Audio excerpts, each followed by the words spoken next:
Welcome on in, Riftbounders. Nice and early day to get things started with day 2 of the regional qualifier over there in Lille. As always, I am Plus. It would be nice and early. It is EK. How are you doing? I hear it is your birthday today, isn't it? Yeah, it is, I think it's a uh, what wonderful day today to have some good casting, some good games. Thank you for the well wishes too. I'm just excited to see some good, really good lift round today. Yeah, and that is an understatement. These are the best of the best players. The tournament started off with 1948 or 49 players. So over 1900 players started off the Lille event, and now is down to just 320 players that were fortunate enough or skilled enough, if you will, to make it into that day 2 side of things. And I believe we have some statistics, or honestly, I believe maybe the official Twitter account might have just tweeted. I could pull up those things because I think it was majority Aurelia. I don't know if you saw the stats, EK, but I believe it was 20+% Aurelia, which is not the biggest surprise.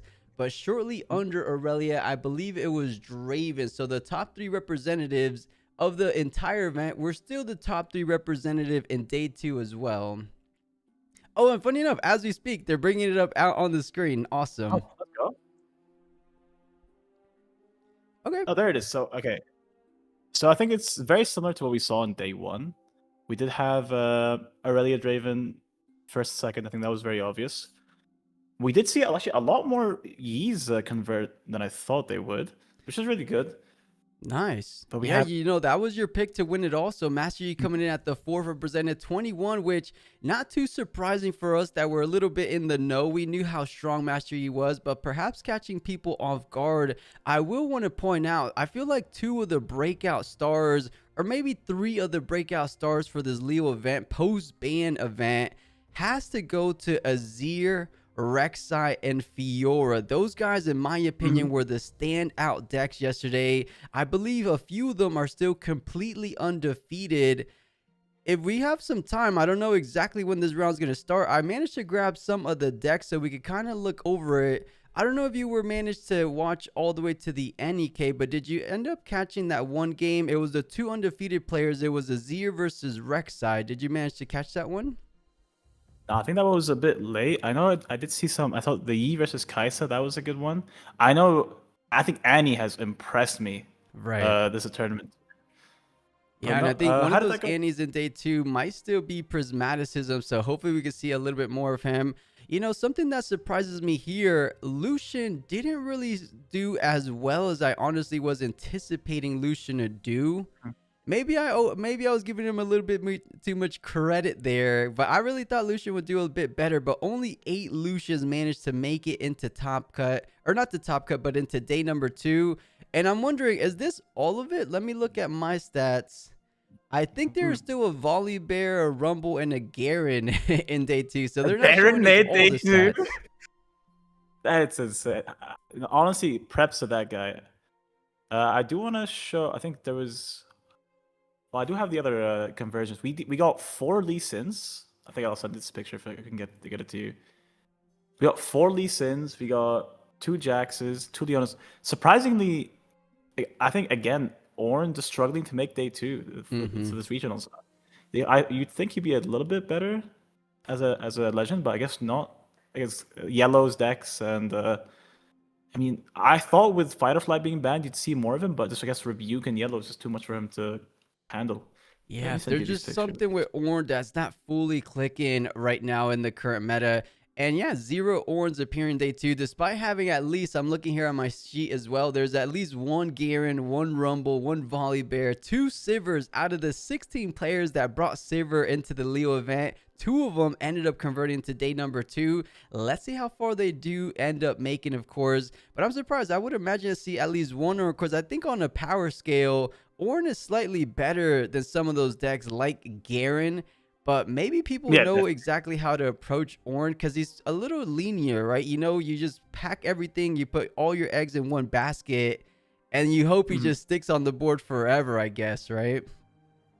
Right, and then the issue with that is we saw with some other like big protect your president kind of cards where it takes a lot of investment, more investment than you would put into an Aurelia, but it still dies to Imperials, it still dies to Cull. There's a lot of ways to kind of deal with the Ornn, and I think it's just maybe it's just we don't have enough ways to protect the Ornn to counter. Right, right. But looking ahead, I know these guys are itching to get things started. And for the first round of day 2, it's going to be technically round number 9. And if they're doing just like what they're doing yesterday, we might just get the undefeated players. I believe there was still a good amount of undefeated player after everything was said and done. After 8 rounds of Swiss, I believe it was around 24 undefeated players, or it might have been a little bit less than that. The majority of cores, I believe there was like 4 or 5 Aurelias. Or let me see. I know Manj was posting us on some undefeated stats. I'll scroll up a little bit. That might have been round 7 stats. Unless they're going to show us here. Oh, no, they're showing us still the card presence. So nothing surprising. Actually, this is the day 2 stats for the card presence. So Rebuke remaining as number 1. But instead of Ferris Forerunner as the number 2 spot, it looks like Hard Bargain. That's a little surprising. Do we feel like everyone was trying to come prepared for like Imperial Decree, for things like, I don't know, a Kathy and Rain? Like, why are we seeing 50% of day 2 Hard Bargain card presence?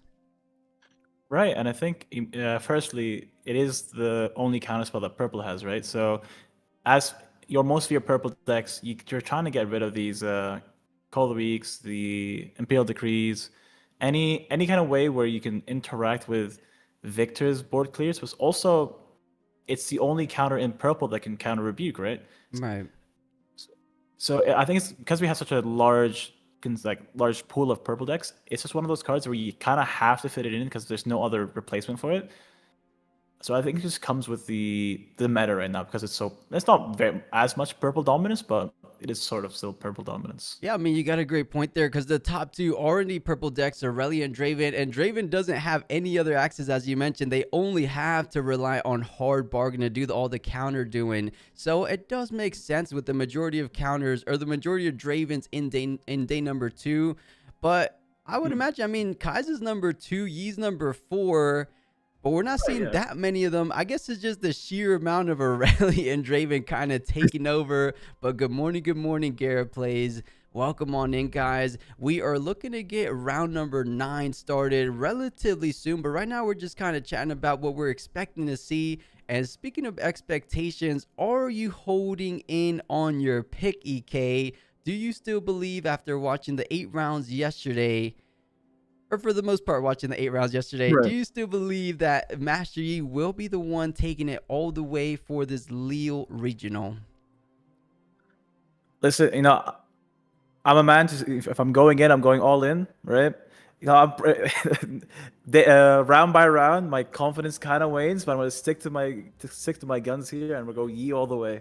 I think there's an undefeated Yi, so I am trusting in him. There we go. You can't go wrong. Master Yi was looking really strong yesterday, and there was an undefeated. I think at the end of the day, there was indeed an undefeated Yi. I believe after 8 rounds, the top 8, if you got a nice little snapshot of that top 8, there were 7 unique legends. The only repeat legend was Aurelia. So basically 2 Aurelias in the top 8 seeds. But other than that, it was super diversified. So you love to see it. I think the post bans were a wonderful thing. Even, disagree, agree, I think it was for the greater good of the game, and we're seeing it here on full display. There wasn't anything relatively close to what it was before, where it was like 25+%, maybe on the neighborhood for day 2, 30+% Draven dominance. So I think it's working, EK. I think the bans did his job. I mean, I think the popular term that people are saying is set 2.5. I think the game is in a much better spot than it was in set 2. You do have we have all the archetypes being played. You have your aggro, your yellows, I don't think there's like a color that you feel like, oh, this is super weak. And I think going into set 3, I mean, this is probably the healthiest this game's ever looked. Right. Whenever you start getting to the percentages of teens, that's pretty healthy, right? 10, 15%, most of these decks in the top like 5, 6, maybe a little bit more than that. That's pretty healthy meta if you ask me.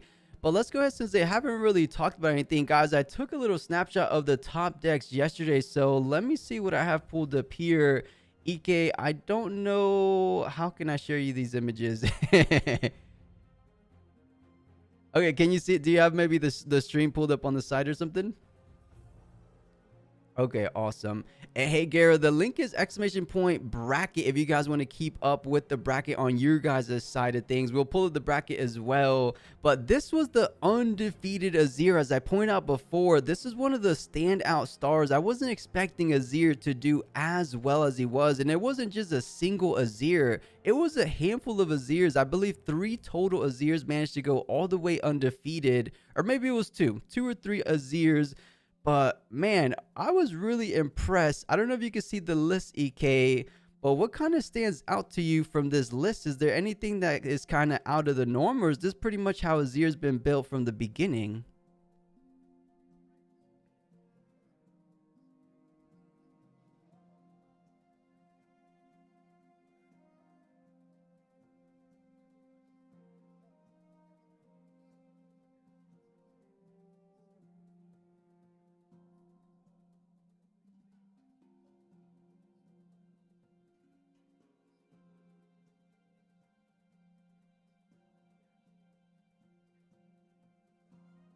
Oh.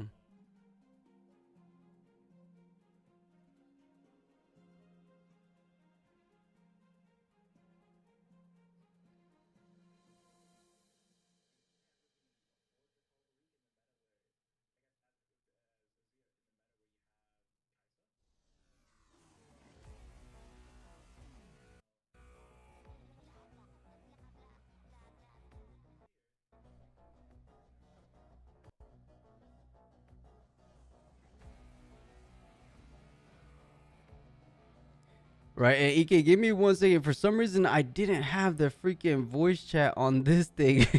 Oh, shame, guys. There were so many great points from EK. Let me copy paste. I wish you guys said something a little earlier, but you guys did say something nonetheless. Let's go back to it. At the round, we'll go right to the round. But EK, I apologize.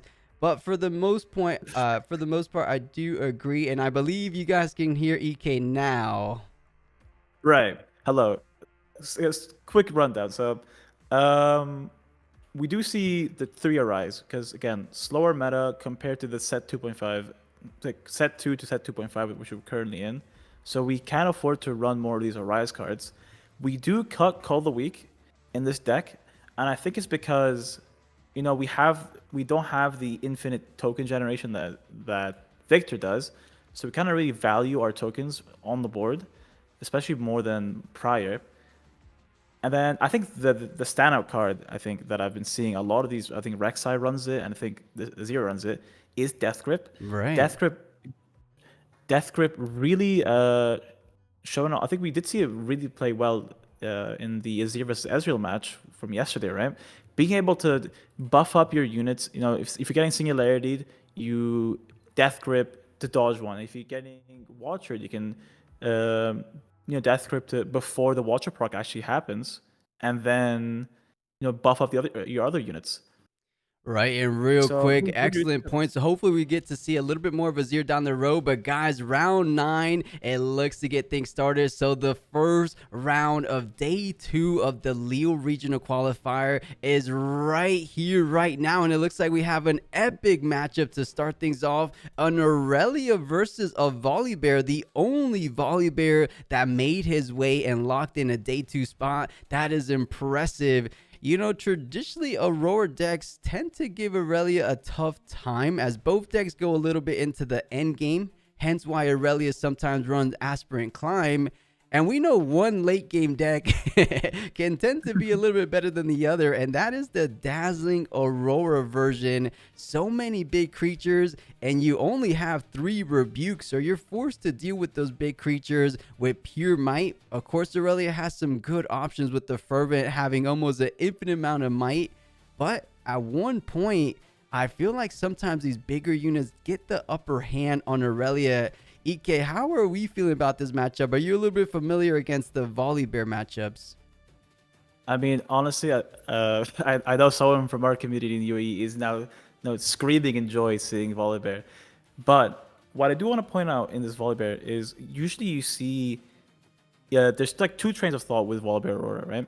Where you just kind of only focus on big units, so you're only running the Dead Blooms, the Catagrins, and you kind of give up your 5 costs, so you make your Aurora turns better, but your like mid game worse, for if you don't draw into Aurora. But this deck here, we do see more stuff like the Minotaur, like the Blazing Bomber. I think we do run the Orange MF, which kind of just bridges like if so, bridges your non-Aurora turns to being somewhat active. Because again, with I think old Volibear, if he didn't draw Aurora, he just did nothing the entire game, and we do see kind of a different build where we might be seeing this player actually kind of building up a board pre-Aurora, which would be very important going to a fast deck as a Aurelia. But I think two standout cards I want to highlight is, again, the Minotaur. Units can move back to base, which is, again, if the Aurelia doesn't draw its boots, this is a killer card in this matchup. If the Aurelia does draw its boots, not as much. And we are running one of Yone. And if you do know, so Yone has a very cool interaction with the one of signature spell Stormbringer, which says move a friendly unit from its base to a battlefield. It deals all its damage to the units there, and then it kind of starts the showdown. If the Yone has enough might where once it's Stormbringered onto a battlefield, the battlefield, and it somehow kills all the units at the battlefield, the conquer that will occur will be an open showdown. So not only will you Stormbringer a Yone, kill all the units on the battlefield, but then you also get the Yone open showdown proc, and then get to kill a unit in the back line. So it's one of the only ways that Volibear can kind of beat that really hard to play around GA the Aurelia, because you can just Stormbringer it in. It kills it before, if again assuming no reactions, it would kill the Aurelia with GA, and then because the GA would now force it to go back, it'll be an open showdown, and the Yone will actually be able to snipe the Aurelia in the back line.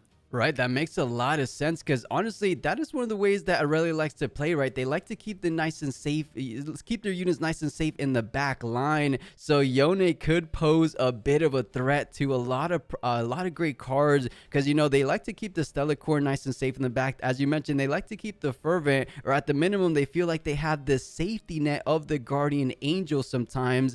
But maybe, just maybe, the little cheeky one of Yone could be quite impactful in this matchup. But I am looking to start. I'm itching to get things started. I want to see how this matchup rounds out. I will point out, for anyone that's kept up with competitive Riftbound, JTCG is a prominent player. He was actually the second place runner-up. If anyone remembers the Runes and Rift event we did, where we co-streamed the German event, the Grand Summoner Skirmish, it was like 120 plus players. 6 cases on the line. I don't know if you remember that, EK, or anyone here at home remembers, I do remember. but we had that German event. He was the second place Aurelia. If you guys remember, it was Aurelia and Draven in the finals, and that was JTCG. So I am beyond excited to see him in the first opening round of day number 2. Let's see if he could get things done against a Volibear, because we don't know the battlefield selections, but what we do know is that Aurelia, as I pointed out before, has significantly slowed things down. There is no turn 1 sneaky deckhand with the opposite power, because if that were the case, I would heavily favor Aurelia, right? You do sneaky deckhand, Swifties go online the next turn, and then you kind of go bounce around, dance battlefield to battlefield before Volibear gets anywhere near set up. But this is a new meta. This is a post-ban meta. So I think it could be a whole lot closer than a lot of people would expect. But somehow I still want to give the little slight edge to Aurelia. What about you? Do you feel like it's 50-50 EK, or anything can happen? So I think the strength of Aurora as a general kind of deck is you have these really big guys, which usually would cost you a lot of resources to kill. But you are playing against Aurelia. Aurelia, very well known to just have just infinite might, I like to call it, on their turns. So these big units kind of lose value. So I probably will lean into Aurelia taking this one. Okay. I mean, JTCG is a heck of a player, but welcome on in, guys. For anyone joining, Lodi Dodi, hello, hello. Everyone else, hope you guys are having a good day. Maybe it is still early. I mean, it's extra early for me as it's just 4 a.m. Ike, I think it's just morning-ish for you, maybe 7, 8 a.m. or what time is it? No, it's actually a nice 12 p.m. You know, the sun's Nice, fully out. midday. Super, super cool. Yeah. All right, so starting off right around the right in the middle, and these guys here are saying it comes down to the draw 50-50. Okay, Franco, let's see, because I think Volibear, just the fact that they're both entering, as we keep going back to, they're entering more so the late game. If you don't have a main board gear removal, as a lot of Aurelia decks don't tend to kind of main board, that's a free game one. And then with the likes of Sabotage, you could kind of pick away at cards like what is the purple removal that we saw yesterday? The remote control. We have the acceptable losses, and I think we have factory recall. That's the one I'm thinking of. Yeah, factory recall. But of course, I feel like one card that would do wonders in this matchup has to be Adaptatron, right? Because you're not worried about the good old MF with their vicious Mind Splitters. So you can always rely on just establishing out an Adaptatron, kind of pushing it when you need to kill those things. But we pointed out there's some ways around. Volibear has access to Challenge. Volibear has access to Yone, as EK pointed out. Volibear has Sky Splitter. He has some removal options. So you can't just leave your Adaptatron waiting for Dazzling Aurora to get set up. So there's some plays here. Should be an exciting matchup. I wonder why they teased us with the deck list, but haven't got the round started. Maybe just kind of prepping us to see. But yeah, I am excited nonetheless. If anyone's joined us, we were talking about earlier the total amount of day 2 representation. If you guys weren't here, I'll reiterate just slightly while we wait for this round 9. There was a total of 70 Aurelias, 63 Dravens, 42 Kaisers, 21 Master Yis, and the 5th spot goes to Victor. You think Victor being number 5 representation, finally he can be considered not a fraud deck for day 2 conversion? I never thought Victor was a fraud deck. I think this deck had hands since the start of the set, actually. I mean, top 4 in a regional, I think people are coping when they call it fraud. Right. I mean, Victor, we saw it in the hands of Colin Kaiser, and oh man, unlucky EK, we got jebaited. We definitely got jebaited. Oh. I thought it was going to be JTCG rocking his Aurelia, Volibear for Epic Showdown, but nonetheless, we still have 2 fantastic undefeated players. Master Yi, your pick to win it all. Aurelia, my pick to win it all. So we have a little commentary rivalry here to start off round number 9. Traditionally, how have you seen this matchup go in the past, post-bans? Are you a bit familiar with it? So again, I was on Jax for the majority of the set, but I was a very big fan of Yi set 1. But the thing, the colors are pretty close, so it's usually the same. Stellarcorn Herder is a card to see from both decks here. And with the lack of fight or flights and ways to draw more, I think this Stellarcorn is gonna be about who can get the most pump spells in this matchup.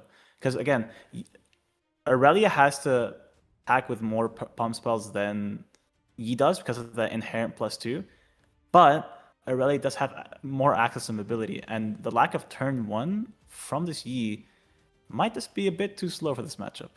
Yeah, you could say that again. And quite the big detriment to that game plan of getting to the battlefield first and then virtually never letting go, as you are so much better at defending. But Aurelia isn't a deck that goes off to the races as well. So just goes out, plays out the little boots of swiftness that he has, some gear prepared to ready his units on the get-go. And now the Stellarcorn Herder, as you mentioned before, gets played out on the side of Master Yi. And this might just very well be the MVP cards for both of these decks. I know they have some stronger, quote unquote stronger cards in the deck, but this is the kind of catalyst that allows them to draw those strong cards throughout and consistently win games. So if there's not a clean removal option, which is Aurelia, the only clean removal for backline has to be at the hands of a charm. It's a little bit too early for a charm, so I think the Stellarcorn Herder might be drawing a couple cards for this Master Yi. Luckily for if you're an Aurelia fan, Master Yi doesn't have all those. And whoa. That is Whoa. 3 Stellarcorn Herders already picked up. There's some kind of Not what stacking you want to going see. on. All jokes aside, that is pretty lucky of him to have them all, but sometimes you don't need all 3 of them, funny enough. Right, we probably will be seeing one of them discarded for the Zone Warrens here. So again, the hand from the side of Aurelia here is very, very good. We saw Defy for the challenge. We have Defiant Dances. We have Disciplines. We have On Guards. And while yes, we do have a similar amount of pump spells in the Yi's hand, we don't have the mobility that this Aurelia does bring.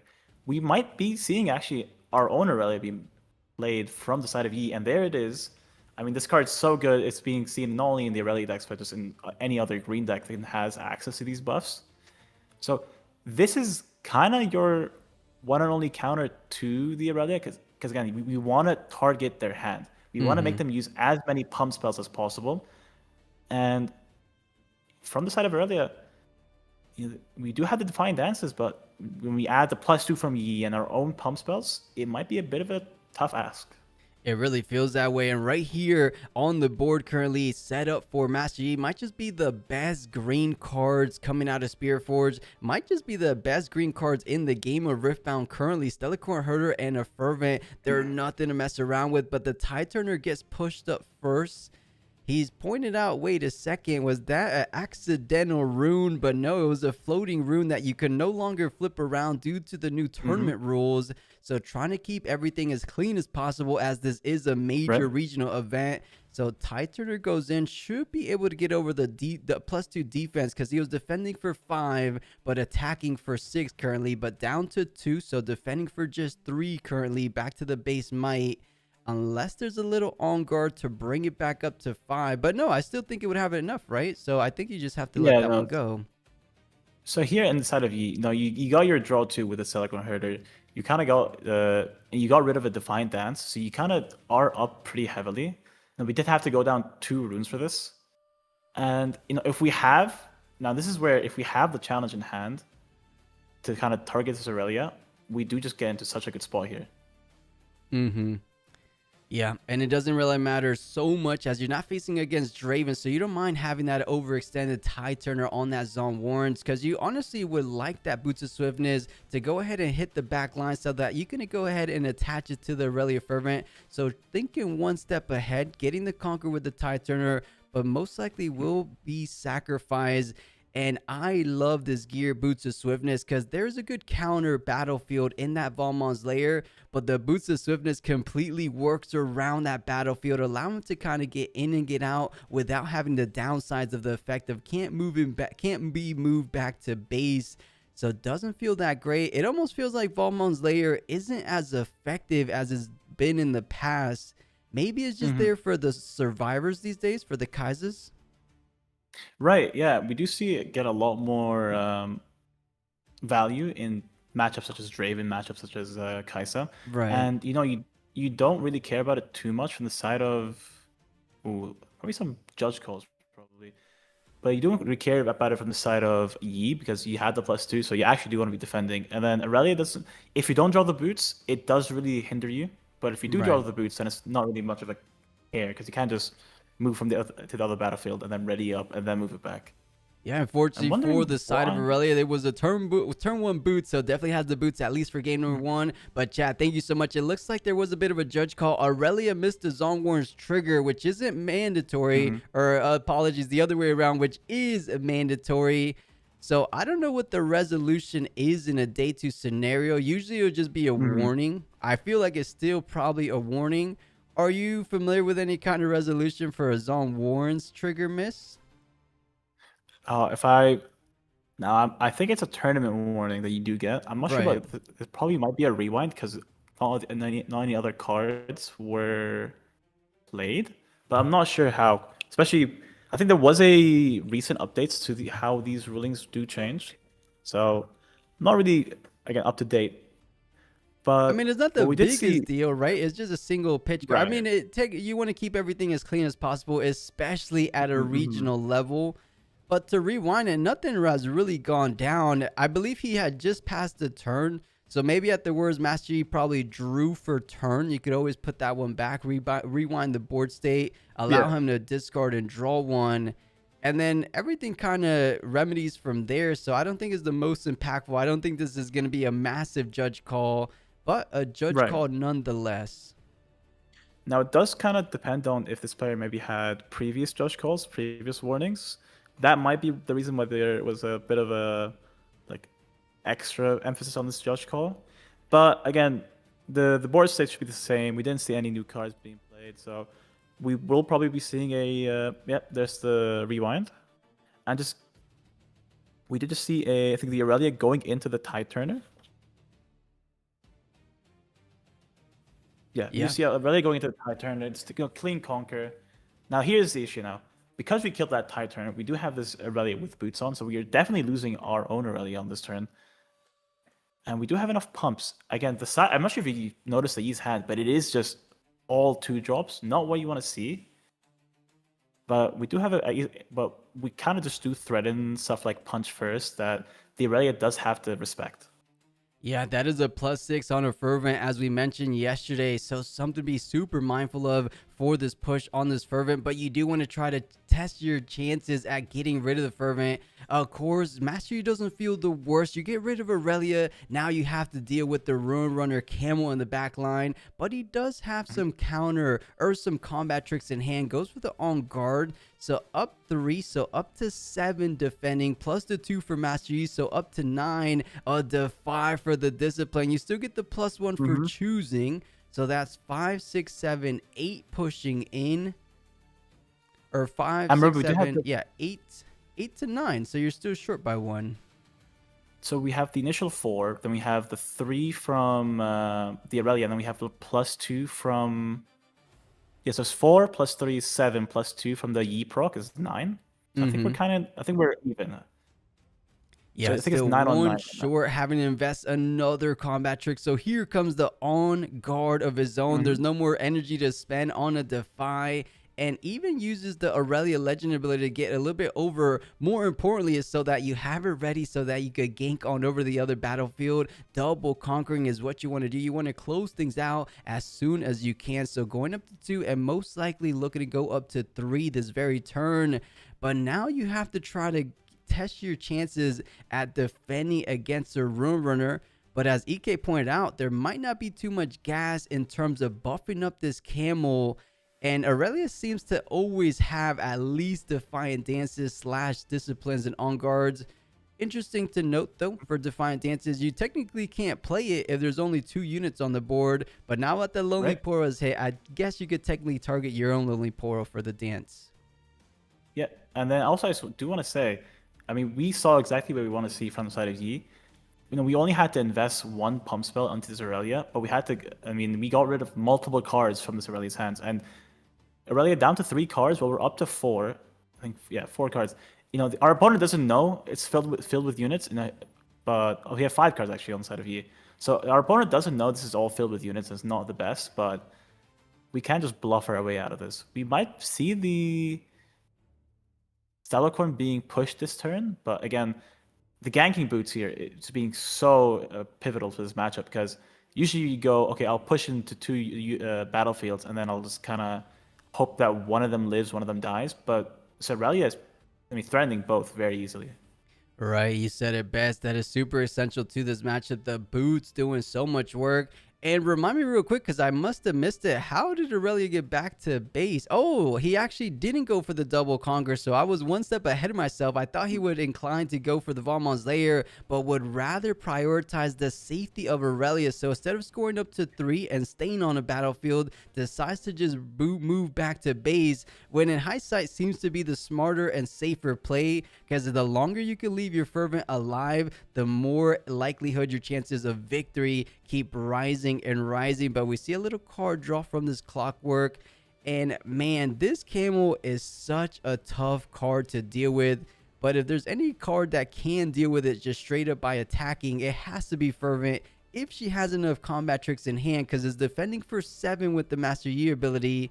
That's not too crazy, right? 1 discipline, 1 on guard technically brings you up to 8. So you have enough right there. It just depends what the Master Yi has and what you want to play around. And EK, if we're looking at the hand, there is not too much gas in there in terms of Not the combat best. tricks. So we do. I mean, this again right now is actually where we see the Valmos layer really popping off, because usually what you do here is you would go into Valmos and then you would use your Tide Turner to bring back your Aurelia, and then you could ready her, and that's an extra, I think that's a +2, and that would allow you to kind of contest this Rune Runner.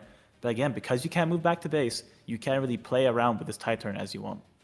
That makes sense. And the other cards in hand are the Hard Bargain to Defy. So it has some great counter potential, but not exactly what he needs to get over this Rune Runner.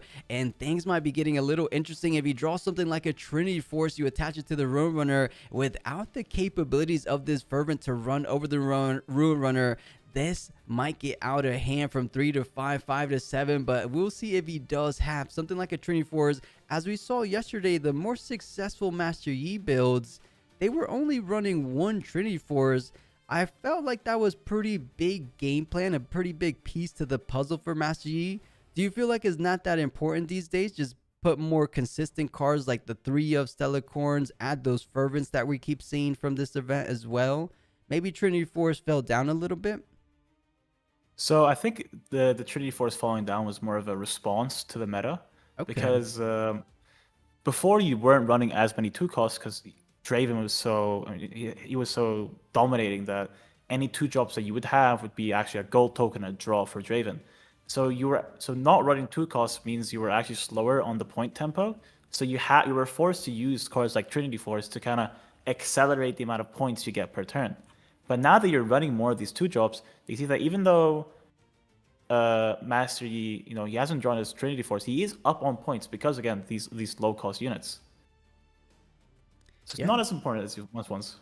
Right, it does make sense. Just straightforward and conquering with those little units. As you mentioned, not a lot of Clockwork Keepers in the past, Lonely Portals in the past. So how to put in a little bit better consistent cards for the early game so that you don't fall apart there as well. But the first mate coming in, pushing in, knowing that hidden card can't impact it as he is completely untargetable. Incredible card, that Lonely Portal. Looking to go ahead and fall because the hidden card, you could no longer expect a fight or flight. Even if it was a fight or flight, you couldn't target with the Tide Turner. That's pushing in the Fervent. This is risky territory. Wait a minute. Without the safety net of the Guardian Angel, I don't know if I would I don't know how I feel about this play knowing what we know from the Aurelia's hand. Right, I think this is just kind of a bad read on the side of Aurelia, saying you might not have the punch first and the buff spells to kind of beat me here. Because again, Yi is very weak on attack. But, I mean, the Yi player does kind of know that the Aurelia is out of buff cards because he would have used them. There's the Defy. But even if we repeat Hard Bargain here, we can still use our punch first. Yeah, you simply got to pay for, which is you exactly have enough cards. You could even let this one get countered out and you have a final punch first, because honestly, we're talking about clearing out the entire board, or I would imagine the entire board. That's 4 plus the 4 that came in, or 4, 5, 6, 7. Yeah, I mean, the most important part here is just killing this Fervent, right? So we do have, I think that is, yeah, as you said, 7. So we punch first gets up to 10. So we won't be able to full clear the board, but yep, there's the cost denial. Yeah, the trade can kind of be seen as going both ways, but you said it perfectly. We're taking down pretty much the queen from these decks. Fervent has no longer to be seen, and unlike the Master Yi builds, a lot of Aurelia Legends have just decided to run the 1 Fervent as the champion zone, and Aurelia running into Aurelia problems without the lack, or rather with the lack of Stellacorn Herder in this game number 1. doesn't have the consistent card draw as we've seen Aurelia's in the past. Dreaming Tree looking to be a big detriment, or the lack of Dreaming Tree rather, looking to be a big detriment to a lot of Aurelia players as of recently, because he top decked and just passed the card. This is Yi's game. He is completely running away with it, and Aurelia not liking what he's seeing so far. Right, and you know what? We're up to 6 points. We can't just kind of just drop this Fervent, and we do have the Punch first. We do have another Trinity Force, so we can basically beat out any board that this Aurelia has. Yeah, and as we saw in the deck list, I don't think Aurelia is running the most amount of units as is known to be, as it knows to be, and draws just all spells. At even that, he had 2 cards in hand, couldn't do too much. One side saw the Stellar Corn, one saw the pieces, and was able to keep his hand nice and healthy. And that is Master Yi taking game number 1 of this round 9 for today's event. Really strong stuff. You could definitely see why a lot of people feel favored into the meta queen, if you will, of Aurelia with this Master Yi deck, because that was pretty dominant. Right, and I think we will be seeing some stuff such as the Akshan come out, the Disarmor Rate to kind of target these Guardian Angels, these boots. But again, this is the strength of the E deck, where we can kind of force out more buff cards from the Aurelia side than we have to invest in ourselves. And if we don't draw the Stella, which we didn't see that game, we kind of just run out of buffs before our opponent runs out of buffs. Which is, again, it was a questionable play there at the end with the Tide Turner bringing in Aurelia. But I think he said, I'm losing this game anyways. Let's just go ahead and place my chips on you having no combat tricks. Unfortunately for him, he had an abundance of combat tricks. He had double punch first and a discipline. Countered one of the disciplines, wasn't able to be successful against those punch first, of course. So didn't go the way he liked it, but maybe, just maybe, he runs into a couple more Stellar Corn Herders, because things get really smooth sailing once you pick up that Stellar Corn Herder and it sticks around. But as you point out, EK, this is a sideboarded game. Those sabotages could come in. The actions, more importantly, could come in, and now you're taking away the Boots of Swiftness. You're taking away the potential Guardian Angels, and I feel like Aurelia's relies so heavily on their gear that almost kind of blows them out immediately once you do that. So we'll see if that comes into play in this game number 2. But I wish they would show us the sideboard as well. Okay, there is the sideboard. So the sabotage only at 1. Did he mainboard? I didn't get to see it any. Let me just, I think he does mainboard 1 or 2. Let me just make sure. We actually don't mainboard any, so this is the one of sabotage for the entire set. Okay, not too bad. I feel like Sabotage is a really great card right now, especially against the likes of Aurelia, against the Kaisers of the world, of course. But I feel like Action could do a little bit of the heavy lifting in terms of sideboard tech. On top of that, we saw more counter potential with the Defy. I believe there was even... It might have been a not so fast. I don't think he's running something crazy like a wind wall, unless I saw it from the corner of my eye.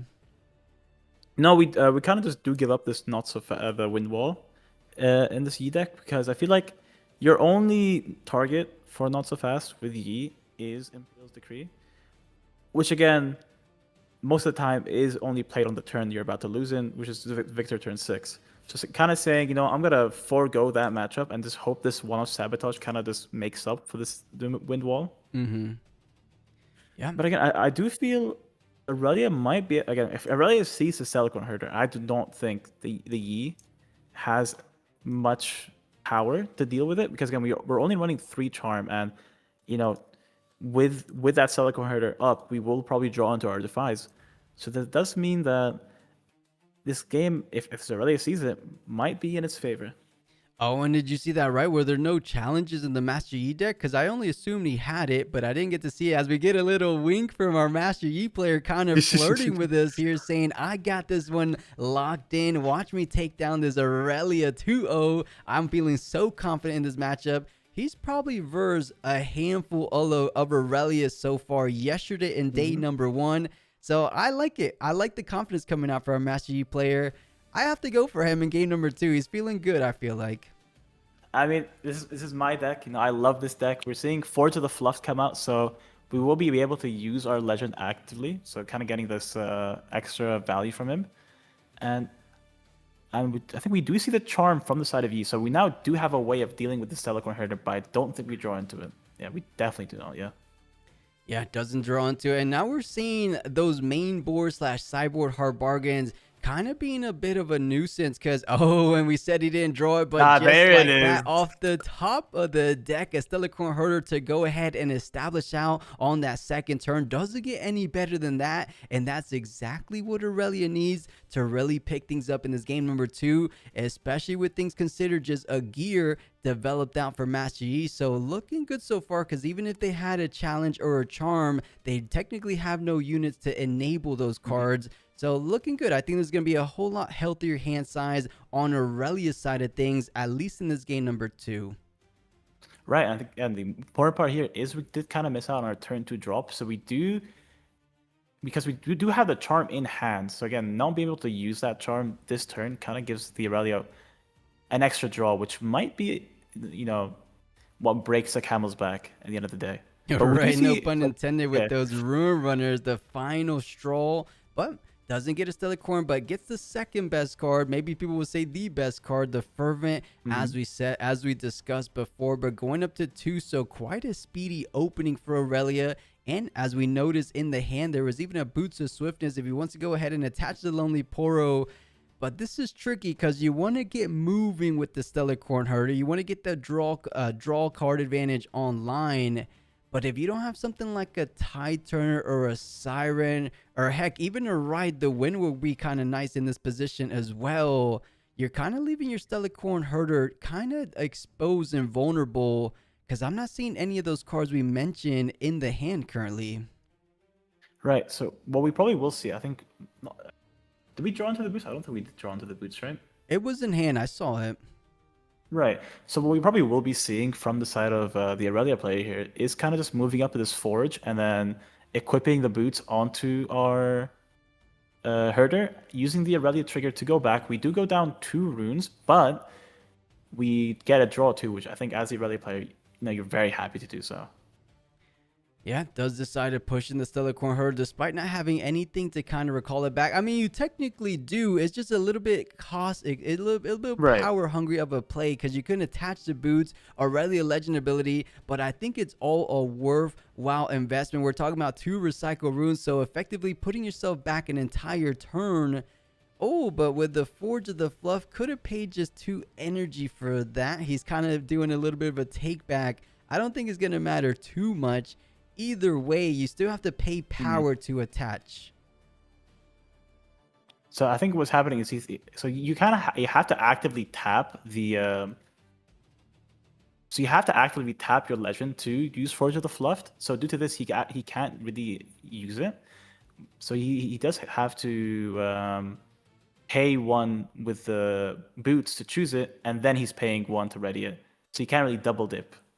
Right. For some reason, I thought it was the Orange Forge, the one that reduces the reduction of 1 energy of the gears, but doesn't do Forge of the Fluff. It looks like he uses it for the legend ability. So taps the legend, attaches the boots, or other way around. Attaches the boots, taps the legend, then brings the Stellarcorn back to the base, nice and safe, where she kind of feels the best at.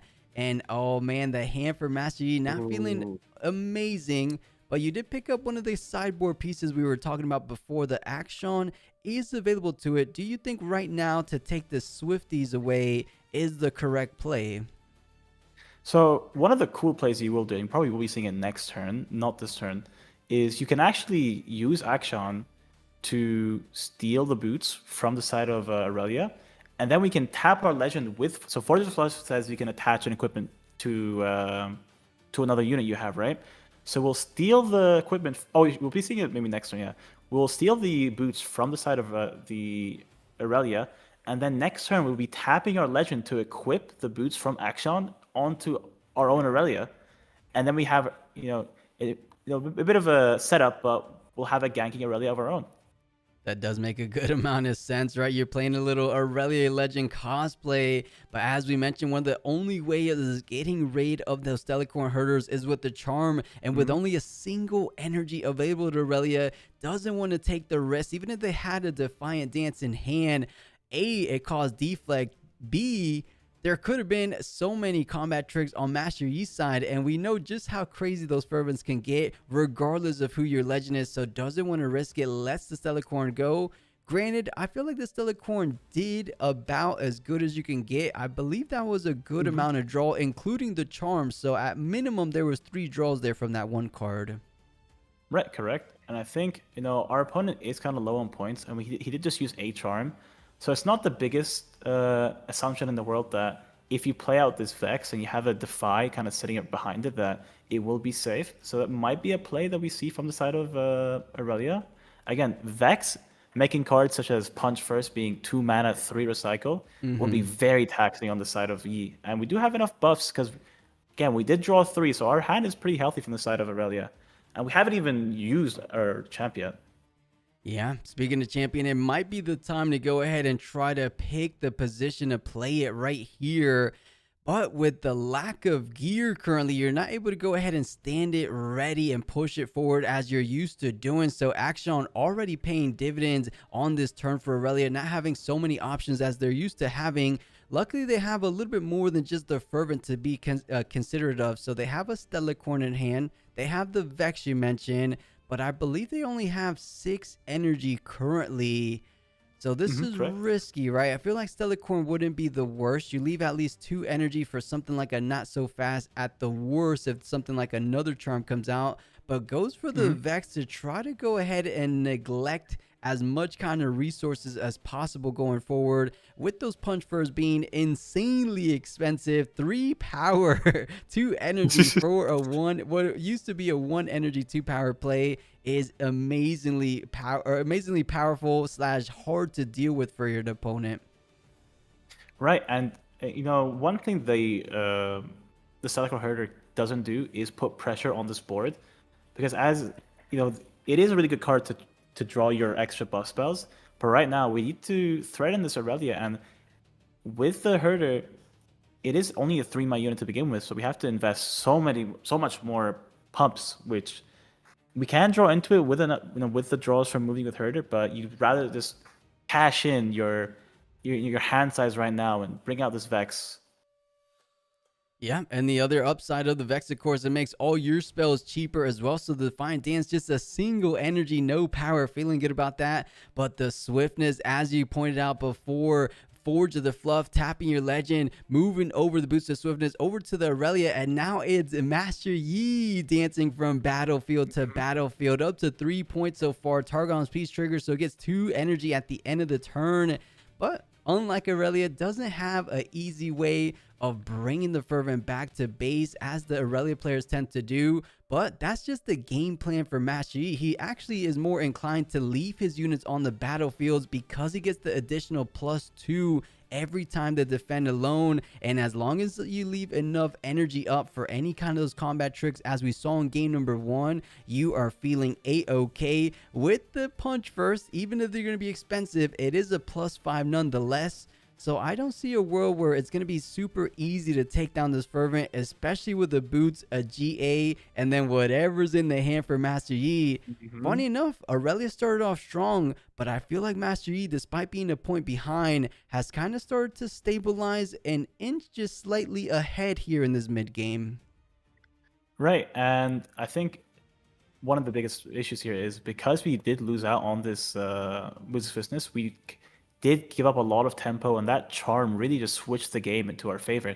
Now, I do want to give a very interesting ruling with Akshan. So Akshan says when he dies, he does give control of the equipment to the opponent. But in the case of the Aurelia here, we do have a Thwomp coming out. We get a really, really good card to this matchup. But in the case of equipped equipments, such as the boost of swiftness, that actually the boot itself will still be in your control, but it will still be equipped by Aurelia. So even though you did kill the action and technically that boost of swiftness is under your control, you do still have it on the Aurelia. Right, that's a really good point to bring up. And as we were discussing that, take a look at the amount of runes expanded for Master Yi. That was a 2 or a 3 energy 1 power Twonk, a 2 energy 2 power Defy, All on the meantime, Vex was having a nice and easy day. A 1 energy not so fast to counter the Twonk initially on the chain. A 1 energy Defy, a 1 energy Discipline. Talk about rune efficiency. That is a dream come true, and does manage to get the Conquer. Now it comes down to the ruling you were just pointing out, EK. Right. Because the boots are attached, it doesn't technically return to the owner just yet, right?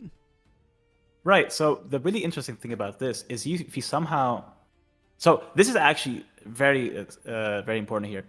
The Aurelia player can actually tap his legend to equip that boots.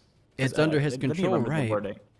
Yeah. So if it depends on the wording, because I know you can weapon master it back. This came up a lot in Jack's mirror matches where you can actually you can just use the Jack's legend to bring it back.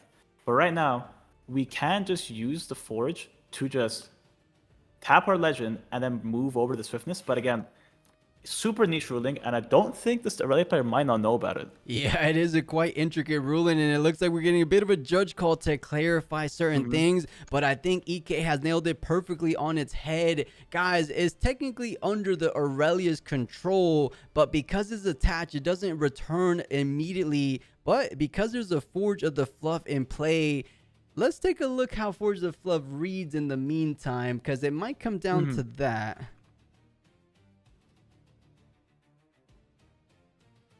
So, I'm not sure if you have it pulled up, but Forge of the Fluff says, while you control this battlefield, friendly legends have tap me, attach equipment that you control to a unit that you control. So the equipment that you control doesn't have to be attached to your own unit. It can be attached to your enemy's unit, which in case is the Aurelia Fervent. And then we can tap our legend, because it is technically ours because we killed the Akshan, and move it to our Vex. And then we don't have a way to restand our Vex, but again, there is a lot of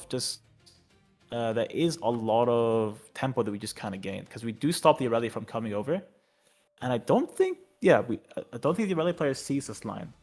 Yeah, they do have a ready legend, right? And the keyword there, a unit or equipment you control. You technically control the equipment, but it's not on your unit. So yeah, just a little nuance of the ruling. If Aurelia knew they had such a good line here, because you snatch away the boots back in your favor.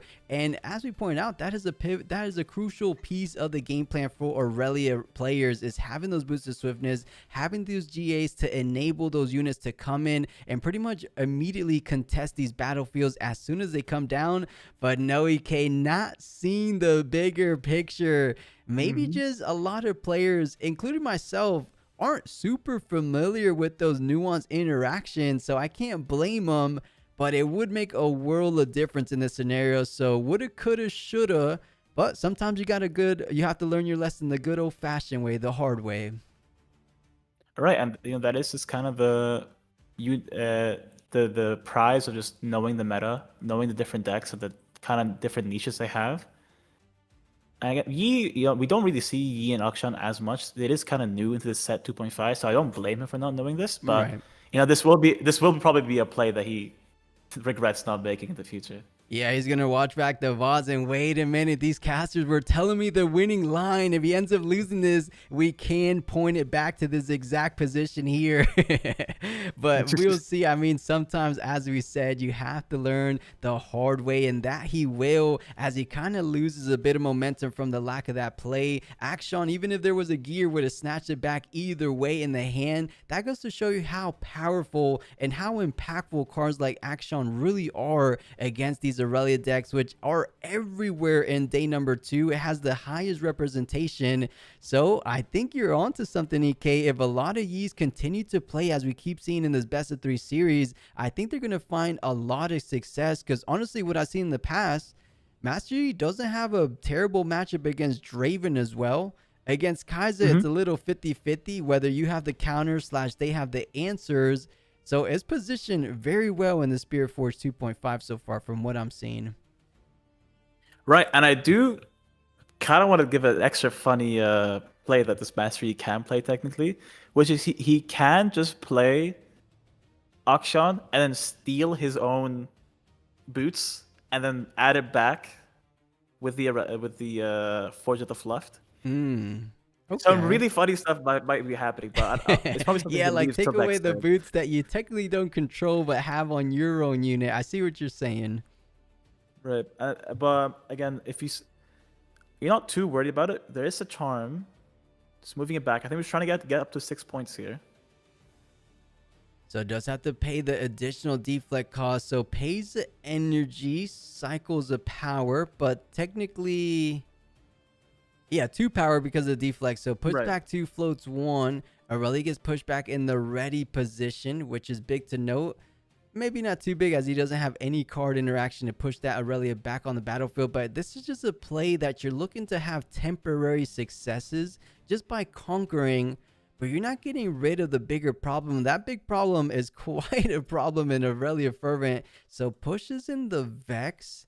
Unless there's another card, because what does he have in mind? We haven't got to look too much of the hand as he kind of flicks through the cards now. That is 3 signature spells for Aurelia. That is combat tricks for days. So this Vex is going to be able to stick around.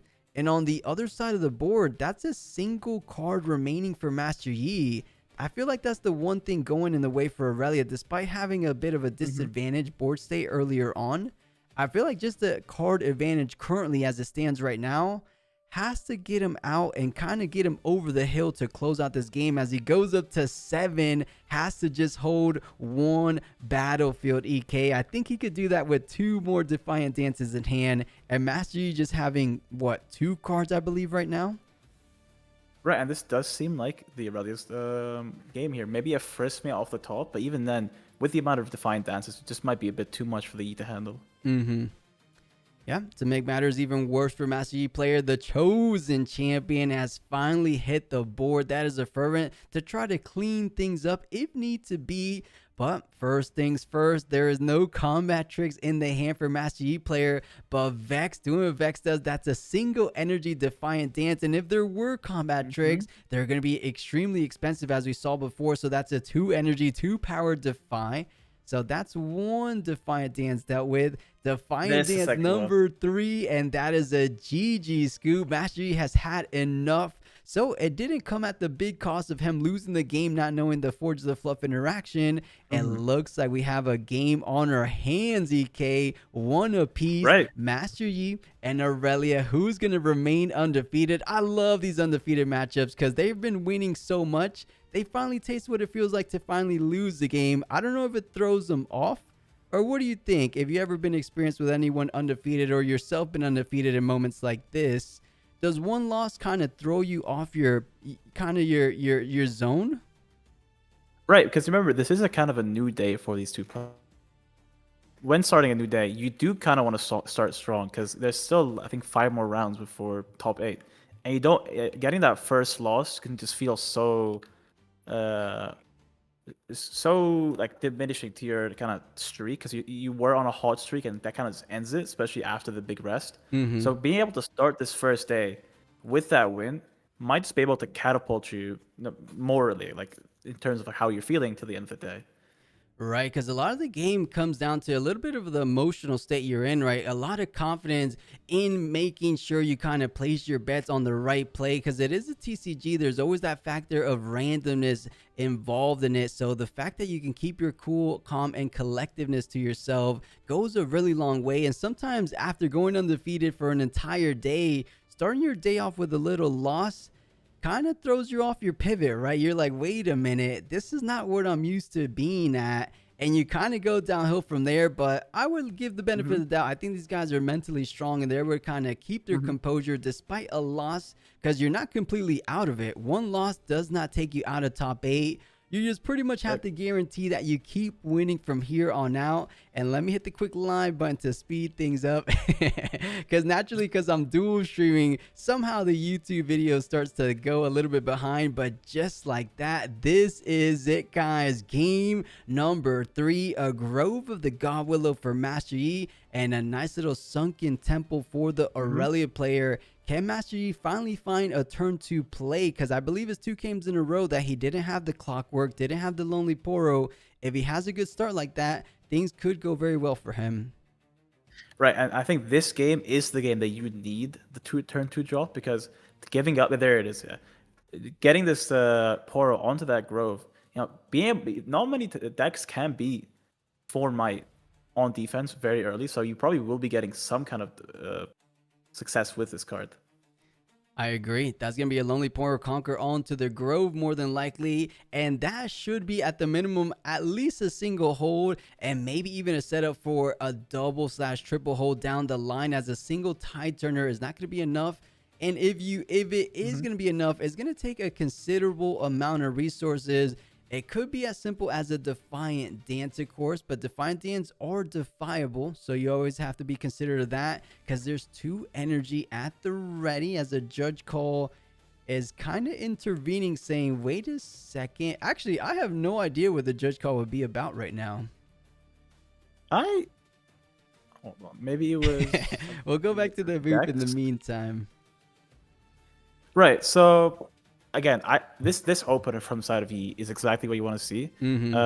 We did see, I think he had a Defy and a Punch first. So even if this Aurelia does want to kind of check this E, Defiant Dance, Defy, any cards to just say no to it, it is very hard for Aurelia to take over this battlefield. So we will be at the very least giving up 1 draw on the side of the Grove.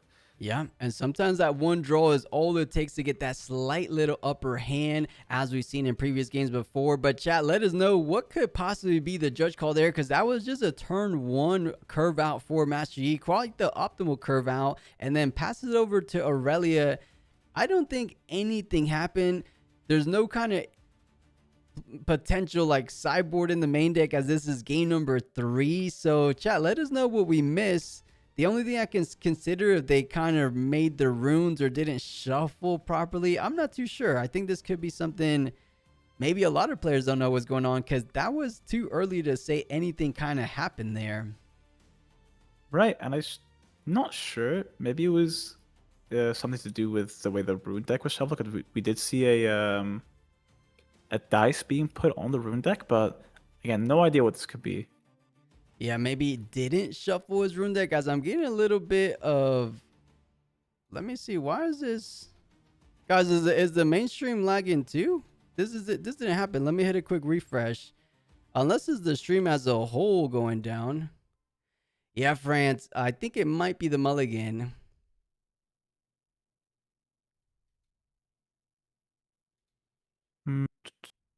We don't really see anything. I'm just checking the Twitch chat of the official broadcast. Not any clarification.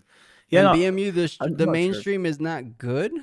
Oh, you guys saying it's a little bit funky too? Okay, as long as it's still live, because I know mid-tournament they kind of go not live, but I think things have been remedied and we're back to the action, so we don't know exactly what went down. Could have possibly been something like he didn't actually put the mulligan cards at the bottom of the deck potentially. Either way, let's leave that in the past and look on forward as Aurelia pushes over to the only battlefield they could contest. That is the Sunken Temple, so 1 apiece.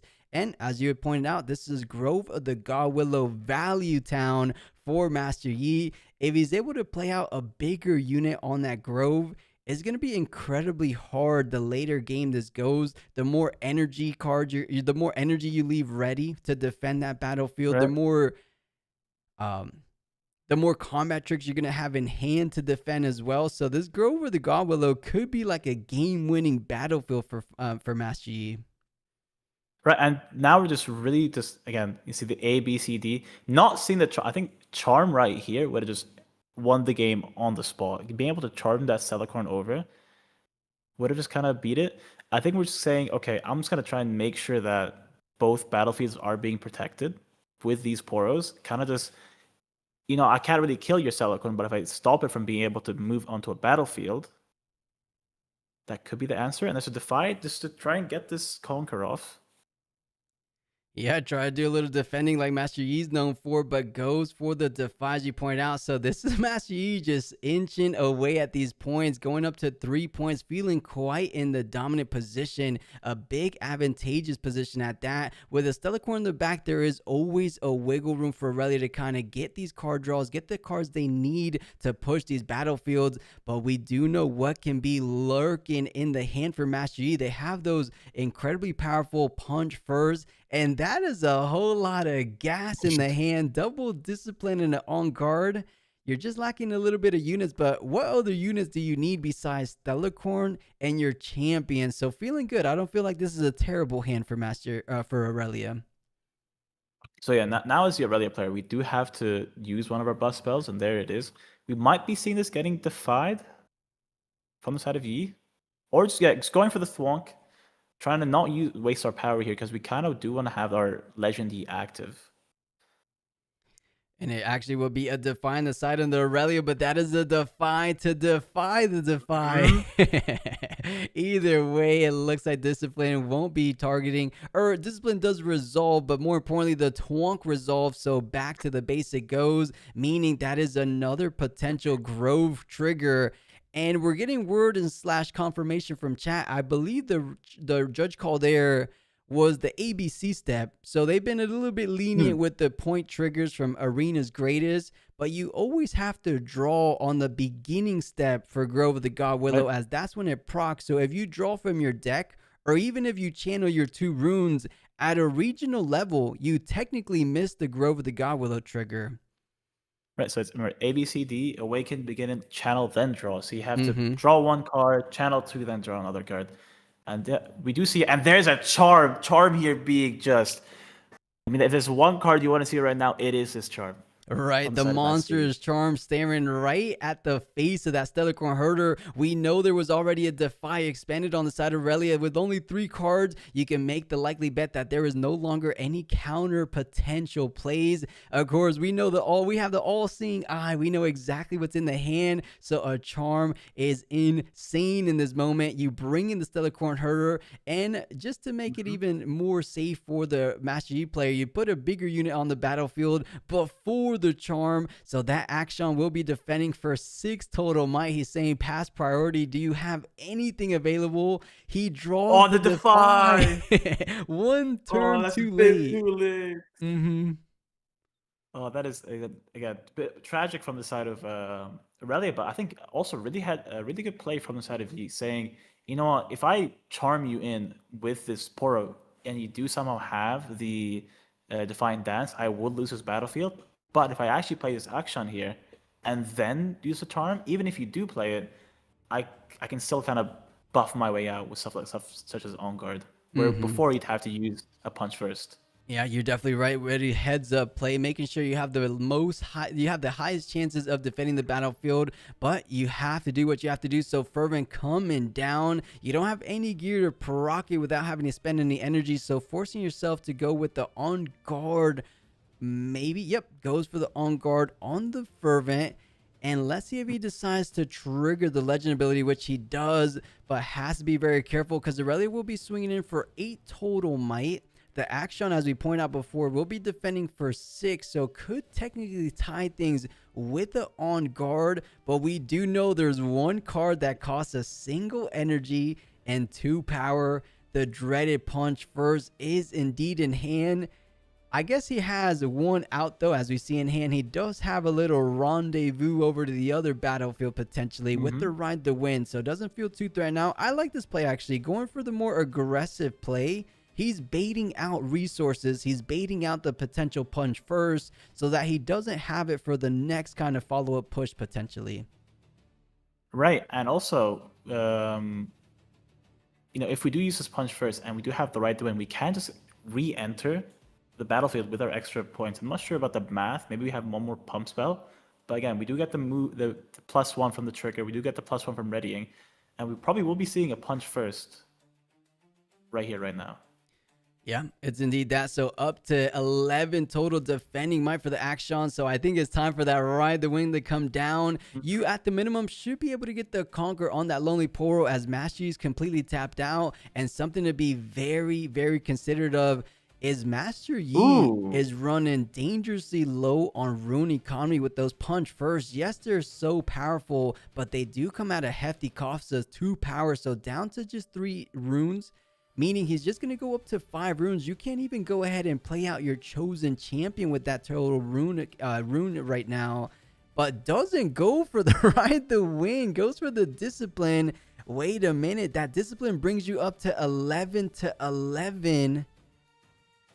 Right. Oh, did he not notice the Master he forgot about the Yi. Yi. He forgot the No. Master Yi legend ability. Wait. Why was it 10? Let me do the quick math there. It was 4, ready 4 5, 6, 7, 5.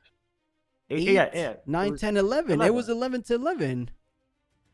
I mean, so, and then punch first is 4 plus 2 is 6 plus 5 is, yeah, so it should be 11 to 11. It should be 11 to 11, chat. What are you guys saying is 10? Guys. Oh, wait, hold on.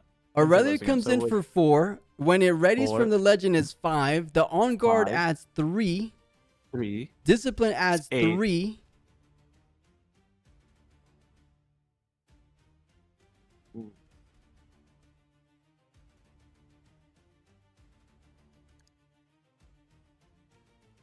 And somehow the stream died again, but let me pull it up for you guys one more time. But wait. We have to backtrack. She doesn't get +3, she gets +2. Guys, why is it getting +2 when on guard is plus? Oh, she wasn't alone. She was in base with the lonely Poro. So on guard wasn't +3 as it normally was. If there was a way to use the on guard in the battlefield, thank you, chat. She was in base and she wasn't alone with the on guard. We're so used to counting on guard as a +3 net for the Aurelia players, but just like that, forgetting on an undefeated streak. Granted, this is a brand new day, but the mistake of a lifetime, and it cost him. He had the win all but locked in. I thought instead of going for the riskier line of discipline, knowing what we know now that you only go up to 10 versus 11, ride the win wasn't that bad, right? There was a line to take away the lonely Poro, conquer the battlefield. More importantly, you don't lose your fervent. It lives to see another day, and as long as your fervent live, you always have a way of getting back in this game. I don't know, man. What a blunder. Devastating blunder for Aurelia, because it was looking to be a quite good game 3 there. Right, and I think, just again, missing that +2 on the Yi trigger kind of just ruined his entire game plan. Because, I mean, right the win there, you move over to the Sunken Temple. Yes, you give over 2 draws, but your opponent only has 5 runes. And something like Charm, he already used 1 or 2, so chance that he draws it to the 3rd is very, very low. So, it's just really sad from the side of Aurelia. But again, really good player. I mean, we saw him do so well in the German tournament, getting that 2nd place. So probably we'll be seeing more of him. I wish it was Emma. I think JTCG is actually playing the volleyball player, but that wasn't Jay. That was someone else. Oh, that wasn't Jay. Sorry, I forget. I do forget. Yeah. Sorry. I'm still on that little volleyball player from. I know. I wish we got to tune in on that matchup. But either way, played it super clean throughout the majority of that best of 3. But just coming down to when it matters most, do we honestly feel like he just forgot about the legend ability for Master Yi? He's like, wait a minute, Action could only defend for 9, even with the punch first at the worst. Even being undefeated, maybe his, the neurons are just waking up. It is a brand new day, so it wasn't firing on all cylinders, if you will.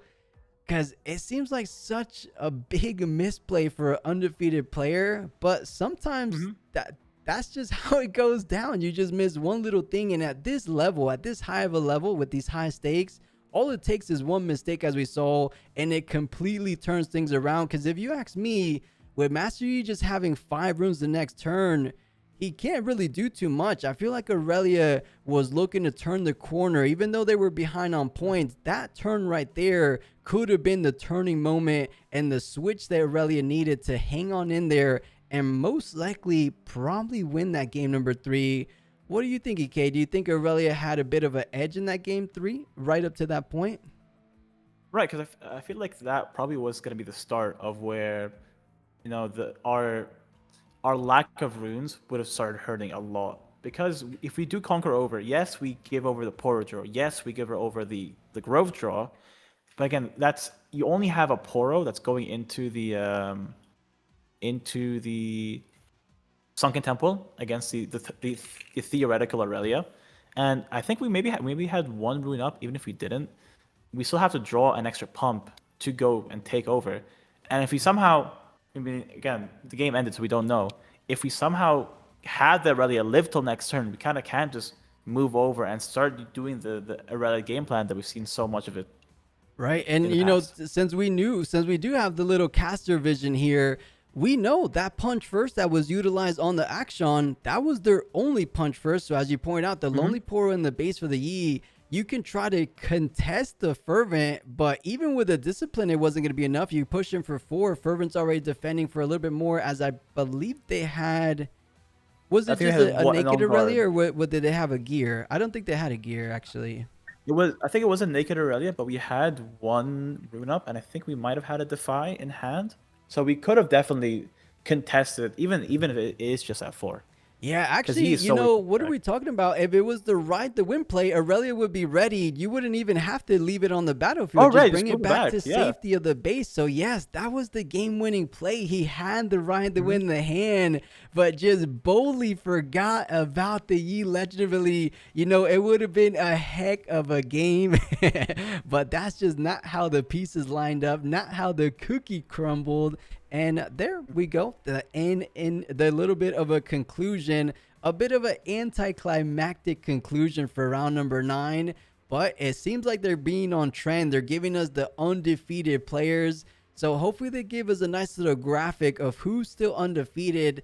Man, EK, think about going into a tournament at this scale, going 9-0. What's going through your head there after being 9 straight wins without tasting any kind of defeat? Are you feeling nervous that you might get your first loss coming up soon? Or are you just completely locked in and you're thinking you're going to win everything from now? Because I would almost feel invincible going 9-0. Right, and I think, I mean, that kind of mindset does get you into the trap of, you know, I think I'm invincible, I'm the GOAT. And then you go into a matchup, you get kind of too aggressive, too confident, and you remember, if it's just one bad play, that's all it takes. Right, and here we go with a winner's interview with the Master Yi undefeated player. Let's see what he has to say. We got to testing as soon as possible. We tested some decks that used to be pretty bad into some of the banned cards. In particular, Fight or Flight was a big boon against for other decks against Master Yi. And with that gone, we kind of defaulted that should be a good deck. We started testing it. We didn't lose to any matchup, honestly, besides one, and it's firmly in the other category. So we just kept iterating on the deck. We put a lot of hours in. We found a build that we really liked, and we arrived at what I'm playing today, and well, it seems to be working out. So is your friend also, or like anyone from the test group, also playing it today? Yes, my friend Pasa is, I believe, now 8-1 on the same list as me. So. 8-1 and 9-0, that's a testament to how the deck performs in testing, right? That's awesome to hear. Now, can you tell me what is the worst matchup for this deck, or do you want not to say? We have not won a game against Volibear Aurora. I don't think you should be worried if that's the case, that's the one deck, but there's it would be so one unlucky if you currently. get paired into like one at day one. I also, it's like definitely because he doesn't run. I believe starting 9-0 is a pretty decent way to dodge Volibear Aurora. That's a good one. All right, so in game 2, we had this interaction with Action and like then changing the control. How worried were you? I know that you lost that particular match game anyway, but how worried were you that your opponent will realize that he can move it with your battlefield still, because he's still the controller though? Yeah, that is a bit of an awkward dynamic with Irelia, because that's the only matchup I play Vile Mosler on game 1 rather than game 2. But it honestly gives me much bigger advantage than it would give the Irelia player usually. It sometimes happens that will turn off their Irelia Legend from readying their units, so that's a big deal as well. So in that particular turn you're talking about, if they move the boots over to Vex, they cannot ready Vex. Correct. So it's also like, it would be pretty bad for me, worse than it played out, but still quite okay. I will be satisfied with that. Yeah, okay. So now you're from the Polish community. How do you think the Polish community is sitting when it comes to the other communities? Do you think the Polish community is strong or not so much? Or what is your perception over here? Well, I think thanks to so many stalwarts of the community in Poland, we have a very strong community.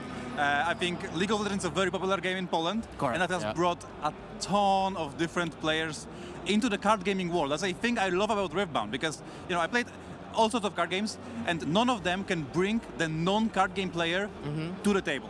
And I think Riftbound does it in such an insane way. To see Warsaw having 80-player Nexus nights, to see Krakow, the city where I'm from, Yep. having 40-player Nexus nights, and my local store running 20-player Nexus nights. These are numbers that I have not heard of in any other game, and I think the Polish community is very strong for that.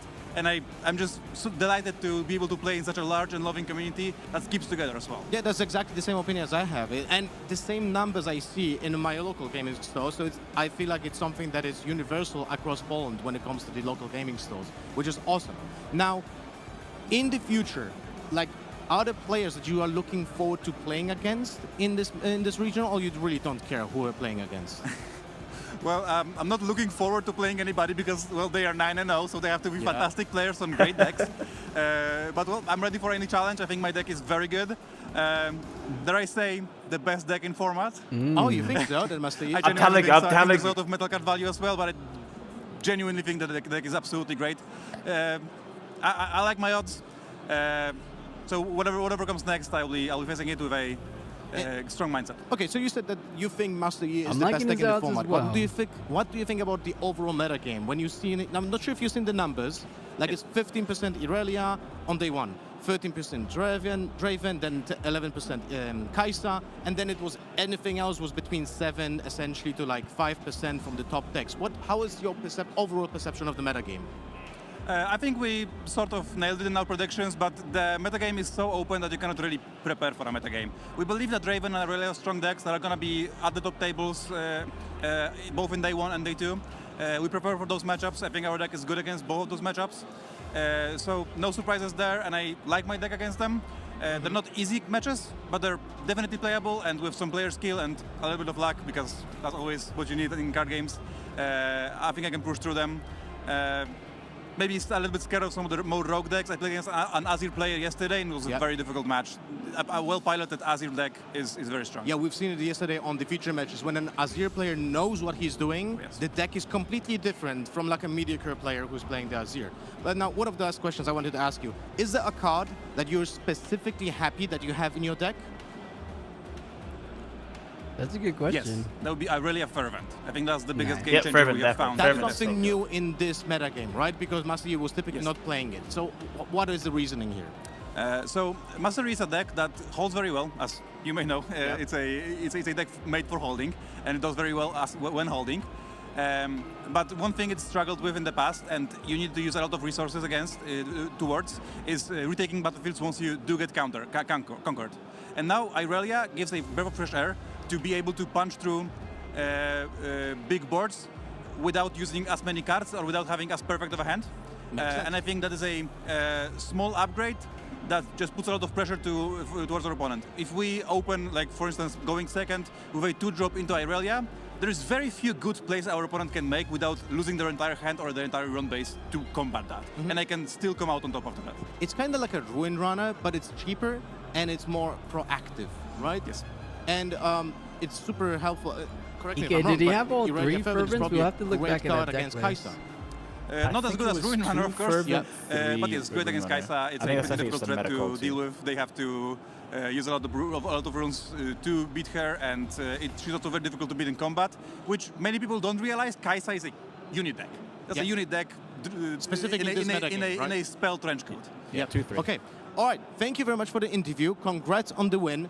9-0 Nice, is an some insane awesome performance so insight far, from and the looking forward. undefeated Master Yi player. So he's looking to make a really deep run, and I think he said it perfectly. Master Yi right now has a decent matchup against Draven. It looks to have a bit of a favorable matchup, as we just saw in this round number 9. So not too shabby. I wouldn't be surprised to see him in a top 8 position, but he will be playing the other undefeated 9-0 players. But something tells me he might be running into only Draven's Aurelia for the rest of the tournament. So it might be looking decently good, as we pointed out before.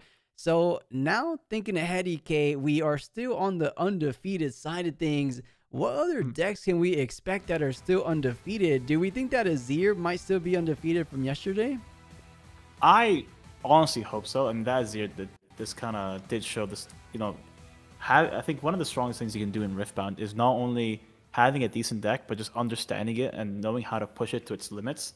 And as you saw from yesterday, these Azir players, these Annie players, decks that are not the top 3, top 5 decks, being able to just match what these decks are doing because you know how to parry them so well.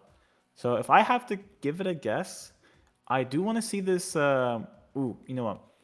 The decks I want to see is this. I think there's an undefeated Fiora going into round 9, and there's an undefeated Ezreal, and I do want to see that matchup of the two undefeateds. Yeah, we saw a little bit of Ezreal. I don't remember. I don't think they pulled out ahead. I think there was actually a losing Ezreal on stream, so I would love to see an undefeated. What they're bringing to today's event, I think they have similar game plan as Alan ZQ because he's also on Ezreal. But real quick, Heart Crew over on Twitch, I believe if you're looking for the bracket, guys, just exclamation point bracket. I'll pull up the bracket here. Let's have another little bit of an interview. Is this a Path of Exile? I see the shirt, but he almost looks like a dev. Let me see if he's a player. Yeah, obviously, Lux. I didn't come to the tournament saying I will make day 2 and I will win the tournament. It's just more with my friends. I'm the guy known to play Lux, the only one to play Lux. And so I just said, yeah, I have a different version from the internet. How many Lux made it? Let me see. I will just go for the best of metallic cards. And I just took the games round by round. And it did pretty well. So yeah, you did actually pretty well, considering the fact that now you're still in for the top 8. Basically, if you do perfectly tomorrow, you're gonna be in. So that's actually insane. You told me something about the round 1 because there was something very funny. Tell us a little bit more about that. So round 1, there are like 29 Lux players in the tournament, and so game 1, I have a mirror match against my opponent, also called Neo. So both guys nicknamed Neo, both playing Lux. That is random. Like There's only 29 Lux, and you have to play round 1 Lux. So unfortunately, in the meantime, since the interview isn't from a winner's interview, let's take a look at the total standings. Let's go ahead and hit a refresh. Do you have the bracket on your side, EK? Let me get it up just now. I do have the. I could post it in the caster chat. I got the UVS link, so I do have the spreadsheet and I do have the caster. So I do have the bracket. So let's see. So we did see our undefeated Ezreal actually losing to Kaisa, but our undefeated Azir is still in it to win it right now. Yeah, Squirtle remains undefeated. Took down another Aurelia. He is eating those Aurelias for breakfast, it seems like. Fiora's still playing. So Fiora, the undefeated Fiora, is still contending. I don't know how much time is left, as it says 60 minutes, but I don't think that's correct. And day 2 is still timed up until top 8. So Jama Boy, they potentially could still be undefeated, but it looks like their match isn't fully over. Vin's HS, a pro player that we managed to see on the feature match, is still looking to do really good on his Draven build. I actually have his deck list if we want to take a look. Alan ZQ taking another L. So he's currently X2, as he did take an L yesterday as well. I don't know if he's gonna make top 8. The little funny prediction that my brother made. Once I told that Alan is still on Ezreal, he immediately told me that that's gonna be the first top 8 he doesn't make. So his prediction might have been true, as X2's is like, you're right at the edge, But keep in mind, you still have 4 contests. Still have 4 rounds to go, and those are 4 rounds against the best of the best, but Alan is the best of the best. So if anyone can remain undefeated for the remaining of this rounds of day 2, it could be him. So maybe he squeezes in top 8 as the last one, because I think everything above him are just going to be XO/X1s. Right. And if there's any player that plays Riftbound that you can't bet against, it's definitely Alan. Never, that guy, right? Yeah. Give him any pile of cards, and I go, yeah, he has a chance. I do want to point out, so we do see actually the same Aurelia versus Yi matchup. I think it happened 3 times this round. And, we did see, I think 2 of the times Yi won, 1 of the time Aurelia wins. So it's definitely one of those matchups where, again, it is kind of luck dependent who gets that Celicorn, who gets to play better. But, again, just looking at some key decks here, only seeing 1 Kaisa in this kind of upper, like, bracket, I'd call it, from Zockler, but going undefeated. And still undefeated, so they're 9-0. We probably will be tuning in on a Zoka game or Zokala game somewhat soon, because I want to see what they're cooking. I think actually I have Zoka's deck list as well. He was the Vision Mech. Oh, you do? EK, I think maybe it might have been you. It was the Mech Kaiser with the Vision Mech, with the Vision early guy. The 4-drop mech as well as the chosen champion. I believe is Rumble Hot-Headed. Actually, it was me and Ojama that were casting. Ojama. It was the game right after. I remember tuning in. It was against Yi, I'm pretty sure. It was a it was a Kaza Yi, and that was actually an epic showdown. I would definitely recommend. I believe that was round 6. I believe you think it would sound boring on paper, Kaza Yi. How many times have we seen it? But it was a ball. It was a really good banger matchup, honestly.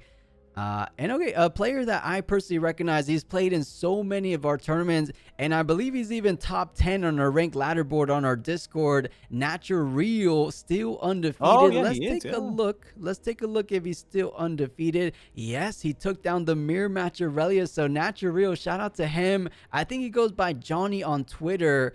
I definitely seen him since the beginning. I remember he was one of our earliest followers / community members. So shout out to him. Hopefully he continues on that Aurelia train, because I'm an Aurelia believer.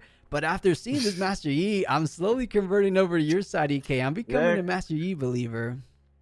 I mean, definitely. I think not be able to go to this regional, but definitely the deck I would have went in with. So kind of feeling vindicated with my choice. Seeing so many Yis make it to top, not top 8, but like making it up to day 2 undefeated. I definitely think it's a very strong deck. I am interested. So again, this is Azir, this is Kaisa. Oh, and the Fiora did end up losing, so we'll not be able to see him, which is kind of sad, but probably maybe in a future round. Nice. And thank you, BMU. I'll take a look at that. Someone asked me to see the Draven deck list. So guys, before this deck, before the next round number 10, this was the highest rating, or he's not the undefeated deck list, but he was the pro player deck list for Draven. I believe, who asked me to see that deck list? Slugbug. This one's for you, Slugbug. So if you want to go ahead and take a little screenshot of the Draven deck list, and I believe someone wanted to see the Kaiser deck list as well from yesterday. This was, I thought it was Zoka. I guess it was a different one. Either way, he was undefeated at the time, probably still X1. So it wasn't Zoka. It sounded like his name, but it wasn't. So still a good Kaiser nonetheless, but I'm actually really curious now. I want to see exactly what the undefeated Kaiser is bringing here in day number 2. So let's head back to the booth in the meantime, and let's open, was the Yi list deck shared? W, it was. If you rewind back in the VOD, if you're listening in, if not, I'll type it here shortly. You should be able to see it. I don't think it was that much off, because I have a undefeated Master Yi list from yesterday. Let me see if I could pull that up. Do look at the link that BMU sent. It's actually very, very insightful. You see all the champions and their kind of current wins and losses, so do check that out. Let's check it out in the meantime. So champion standings. So is giving us the players that are the highest likelihood of getting the best of metal legend, and it looks like Natural, funny that we pointed him out, is looking poised to get that legend, or the top players of each legend, I should say. So the deck list we just saw is the number 2 Draven, so not a bad deck list to take out, but there's one player above him. The 3-bat player is completely undefeated.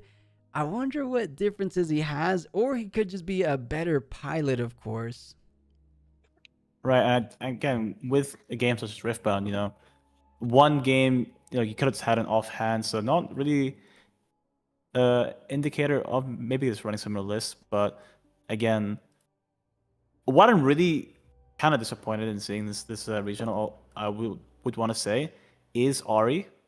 Ahri, I think, was a deck that I kind of had in like near the victor tier. I think Alan himself did kind of bring it up, saying it was a very strong deck, and we would be seeing it in this regional. But I guess not many people innovating on this deck, kind of still still maybe going for the metal card and not trying to take it as seriously as the other players. But yeah, same thing with Jax. The Lucians, they are 7-1-1. Our best two Lucians. So not out of the count just yet. Yeah, it could still be, because I did say I believe there's going to be a single Lucian in top 8, but not looking too good. But 8 of them did manage to go ahead and find their way into into day 2. I said 8, but it looks to be 1, 2, 3, 4, 5, 6 Lucians. So maybe the numbers were wrong that I saw previously. But to your point about Ahri, it looks like not a single Ahri managed to find their way into that day 2 position. So it feels weird because Ahri seems on paper like a strong deck, but it just comes down to those matchups. You still don't have the best matchup against Draven. Kai'Sa matchups are terrible despite you having some counter potential of your own. There's just too many ways of Kai'Sa to get over those cards so that you don't get the benefit from your Ahri legend ability. Let's go a little bit through. I do like that Jinx is still kicking it in day number 2. So Diggy, the best of metal Jinx legend winner from before, is still at the contention of getting another Jinx. And that is the second most valuable metal card, because these set 1 cards are eventually going to get rotated out. Hence why everyone's gunning for those Ahris, gunning for the Jinx. But Jinx, on the other hand, is actually doing decently good. Do you think she's running something similar to what we saw Annie build? Maybe something like the Rain Guard. Obviously, she's running Pharah's Forerunner and Rebukes, but what else do you think it might be like spicy? The good old package she used to run, the discard, bring back that unit? There's the, I always forget. It's the when I hold, draw 2 cards, that it enters ready if you're, I think the Doombreak? Oh, yeah, I know exactly what you're talking about. Doombreaker, yeah. Right, yeah, so that card is Doombreaker. Yeah. So that card is probably one of the only cards that Jinx has access to. That, again, in a meta where you don't have fight or flight, where units have the chance to stick on there, could be something that Jinx plays. I was looking around, and I'm just very impressed by this. There is a 8-in-1 Yasuo. Oh, let me scroll that down. Where's Yasuo? And I think that's definitely a player. I think a player called Boki. That player is something I think we might have seen him on stream. Maybe that name does kind of. I think we talked about him, but no, I don't think we saw him on stream. So yeah, the number 1 Yasuo doing such a good job, still hanging in there, 8-0. So these are after round 9 results. So these guys are the most updated results. Animation Mojo, on the other hand, for Fiora, that is looking to be the strongest Fiora so far. We did manage to see him on the stream, and I do have his deck list as well. If you guys want to take a look at the Fiora deck list, let me know. But scrolling up some of the other legends, funny enough, besides Sivir being the lowest represented, at least 2 of them managed to be successful. So they're just 2 fighting it out for the best of metal. But something I did want to point out, I believe, let me scroll up if it rings the bell again, what I was going to say before. That's what I was going to say. Ghoster Driver, a top 4 Bologna player, is still the number 1 standing Victor player going X1. So we thought it was going to be Colin Kai'Sa, but he's fallen a little bit down at an X2 position so far. So not poised too greatly to lock in that 8 position. But Ghoster Driver, as we saw from the past, he's managed to get top 4 last European regional. Might just do it one more time with Victor again. So can he do it? MF Aurora, I don't think they're going to be looking too good. So Sebi Q, as we saw from Bologna, he was the runner-up that tournament. Nowhere to be found. Maybe running a different deck. But yeah, Aurora MF specifically took a little bit of a hit. Last thing before I close this page out, Natural shout out one more time. He's actually the number 1 Aurelia so far. The only Aurelia in the entire tournament to remain undefeated. You know, if you guys remember that German event, he was spicy with it, guys. He was running Janna in the Aurelia deck. So he was one of the only Aurelias that kind of came to play with something that no one else saw. I think he's doing something very similar in this Lille Regional as well. I want to see him now. I know it's another Aurelia. Everyone's tired of Aurelia, but we want to see exactly what he's bringing and how has he managed to do what no other Aurelia player has managed to do. I would like it, but maybe let's save it for round 11, round 12. Right, yeah. Right, yeah. Let's get something else in the meantime. I mean, we're excited for Aurelia right now, but I think you give it a few more rounds and we'll be seeing a lot of Aurelia. I mean, I am interested in this Azir player. 9-0 on Azir, not something I'd expect. He's one of the few legends that is 9-0. I think very unexpected. I would have expected maybe a Victor, a Rek'Sai, Annie. Not really expecting the Azir. So wondering what this player is kind of bringing out that's different from every other Azir player too. Yeah, no, that's Pedro. Remember the deck list we were talking about earlier today before. Oh, that was him. Yeah, that was the deck list I showed you. So real quick before round it, for anyone that wants to see those deck lists, I'll head over to the full screen one more time. For the Azir curious players, this was the undefeated Azir deck so far. So completely just going on the more consistent side of things, just 3-3-3 across the board, couple twos and a couple of ones. So this is the so far undefeated. Yeah, I dare say the best Azir player out in Lille currently.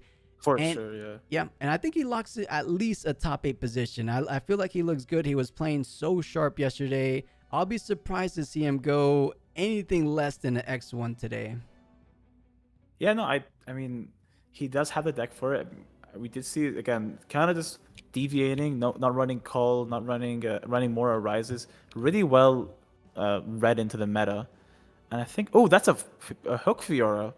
Yeah, this is the number one standing Fiora animation module, as we pointed out from the Best of Metal Legend statistics. So he's still the number one. He's running the Hook variant, but unlike a lot of variants of the past, not really going for the Harness Dragon game plan, just sticking a little bit more to the lower side of things. So has the Action, but the highest card he has is just a set Brawler. So definitely doing a little bit of different stuff. Well, of course, the Spectral Matron is essential to the Beta Hook game plan, but Spectral Matron, just to bring back, it looks like the Worthy. Wait a minute, where in the world's the Worthy? No. There's no way this deck list is correct. This is what they gave us on stream, but there's no way he's not running Fiora Worthy. Where's the Worthy, EK? So this is actually, I think I did see this in some Chinese metas where if you'll be starting with Trifarian Warcamp, right?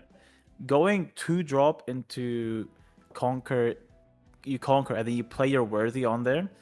That does make the Worthy instantly mighty with that +1 that you had, right? And then you get Deflect Shield on a turn 2 unit. So it is very, very strong. One of the strongest things that Fiora has access to, right? Being able to just get a mighty Fiora right there on the board.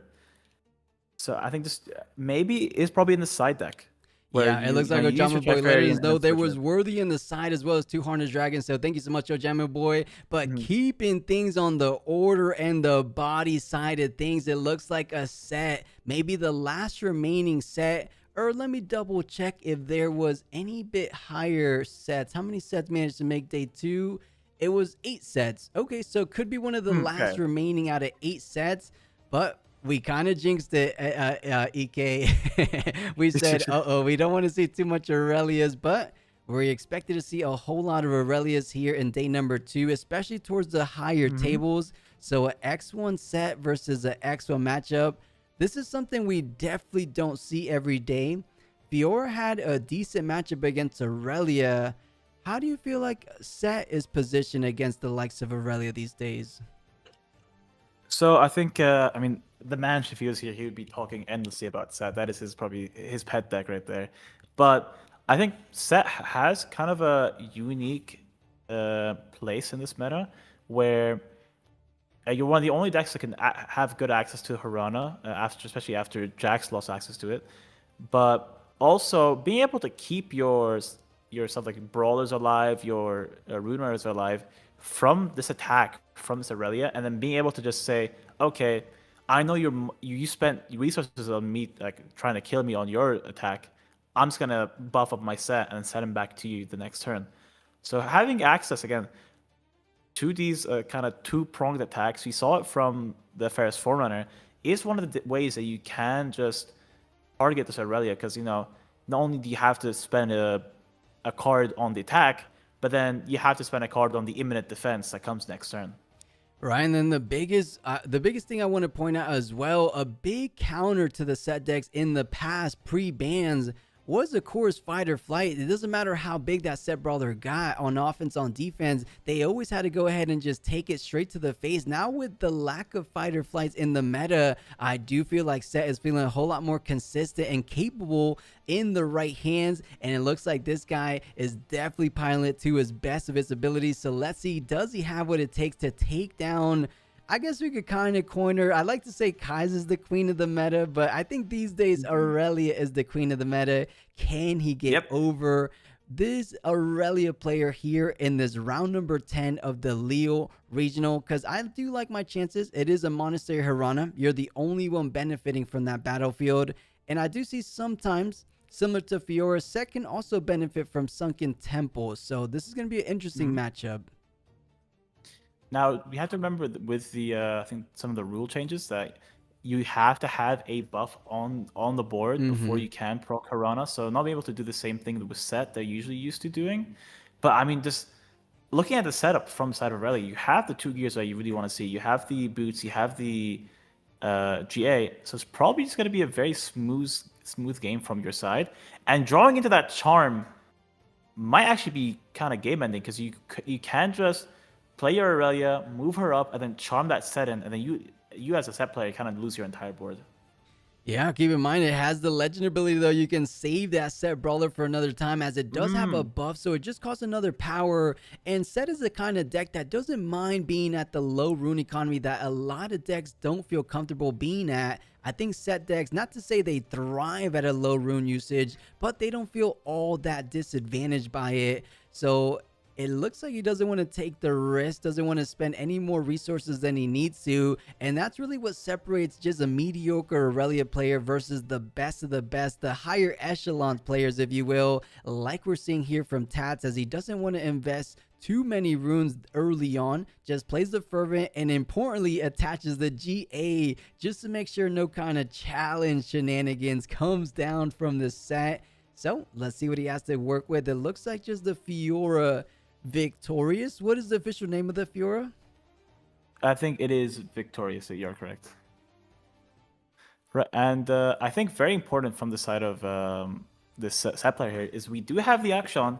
So this Aurelia might actually be kind of led into a false sense of safety here, false sense of security, sorry, because he will try and push up this turn and saying, you know what, at worst, I have my GA, I'm kind of safe from this incoming set attack, but then one action kind of just takes that entire play away from you.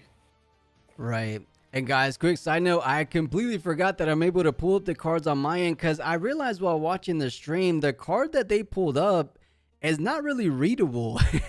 Did you notice that, EK? Like the card here on the right, they like show us just to see the pretty picture again, but for any new players at home, you can't really read the card. So chat, let us know if there's any cards you want me to pull up. Just like you can see, I'm pretty sure the card on screen is a whole lot more readable than the card they were showing there previously. So keep that in mind for anyone curious, or I'll just be pulling up cards here and there as I can.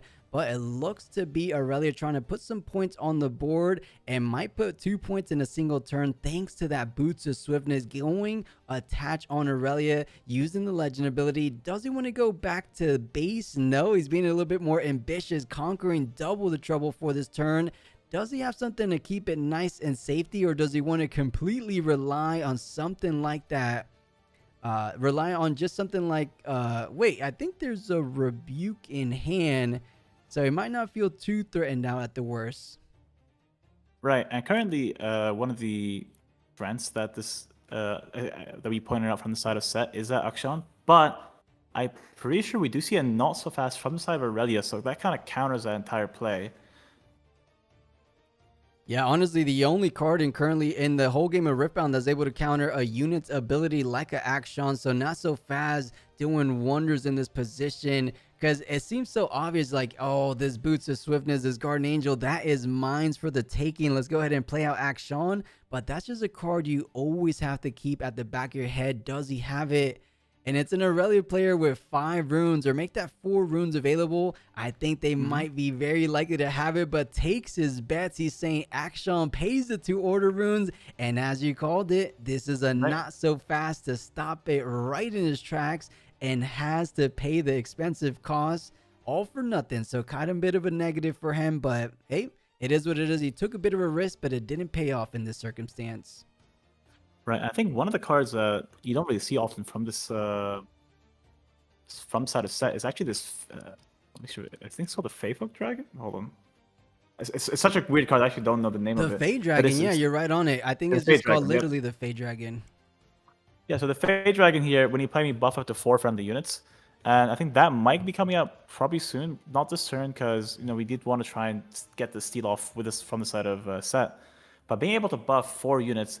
That's not only a double buff on the side of set, we kind of just protect him from any shenanigans, and we do generate a lot of gold from it. So, going to be a very impactful card in the upcoming turns.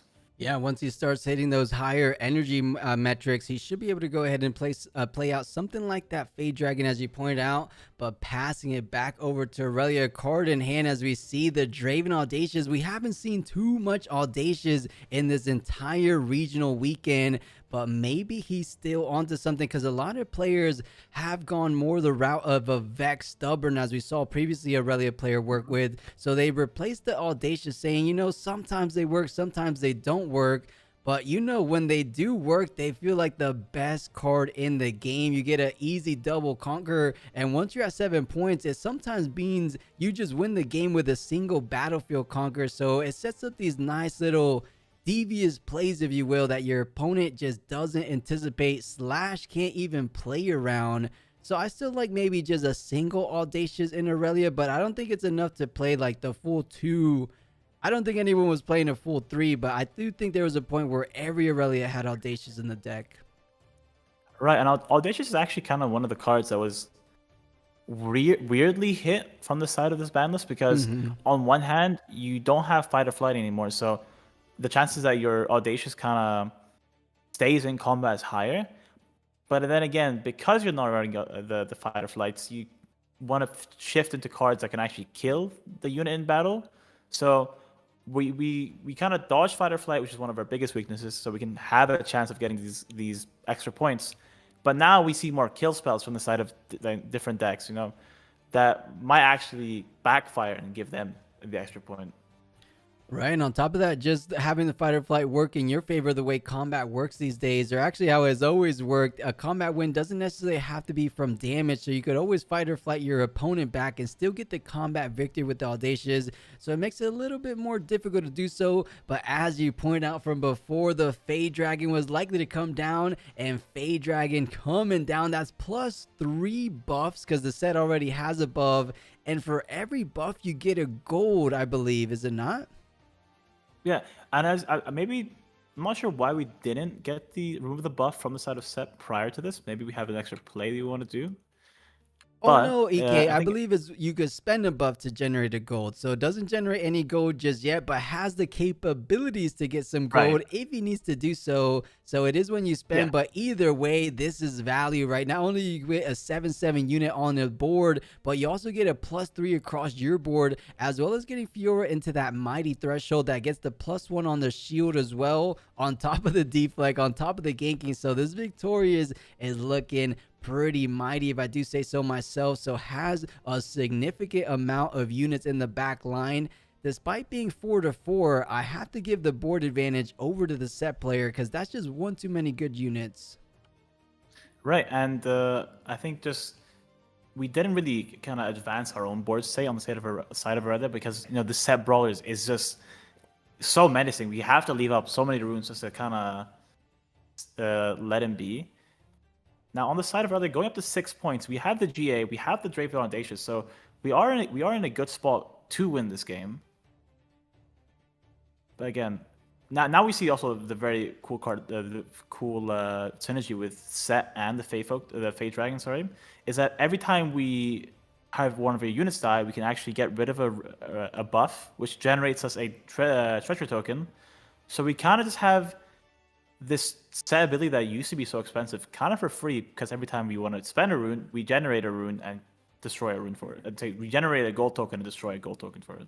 Right, really good, really good point, right? Because it used to be a bit of a downside to that set legend ability by losing some rune efficiency later on, but now with the gold, it's almost a net even. Yes, it's not a power, or yes, it's not an energy, but it's still a power, which is the more expensive resources in Riftbound, right? So it makes sense, and we're seeing how synergistic this card is in these set decks, and it makes so much sense because I thought you had to spend the buff with the Fey Dragon for some reason, but it just says literally when you spend a buff. So with the set legend ability, with the set brawler legend ability, or not legend, but set champion ability as well, even something like Call to Glory technically spends a buff, you would generate a gold. So it has a lot of cards to take full on advantage of this Fey Dragon. So I could totally understand him why he's playing in the deck, and it was a big boost of Spiritforged cards for the set. It's just, it was waiting for something like this post-ban to really make a mark in the meta. But I think he is definitely here today trying to make a stand for set. And he's saying this guy can contest with the best of the best. I don't know if I go as far as saying he's going to make a top 8 appearance, but he's not looking bad. Maybe top 32, top 16. What do you think?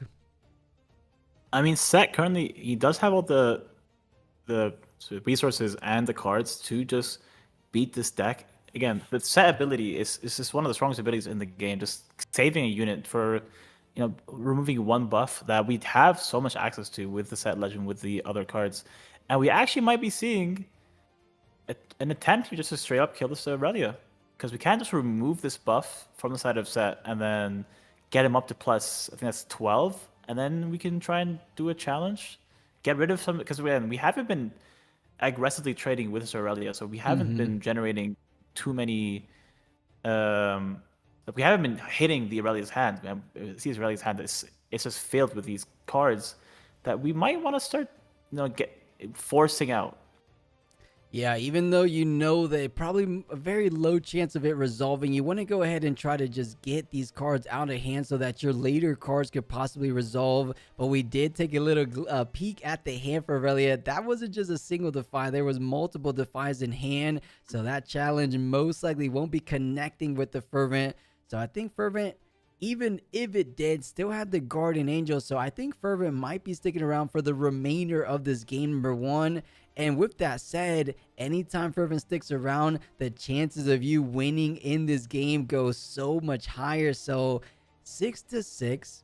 I know Set is a deck that can really reinforce these battlefields. And of course, you do have access to those body combat tricks like we saw the Master Yi have access to with those punch furs. But he's going for it either way. Challenge has to pay the deflect cost, so does pay 2 power there just to be met by the Defy. And man, what is up with the mainstream today? It wasn't lagging all yesterday, but let's have a quick refresh. And I also not using the gold tokens there. I'm not sure why. Yeah, true. He has quite a good amount of gold tokens to go ahead and not make sure he spends those runes, just kind of forgetting about it. Because, quick side note, I know it was not just me, guys. Some of you guys here at home were letting me know that the mainstream was also being a little bit funky. Hopefully, it kind of levels out and gets it together. I'll hit a quick refresh after this game number 1. But let's see what he has. He's saying Aurelia is knocking on the door of victory. You're at 6, potentially that final push because of the boots of swiftness. And Aurelia being Aurelia has such an easy time readying these units. You have to set up the biggest board you can on these battlefields, at the minimum one of these battlefields, and it looks like he's decided it will be the Monastery of Harana, defending with 18 total might. Is 18 enough, or can Aurelia get there?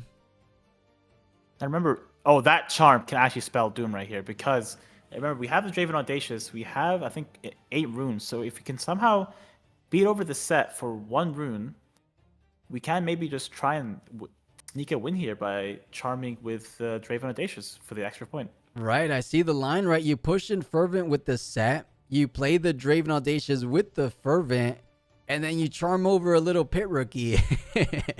Right? Wouldn't that win? Because you go to 7 with the Conquer, and then on the combat win with the Pit Rookie, you would win.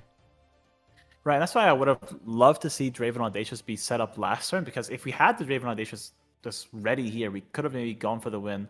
And that might just be what we try and do, using a Defiant, using an On Guard to just try and beat this over with just one rune.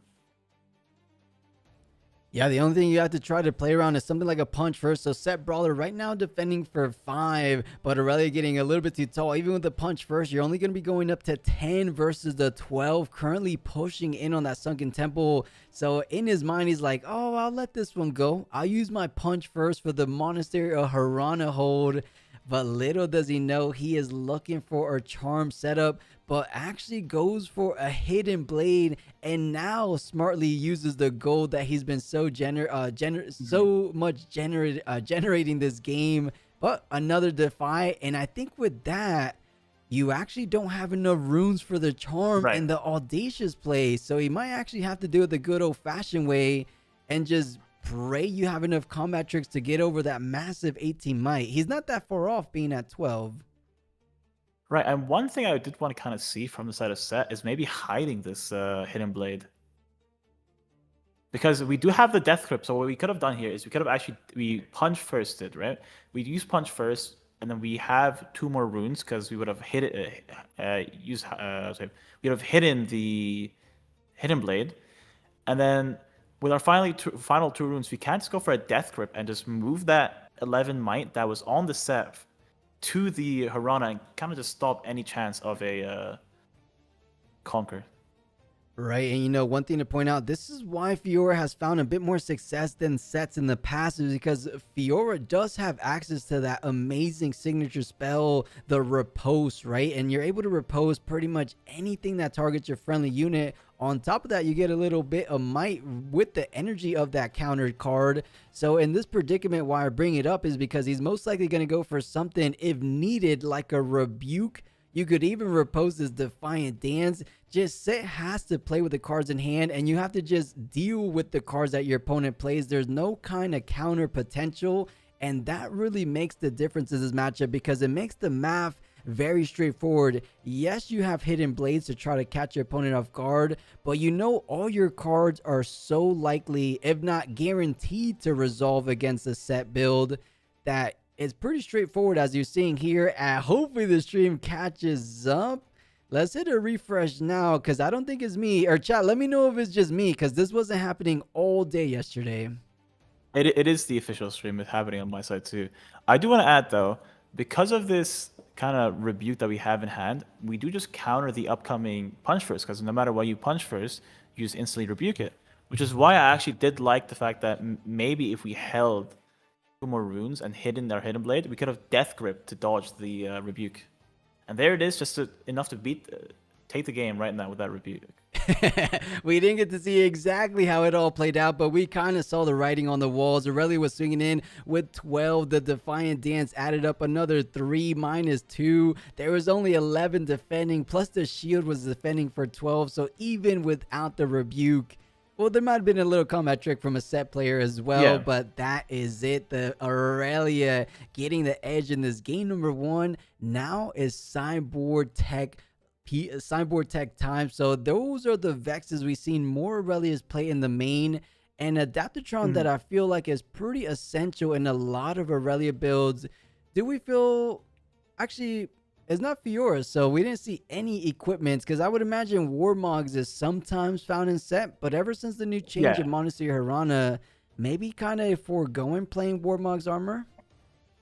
I still think you do play Warmogs armor on the side of Set, because it does give once we do have a single buff on the board, we can do that same Harana tech that we were used to doing, but also just being able to conquer and then give your, kind of just like, think about it as a hidden Zonias for that unit for free, basically. With the Set legend is very impactful. We don't see it, probably don't see it as much from the side of Fiora, who can't use the buff as well as Set does. But especially in the deck where we are running stuff like Fate Dragon, where we want to have these buffs to generate golds, I do want to see some Warmogs at the very least. Right, we'll kind of get a little glimpse again at the deck if they show it here after before this game number 2. But you're so right. The whole idea of set revolves around having buffs on your units. So it would only make sense to have a nice little cheap, effective way of generating those buffs on your units. So we will keep an eye on the deck list going forward. But I'm seeing a nice little sabotage maybe entering the deck. It looked like it went in the deck box, so maybe it won't be seen in this game number 2. But like I said before, I feel like sabotage is a great card to have in this matchup, as well as I believe more actions if able, as we saw how good Master Yi was able to utilize those actions. So that could be a card. Anything off the top of your head as well, EK, that kind of feels pretty good in this matchup? So I'm actually interested to see if we do see the Vex come out from the side of Aurelia, because on one hand, we do want to weaken his punch first, his hidden blades, make him kind of pay extra.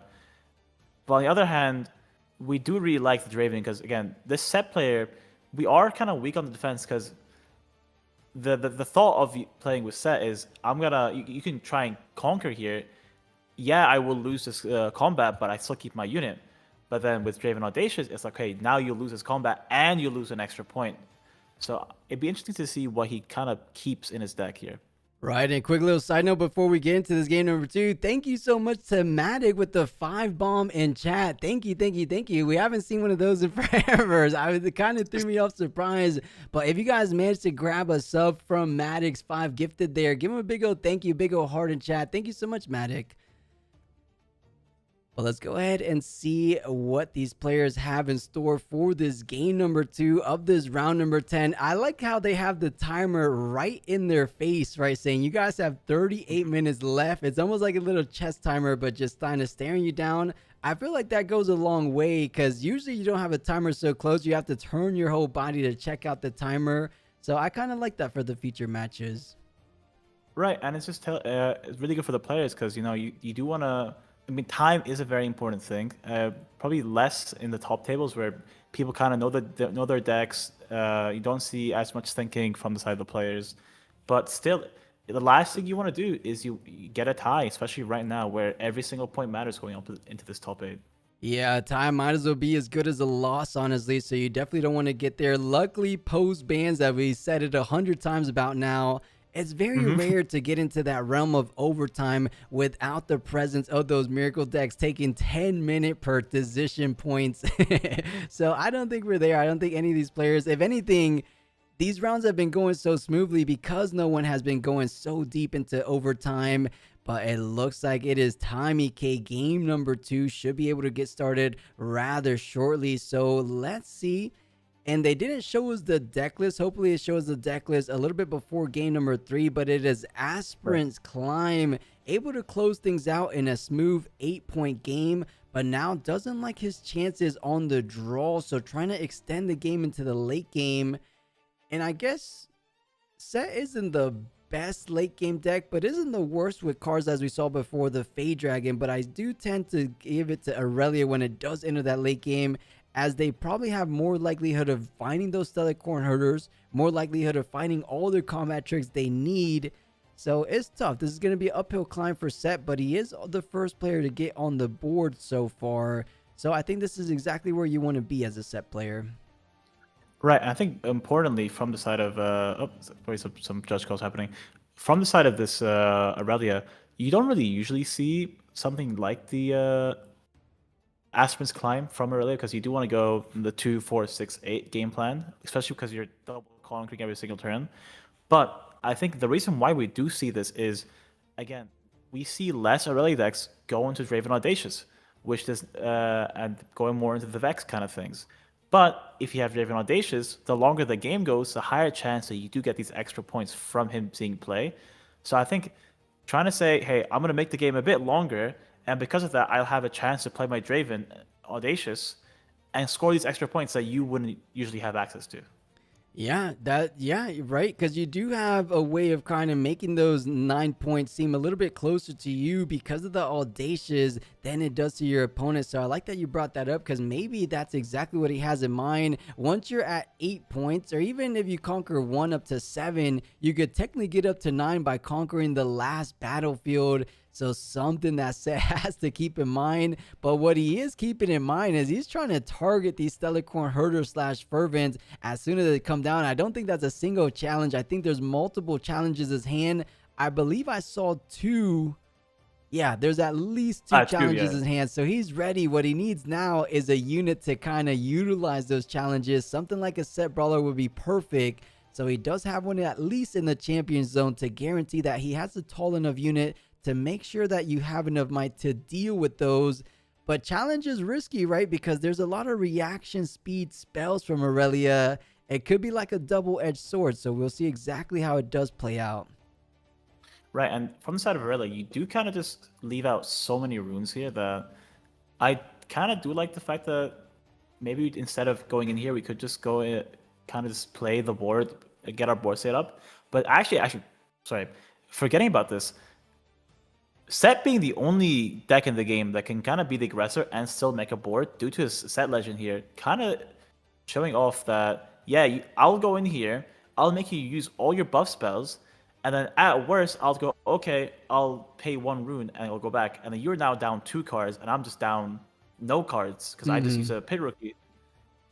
So really strong play from the Set here, knowing the strength of this deck and trying to target the Aurelia's hand. This is why I want to see these aggressive trades, trying to get all these answers away from the Aurelia player.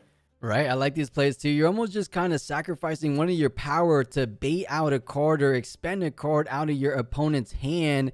And without any Stellarcorn Herders to be found in this game number 2, eventually that hand will dwindle down to not having too many answers towards the later parts of this game.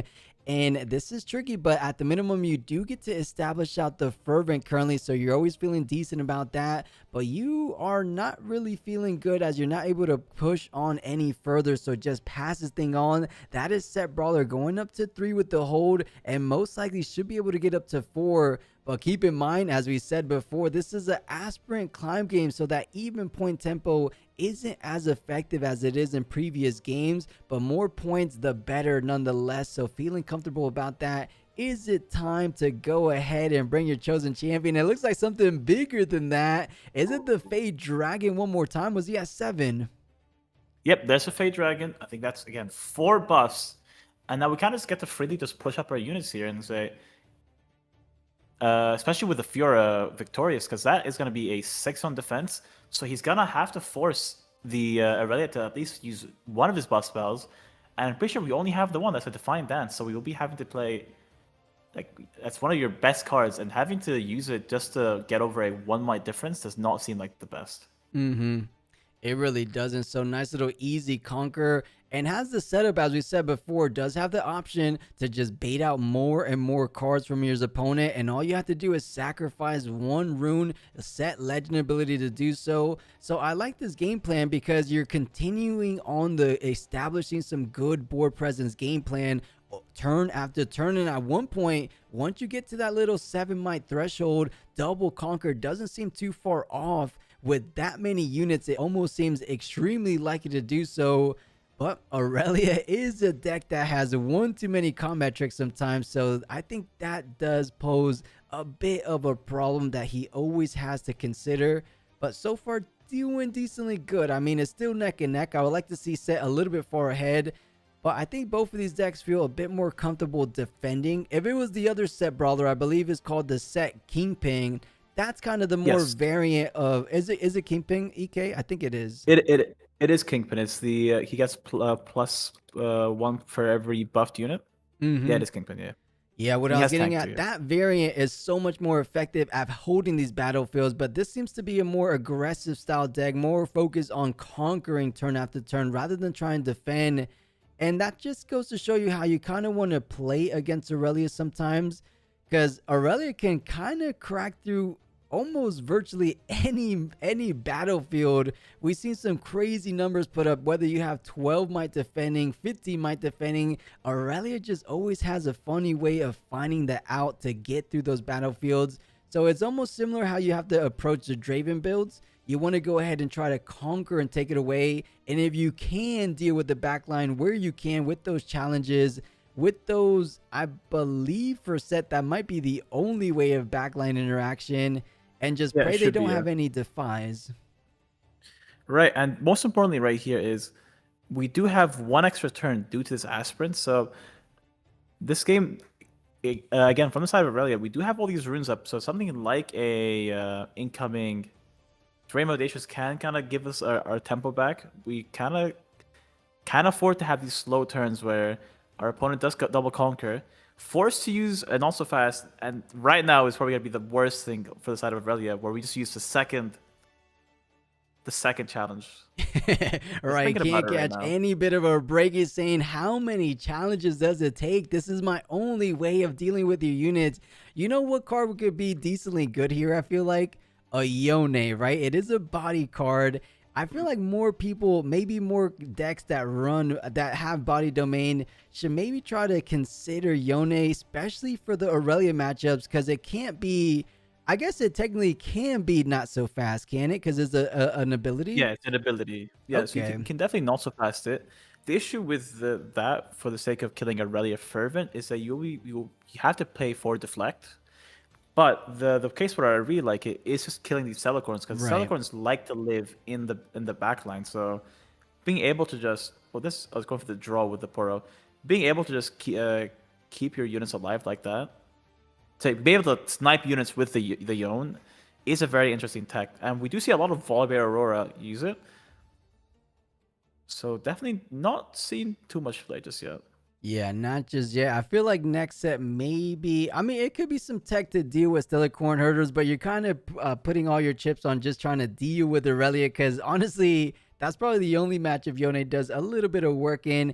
And with the lack of trying to accelerate it as soon as it comes down, maybe it gets answered before it's even able to do anything. But trying to do things as it comes down, a Defiant Dance on the Vex most likely will be enabled by the Legend ability to go in on the offensive. So Vex swinging in for 7 currently. The Fade Dragon does get reduced down to 6. So treading carefully. Probably has a little bit of a backup combat tricks if at the worst a punch first comes down. Actually, he can't even do anything because it's a single energy. The Vex Stubborn, such an incredible card sometimes. And the Fade Dragon doesn't meet his doom because of the Set Legend ability. The Legend has been going in. How many units has he saved in this game alone? I think maybe 2 or 3, but this is exactly the strength of this Set Legend, right? Because we did have to invest a full Defiant Dance just to kind of counter, but then we still have to be worried about the incoming attack from this Fade Dragon. Sorry, so really showing off why this player has seen so much success in a Aurelia dominated game. Right, who would have thought Vex Stubborn actually coming into play against a Set? But anytime you're versing a body deck that has those punch first, it seems to be quite fruitful to go ahead and play out something like a Vex. And if I said 0 energy, I implied because the Vex Stubborn, right? You did see there was 1 energy, but essentially 0 energy, because you can't play anything for 1 energy during that showdown. So if I said 0, that's what I meant. I didn't mean literally 0, but effectively 0. Yeah, no, so definitely it's being able to just say it. Make that one ruin up that these orange-yellow decks love to keep, saying, you know what, no, I'm going to counter that. You have to pay 2 runes now. Definitely a very strong part of this game. And these challenges are not going through. Right. Another counter. What a brutal realization. That is 3 for 3 challenges that do not go through. How are we feeling at this point? Do you feel like there's nothing you can do to break through these units? That's 3 counters, whether they got defined, whether they got not so fast. I'm low-key crying on the inside as I find myself, even though I have this massive board state, it still doesn't feel to be in the most advantageous position. But maybe I'm misreading it, because that is 1 too many units on the Set side. You are on the upper side of things in terms of point department. So 6. You kind of break through the Stellarcorn nice and easily, because the Set Brawler is a bit too tall currently, but takes the more, the bigger conquer. I guess he's trying to deal with Vex while you can. is the rebuke, right? This rebuke just being so cheap and so effective, sending that set back into hand. Now he has two cards in hand. I'm pretty sure the Aurelia does. So you can just kind of call him out and say you might not have a buff, and just go in with this tasty. Say the tasty, the Fey Folk, say not Fey Folk, the Fey Dragon. And now it's just we do have a Doran's to kind of just buff it up. So I kind of do like this aggressive play if you go for it. And it looks to be just that, going for it. So attaches the Doran's blade, swinging in for a good amount of might. So 5 plus the 2, swinging in for 7. Maybe the play previously for the Set Brawler was just trying to test the waters. Does he have the rebuke? Let's go ahead and see the rebuke. Now the Stellar Corn does fall, and more importantly, you get up to the 7 points. So meaning there's just 2 more points away, 2 more double conquer on the next turn. But you're all out of runes essentially on this turn. So everything that remains in the back line, yes, that's 4 units. But they're not really the most impressive units now that the Brawler's back in hand. And, you know, you don't really have a Fiora worthy like a lot of Fiora decks tend to do. So you can't really ready the Set Brawler as soon as it comes down. So I don't know. I'm not loving my chances at a final closing push. What about you, EK? Do you think the set has the potential to close things out on this next turn? I actually kind of love Set's position here because you do have this you're on your 7 points, right? Usually if you're on like a different kind of game, you'd go for that kind of 7 to 5 attack on that Vex, but realizing that I'm just gonna keep my victorious on this battlefield, and at worst he does kind of rebuke it away, but that's still paying deflect and going in. But at best you save it with your Set Legend and you still have your board. And just look at the side of I mean, yes, it is Aurelia, and we can just buff our way out of this. Oh, he concedes. He's saying, I have no combat triggers. Right. I would have baited it out, but this is a smart player. He's saying, why beat around the bush? Why waste any more time than needs be? Even with your current board state, I can't defend. I didn't draw On Guard. I didn't draw Discipline. He had good cards, but he had just one too many counters in hand. Nothing to enable any kind of might increases. And just like that, we have ourselves a game number 3. Set finding defeat in game number 1, but finding the path to victory in this game number 2. Can he do it one more time? Did the sideboard come into play there, or was it just Set doing good things off the rip? We might. I'm not sure. Call of the Week actually might be in the sideboard. Definitely. I'm not. Probably was there an action there? I need to remember the sideboard. But I do want to say this is the strength of being, taking these aggressive trades with the set against Aurelia, especially with the ability to keep our units alive. Being able to say, I'm going to sacrifice 1 rune for my Set Legend, but I'm going to discard 2 cards from your hand, basically, because you're forced to use them to defend or attack, is very strong. And we saw that, again, the lack of cards, the lack of pump spells, getting to the Aurelia at the very end, not having the resources to just close out the game there. Right, that is the key difference there, as we saw in game number 1 versus game number 2. As we kept going back to early on that game, he was baiting out card, making your opponent use more and more resources while you were just simply sacrificing 1 power every single time. So it was trading out, as we said before, 1 card from the hand versus 1 power. And with those Fey Dragons generating some golds down the road, you're not really minding having low rune count early on. Even in general, as we said, your set is a legend that doesn't feel all that bad being necessarily too low. Granted, he didn't even get that low because it was just 1 power. You get 2 runes channeled at the beginning of your turn either way. But when everything was said and done, Aurelia only had 2 cards when he passed it back. Drew 1 for the Conqueror up, or I think he drew 1. He drew 1, but I remember he just drew a Defy. So 3 cards total. Defy, that is not where he feels good.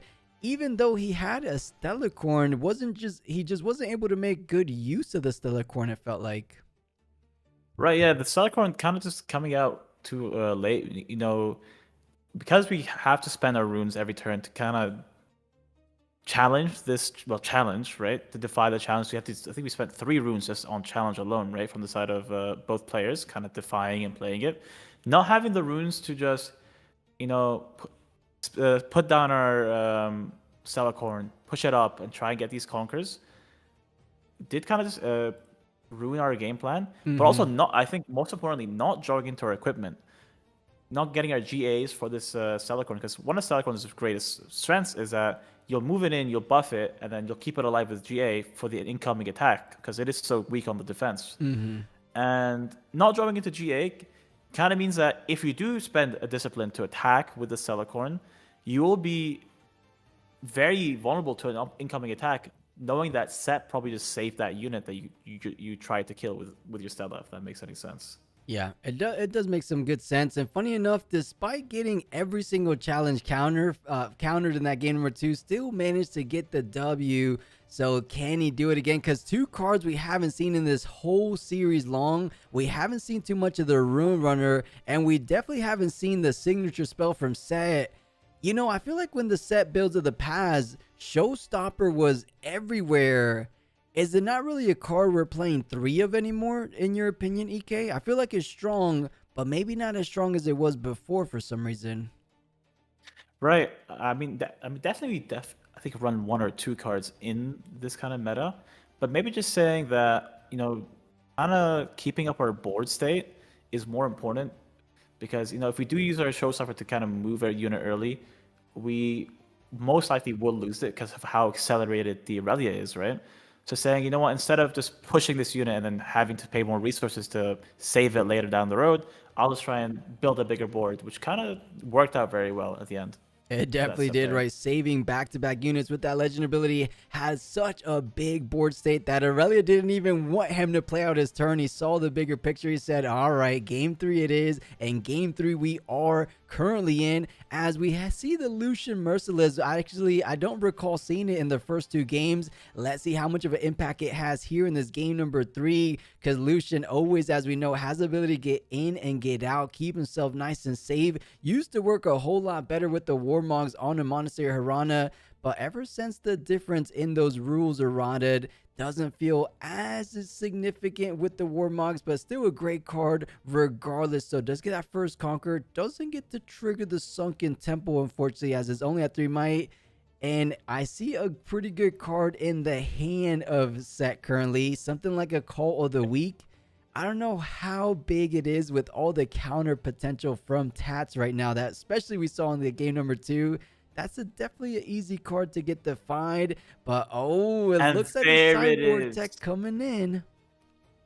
Yeah, taking over this boost of swiftness, kind of just saying, you know, even if you try and summon out your Aurelia next turn, you're gonna have to keep it in base. And now, because it is in base, we have the ability to conquer with the Akshan on our next turn, kill this Poro, and then call the week. And I don't think we have the Defy to keep this thing alive.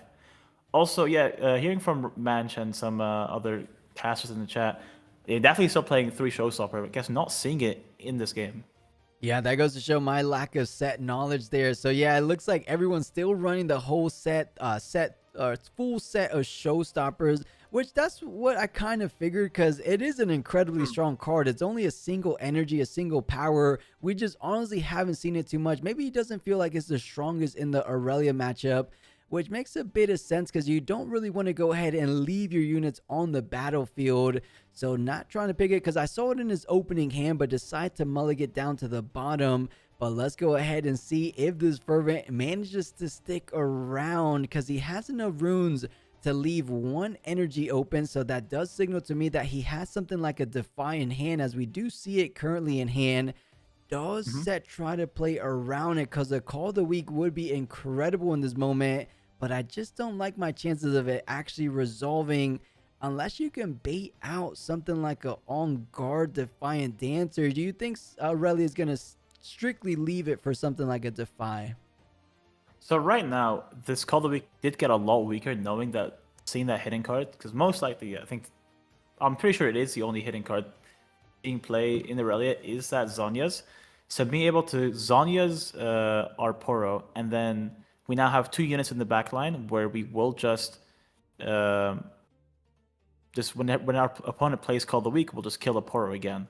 So that is one card kind of just countering the entire call line that this would have been potentially game ending from the side of Set. So really well navigated from the Aurelia. Yeah, even if it's not something like a Zonya's Hourglass, even something like a Tide Turner effectively counters that as well, as you're just adding additional units for those called as weak targets. So it has a couple outs there. So Lonely Portal does get contested. I think we're going to find our answer, whether it's something like a Zonya's Hourglass or is it the unit, because I believe those are the only hidden cards currently in Aurelia decks. Because I can't, I mean, unless you're running a crazy Emperor's Divide, which I don't think we've seen any bit of, it has to be, as you mentioned, the Zonias. But to be fair, we haven't seen too many Zonias recently in the Lille, so I'm willing to bet it has to just maybe be something like the Tide Turner. But let's see if this is going to go the exact way we were kind of pointing out. He uses the on guard, so doesn't have any energy remaining. If this is a punch first, as I say that, I realize he wouldn't have enough energy for the call of the week. Oh, it is a Zonya, so it does protect it. Right, so now we do trade both units. I think not using... So he did Zonya's in response to the death knell to not trigger Lonely. Wait a minute. I thought Zonya's has to be revealed before it goes to the trash. Oh, I think so. This, I'm not sure, because before this wasn't the case, but you can kind of use Zonya's to react to the death knell as it's happening. Okay. Because you don't lose control of the battlefield until afterwards. I'm not sure about that, but if they played it, what's the case before too? Okay, cool.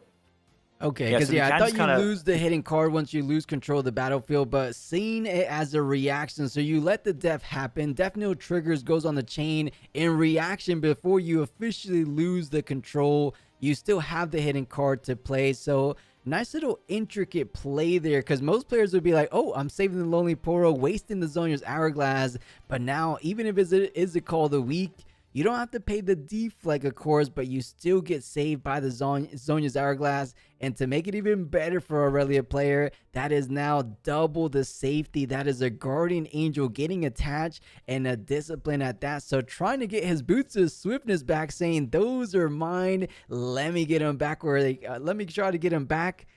Does he play around? I mean, he has the counters, right? So even if it's something like a hidden blade, I think those swiftness are going to be going back into the core of Aurelia relatively soon. Right, but remember, we still have access to the set legend. So this action probably going to live to see another day. But, you know, if we do go for this punch first, we will be losing a lot of runes. Right, that's interesting because Set Legend is probably the only legend that could kind of work this way for Action. You're kind of denying them the equipment you stole over and over again as long as you're having a buff. So it lives to see another day, as you pointed out. More importantly, you're completely denying them from the boost of swiftness. So just making it that more complicated for the Aurelia player to find his way, trying to get to battlefield as they find it so easily to do so with those boots of swiftness. Does get the slight edge here, going up to 3 points, and just passes it on with 3 runes at the ready. So has a potential of a Defiant Dance, a Defy, or if it's not a Defy, at the minimum something like a Hard Bargain. Doesn't feel all that bad. So has some good cards, not in the best position, but definitely not in the worst currently. Right, and remember, due to our lack of runes here, that even if we want to push any side of board here, this Hard Bargain kind of just says no to any punch first attempts, because, you know, one of the only ways that we can counter this, one of the best cards in the game right now, punch first, with this Hard Bargain, because we will probably tap out to summon something. Right. And just to, I think man just figuring out here, or letting having a quick little clarification in chat, because Showdown or Death Note isn't after Showdown, which is the same case for the classic example of the Glass Mixologist, right? You're able to play the unit from Glass Mixologist onto the same battlefield that it died at, because you still don't lose / the Showdown has ended until after everything is taken into account. So after the Death Knell trigger, not the other way around. Death Knell doesn't trigger after all that. So same example here, what went down, which allowed him to react with the Zonya's Hourglass. So hopefully that clears things up a little bit. So yeah, similar to same idea, same concept as the Mixologist example. So we do have a really good turn coming up from the side of Set here, because we have access to both Salvage and Call of the Week. So possibly being able to, Aurelia does think he has maybe a safe Aurelia with two kind of GAs, but if he can get rid of one, kill it on the hold, and then GA, and then use a Call of the Week, we could maybe wrap up this game right then and there. But probably we'll be seeing the tide turn to come out, so that we'll be saying no to that line. Right, and remind me one more time, what's the line you were mentioning here? Yeah, sorry. So we do have a salvage and a Call of the Week, right? So Okay. what we can do is we can salvage to get rid of the Zhonya's, and then use Call of the Week after we kill Aurelia on the attack the next turn. And I think passing. Okay, so this is a play that we can do. If you can find a way to kill this Aurelia right here, we can maybe just end the game outright by using Call of the Week. Yeah, are we taking into account the double safety with the GA as well? Because we have salvage in hand, so we can destroy one of the safeties. Oh, right. I see exactly what you mean. So salvage one of them, push in, kill the Fervent, and then Call the Week to finish it off in the back line. But take a look at how many energy he has available on defense. You know he's bound to have 1 or 2 combat tricks / counters. I'm only seeing the hard bargain. So if Set leaves enough runes available, and first things first, utilizing those boots of swiftness against him, hops over the Sunken Temple, contesting the Aurelia, currently 8 might to 5. Does he go ahead and bait out a Defiant Dance? That does bring him over to 8, -2 down to 6. But I could only imagine there's a little bit more combat tricks in the hand for Set. But it is kind of later into the game. Set doesn't have a lot of easy ways of generating card advantage, so he doesn't have the most cards in hand, as I believe there's about 5 or so cards, but I do think there was at least a punch first in there. Yeah, I'm definitely going to be seeing the punch first here, but... Oh, actually not. Going for the buff removal. Keeping our action alive and just saying, you know what? Use your Defiant Dance. I think he's just saying, I'm going to try and attack with this Rune Runner. Oh, not. I think just giving up the hold here and saying, you know what, I'm at 4, going up to 5 doesn't matter that much. I'll try again next turn. Right, I thought he was actually going to push in with the Rune Runner, but I don't think he likes his chances at defending when your opponent is staring you down with 1 too many runes available. So I think this is the safer line. Just go ahead and contest the other side of the battlefield. Get 2 energy at the end of your turn, because I think Pit Rookie doesn't feel all that bad defending.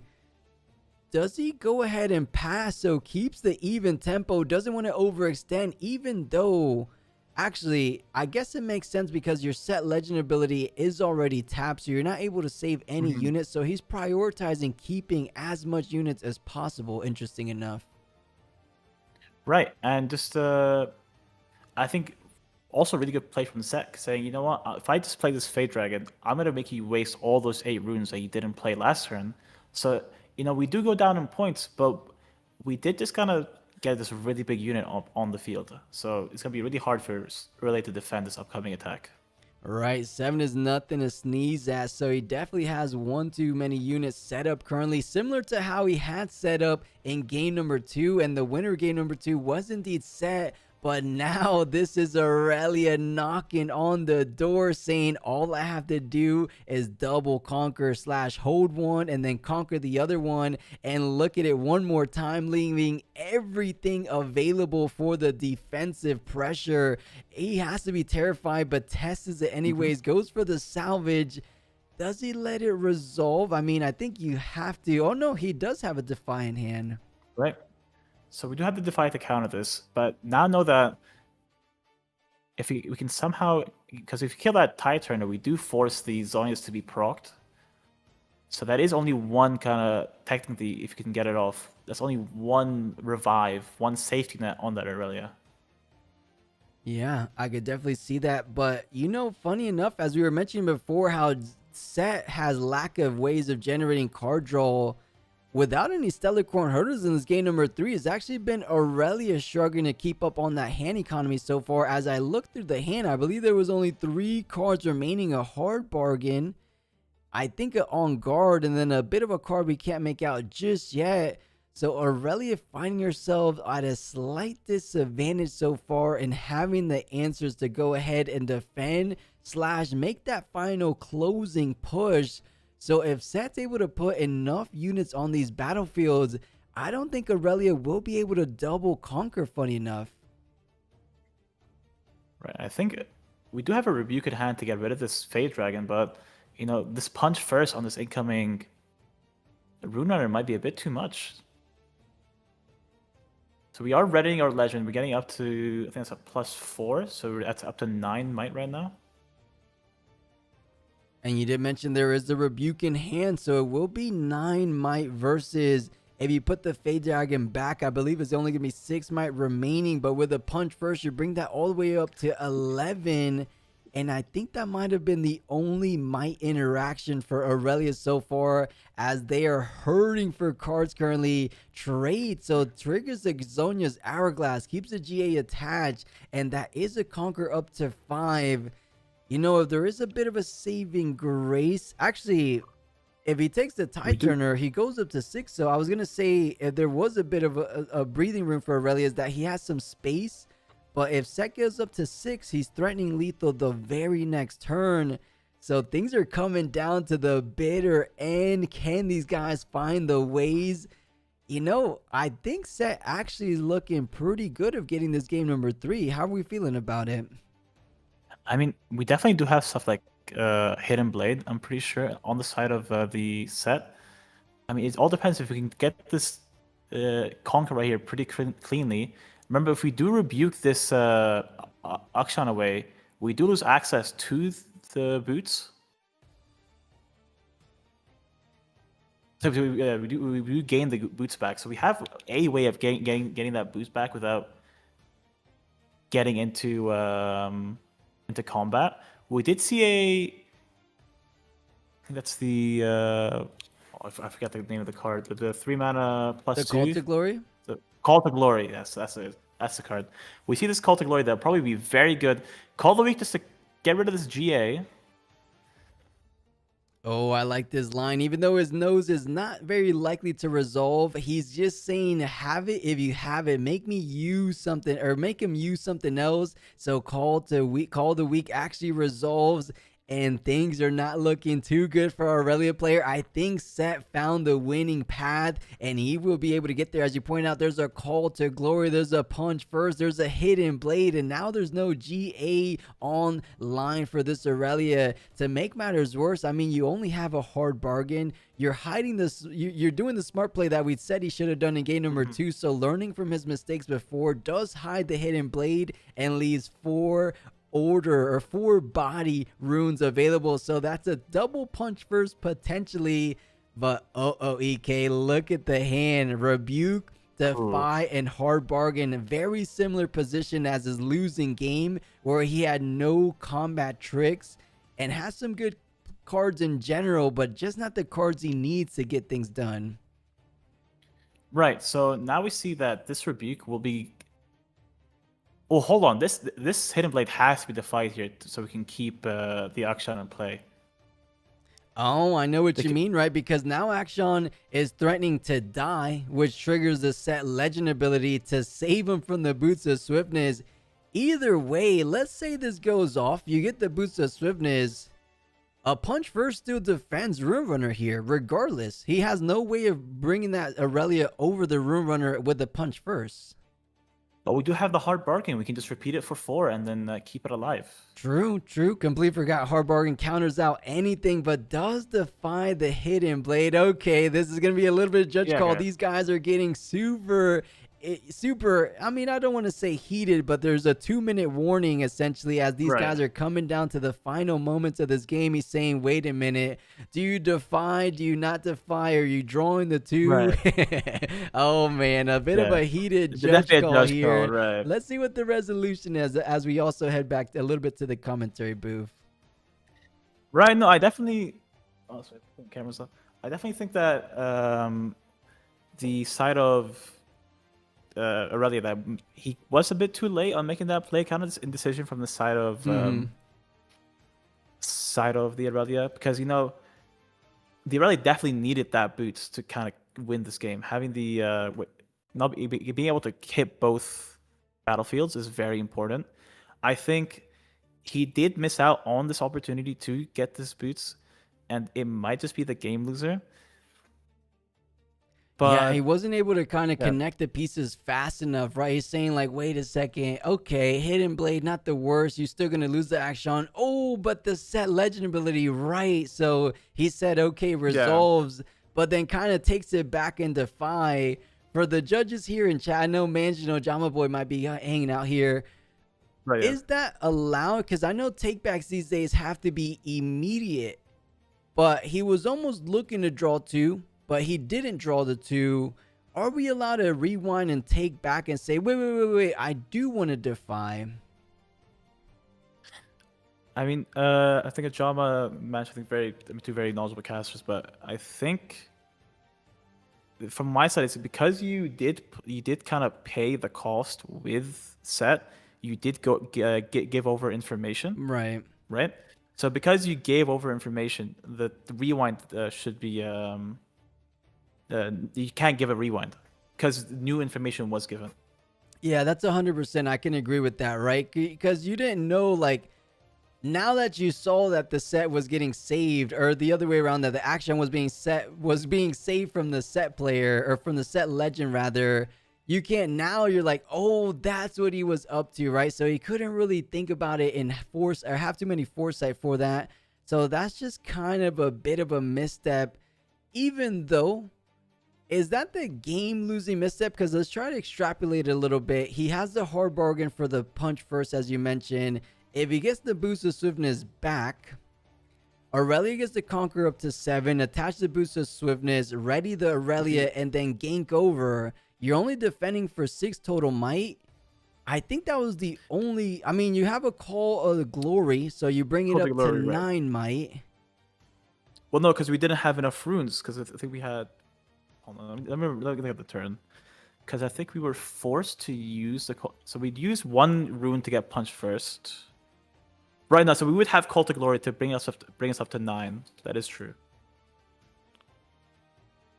Oh, but you would have to use the buff, as you wouldn't be able to pay it for... Actually, no, you're floating a rune. So yeah, you float a rune, and then you pay 3 the hard way, bring it up to 9. But no matter what, that cost them the game. It might have been Set's game to win either way, as I believe the Call to Glory should have... I mean, we could do the math. How much did Aurelia have before the Boots of Swiftness attach?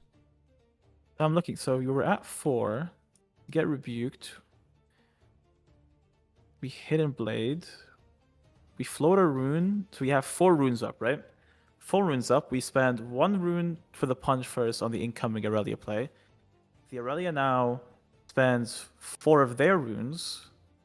So we'll be up to 1, 2, 3, 4. Yeah, no, because I think they have the Defy in... No, because they would have used the Defy in this case. Yeah, no, I think so it would be 9 to... whatever the might, so you would get off the Call to Glory to go up to 9. That you have enough runes to do that. There was an on guard in there, right? Because I think he pushed in and to beat the action. No, it was a rebuke. There wasn't an on guard, right, guys? Right, so I think it was just 4 might. You attach, go up to 5. You ready, go up to 6, and that was it. That was it. 6 to 9. I think the set player was always going to win that game. So even if he watches back to Vaughn, he can't be too upset, which means, guys, I mean, it was already shown on screen, but Set 100% guaranteed to win that game. And impressive stuff. That was a really good performance from our Set player. So much so that I feel like he's versed Aurelia players so much in this weekend. I'm willing to bet he's played at minimum 4 Aurelia players this weekend and took down another one as he continues his push over to the top 8. Just has 1 loss under his belt. Maybe he could keep things going. And we said, I don't know if it's likely for him to top 8, but if we probably asked the player, he definitely feels confident. I mean, that is the strength of this really strong ability of keeping your units alive in combat. Kind of getting, like, I mean, exponentially better because we have to see the end of combat now due to cards such as Fight or Flight now being involved. And I think I did the math. Aurelia would have been a 9 to the Rune Runner's 9. So even if we did kind of play out that situation, we'll have the Rune Runner die, and then we will save it with Set, and we'll double conquer on the end on the next turn. So either way, I'm pretty sure it was Set's game. despite the kind of misplay. Because he had 2 units, right? So they trade, and then he had 1 pit rookie in the back line, conquer one, conquer the other. So yeah, I think Set had it the whole time. So not too bad. I mean, we're starting off this day 2 tournament insanely awesome, right? Round number 1, we almost saw a volley bear, but we didn't. We watched the second best. We watched a Master Yi take down not the menace, but you know, the meta favorite, if you will, as she's the #1 represented in day number 2. So Master Yi taking down Aurelia. Now we saw Set taking down Aurelia. You know, it seems to me, if you brought Aurelia, you have a big old target on your back, as everyone has prepared for you. Very similar to how we saw Draven matchups in the past. Yes, they can be the strongest decks, but there's been so many reps played against your deck that if you don't just draw the right pieces, as you kind of need to sometimes, the players know exactly what they need to do to take you down. And that we saw in round number 9 and in round number 10. Hopefully they give us a little bit of a break from Aurelia here in round number 11. But overall, how were those first 2 rounds for you, EK? I mean, again, as the Yi guy of the region here, I love seeing this deck kind of pop off. I think it's showing off its true strength. But also, I think Set definitely one of the decks that kind of, you know, was kind of like on the down low, like one of those decks that you don't really hear about, but then you play it against, it's like, oh my god, this deck is really good. And it's very not well known. I know in Set 1, it kind of slipped under the radar until Atlanta, when it won the 10K tournament. And then we saw Set kind of popping off more. And I think we'll probably see the same case with Set in this tournament, where kind of people forgot about the deck and it did slip under the radar, and they go, hold on, this deck does have a kind of a good matchup, being able to just trade so aggressively with the Aurelia, and then we have ways to target the base. We have with Call of the Week, with Challenge, and more importantly, I think we saw just how important it is in this current meta to have units that can be very sticky. Ferris Forerunner, I think the biggest kind of standout card. But if you think about it in a kind of weird way, we let our Set legend kind of lets us mimic what makes the Ferris Forerunner so strong. We do go down a rune, but it still is one of the strongest effects just to keep your unit alive. And we saw how good it was today.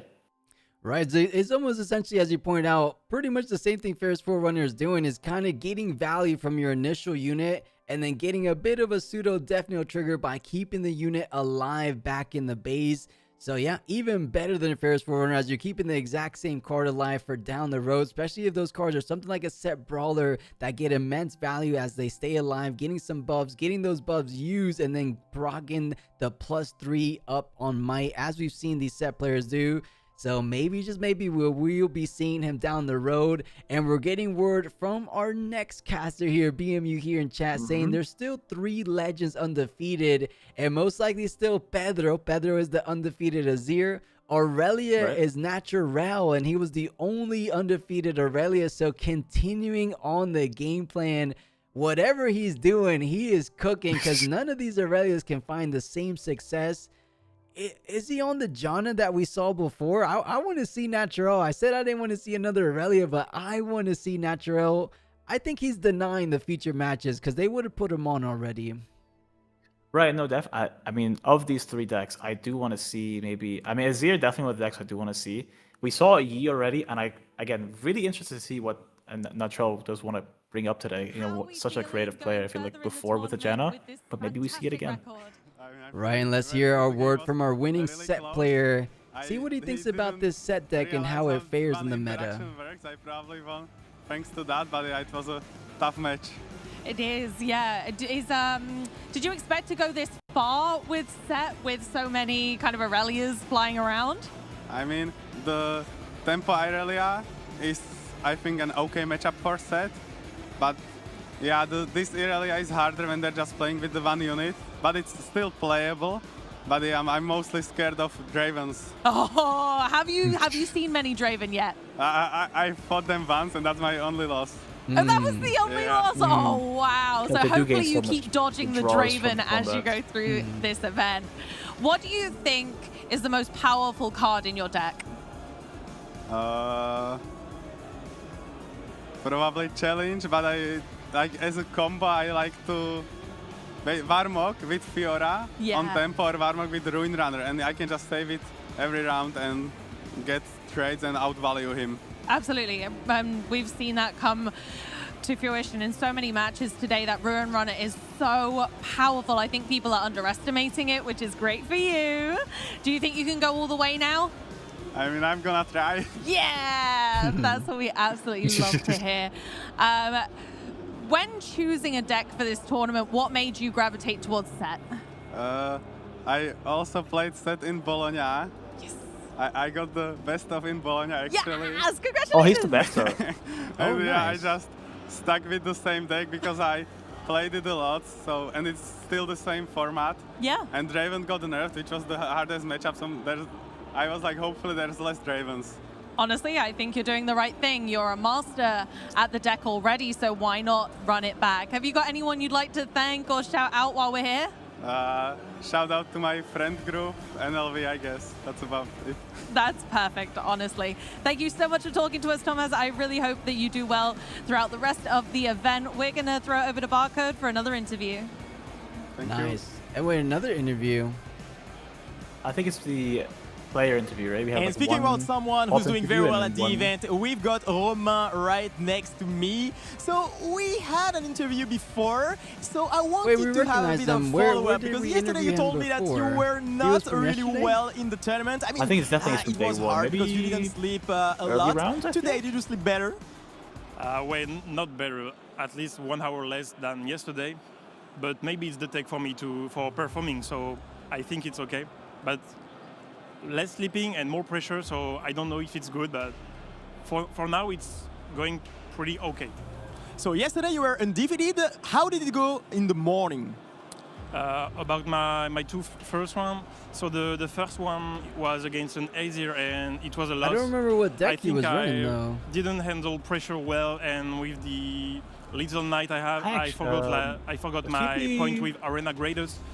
So when you're 8-0 and you forgot this, I think he might be on Kaiser. My opponent was. Chat, let us know if you guys remember, because I remember them well, interviewing him, but I can't remember it was my first round loss, it was. But after I faced another Azir, and luck was with me again because he didn't draw gears that he wants, so it went well for me. So now I'm in 9-1, so I'm still in the tournament. 9-1, yeah. So I think it's pretty okay for the moment.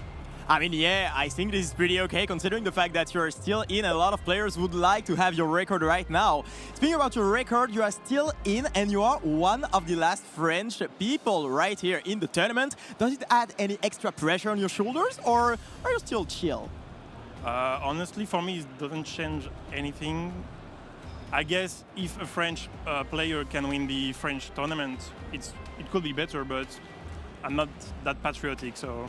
Oh, that's not what you want to say on stream. It doesn't matter. Right. Victory for you is lie what a little bit, right? You don't want to matters. say So for you're now, not there are only a few rounds Do it for your left. country Are you stuff. confident in the fact that you can just get to top 8 and maybe win Let's it make all? something up, you know? Honestly, get the crowd on your my side. mindset is Right. mainly go game after game, not thinking about top 8 or any prize because it's just gonna make me more pressure on me.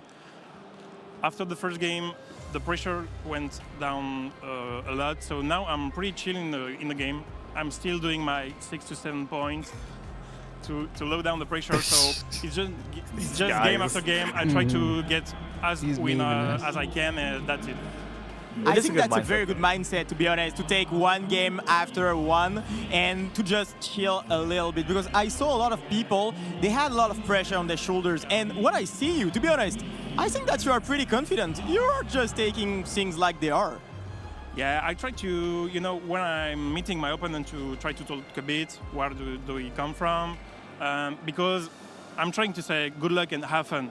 I know it's lots of pressure in the tournament, but we're still human, so we can talk, and that's why I'm trying to talk when I can and to have a sportships behavior, behavior to when he wants to replay. Or we are not here to shark. We are here to play as best as we can and to try to get the win. And my opponent and I are wanted to play as better as they can.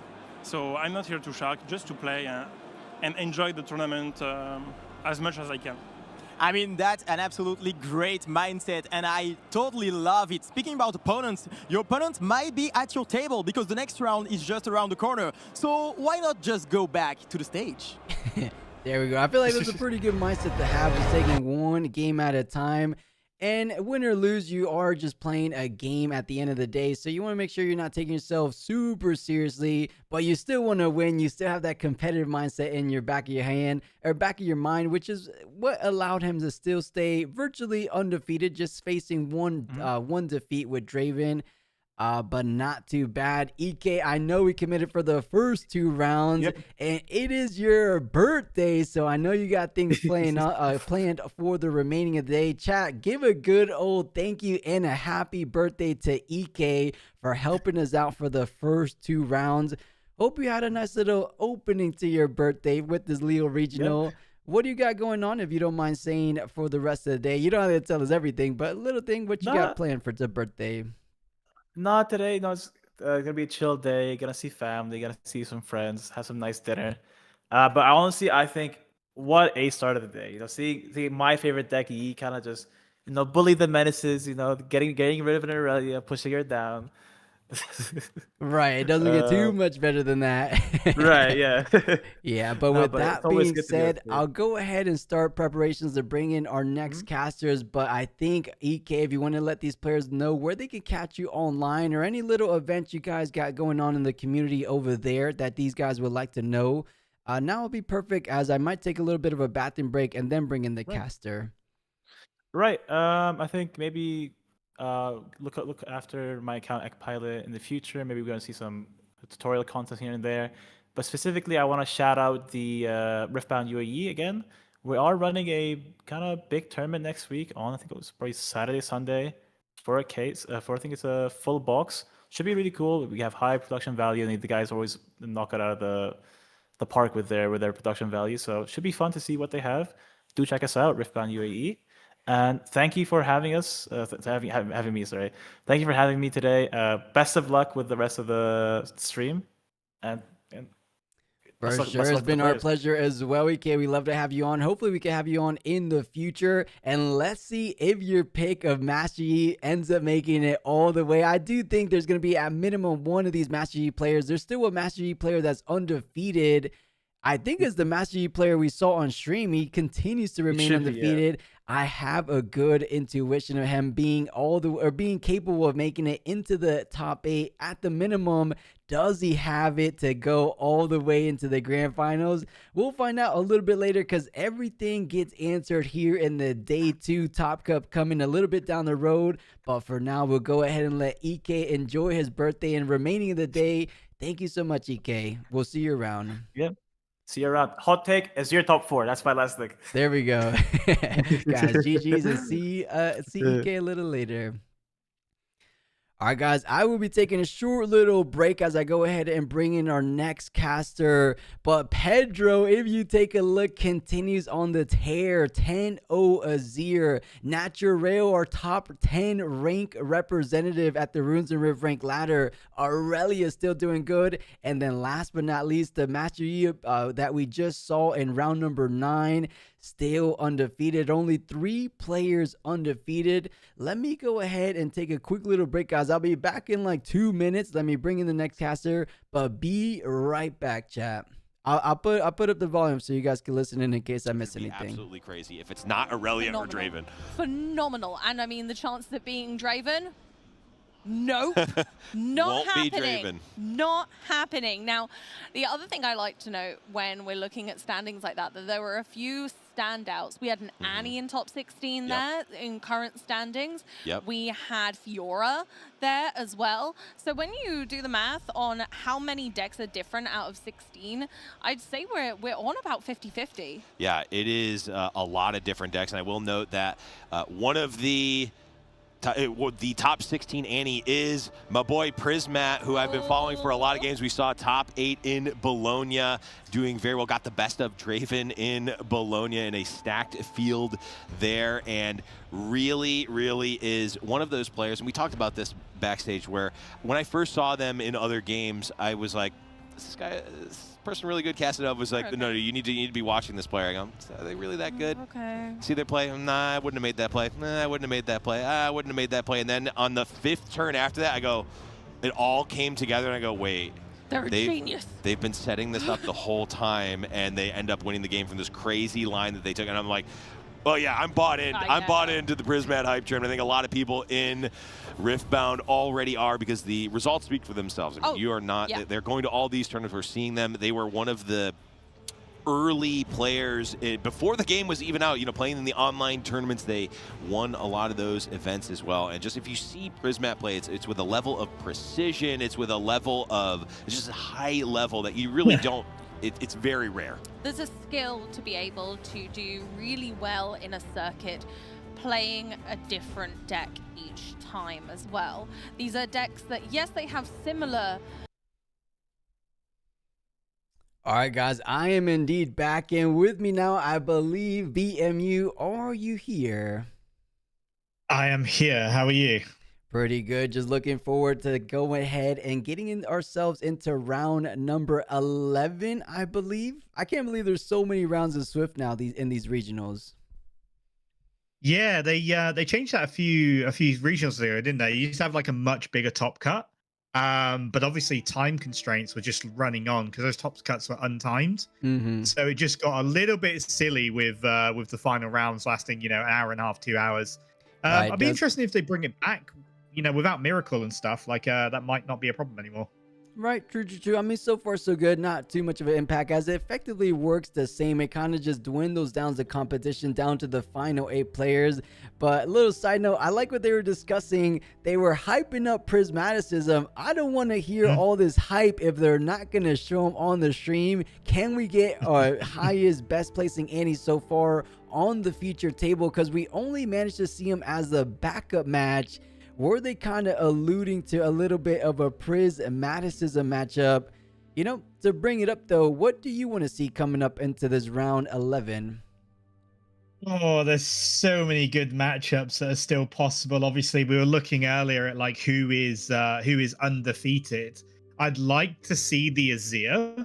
I think that'd be quite fun. There's obviously a Draven or a Rek'Sai could be quite nice. Okay. I agree though. I would love to see Prismat on the Annie. I haven't seen Annie perform very well in Spiritforged so far. But yeah, I'd love to see it. What about yourself, Plus? It could be nice. I'm just taking a look at the graph I believe you posted for us. So Draven finally going, finally falling short, not staying undefeated. So the highest placing, which I believe was the #1 seed going into this previous round, did end up losing. Maybe I'll pull up the actual bracket to see who he ended up falling down to. So let me hit a quick refresh. If you guys are at home and want to find the bracket on your guys' side, !bracket, and the pairings for round 11 are up. It looks like Squirtle or undefeated Azir is going against the undefeated Master Yi. That is an epic matchup.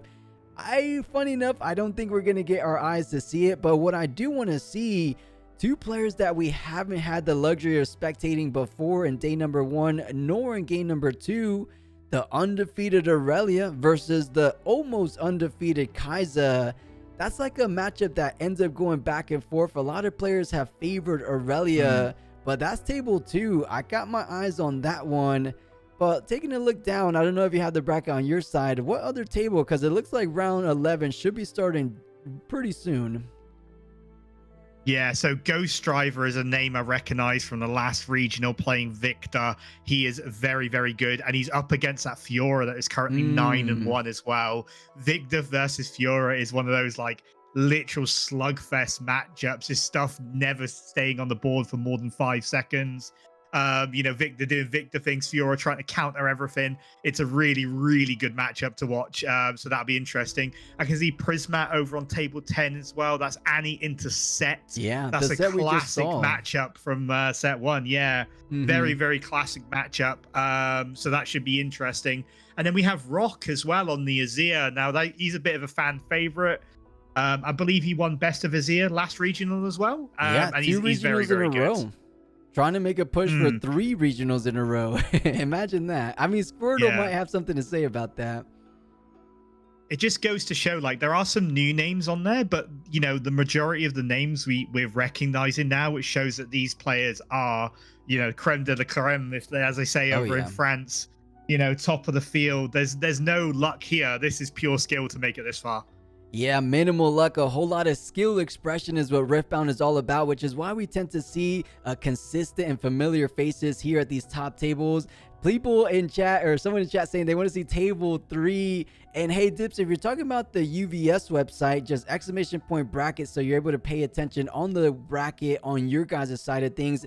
But it looks like we're going a little bit further. It looks like tables 10 through 20, as we have some X2. So these guys are virtually on the bubble, but I don't mind this whatsoever. An Azir versus Ezreal. Nice little matchup. I think we saw a little bit off in day number 2, but these are the best players with these decks so far, or some of the best players with these decks. How do we see this matchup going, in your opinion, BMU? It depends on which version of Ezreal it is. Before the bans, I would say Ezreal takes this all day, every day. The tempo is a little bit, and we're going to see the actual deck here. So it is it's kind of a control-y tempo deck. Yeah, it's a Poro version. So this is Alan ZQ's like kind of tempo Poro Ezreal. And it plays quite well into equipment decks in general. But versus Azir, they're very, very sticky and hard to remove. So the idea of this deck is you can get lots and lots of big removal. It goes tall, it doesn't go wide. So I would say in this specific matchup, probably Azir is slightly favored. But I think it all depends on who wins that first dice roll. Plus, what about yourself? What do you think of this matchup? Sometimes Riftbound does tend to lead off what ends up being on that dice roll, but I will say, I believe the last matchup we saw with an Azir versus an Ezreal, it did favor the Azir, as he did come out ahead in a 2-1 game, so it was pretty close. And this Azir is pretty close to the undefeated Azir. He has a couple more charms, I want to say, or actually, I can't make out exactly what the difference is here. I know the undefeated Azir had those face breakers as a one-up to just be a nice little unexpected surprise for his opponent. But pretty straightforward Azir from what we've seen before. Has those death grips in hand that we've seen can make some incredible pushes to make those final closing that much more reasonable to do. But regardless, still has the equipment that Azir decks are known for. And I don't think we saw too much gear removal in the main, because a lot of things like pickpocket that worked in the past don't necessarily work for gears over 1 energy or cores. And then factory recall just puts it back to hand, which Azir wouldn't mind. You put it back at hand, that means you get another Sand Soldier. So I think besides going so wide, I feel like just having these consistent gears staying on the board around a little bit too much time to get value is what's actually going to pose a big problem for Ezreal. Yeah, you're exactly right. As I said, the Ezreal deck likes to take things like Ferris Forerunners and make them 1 might. It likes to take things like Watchers and dominate the battlefield. But when you've got like 4 Sand Soldiers all equipped with Brutalizers and Shears and all those lovely things, and you've got no way of kind of removing them effectively game 1, it can take quite a big hit. And you're right, with Factory Recall, like, fine, put it back in my hand. Like, I don't care. Like, you know, that helps. That's probably what Azir wants in some situations, as they sometimes don't have the equipment to keep generating some Sand Soldiers. So a slightly bit counterintuitive, but I will say, as a bit of a counter argument for the Azir, or for the Ezreal rather, you have the good old infamous combo, the Watcher into the Bellows Breath, so you're able to efficiently take down some backline units. If Bellows Breath repeated, let's say there's a plethora of Sand Soldiers, there's 6 Sand Soldiers in the back, you could pretty much take them out with that single wombo combo. So if that comes to be a case, because Azir is a calm deck, but doesn't really have the counter play potential of calm decks, because they don't really run Defies. Or did you see any Defies, BMU? I'm saying that, but I actually don't know for certainty. Not in the main board off the top of my head, but you got to think of that signature spell Arise. Like, yes, you can Watcher, yes, you can Bellows Breath, but if I've still got 5 gear, you better be ready for the crackback. And it can get very, very scary. So it's a matter of tempo, and it's a matter of, like, can you find those key cards to counter the combos? Because I don't think you can stop the combo, but can you recover afterwards is the big question. So I think a lot of this matchup is going to come down to, do they have the right cards at the right time? Are they spending their resources effectively? And are they thinking like that 1 or 2 steps ahead? And with these players' records currently, I imagine they are very capable of that sort of line to play. Right, you're saying these players' records as they are on death's door. One more game lost and they are headed home. Maybe they play it out for those best of medal positions, but not too likely, as I would imagine there's maybe a higher Ezreal / higher Azir as well. So yeah, this is the end of the road for one of these players, but one of these players still has a little bit of a chance to continue on their tournament run and maybe, just maybe, find their way into that top 8 position. But I am excited for this round number 11. You know, speaking of not having counter potential for the Azir, Ezreal has a little bit of counter potential for those arises in the likes of a hard bargain. Did we see any hard bargains in the main? Because I can't rewind the VOD, but if anyone has the deck list there, did we see any hard bargains? I don't think we did, but I think at the moment, like you as Ezreal, you're not really going to prepare like a main deck matchup against Azir. Like you wouldn't think you're going to be facing it that often, but with the prevalence of Azir in this tournament, like for the next couple of weeks, you might want to mainboard some tech if you're playing it. I think we're definitely going to see a little bit more hard bargain out in Atlanta. I say that, but now thinking back at the card presence statistics that they gave us, hard bargain came in at number 2 most represented card, most likely because there were so many dominating Aurelia presence in the day 2 conversion as well, but maybe a couple Ezreal sneaking in there as well. Yeah, so like Draven obviously runs it, Aurelia runs it, Annie runs it, you know, Ezreal's will generally run the 1 or 2, and again I can't remember in the deck, with someone in chat saying there was one hard bargain for the Ezreal, so that kind of makes sense. But the sideboard will definitely contain tech to fight gear decks. Like if you're running this sort of thing at the moment and you're not running gear removal, you're gonna have a bad time. Definitely, and they kind of teased us and then went back to the caster booth, but I think the time is now. Round number 11 of the Lille Regional Qualifier has begun. The dice roll is beginning. That's a 2, so very likely for Azir to go first, unless the dice roll has already happened. And it almost looked to me that Ezreal pointed at himself. Did he win the dice roll with a 2? Yeah, it might have been odds or evens. Oh, true. Yeah. Do you know what? Trying to explain odds and evens to a person that's the same like likelihood as high roll is you may as well just let them high roll. It's much easier than trying to explain it. Right. You know, I don't get that off too often. I'm usually more of a high roll player, but every now and then I get a player that says odds or even. What about you, BMU? I feel like you do the odds and even strat. I don't care. Whatever. I just let my opponent pick up some dice and just whatever they want to do. The only thing I don't like is low roll. Low roll seems like just pointless and odd. We see a Cole of the week immediately killing the Ravenbloom. Like when you hear the word tempo deck, like you just take away any sort of tempo. So that's an interesting start. No gear, I imagine, for the 2-drop in Azir, or she definitely wouldn't be playing Cole first of all. Right, it's kind of like sacrificing your own tempo. It looks like he actually did have a gear, but prioritizing taking down that more valuable unit in the Ravenbloom student, because I did see an Eye of the Herald in hand. So kind of slowing down your game plan as well as slowing down your opponent. It might be a case of you're going second this time around, so let's try to slow down a bit of that tempo deck. Once he starts rolling, it might be harder to do, because as we point out before in these matchups, Azir is a deck that likes to play from ahead, has a significantly hard time of playing from behind. So I think this is a way of kind of trying to neutralize being second. And now if he sets up at least one Sand Soldier with an equipment, has at least a body to contest if he dares push in this Ezreal Prodigy onto any of these battlefields. Yeah, exactly right. And when like the prevalence of this tempo Ezreal is like starting to come through, when you see a Ravenbloom turn 1, you're basically assuming that it's the tempo variant, and he's going to get a nasty shock, because this is more of the control-y Ezreal that we see with the Poros. So it should be an interesting matchup, and I wonder if the Azir player can like sort of rotate his strategy a little bit and maybe sort of claim some of that back. A couple of units coming down now. We do see the Sand Soldier and the Lonely Poro, so he's likely to score a couple of points, but Ezreal taking that first point lead.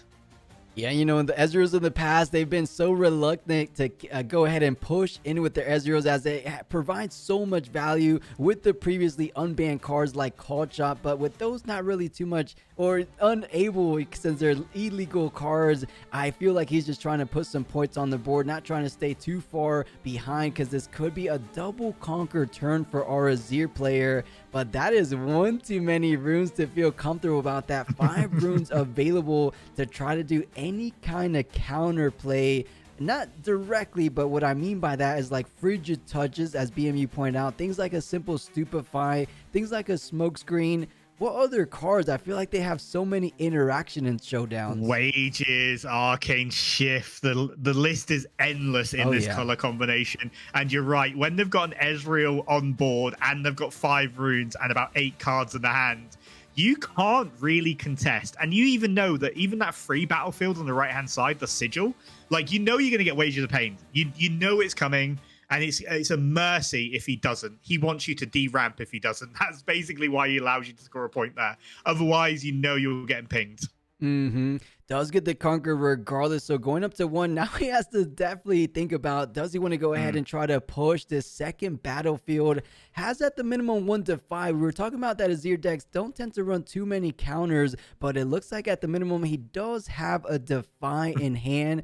So can at least counter one of these kind of frigid touches, Wages of Pain. But first things first, plays out the Eye of the Herald, gets another Sand Soldier online. Does he want to go ahead and Weapon Master it? That he does. So still has just a 3-might Sand Soldier versus the 3-might currently on the Orange Forge. I'm kind of feeling comfortable pushing in. I'm not feeling comfortable that it's going to go ahead and actually get the Conqueror, but I'm trying to bait out some of those cards from my opponent because Sand Soldiers, as long as you have more equipments in your hand, you could kind of just get them back what seems like endlessly, but I guess prioritizing the safety of the Sand Soldiers for now. So I guess just trying to make him waste the runes on his opponent's turn, saying, I'm not going to give you any value whatsoever. Yeah, the thing with the Ezreal, like, you're exactly right, Plus. Like, you kind of want them to burn resources and things like that. But with the Ezreal, the champion, you know, reducing the costs, they're not really, you know, burning that many runes. With the Ezreal Legends, like, every time they target you with, like, a Frigid Touch or a Wages or a Stupefy, you know, if they target you twice, they've replaced the card anyway. So normally I would be 100% in agreement with you. Like, swing something in, make them burn resources, especially if it's tokens. You don't really care.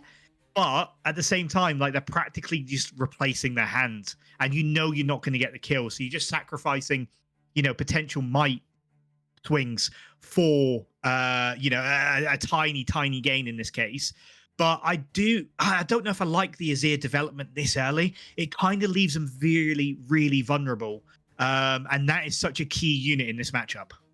It does feel that way sometimes. I mean, the only thing that could go ahead and take apart that Azir in the backline is that Bellows Breath combo. So I think he felt comfortable, at least for this turn. But when things start getting a little bit later, having a bit more energy to work with, those Watchers Bellows Breath is something to definitely be considered of. But for now, not feeling all that bad. Does have that signature spell in hand, the Arise currently. But so far, only 2 Sand Soldiers will be developed from that. And with 4 runes again for Ezreal, I think this is a bit of half and half. Did have some control-y cards with the Poro, with the Raven Blue Student, but definitely still more so on the control. I believe Alan ZQ said it best.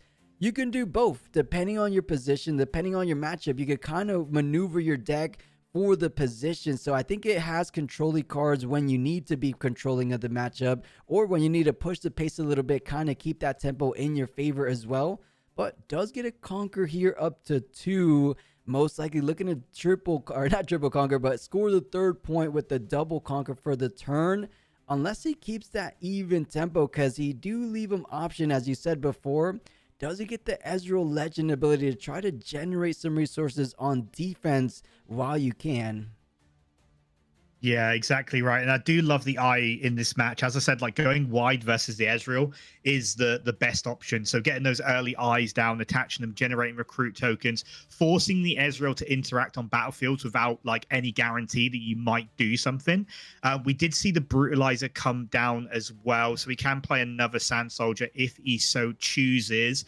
And we did see, I think it was a Shears in hand as well. So plenty of gear in the background. And of course, as we mentioned at the start of this match, the Arise there. So if, you know, Ezreal does a big turn, clears all these Sand Soldiers, then an Arise gets played with the Azir on board, you know you're going to lose some units on that turn. Definitely. And real quick, something I do want to go back to, as you mentioned, the Shears, the Silver Shears, I believe, that has to be the biggest difference maker type of card that really separates the strongest Azir players. Currently, at least in Lille, what I've noticed, Azir players, an effective Azir player is able to kind of maneuver that equipment to make sure you draw as much as possible that you pretty much can in a single game. What I'm getting at is that Pedro drew so many cards from that Sears equipment, so it could be a card to make sure he never runs out of answers, never runs out of equipments to keep on the pressure turn after turn, because right now he does have the slight edge in points, and that is exactly where Azir wants to be. You never want to be behind. You want to keep putting gas on the pedal and just making sure you keep scoring turn after turn, and so far so good for this game plan. Yeah, so far so good indeed. As I said, like generating recruits and just leaving them lying around, you know, putting the forcing the trade onto the other the Sand Soldier token in the Orn's Forge as well, because the one at the top had the Brutalizer buff, so it's really, really hard to do. And we do get the Desert's Call generating 2 more Sand Soldiers as well. So yeah, it's just gonna be a lot of might in a lot of places for the Azir, and I think this is the ideal way to play this matchup, is go super wide. As you mentioned, generate the card draw off the Shears, never run out of cards, keep everything ready in the backline, and just force the Ezreal to burn all of their resources, just trying to remove tokens that you generate essentially for nothing. Right, and I love the simple fact that he's leaving a single energy open. Of course, sometimes a little bit exposed with those hard bargains, but as I believe chat pointed out, there's only a single hard bargain, so kind of unlikely that it's in hand.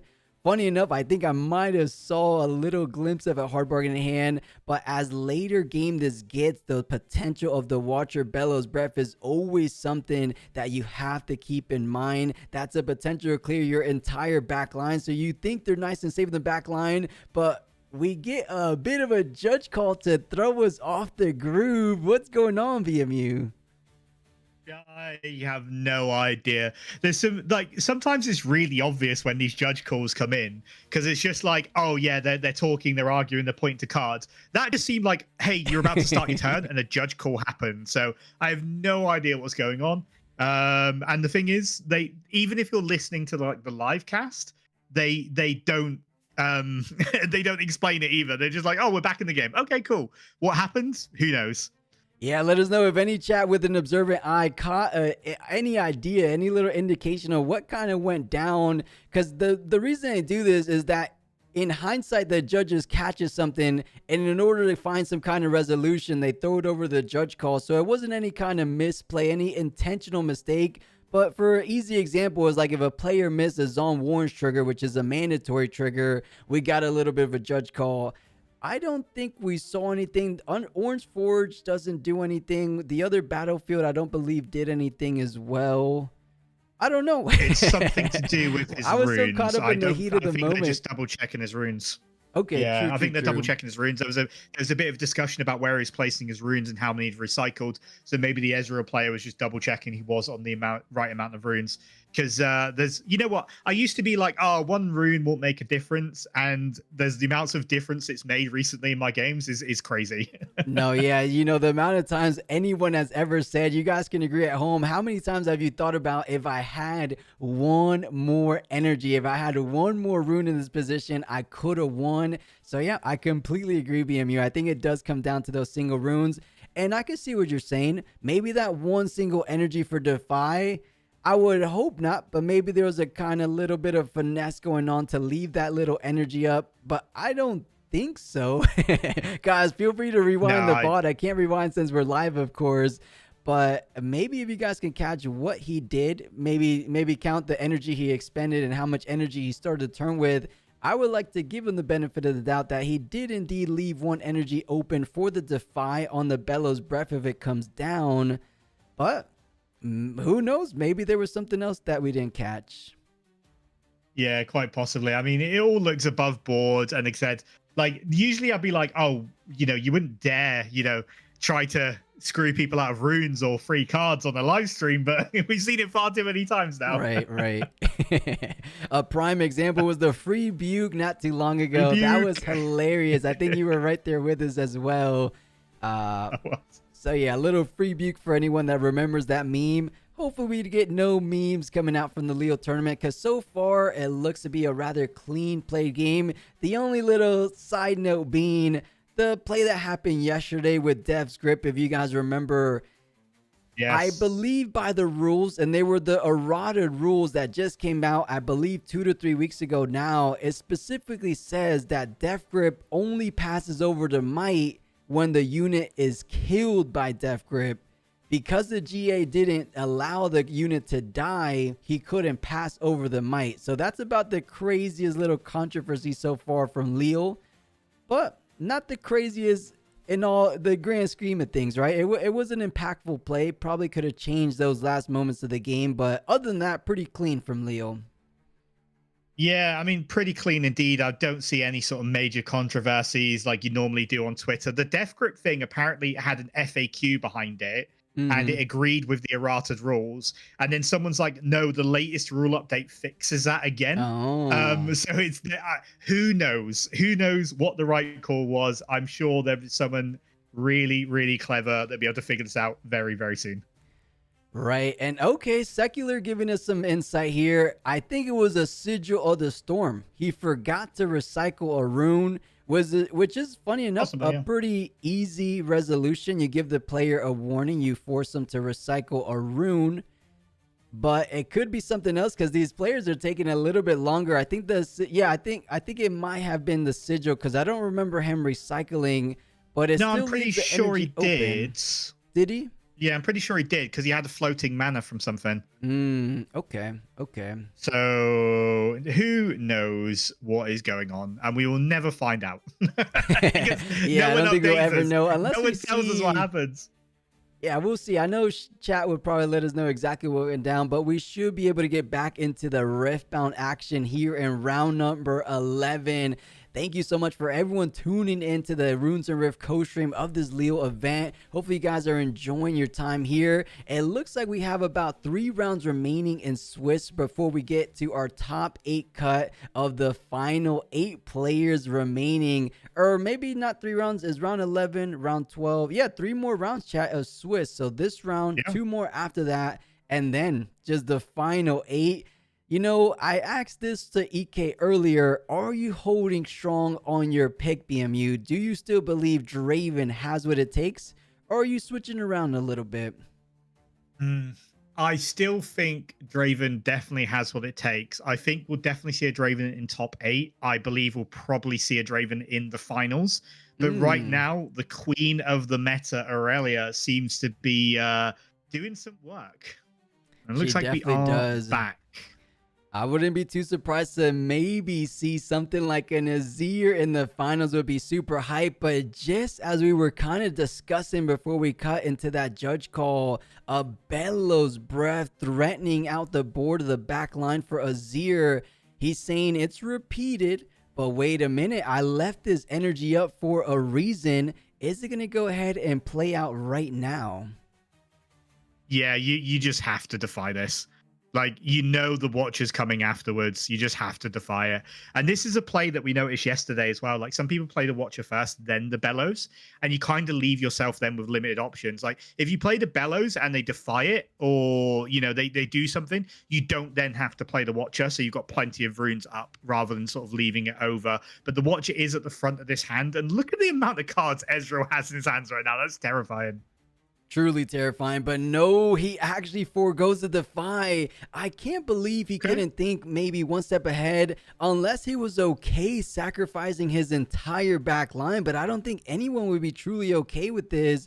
You are giving up 3 units, and interesting, because you have the defy in hand, unless we were completely blind and maybe mistaken the defy, but I swear I saw a defy in hand. Counting runes. Yeah, I definitely remember seeing a divine hand. I think he's counting runes to make sure that maybe he miscalculated the rune. Maybe he thought the Watcher was more, he had less runes or something like that, so I didn't defy it, because he looks quite upset and he's pointing to the rune. So I'm not sure if that's going to happen here, but he's going to lose 2 Sand Soldiers and his Azir champion in the backline. This is devastating for him. Yeah, a brutal chain of events there. You would imagine if a player, especially an Ezreal player, is going off of Bellows Breath, you have to kind of know what's coming down next, especially when your opponent has that minimum 8 energy remaining. I'm defying that every day of the week. Let's try to get into the mindset of this Azir player. What is he saving the defy for? If he doesn't use it for a Bellows Breath, what other card is more problematic to him than a Bellows Breath? Because you only have 3 counters in the whole deck. I understand sometimes you do want to prioritize countering certain cards over others, but I feel like Bellows Breath is that card. Yeah, and he definitely did have the Defy. We can see it in his hand now. He's got the Shears, he's got the Desert Call. So he can make plenty more tokens. He's obviously got the Arise as well. But yeah, I don't know if there's a better opportunity to use Defy. I don't know where it is versus an Ezreal. Maybe a Frigid Touch, but that's really niche.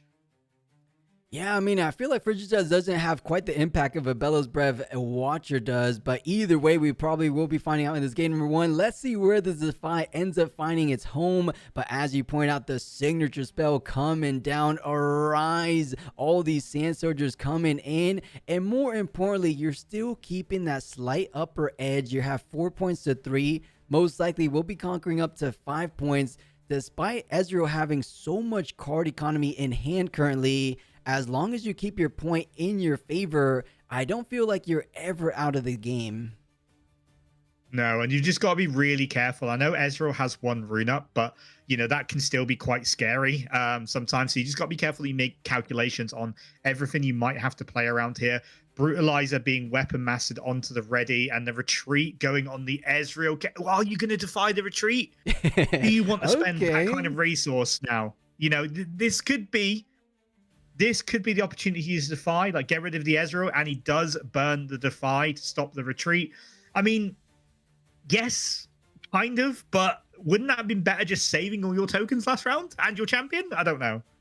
Right, I guess he's prioritizing no efficient resources for the side of Ezreal, so you don't get those accelerators cheapers, you don't get any frigid repeated costs like you don't get any repeated costs like the Frigid Touches, like the hard bargains. So I could almost understand, specifically more so because you did have the Arise. So yes, you got rid of some units, but look at his board state now. It's almost right back where it started. So maybe that's what his logic was. Yeah, quite possibly. I mean, as I said, if you've got all those ways of generating tokens and you've got additional gear in your hand, like, yeah, losing that sort of thing to a Bellows Watcher combo isn't the end of the world, but you couldn't have possibly gone, do you know what? I reckon he's going to try and retreat his Ezreal next turn. Or this guy is just really, really good, and this is exactly what he wanted to do. And looks like Fizz is going to replay the Bellows, targeting all the backline as well. This Azir player is really, like, sort of keen on making sure this player is playing all the right runes. Yeah, maybe every time he plays something, he's tapping, you know? Yeah, I've heard some rumors of Rub G or something, rubbing people the wrong way. So tap in 4 or tap in 3, recycles 1 for the Fizz, and then recycles. Actually, I think he's onto something here. Wait, no. He tapped 3, recycled purple for Fizz, and now has to recycle. You definitely shouldn't be touching your opponent's cards, by the way. That is not cool. Like, do not touch my card, especially do not tap you and know where rearrange the my confusion cards. is, BMU? He thinks you no, have to should be doing pay this. for the Bellows Breath. Fizz specifically says you don't pay the energy cost, but you still have to pay the power cost. Pay the repeat. And one more time, we have the judge call, but this time we actually have a pretty good intuition of what exactly is going on. Chat, you don't pay the energy cost for Fizz. You just pay the power. He was trying to force him to pay the energy. I'm a little bit confused. Where do you think his headspace is at currently? Do you think he's a little bit frustrated? I think he's a little bit frazzled. I think he misplayed the defy and he kind of got caught off guard. But let's be honest here. Like, you should absolutely never reach over and touch your opponent's cards like that and rearrange the board state, tap in runes. You should never ever do that. And I wouldn't be surprised if the judge called him out and either that was a game warning or possibly a game loss, because that's the equivalent to like literally tapping, like grabbing your opponent's champion and moving them to a different battlefield. You know, you cannot touch your opponent's cards. That's just not, that should never happen. Right. One of like the unspoken rules of TCGs applies all the same here in Riftbound. Kind of a little bit can be seen as disrespectful. Mind you, I don't think he meant it as any kind of disrespect. He was just trying to say I think you have to pay this energy. But what I'm confused is X2, he made it into day 2. You have to know how Fizz works. Maybe has dodged all the Ezreals, doesn't really hasn't seen Fizz all tournament long. Unless he thinks there's something else that we're not taking into consideration, because he's saying 3 for Fizz, he recycled a purple, but what it seems to me like, I think BMU can agree, he was trying to tell him to tap for the Bellows, right? So it's kind of weird of him to do that. Yeah. So basically, like, look, if you're ever in a situation, especially like if there's a judge there, you talk to the judge, you let them sort it out, and you let them play through the situation. You don't touch your opponent's cards for sure. And I think you're exactly right. Plus, I think, you know, he's playing the Fizz, which says you have to pay the power, but you don't have to pay the energy. But he's repeated it, so that Bellow should cost 2 power, 1 energy. Okay. If he wants to repeat that. Okay, like Miso in chat saying, so okay, he's trying to tell him to tap the 1, but I think maybe, unless they said it in person, I didn't think he was going for the repeated Bellows Breath, but it is a Bellows Breath. You probably want to get the full value of the card. So yeah, Fizz plays it the initial cost for free, but you still have to tap the Ezreal. But Secular, I don't think there was the purple Ezreal already on the board, was it? Because it got sent back to hand, or actually it got countered, so it's in the trash. It got killed. I don't think there was an Ezreal on board. There's no Ezreal. There wasn't, no. So yeah, it's a little bit odd, but at least we can kind of guess what's occurring here. But yeah, I look, it seems like the Azir is like just being really, really careful with what his opponent is paying and for what. And I totally get it. Like, if you're 8-2, you're fighting for your life here. Oh yeah. You know, for these cards, it's, you know, every time you make a top 16, you release a Metafy guy and you make a couple of grand. You know, yeah, sometimes even more than a couple of grand. Yeah, it's kind of important that you you know, do the best you can. And if you suspect your opponent is not paying the amount of runes, or like playing too quick where you're not catching some actions, you can ask them to, you know, kind of like, look, explain what you're doing and make sure you're paying the right runes. You can absolutely call it out, but my God, don't touch your opponent's cards. That would tilt me no end. Nice. And it looks like we're getting confirmation from chat. Thank you, Christian. Matic, I do agree. I think Azir playing a little bit tilted here, but Christian saying he rewatched the replay there. Fizz was played correct, so he paid for the Fizz, and then he paid the 2 power, 1 energy for the repeated. So everything was done right as we head back to our feature match. Hopefully these guys can contain their composure and keep things nice and smooth for the remaining of this game number 1, because Roto feels like he was a bit in the driver's seat. But maybe that was a little indication of where his mental's currently at. Doesn't like the amount of cards in hand for Ezreal. Doesn't like what has gone down. I think it comes back to that Defy turn. I think he's kind of punching himself a little bit that he didn't see the Watcher coming down. No, definitely not. I mean, it's the most obvious combo in the world if you've played any of these decks before. Like, as soon as they like Bellows and they've got like 10 runes open, you can probably assume that there's a Watcher coming down as well. Like, that is the sort of normal combo, if you will. It's like if you know, Imperial Decree and they've got 2 blue runes up, you know a Bellows is following it. It's just what happens. I don't think the Azir player, like I'm just looking at his body language, it's a bit stiff. I can think he's a bit upset about what's happened, but he does still have plenty and plenty of options in his hand right now. We did see the Desert's Call, probably not another Arise, but he has plenty of runes to play whatever he needs out. Yeah, we'll see how he makes use of those. And quick little side note, as a joke, we thought we were tuning in for a Riftbound match. It might turn into something like a UFC match if these guys keep going in that direction. But let's see exactly what he goes ahead and plays out for this turn. So a Desert Call repeated just to get 2 Sand Soldiers played online. They come in with Weapon Masters, so 2 equipments. And he's saying, do you have anything? Does it resolve? Because I guess you still have the availability of something like a hard bargain. Yeah. So giving him a chance to respond, but note the Sand Soldiers will go online, gets attached to both of these things, and little by little, I mean, this is one thing you don't want to see is the Ezreal tying you in points and even getting actually ahead of you on points with the Fizz and the Raven Bloom in the back line, potentially going up to 6, which means you're just a double conquer away from closing out this game. I thought Azir had it all but locked in throughout the beginning / midway through this game. But I think as it goes further into this game, into this late game right now, is definitely leaning a bit more favorable towards the Ezreal, actually.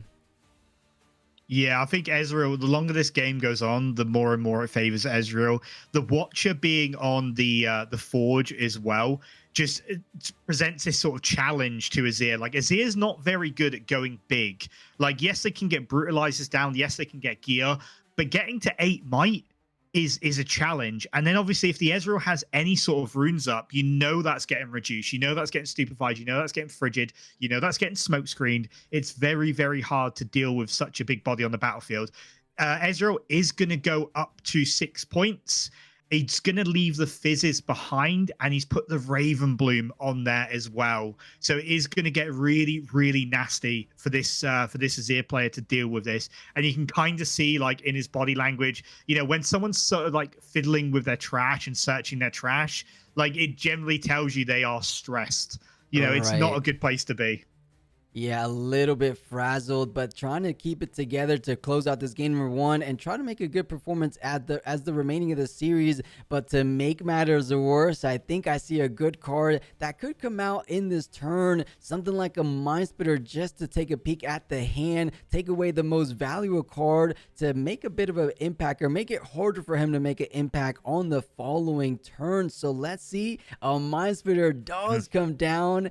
And let's see exactly why Ezreal or Azir isn't feeling all that confident, because that's his last card. That's the why.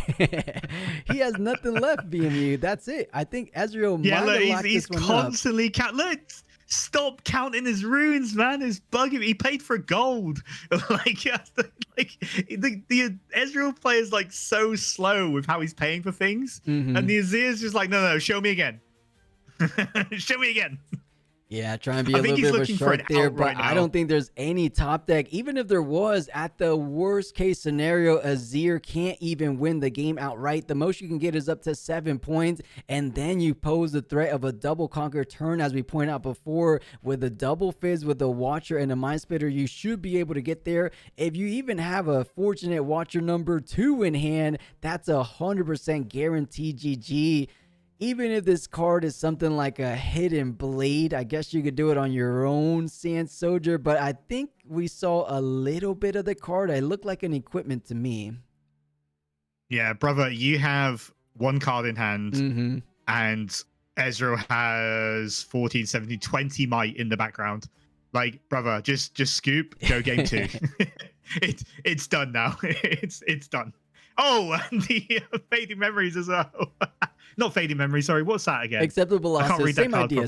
Kill the gear. Losses. Yeah. Just to add insult to injury there, I think. Right, little salt on the wounds. He's saying you lost. Let's go next. You know you lost, but being a little stubborn, as he's been shown to do in this entire game 1. We did see the hand. That is the final Eye of the Herald in the hand. So yes, you could get another Sand Soldier. You could put another Sand Soldier on the battlefield. His idea here is try to build up enough board presence, or I should say battlefield presence, to deny one of these conquerors.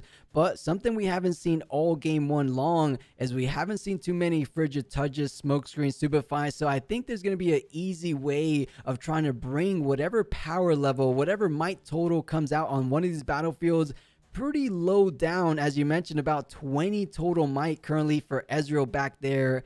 I think there is very high chances of a double conquer turn incoming, but Ezreal doesn't want to accept it despite just having no answers in hand.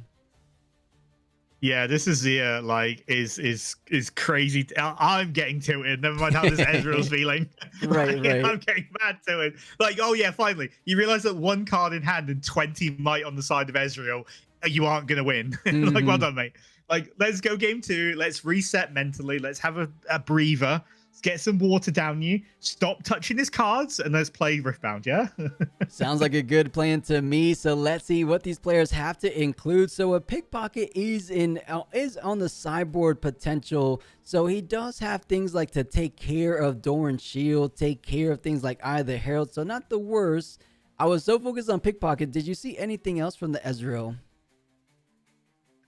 Yeah, so there was a few sort of like gear removal there. There was another acceptable losses in the sideboard as well. So that kind of makes sense. I don't think the Azir is sideboarding. I don't think the sideboard for Azir is great into this matchup. But I think going first and getting your going first battlefield is probably going to make a difference. So I would imagine that the Azir can take this to a 1-1, but then it's an uphill struggle from there. And right now, like, if this carries on the way he's going, one of these players might just get DQ'd. No, let's not pray that goes that direction. I think Danny, if you guys recognize Danny from the community, community Discord we have, he's one of the judges, and I think I just saw him in the back there. So he was kind of giving them a little bit of a talk, maybe saying, let's go ahead and take it down a notch and try to play clean, try to play fair, just try to keep your hands off each other's cards.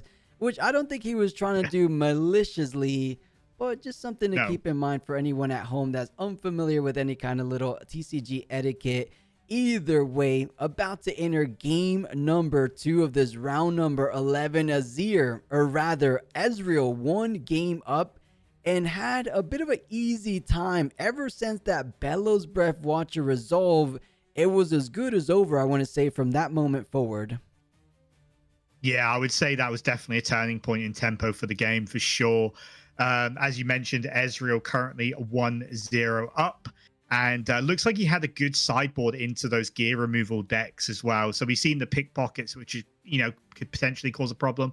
We've seen another acceptable losses, which could cause a problem. So it's going to matter here, like, how does the Azir player go wide when all of your gear can either get removed, bounced, or just straight up be ineffective? Yeah, and you did have a couple more sideboard tech to go ahead and easily remove those, have more options to easily remove the gear that he desperately needs to hold on, because that's what we were talking about earlier, why we thought Azir would have a bit of an edge here, because you're able to go ahead and have those gears reliably turn after turn. But if there's cards like those acceptable losses, like those pickpockets, I don't think he has factory recall. He might have had 1 or 2 factory recalls in the main, but either or, I think Ezreal, funny enough, looking decently good, as he does have 1 acceptable losses off the get-go and actually keeps it in hand, as I would imagine anyone would do. Yeah, versus a deck like this, you definitely want to keep one. It's a bit of a dead card. Like, you kind of want to build that tempo up early, get a 2-drop. But to be fair, if you can just kill the Azirs, like just going, oh no, you can't have that bit of gear. Oh no, you can't have that bit of gear. Like, it does make a massive difference in terms of board state, but I think mental state as well. Like, the Azirs, like, yes, I'm getting my gear. Oh no, you're not. Okay, I'll get this. No, you're not. It kind of really does affect your mental state about what's going on. Card Sharp coming down as well. That's probably one of the best, turn 1 going second plays for blue decks at the moment is this Card Sharp. It's free might. It generates a gold. You don't deramp a little bit later. Or in this case, generates 2 gold because Azir decided to take 1 also.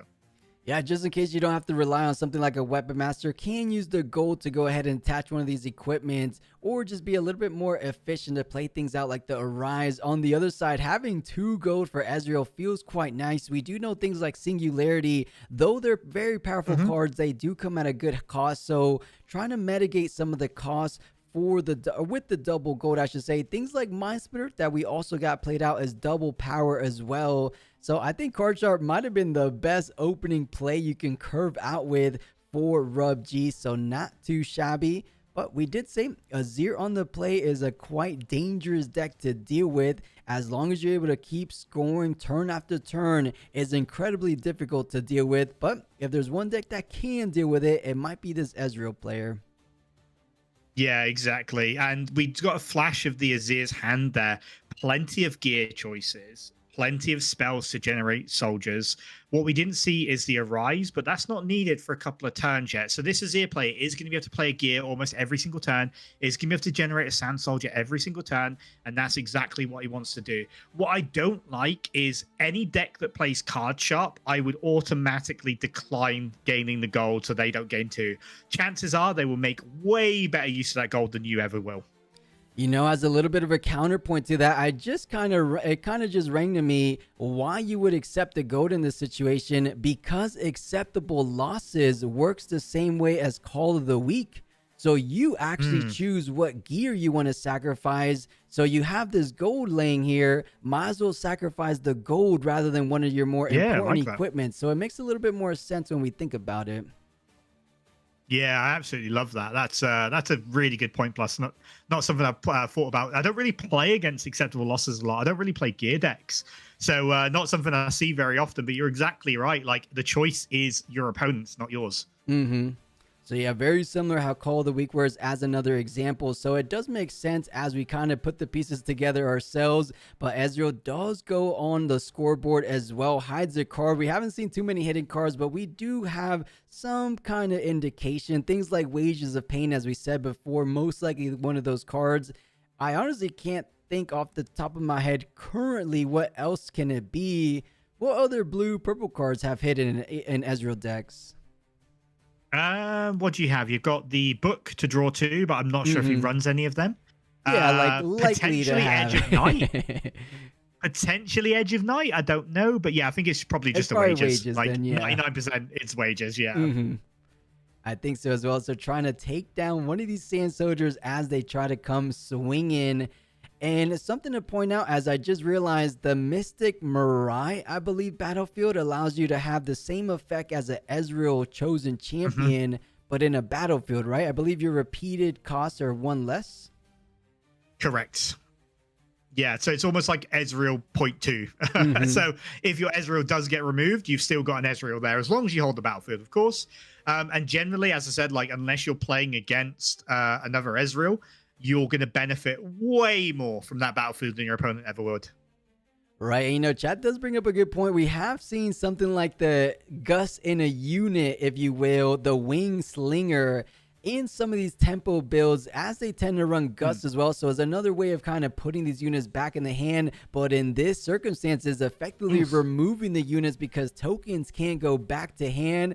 But once you're past 3, which in this situation, that is one too many equipment attached to the single Sand Soldier, swinging in for, I believe, 5, or Brutalizer got attached. So that's already 5. 7, I believe. Yeah, 7. 7 versus 3, obviously that plays around the wages, which is probably hidden, but does it play around the acceptable losses and the wages and a Stupefy and whatever else the Ezreal can possibly pull from that massive clutch of cards that he has? You know, I kind of like acceptable losses more and more in Ezreal because you have Fizz, so you can kind of go ahead and recur those acceptable losses at least one more time, so you get a 2-for-1, if you will. So you get 2 equipments out the door. If you have another acceptable losses / another Fizz, because of course Fizz recycles it after he uses it from the trash, you could do it one more time. Taking down 4 gears from Azir is pretty much all the gear most Azir players play out in a single game. But Wages of Pain was indeed the hidden card, so doing 3 mark damage on the 7, so effectively 4 HP. Could Bellows. Could Bellows. You could Bellows for the trade. It's cheap. It's super cheap with the double reduction on the repeat. Doesn't need it. Although he could repeat it and kill the token on the other side, but he decides not to. There was an option for the Bellows, and I get it going both ways. But yeah, just... I like not using it there. And the Azir player invested so much power in in generating those equipment attaches. Like, he used 2 power to equip them like naturally, so he's deramped himself quite a lot. He has managed to get another Sand Soldier token out. He's going to now weapon master the Dorans over. Doesn't that kill? Oh no, sorry, the cleanup happened. Shutdown's finished, isn't it? So it's healed. Yeah. I was like, doesn't that kill him? So why is the damage still on? Right. And even though, he would have done damage, but I don't think that dice should be there anymore, as the cleanup has already gone down since the showdown has ended. But throwing it back over to our Ezreal player, I still think he's a little bit away from that infamous Bellows combo, even though there's that just about 3 units in the back line. So you could almost Bellows Breath repeated yourself, but I think you're 1 might short on the Doran Shield one, so you probably want to wait till it's a bit more valuable to do. But you're so right. That was a lot of runes. Is that just 4 runes for our Azir player, or does he have a couple hidden? I hope he doesn't have a couple hidden plus. Not hidden, but under the card there, because it almost looks like it's elevated a little 4 bit. Runes. Yeah, definitely 4 runes. And you're exactly right. Almost to the letter plus.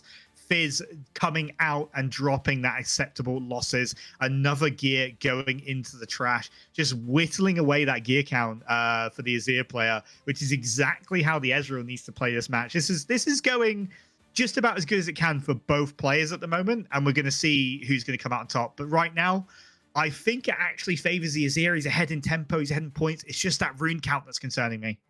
Yeah, I'll be a little bit more confident about that if we could see a bit of the hand, because we haven't been fortunate, or maybe production hasn't shown us just yet exactly what he has in mind. But with the Doran Shield coming down, we said it before, that was the only thing keeping one of those Sand Soldiers alive. You don't even need the Watcher do so. So repeated Bellows Breath, clearing the board, and just in a single turn, swinging things significantly, I feel like, in the favor, because I feel like you managed to slow down Azir enough. As I say that, that should be Azir going up to at least 4 points. But if he could slowly but surely start mounting up these Sand Soldiers one more time, he does have effectively double the points of his opponent. And there's still just about a Fizz in the back line. So it's not like Ezreal has a big amount of units of his own. So I don't think he's completely out of this just yet. But I feel like the later it goes, it starts to favor Ezreal because of the Wombo combo we discussed before. At one point, if you don't have the Defy, it's coming down, and there's not too much things you can do about it. Yeah, you need to hold those Defies for these combos here. Like, the acceptable losses and the Bellows just absolutely ruined your backline. And now you're stuck with a Sand Soldier, 2 bits of gear on a battlefield. You've got nothing in the back. You've got very little options in your hand. Honestly, I think this might just be a Poro and pass. I think that might be his best option. I might even move the Sand Soldier away from this battlefield. Like, I know you kind of want it to die for the card draw, but then you're left with very, very little options. Yeah, you know, this is going to be an interesting interaction here. The guards gets played out. Usually we see it from the hidden zone, and a good key text there is that the Sand Soldier can come in ready if you pay an order rune. So does pay the order rune to ready that Sand Soldier, allowing you to push against the Ezreal. So gets the Brutalizer. Ezreal has 2 runes up. Yeah, the Ezreal has 2 runes up, and it's 4 to 6 because of the Trifarian Warcamp. All he needs is literally a Frigid, and your dreams of this winning is over. But he doesn't have it, and the Ezreal goes straight to the trash. Interesting. That's actually pretty big, because now you're at 5. You're spreading the margins between you and your opponent's points that much greater. You play the Desert Call repeated because of the Mirai Spire. Or what's the actual name of that? I feel like I'm butchering that. Yeah, it's Desert's Call. You're absolutely right. No, or Desert's the Call, battlefield. Depending, Mirai Spire, yeah. Okay. You know, me and names don't get along too often, so I always kind of doubt myself, but somehow I got that one. So reducing the repeated cost, and does manage to get those Sand Soldiers.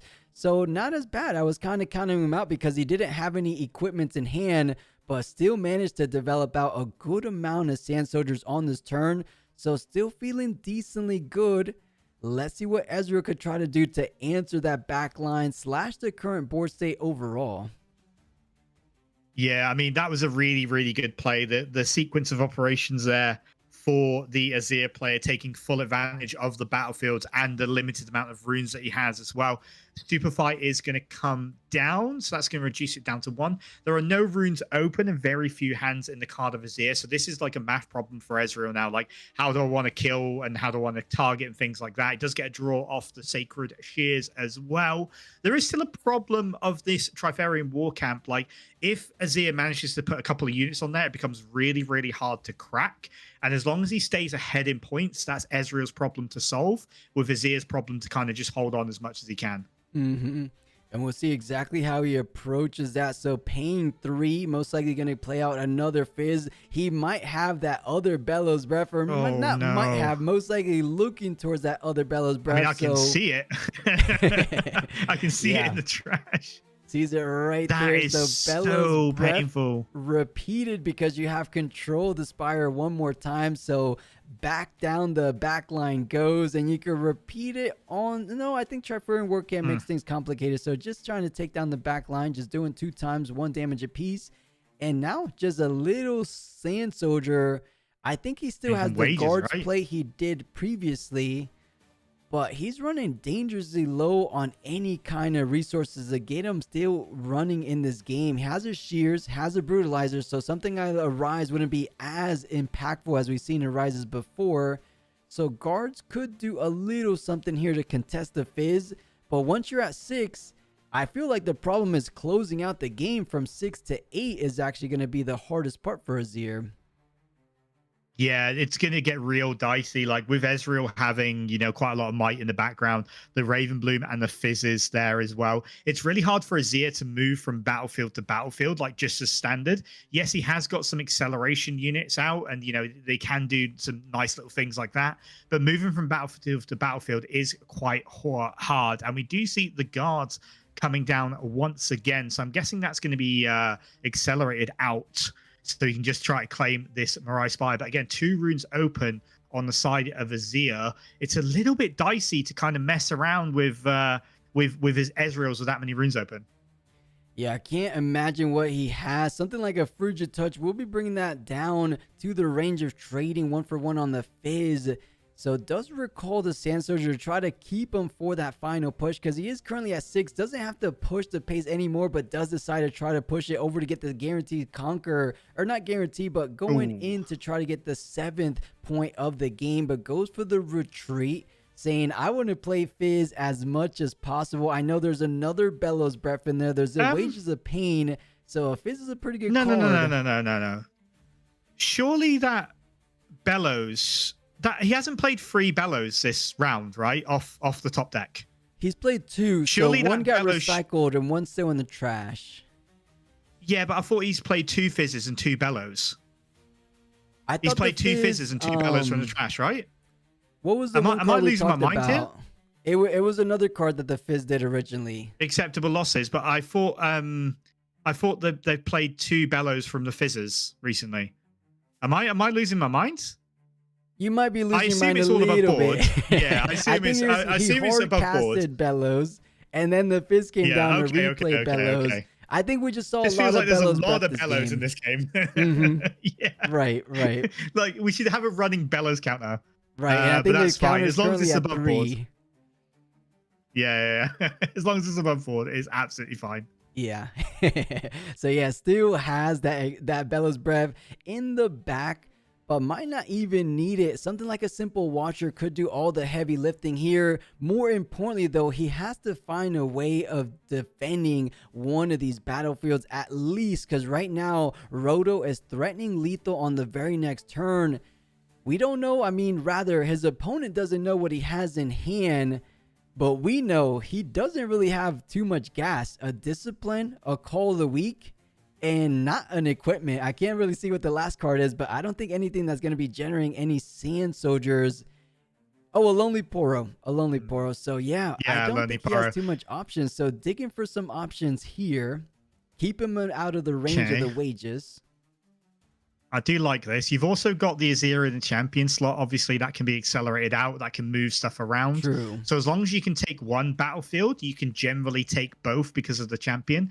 And he's just trying to keep as much of his stuff alive as possible right now because he needs that might swapping places. We see a Fizz being played on the Trifarian War Camp as well. So it's a little bit awkward. I mean, he can kill that Sand Soldier. A second wages with the Fizz. That is brutal. These Fizz has been providing so much value this game. Stop touching his runes. Oh my god.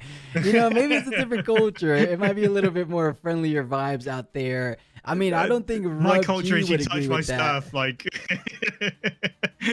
my culture is you touch my stuff. I'm punching first, real life. Right. I mean, I can see how some people take it a little bit more serious than others about that. But I don't think Roto has encountered that so far, as he doesn't feel like he has too much of a problem. I have noticed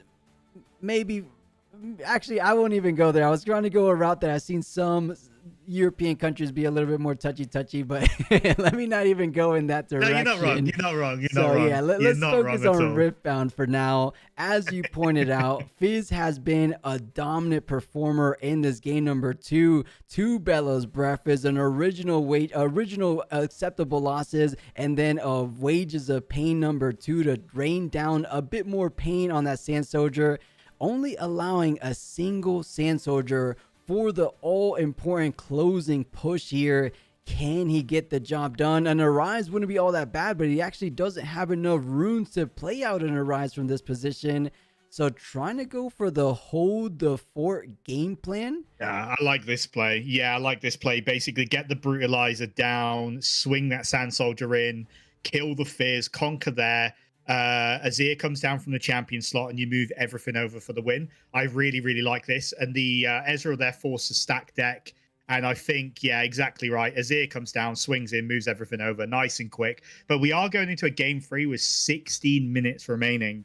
So they're going to be up against the clock. And don't forget, this is still Swiss. So a draw is not good for either player if they want to be in contention for the best of cards. No, yeah, you 100% need a win in this position. So 60 minutes, and these games have been going decently long. That was an Azir on the play. That's about as fast an Azir deck can go. Of course, with the controlling nature of an Ezreal deck, it was managing to slow him down just a bit. So we'll see exactly how this game 3 goes down, because despite the acceptable losses, the double repeated Bellows Breath, the triple Bellows Breath at that, still ended up getting the victory. And yeah, I completely forgot about the chosen champion you said there at the end. As long as you conquer one, you always should be able to conquer the other one, as Ezreal only had a single energy to work with. So GG, brilliant sequencing there at the end. We almost thought like he was out of options, but still found the winning line. So impressive stuff from both of these players.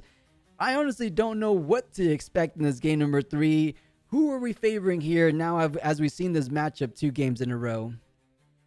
Look, game 3, I think going into this, Ezreal on the play is going to definitely have an advantage. I don't think it's as bad as it could be. Like, I don't think it's like, oh my god, Ezreal, you may as well shake his hand now and walk away. I think Azir's definitely got some play. And as I said, like, he played really well that game. He sequenced the last couple of turns perfectly to get the most amount of Sand Soldiers he possibly could. Ezreal done a really good job at the start of that game, just limiting the amount of gear. And that can feel really bad at that point as well. Like, you don't want to lose all that early tempo. So I think it's probably slightly Ezreal favored, especially going into game 3. It's going to be Targon's Peak versus Valmore Layer. I don't think that necessarily favors the Azir, especially with the Targon's Peak, obviously restanding 2 runes for the Ezreal. Like, fighting an Ezreal with like 2 to 4 runes up is really like hard to do. It's not where you want to be. Right, one of these legends benefited a little bit better than the other, because you do want to try to get your legend ability off on your opponent's turn if you can, or of course you just have more interaction than your Azir player does on defense. So leaving those Targon's Peak runes is going to be important for you as well, or you, more importantly for you. But does he have an opening play as he did before? It looks like he gets straight passes, so nice little development of the Eye of the Herald, and follow things up with the straightforward curve out of the Sand Soldier. So starting things off rather hot. Can he go ahead and try to match a little bit of the energy for this Ezreal? At the minimum, you do have the chosen champion, but goes for the acceptable losses first. He's saying, do you have a counter this early on? Yeah, that kind of hurts because like that's kind of like the ideal play is like get the eye down, get a Sand Soldier down, and just kind of like run over with tempo and tokens there. Especially like the Ezreal. I don't know if he missed his 2-drop or he chose not to play one to keep runes up for the acceptable losses. But, you know, it's one of those things like, do you want to... Oh, there you go. He kept up for the Wages of Pain and he defies the Wages of Pain. Interesting. So he now wants to build up as much tempo as quickly as possible. And I think this is the exact right way to do it. Yeah, I like the way Ezreal's approaching this matchup. He knows what he has to do because he could have played out a unit there, but goes to just try to deny any kind of conquerability. But unfortunately for him, the Defy was right there in the hand. So countering that Wages of Pain, guaranteeing him in the 1 point on the board. And despite going second, that is Azir getting first on the scoreboard, which is exactly where he wants to be. If he goes ahead and scores, if he scores from the hold and then the conquer, things are not looking rather good, but Stupefy on the back line redirects it over to the Targon Peak just in case there's any kind of might increases, because I think he has a Wages of Pain again, and there is no calm rooms left, so you know there's no Defy one more time.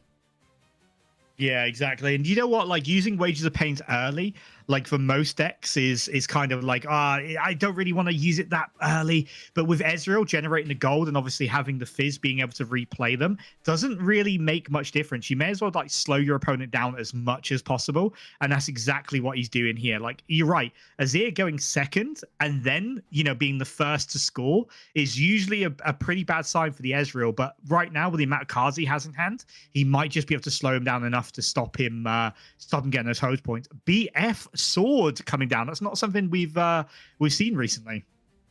Yeah, we haven't seen it in the first 2 games, so first time making an appearance in this best of 3, but we did see it in the hands of the undefeated Azir. So BF Sword just being a big unit builder in the sense of adding some good amount of might on your Sand Soldier. So I don't think he's playing the full set of BF Sword. We might have to look back at the deck list, but does come out here, but just going with the good old game plan, play an equipment, go ahead and play out your Sand Soldiers. So 1-2, 1-2, repeat and rinse every single turn. Eventually, you're going to have a massive board. That's, of course, if Ezreal doesn't have anything to say about it. We saw in game number 1, he definitely had a couple things to say about it. Does he have it again in this game number 3? Because even though he's ahead, this isn't as fast of a start as you would anticipate from a lot of Azir players, because I feel like that some Azir players might have 1 or 2 Sand Soldiers on top of these 2 currently. Mm-hmm. Yeah, exactly. And it's you know, it's not the fastest start in terms of like just raw numbers in the back, but it is a really good start in terms of might.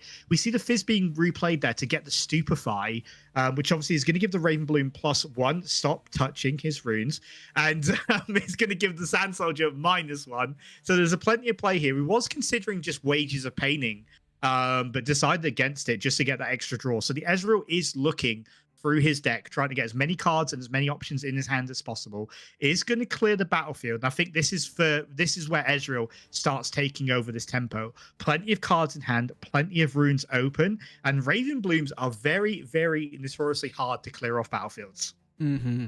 Yeah, and I think the simple fact that Azir is only a single point ahead of Ezreal, that is a fantastic position to be in for the likes of Ezreal, because now you went up to 1. Your Fizz just got played out, so you're not able to conquer just yet, but just being 1 point behind while having the majority of units currently established on the board, you're definitely feeling good about that. On top of that, Targon's Peak gets proc, so 3 runes to try to defend that Ravenblue student, and Ravenblue is one of those units that can defend. Every single spell you use will be allowing her to get a single might increase, so defending for 3 currently, or defending for 2 currently, but that could go a little bit crazy when you add things like a Stupefy. Like, I guess the Wages of Pain adds 3 damage on top of going 3, so at the minimum, you know, you feel confident that you can trade 1 for 1. Yeah, exactly. And we do see here, this is what I mean about like Ezreal and Ravenbloom students. Like, you think 5 might into 2 is okay, and then all of a sudden they put a frigid touchdown, gives Ravenbloom +1 and gives you -2. This is basically like a defiant dance at this point. And I don't believe that was a repeated really one, right? That was just -2 on the Sand Soldier? Didn't have it. Yeah, he didn't have the runes to repeat it, and then the on guard coming out. So this is going to be actually quite a good trade for the Azir player. I think Ezreal overextended slightly, unless he's got another option, and I think he's going to retreat. Okay. Yeah, no way you define a this, safety right? net there with the retreat. So Yeah. keeping the Ravenbloom student down the road, not a bad idea, as it is a quite valuable unit to have. Now he has the task of taking down these battlefields, because now I believe is now the turn for Ezreal to go ahead and commence on a bit of a double conquer game plan, very similar to what Ezreal is trying to do every single turn. Does go up to 3 on this turn, but has enough runes to work with. What else can he go ahead and play out? Does he have another equipment? Because I just saw a Lonely Poro. We did see an Arise, but that's just 2 units. I think it's a little premature of an Arise. What else does he have? Because I haven't been able to see what's left in the hand so far. The thing is, right, so the other thing you've got to take account for here, plus, is there's 7.5 minutes remaining on this round. You've got 3 turns as soon as that time is over, and you have to be 2 points ahead. So normally I would say like this Arise is very premature. However, given the circumstances of trying to gain as many points as quickly as possible before time runs out, I understand it. I get it. Normally, absolutely not. In this specific circumstance, in this specific game state, I can understand. I honestly can. Right, with that breakdown makes a whole lot of sense. 7 minutes remaining. You know these guys are sweating. Granted, you do have some overtime rules. You get about 3 turns following that initial player. So not sweating tremendously, as I believe these players should be able to finish out before the time even hits 0. I say that, but there's still a bit of game to be left, right? There's only 4 points, about the halfway point for the Azir player. On the other side of the table, though, that's just a single point. If Azir wants to win this game, he has a long road ahead of him. And with 3 cards in hand, one of being Arcane Shift, a Ravenbloom student, and I believe the other one, did you catch what it was? I didn't, but all I saw was that Arcane Shift, and there's anything I know about Ezreal is like when he starts doing Arcane Shift shenanigans is when you need to have a judge leaning over you, because it gets very complicated and very messy. It really does. Unfortunately for us here, I believe they've gone down on the number of Arcane Shifts. It used to be a whole lot of Arcane Shifts with the Vex Stubborn in the main board, but I don't think any Ezreals are leaning towards that Vex anymore, as call shots have been banned. So yeah, I think it's just 1 Arcane Shift here and there. So Fizz pushes in, but I think speaking of the card, we will see it right here, right now. Arcane Shift on the Fizz, doing 3 damage on the other side of the battlefield. More importantly, that's a replay of the Fizz, so you get the Fizz on the battle into the play effect. Let's go ahead and take a look what he has in the trash. It looks like acceptable losses. It looks like Wages of Pain, and trying to add more additional damage. So has the 3. Sand Soldier's currently at 3 though, right? Yeah, no, so he got Arcane Shifted for 3 damage, and then he's going to replay the Fizz and use Wages of Pain for 6 damage. And again, he's like, this is what I mean about Arcane Shift. It's like, wait, what's going on? Like, you have no idea most of the time unless you've played against it quite a lot. And yeah, he's questioning it and just making sure everything's above board, which it absolutely is. And this is where Ezreal can get really, really complicated, where it's just like, look, I play this, I play that out of my trash, I flicker this, I play that there, you take 3 damage, and then I play this out of my trash as well. So really, really good turn tempo from the Ezreal. Is he going to be able to regain the point lead? I'm not so sure, but this is definitely the right steps towards that. Yeah, won't be able to get it on this turn, of course. That is a double conquer, so went to 1 to 3, so about as best as you can. More importantly, you dealt with the BF Sword Sand Soldier, but we do know the gear goes straight to the back line, where is staying for the time being, so he's able to attach it to a Sand Soldier at the minimum. But let's see what Ezreal wants to close out this turn, because the time is ticking, BMU. Exactly, roughly 4 minutes remaining left, and I don't know, I thought this game could be able to finish in that remaining time limit, but the more this goes on, the longer these Ezreal turns become. I dare say, I don't think if it was just Ezreal, I don't think he's gonna finish this game. If it was for Azir's case, I think he could, but Ezreal's taking a little bit too long on his turns. Yeah, so he's just Frigid Touch the back line to reduce it down to 1 might, and there's the Bellows.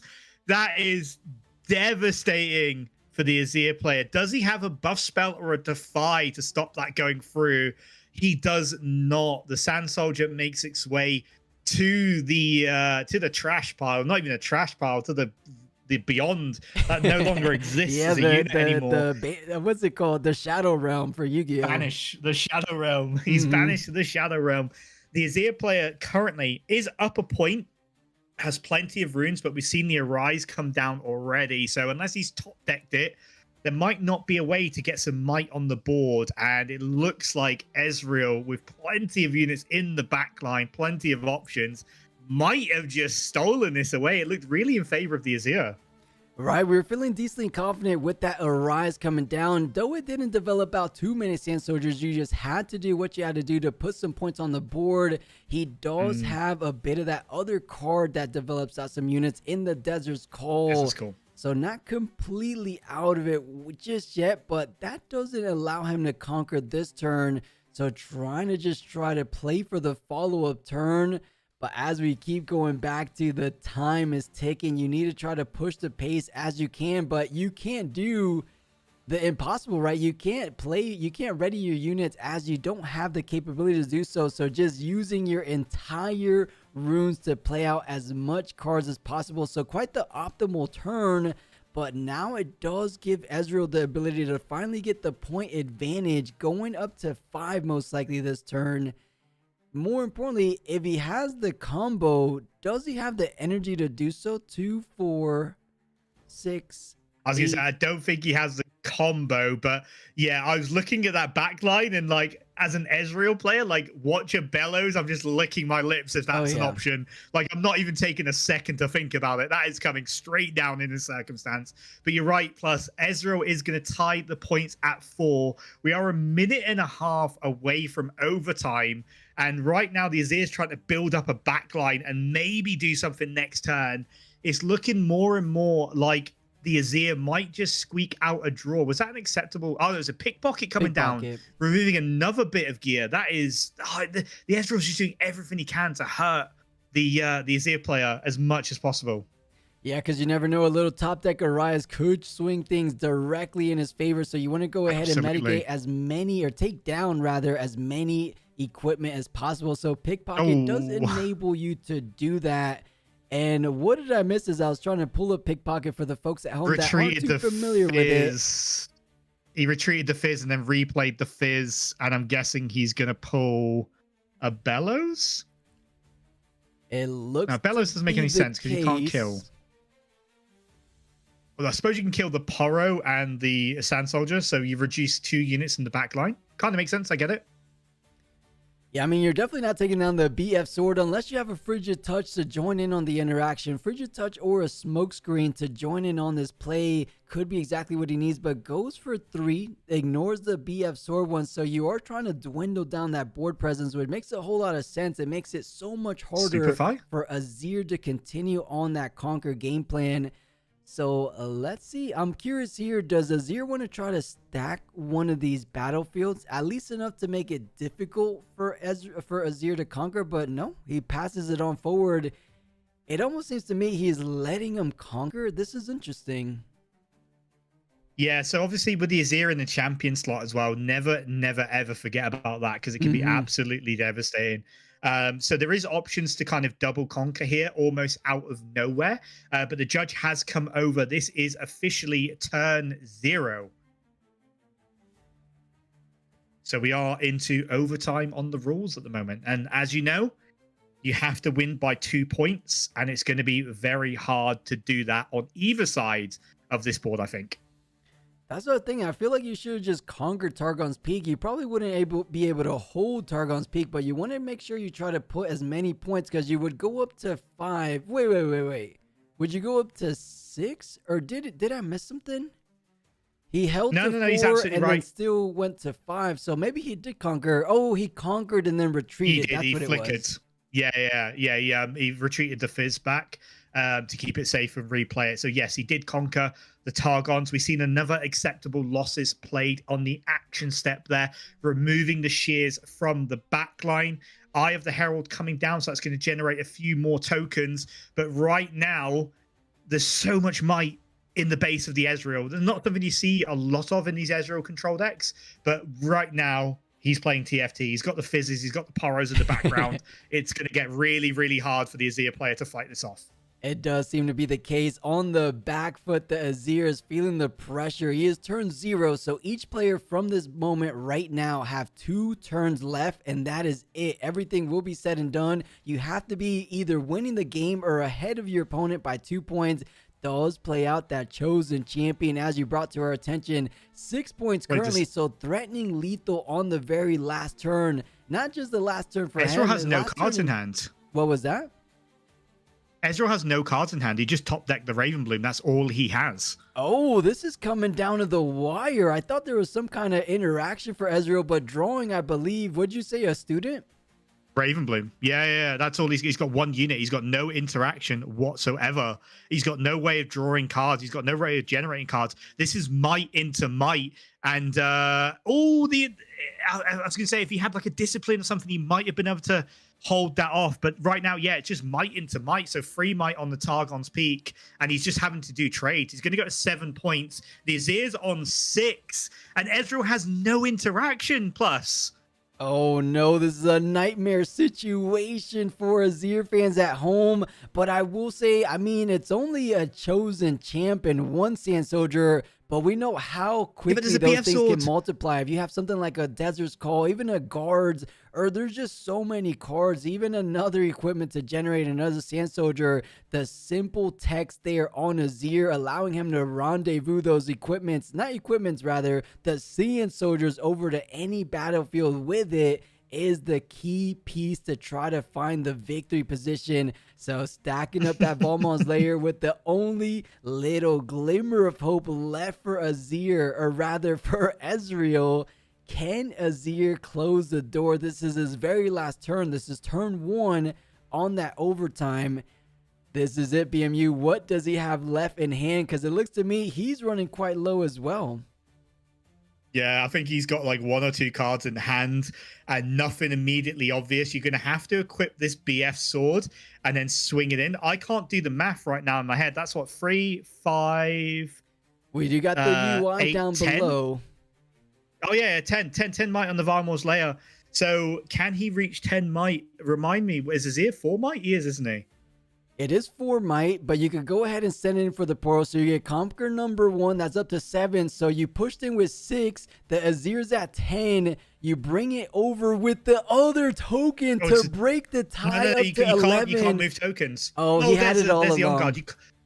Yeah, it's fine. We're like, oh, you could do this, you could do that. No, it doesn't matter. He's got the buff. He's got the buff regardless. So swinging in for 6 brings every friend along with him, and that is a double conquer. Despite having a little bit of a tilted moment in that game number 1, still finding that victory seat, and well played. That was a heck of a game. I don't think this might have been the first game all Lille weekend that actually went to overtime into turn number 1, almost the full set of overtime. Yeah, almost a full set indeed. Plus, that was a scrappy game. Like, as I said, like, I thought, honestly, like, the Ezreal was favored in there, but the Azir playing really, really well. We had a little bit of mishaps in the middle there with, just making sure the right runes and stuff like that were replaced, but it was a great game nonetheless. And Azir players seem to be on top form this weekend. It does. I'm saying that was the breakout star for the Spiritforged 2.5 meta. Everyone, I wouldn't say was sleeping on him, but no one was considering Azir to make such a performance in the Lille weekend. So much so that I'm a little nervous going to Atlanta next weekend. There's going to be so many Azirs. I didn't really anticipate for me to have to practice this weekend against Azir. So we'll see. We'll see how it goes, because I do think there should be at least 1 Azir in the top 8, because they've been running rampant this weekend, and I've been impressed with every one of them. Yeah, well, there is currently 2 legends that are 11-0 plus 10. Want to take a guess at who they are? It has to be one of those Azirs that has to remain undefeated. Is it Azir Master Yi, or is it the Azir and Aurelia? It's Azir and Aurelia, currently 11-0. So Squirtle on the Azir and a Naturel on the Aurelia doing really well. We see a few 10-1s coming through. So 10 wins, 1 draw showing through as well on the Draven, the Annie, and the Master Yi. So I don't know if that was an ID or if it was a game time thing. Because no, these you games definitely are don't going want to to be longer. ID'ing even if you're undefeated. But you know, if Natural won, oh, never mind, he wasn't versus the Master Yi. What I was getting at is the undefeated Master Yi that we caught in the opening rounds of day 2 finally found his first loss. But let's go ahead. I think we're seeing a little bit of an interview. Oh, it's not from the winning player. I did want to see it from the winning player, but I guess we could tune in. Let's see what this guy has to say a little bit. What energy costs? I mean, 1 energy and 1 power. 1 energy, 1 power. 1 energy, 1 power. Oh, they're playing a game, BMU. This isn't an interview. Is it green? They're saying they're playing guess the card. Is it Spiritforged? Oh, we don't want to play those terrible games. Who has like encyclopedic card knowledge nowadays? Honestly. Yeah, we'll let that be. Let's go ahead and still tune in and see who kind of, because it looks like the pairings for round 2 are actually up. And of course, I didn't mean round 2, but for round 12 are up. So we should be starting rather shortly. Yeah, like I'm pretty sure the round we just witnessed, BMU, was the last round of that round number 11. So 2 more rounds remaining. And what a matchup. The last 2 remaining undefeateds. One of these players will finally feel what it feels like to lose from this entire weekend. I was saying it earlier. I would almost feel invincible going 11-0. That even sounds crazy to say. How do you go 11-0? You are on the hottest streak possible. But now that run might come to an end, or has to come to an end, as you both can win. But actually, it's a tie, BMU. They decided to ID. They've ID'd. Wow. Yeah, I mean, look, I get it, because you've played 2 days of Riftbound. You're 11-0. The chances are, like, no matter what happens, you're going to be top 8 now. You may as well take a couple of hours to reset your brain, get a breather, get some food in you, and get ready for this top cut, because that is where the best players right now are going to be facing you. You can't afford to make mistakes. You can't afford to be tired. Everything comes down to this regional win. I mean, the Houston play, like, 1 of 1 misfortune, sold for 100K. Mm-hmm. You know, there's a lot of money at stake in this matchup. You do not want to be going into it tired, that's for sure. I fully understand the ID. From like a spectator's point of view, it's kind of like, ugh, you know, you want to see these 11-0 players butt heads. You want to see who the best of the best is already, but we're going to get that opportunity in Top Cut. I fully appreciate what the players are doing here. Yeah, you know what it means to me? That means it's a guaranteed Azir in the top 8, guys. That's what it means to me. If Scored is going to go ahead and ID, he's going to ID for the second to last round, and then he will go ahead and ID for the last round. So he remains undefeated. 2 ties, basically the same idea. But that does lock in Natural, because if you ID at this position, you've done the math, you figured it out, you know you're locked in 100% certainty that you're going into top 8. So Natural, the first Aurelia to lock in, pretty much, I want to say, I don't know if there's any math, because I wouldn't risk it unless I'm full on certainty that I'm locking for top 8, which is why the ID pretty much signifies to me that they know for certainty that they're getting in. So, yep, Aurelia from Natural, we will see him in top 8. And then Ezreal, why do I keep confusing the names? Azir locked in from Pedro. So we've seen both of these deck lists, or we've seen Azir's deck list. I haven't seen Natural. I really hope we get a top 8 match today later on. Yeah, I mean, I imagine, you know, we will be seeing these 2 players on stream at some point with the full deck lists with standing. Right now, the top 10 is Squirtle on the Azir, Natural on the Aurelia, Free Bet, poker player probably, on the Draven, Barsec on the Master Yi, Pure on the Aurelia, Alex on the Aurelia, Giovanni on the Azir, D. Ziden from Challenger TCG on the Draven, a Master Yi, and Kamzi on the Draven. So lots of Dravens, lots of Aurelias, couple of Yis sneaking in there. This is a slightly different legend list than we're used to seeing. Right, a little bit different, kind of similar to the previous meta. So Draven still holding strong. I think you're safe. I think you're safe with your bet with Draven might coming out ahead. But real quick, BMU, with 3 rounds in, let me run to the bathroom real quick. So hold it down, as I think we're going to approach this round number 12 sooner than later. So let me take my chances of getting a little bit. Anyone has the Squirtle deck list? Yeah, Fian, I have it right here. I'll show you right before I head out. Plus coming in with the goods, those deck lists. Oh, I can't wait to see nothing but Azirs at my Summoner Skirmish next week.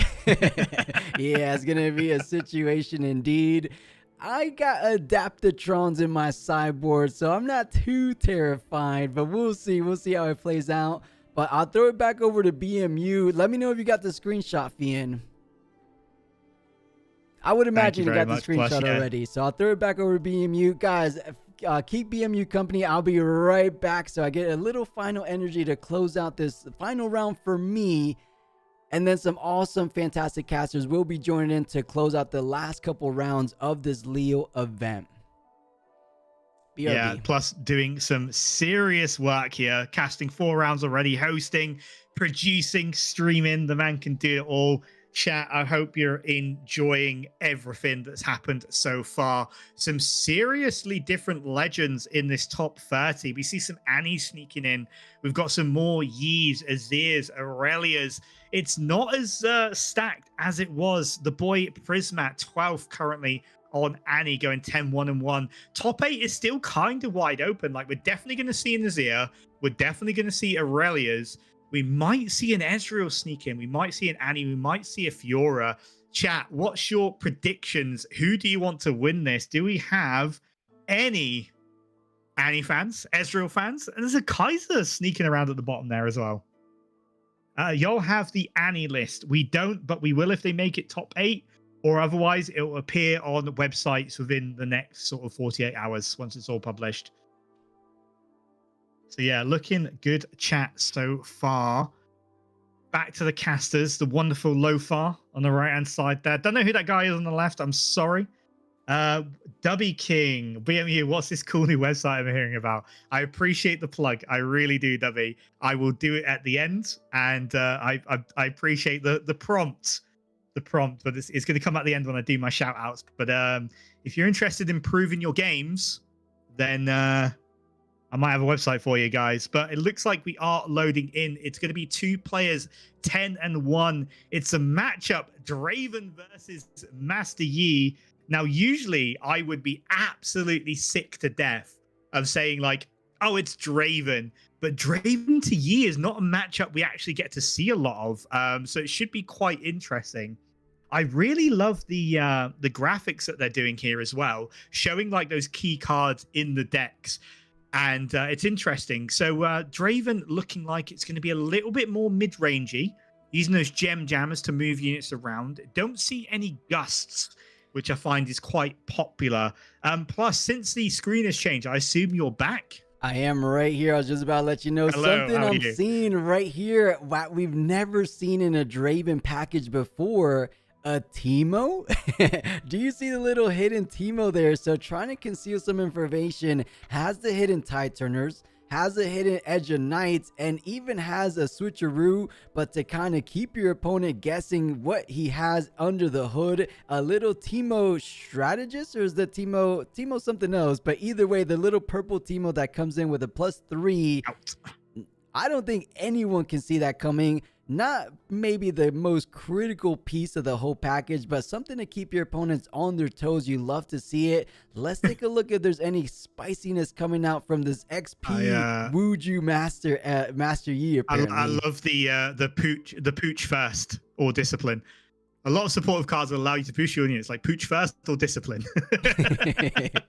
right. Pooch. Pooch first. What is going on? That's going to be known as.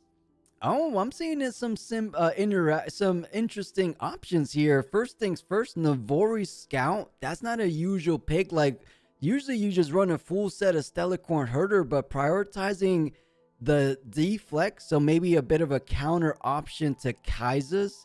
Also, we saw in the past successful Yi builds running just a single Trinity Force. This one had 2, but over there at the tail end for Master Yi, he had a White Flame Protector and a Tasty Fatefolk. Those are 2 cards we haven't seen previously from Master Yi mid-range.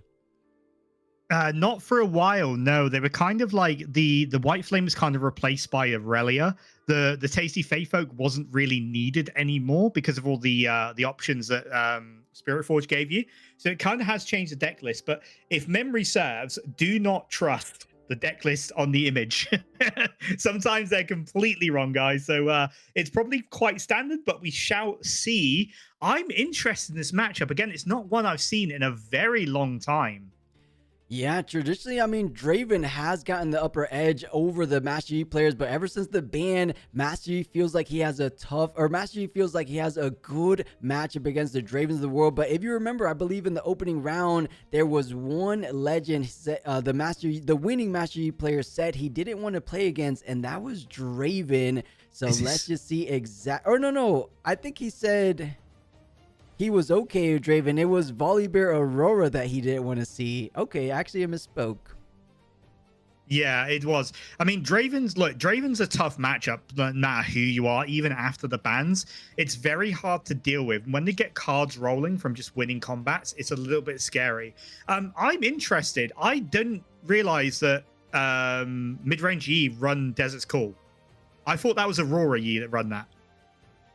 I mean, it makes a good amount of sense to me because even I've been seeing some Aurelias be inclined to running something like a Desert's Call just to have more capabilities of getting more units online, because I thought Victor was going to be a bit of a problem with those Call of the Weeks. And I think more units, the more in for specifically Master Yi, those Sand Soldiers are defending for 4 might. So I think it's a fantastic card. If you develop out 2 nice and early, you could split the difference, put them on both battlefields. That's 2 units from a single card defending for 4 might. That is a lot of value. Yeah, and talking of value, like Forge of the Fluffed allowing the Trinity Force to be equipped there for very, very little. And now Draven has to deal with what is essentially a 6 might Sand Soldier. Because of the Yi passive buff, let's not forget about that. We've had a few instances this weekend of people forgetting about that. So let's not forget about that. And it's going to be scoring 2 points every turn. Oh, yeah. Nice and early. I don't think I've ever seen a Trinity Force played on the board as early as we just witnessed here in this game number 1.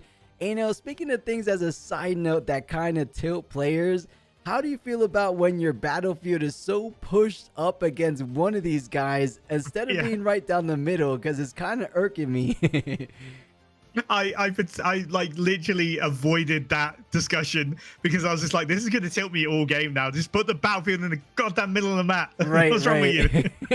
It's almost like he's not giving his opponent any room to like build some board right there. He's saying, this is mine, and it's staying there for the remaining of the game.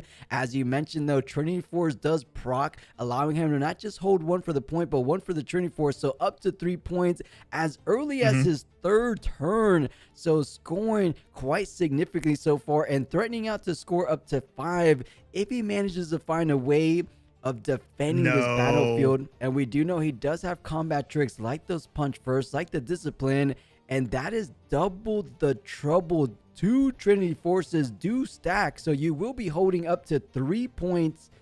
Wow, that's a 6-point threatened.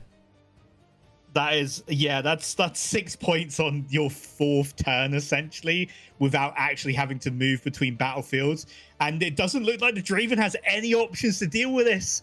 This is devastating. He could get a Darius out, but that is 8 might. He's going to have to trade a Darius and a Kaiser just to remove the Sand Soldier. This is brutal, and that's if the Yi doesn't have a punch first, doesn't have a discipline. This could be over for the Draven already. This is insane. You're exactly right. That's without keeping in mind of the combat trick potential in hand for the Master Yi player. As you point out, has enough energy for that punch first, and that's defending for 8 currently with the Yi ability. No, you can't play the Ferris. To 13, so I don't think there's anything he can do. But if he does manage to crack this battlefield, on the other side of things, that was almost everything you had. Granted, you have your chosen champion. he's setting up for like next turn with like a ride the wind or something like that. But you're letting the Yi go to 6 points and have a full clutch of cards and runes open. Like, if he finds a way to remove the Ferris right now, like, this could just be GG. This is insane from the Yi. I can't believe how quickly he's able to rack up points. Yeah, we thought this was mid-range Yi. It looks to be an aggro-style Yi game plan with the Trinity Force nice and early on.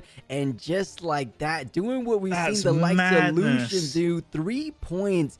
Almost the impossible in Riftbound. You can't score 3 points in a single turn, but of course Trinity Force makes things a little bit different, a little bit interesting, and in this situation from 3 to 6 is what went down. Now you have to go ahead and try to defend because you're threatening for the first time in this game, and only turn number 5. This might be the quickest 0 to 8 we've ever seen. I've just seen a Thwonk in the hand as well. The first mate is going to be able to ready the Lonely Poro. That is going to be able to trade. He's going to go to 7. He's threatening lethal on both battlefields. Oh. That is crazy. I like this, right? So making sure it's not just all the eggs in one basket, saying, I know it's not the biggest amount of might, but with my stun potential, as you pointed out. And real quick, is that, oh, that is a Forge of the Fluff. For some reason, at the little side note, but I see down at the UI, it does make sense why he tapped the Legend of Rendezvous, the equipment over to the Lonely Poro. But here we have it, BMU. Is it time for this Draven to find a path of breaking both of these defensive holds for Master Yi? Has to do over 6 damage on both of these battlefields, and that's not even taking into account what's left in the Master Yi's hand. You point out the Thwonk. Does he have anything else you caught eye on? No, I just saw the Thwonk, and that is enough to kind of stop anything this Draven wants to do. The Draven top decked a hard bargain. That might save you from the Thwonk, but I just don't think you have enough to overcome both these battlefields, and both of them are scoring 2 next turn. The Yi is threatening an 11-point win here. Right, you can say that again. But funny enough, I see some lines. I definitely see some lines. You point out he has the Darius, the red Darius champion, and then he has Ride the Wind. So, you know, you take one battlefield, Darius becomes ready. You ride the wind, the one that conquered. So, Ferris Forerunner can trade 1 for 1. Kaiser comes in, you draw a card. Executioner comes in, swinging in for 7. Kaiser comes in for Executioner alone could take down one of these battlefields as well.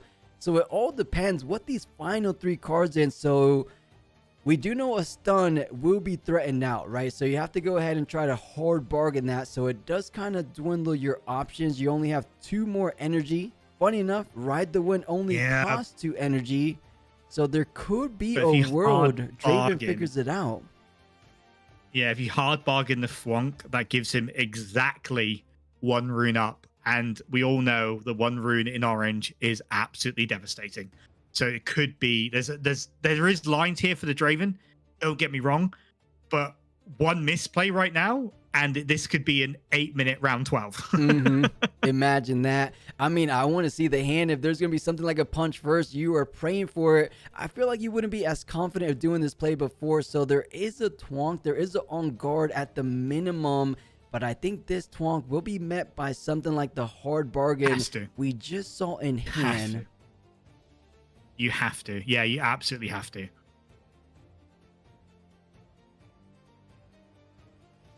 I'm almost not wanting to talk. I'm almost wanting to see how this plays out because it is such a crucial moment to this game. Looks like the Sand Soldier is going to fall. It looks to be the case at the very same time because you played the hard bargain. That's going to be the second card playing the turn. So Darius becomes ready, gets +2. So up to 7. On guard takes you up to 8.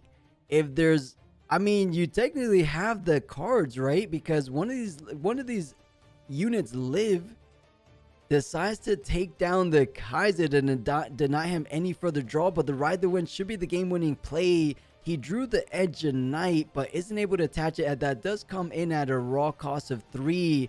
But a Vanquisher plus a Ride the Wind for the Ferris Forerunner, I think might have done the job. Unless there's a Defy for the Ride the Wind, that's the only way. But if it's a Defy, you don't have enough might to beat 7.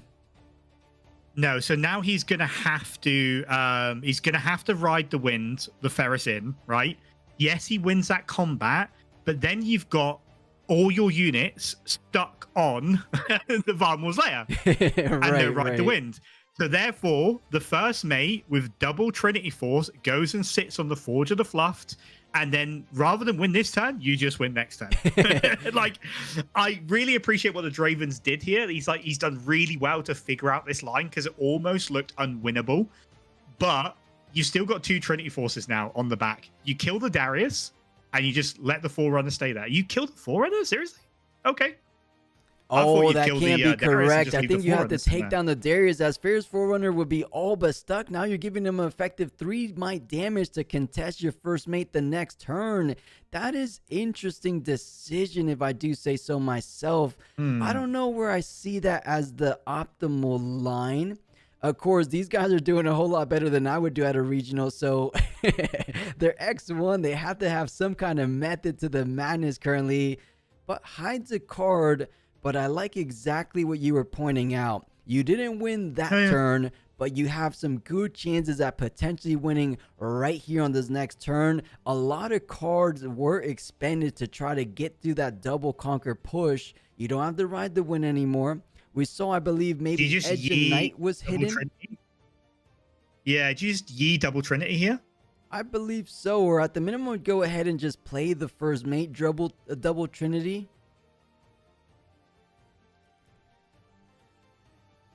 So what's the Yi would be 6, 8, 10, 10 might? If that's a Teemo, then he loses. Edge of Night, he loses. He's got the runes to play anything. So yeah, I think Yi and just double Trinity wins here. No, why would you do that? Why would you not attach the Trinity Forces? It does look like he has enough order runes and catching his opponent off guard. No one in the world would have ever expected a nice little Teemo coming out of nowhere on this Valmon's lair. So defending for an incredible 9 currently not enough. As you pointed out, I think he needs the Trinity Forces. Right. And if it dies, you cascade or you switch over the equipment over to the first mate. If it lives, it lives, and you hold it down with the Yi, which is stronger than the first mate. So I don't think there was any too much downside. Only downside being is that you had to spend more runes to attach those Trinity Force. I don't understand why you just wouldn't play around. Like, the only thing that hurts you if you attach a Trinity Force is a switcheroo. And you're right. Then you just sort of like swing back and attach them onto the first mate, and then give them like a really, really big problem to deal with on the other side. But instead, he just kind of lets the Yi die. Like, he could have just won the game there or then and have better options. So it's kind of, I don't know. Maybe I'm just not thinking correctly, but it just feels like not attaching the Trinity Forces was the worst thing you could do. Yeah, and in my opinion, the worst thing you could do was the one turn before that by killing the Fierce Forerunner, because think about in a world where is the Fierce Forerunner stuck on Valmon's lair, there's nothing in the back line. What is contesting Forge of the Fluff on this next turn? Now instead you have to deal about 2 mech tokens incoming in your direction, while you might not have that too much amount of combat tricks left in hand. Because right now, if you killed the Darius instead, there's nothing in the back line. Yes, Kaiser Survivor number 2, maybe Darius Vanquisher one more time, or not Darius Vanquisher, but Darius Triferian one more time. That's not enough. I think he could have won this one a whole lot easier. I mean, he's maybe still winning it, of course, but he's making it more difficult than it should be. Yeah, it's definitely like more difficult than it should be. He also missed a trigger on the Forge of the Fluff to rest his legend to equip that for a lot less. So I think this is just nerves and a bit of tilt. Looks like the Draven scooped.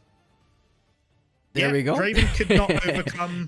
At the end of the day, all that matters is that you found the path to victory. So no one's going to think about exactly how it was done. It was recorded. It was for thousands of people across the world to tune in and watch, but you still got the dub.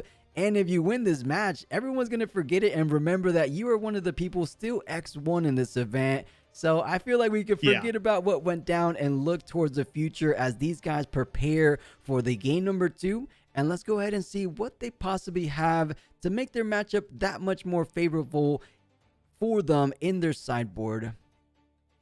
Akshan is sometimes really nice into Draven. Defy is pretty useless. Not so fast is kind of useless as well. Brutalizer I like, and an extra Thwonk. So maybe like 2 Akshans, a Thwonk, and a Brutalizer would be a really nice addition. Just to like, if you can steal a spinning axe, it's so devastating. Right. What do we have on the side of the Draven? Thermo Beam's might. great. Rebuke is great against Yi as well, especially the big one. Against the odds, not so much because they're generally defending alone, and I like the factory recall as well. So plenty of options from both sides here to kind of counteract what is going on. But can we just flip back to the end of that game? Like, Yi didn't get punished for that mistake. It was a mistake. He did not get punished. Draven doing so well to recover from being like 6 points down 2 turns in. That's almost unheard of. So well played to the Draven, but he is going to be on the play now. If we know one thing about the Dravens, is when they go first, it's very, very hard to beat them. Yeah, and I don't think anything has changed about that. We will see exactly how's game number 2. I will point out a nice little cheeky strategy that I've heard from successful Master Yi players before that lean towards that Trinity Force strategy is in game number 2. They side out the Trinity Forces, expecting their opponent to come in with those thermal beam / gear focus interactions. So now it's basically making them waste those thermal beams in the main board. Do you think he's going for something similar here? Because I would imagine it doesn't seem too beneficial to side them out. Maybe better to force your opponent to have it, as it is a one of. Because I believe that was like a key piece of him winning game 1 was the Trinity Forces. How much points did he get in that game? I think it was at least 4 to 5.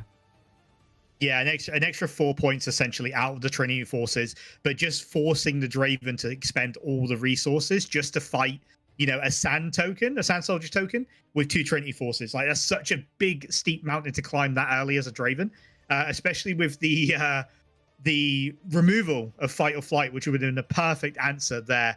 Unfortunately, it looks like Forge the Fluffed is actually on the side of Yi again. So that was Draven's battlefield. That's really strange. Yeah, I mean, you could almost see it. He does have the main board Edge of Nights. And this is a little ludicrous here. How is it the opening game state and the battlefield is that much in the position of the Draven? I feel like at the minimum when you start a game, the battlefield should be in the middle, right? That should almost be a judge thing to do. Because I understand if, you know, the heated things, you accidentally push the battlefield while you're trying to conquer. But this is, as you said at the board, that Targon's Peak, that was Draven, so maybe he just likes it being closer to him. It feels a bit in his comfort zone to have the battlefield closer. This is my battlefield. We'll let it you may not have let it be. Yeah, and the unfortunate thing is, right, so sometimes as Draven, you kind of want to like contest your opponent's like battlefield, especially if it's such like a win condition that the Forge of the Fluff can be. But at the same time, you want the Targons because you want to be able to play cards on your opponent's turn for free, essentially. So there's a little bit of decision making for the Draven player here. Overzealous fan going to get the first point, which is probably the best kind of start you can get as a Draven player. We did see the Thermo Beam in the hand. We did see the Gem Jammer as well, which is another possibility to score 2 points on this turn. And also the Spinning Axe, which... you know, if I'm the Yi player, I'm licking my lips as that comes down and I've got an action in my hand. We don't know exactly if he does have it, but I don't know if you point out or not, he does have the Thermal Beam already online. And by online, I just mean in the hand, waiting for those Trinity Forces to come around the corner. But I have a funny feeling he might have sided them out. But Chad did point out you do have access to Not So Fast. Actually, whoa. Chat always confuses me. Not so fast you can't not so fast it, guys. It doesn't do a specific gear. It does all your gear. Wind Wall. Wind Wall's the only way around it. / hard bargain. Yeah, exactly. We do see the Lonely Poro trading into the Overzealous fan. I do like that. Like, you don't get a point. Yeah, so what? You do remove like essentially a Fight or Flight off the battlefield, and of course you are managing to draw a card off the Lonely Poro as well. Repeated Desert's Call for the 2 Sand Soldiers. I really like Desert's Call in Yi. I didn't realize how much I liked it. Yeah, I'm loving it so far. Chat says the Poro should be 4 might. No, it's only on defense with the Yi. Yeah, imagine how busted. Yi would be a sure shot of getting the crown here in Leo if it was on the attack and on defense. I think we would have a 30% Yi representation if that was the case. But no little double dipping on that. 100%. Only on the defense, as BMU pointed out. But doesn't have anything to utilize the Gem Jammer on this turn. So just switches it over with the Tide Turner, keeping it safe, I guess. I mean, it's just 2 might, not too much of a difference. But more importantly, you're 2 points up on your opponent, and you're going to be the one trying to hold down these battlefields with the spinning axe at the minimum, because that's the game plan Master Yi wants to do, right? You want to be the one as the Yi player to get onto these battlefields and then just hold from there. If you play their game plan and kind of neglect them that game plan, then that's a pretty good method of trying to counter these Master Yi players. Yeah, exactly right. And both these players are playing phenomenally right now. If you understand this matchup, like you can tell they're both playing like really carefully. They're playing around all the nasty options. Like if this is a Nexus night, like you're just throwing down like every single bit of, like you're spending all your runes. They're barely touching their runes here. The Trinity Force going over to the Sand Soldier, looking to double conquer this turn. We do have the option of a spinning axe, and that is going to come down. Was that a bait of the spinning axe? Do we see an action in the hand of the Yi? It should be really interesting how these next couple of turns play out. It would. Luckily for the Draven player, he doesn't have enough energy for the action just yet, but it could be a bait for something like a combat trick, because you use your spinning axe on defense, you're not able to attach it to any of your units, so you're not only losing the Tide Turner, you're also losing the spinning axe. So incredible plays coming out from Master Yi, knowing that very few things beat the Punch Furs. Oh, ride the wind! Right. Always with these combat things, right? And this is exactly what I mean about both players like playing absolutely perfectly here. Like when you drop a spinning axe on something and then they combat trick and you know you've just lost a rune, you've lost your spinning axe and you've lost the battlefield, is absolutely brutal. So great play by the Ride the Wind here. Not choosing to go across to the other battlefield. Again, just playing super safe here and retreating that Tide Turner back to base.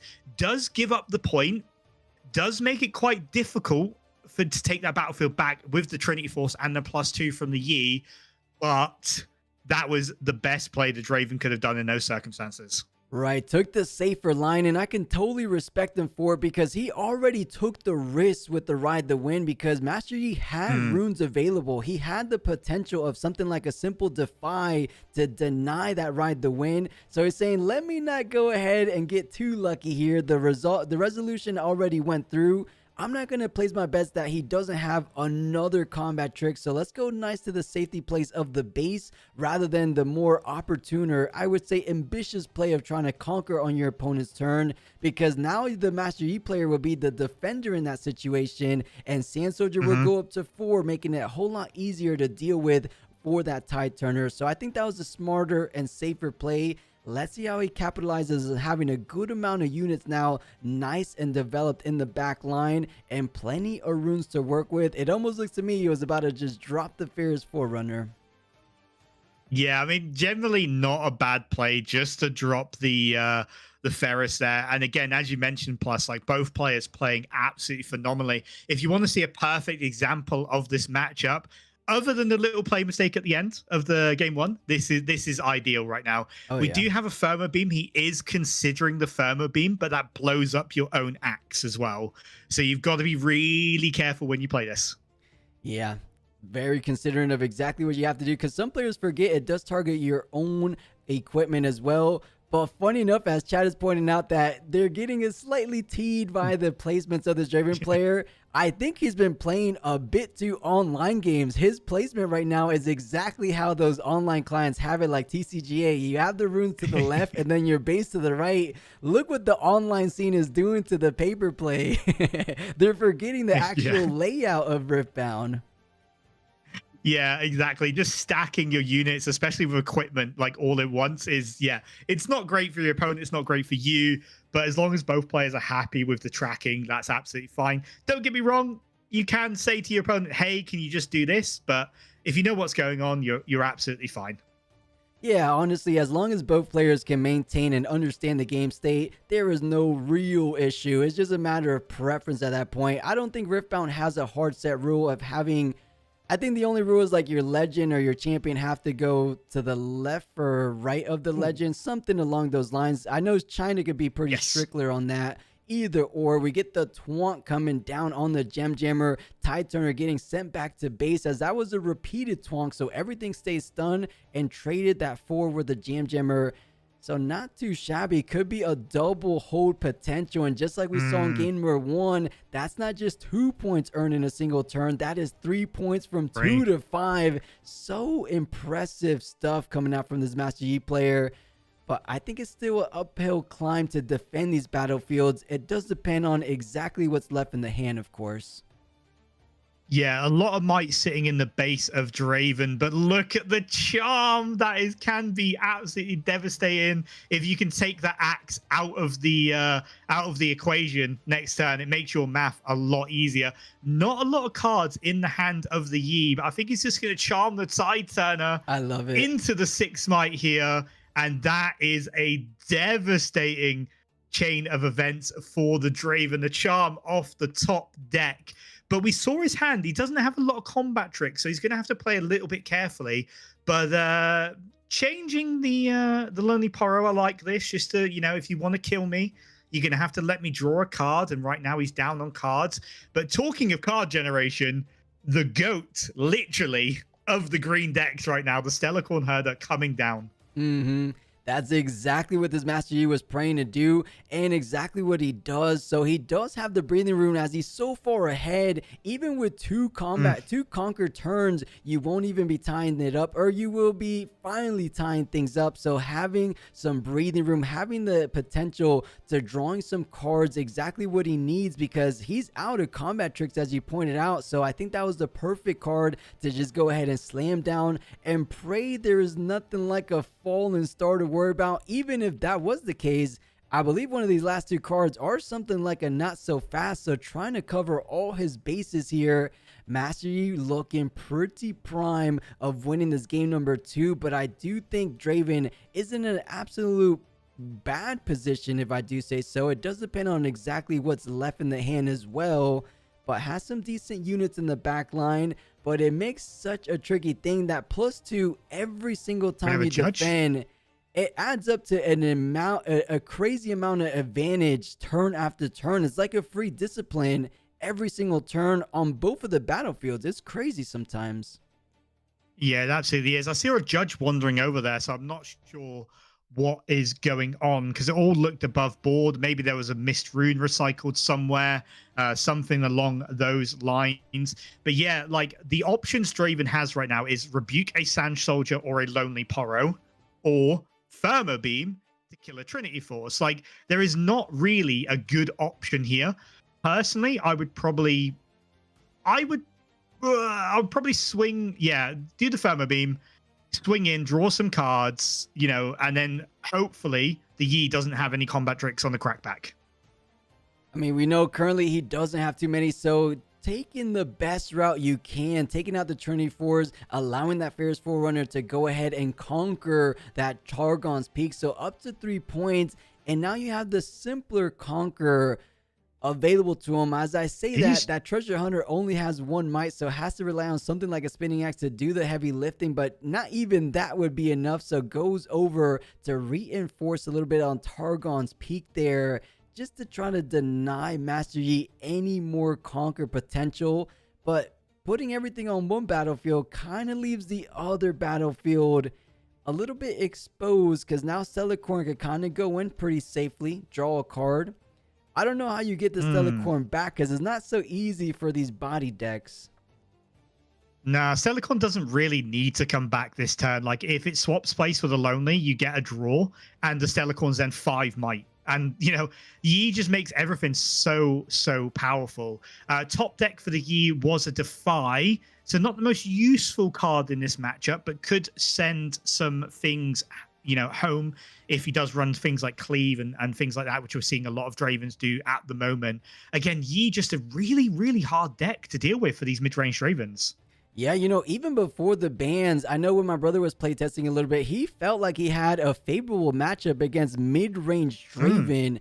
And this is without fight or flight. You can no longer have the easy route of just pushing back those Trinity Force equipped units back to base to deny him the points there, but sends in quite a number of cards saying, you know, I'm gonna get my draw Stellarcorn regardless. So swinging in with 11-7, what is left in the last 4 remaining energy? It's a Rebuke. That is a big card here. Yeah, had to be the Rebuke. That's kind of the only option there. With only 1 rune up, you know he can't not so fast you. And it's interesting because the Yi has a different sleeve on it. So I wonder which one is the Yi in his hand. Yeah, no mind games there. You know, ever since they came out with the rule that you're allowed to do that, I've been doing that as well, because sometimes I just don't even take the risk of putting it into the main deck. No, I never do. I don't know why. Yeah, it's perfectly fine. It doesn't really matter. But for some reason, it's like, I don't know, OCD. Like everything has to be the same color. We do see the Draven winning that combat, so they do manage to gain a point and gain some tempo back. Looks like that is some pushback from the Draven side, but he's so low on runes at the moment. You know, I don't know why he wanted to go ahead for the bit more of the aggressive approach. I mean, we know this isn't an Aurelia deck. The only way he kind of moves over to the other battlefield is with things like Darius Vanquisher, or why do I keep saying Vanquisher, but Darius Trifurian, or the Survivors if he has it in the deck. I guess Tide Turner makes it a little bit easier to kind of contest the other battlefield, but make them have it. I feel like the more... I guess maybe having the caster vision here would have just been to kind of stack up maybe the other battlefield. Oh, the judge is calling the sleeve issue out. The judge just called the sleeve issue out. Oh, really? You think that's an about issue? it? I feel like in hand it's okay. They said you have to replace it in the main deck. Yeah, so the judge just walked over and he picked up the card and he starts fiddling with the sleeve. So I imagine that's what the judge call is about. Just so we're talking about like, oh, I do that. Maybe I shouldn't anymore. Yeah, I mean, when players kind of shuffle their cards in hand, and you know exactly one of them is Master Yi, but I don't know if that warrants a judge involvement in there. I don't know about you guys, but I feel like it's okay. Like everyone and their mother knows there's a Yi in hand. What are we trying to conceal here? Is it just to keep the sleeve clean? I'm kind of confused about that call there. No idea, but all I know is the sleeve has been changed. And to answer Miso in chat, it is legal. They came out with tournament rules. You are allowed to put your champion in a different sleeve just to avoid any confusion, because when people sideboard, they sometimes have the chosen champion in the trash and then they put the trash in the main deck, is to try to prevent those kind of cases, because in a regional setting, not having your chosen champion in the chosen zone, that's a game loss. So you want to try to avoid those as much as possible, of course. Yeah, exactly. I'm not sure how I feel about the Draven coming here, although it looks like he has hidden a Tide Turner alongside that Ferris. So yeah, that does make a little bit of sense. But just letting the Yi go to 7 points is dicey. This is a really, really scary position for the Draven player. Could get 2-0'd, and at the moment I think if you go X2, that's it. No top 8, right? Very unlikely. I think there's going to be one X2 that squeezes in there, but oh, little does he know he doesn't have too many things to keep that Draven showboat from getting that battlefield, because if there's any unit that will be able to crack whatever comes that Master Yi's direction, or whatever's holding that Master Yi, whatever is being held from Master Yi, I think it will be that Draven showboat, currently sitting in at, I believe, 7 might. A hole will bring it up to 8 might. So that alone, not accounting for any kind of spinning axes as we saw previously. So this is actually a tougher position than we were making out to seem for the Master Yi player. If he had a Twonk in hand, now we're talking of a clean 2-0, but swaps over, plays directly on the battlefield, switches over the Lonely Poor as is pretty much a net even. Is either 2 might on the battlefield or 2 might on from the Master Yi legend ability. So we'll see. This is and tricky. Then keeping up 2 for the not so fast. So the Draven's going to go to 8 might, which is an even trade with the Master Yi. But it just depends on how he wants to play it. Did he top deck a spinning axe. I don't think he did. I just saw a flash of the hand. There's definitely a rebuke in there. If he runs in and rebukes and trades cleanly with the Yi, it's not too bad. But he's looking for the stack deck, so he's looking for some options. I would absolutely, if I was a Draven, he defies, so he can't not so fast anymore. He defies the stack deck. Any interaction for something like a not so fast, so that could spell doom. But what were you saying we were holding the not so fast for? Rebuke. Okay, true. So yeah, a rebuke could pretty much seal the deal for Draven, and we'll find ourselves with 27 minutes left in something like a game 3 moment here. But does conquer up to 5, as we pointed out before. So Showboat hanging in there, and he does have the rebuke in hand. So I think this is gonna be locked in, because with a Lonely Poro, we know how good defensive options are for Master Yi. I don't think he has too many offensive options, and that's going to be one too many units to crack through the Showboat, the Fairest Forerunner. I think Draven's going to actually win this game too. Yeah, looks like it. And we do have 8 might plus the 6 of the Ferris going to 14. Now, Yi is currently on 8 with the passive, and we don't see any options. Of course, he's playing around the punch first there by moving both units in, but we know the Yi have it. So it's a great play by the Draven. Going to pick up a point, going to pick up a card draw from the combat win. And now the Draven is threatening lethal. And what do we have on the side of Yi? We have a Lonely Poro, and that's about it. Like, we know as casters, like, he does not have many options here. Yeah, really running very slim on any kind of options to try to get him back in this game. Despite being so close, he can taste the victory seat, but not close enough. Lonely Poro doesn't have what it takes, sends it in the Titan's direction just to draw a card at this point. And, you know, there's so many hitting cards, as we discussed before. Edge and Knight, the Teemo, as we saw before, is actually going to be a double up Titan, swapping places with the Fairest Forerunner. So things are not looking rather good for Master Yi. Sees another card at the top. It's going to be on guard, and with the lack of units, that should be all she wrote. Double hold for the 8th victory score. Draven should be locking this one in, and we should be heading into the final game of this round number 12. Yeah, I can't imagine there's a situation where the Draven doesn't manage to score 2 points next turn. See a first mate come down? Do you have a way of accelerating that? Double first mate. Yeah, right. Double first mate, but double first mate, and then what? The on guard brings you up to 5. You're praying that hidden card isn't any other type of things that increases the might on that battlefield. He's got rebuke. He can just rebuke it. Rebuke. Luckily, he does have 3 energy, so you do have the not so fast. He has 2 not so fast. He lets it go. Hidden card could be something like the one of Switcheroo. Could be the one of just rebuke it. Just don't mess around. Just get rid of it. It can't do anything. If he's got another first mate, so what? Just rebuke it. Just get rid of it. Go to game 3. Well, they're not so fast, right? Because he finally has 3 energy. So the rebuke can go, but it won't resolve. Yeah, but then you're fine. You know you're in the clear. Yeah, and then reveal the hidden, right? So we'll see. Forcing him to go ahead and play his hand not so fast as we discussed before. And what is under? Because if he gets on this battlefield, now we have a game. We thought Draven was locked in. But if that hidden card is nothing, Edge and Knight would get him out of this. Switcheroo, but then you just unguard it. And he goes to 4 versus 3. Oh my goodness. He's played this actually perfectly. Oh my goodness. He's actually played this perfectly. Brilliant this moment here at the tail end of this game number 2. Manages to find what seemed like the impossible line, and I love it. The reaction speed to the switcheroo, that is a sign of a well-practiced player in this matchup, waiting for the very moment that they had to do something. Not so fast to rebuke. Does he have a ride the wind? After the switcheroo. Is this enough, BMU? Ride the wind wins you the game. Falling Star stops you losing. I think that's the only 2 options, and I don't see any of them in the hand of the Draven. This could be it. I think it's over.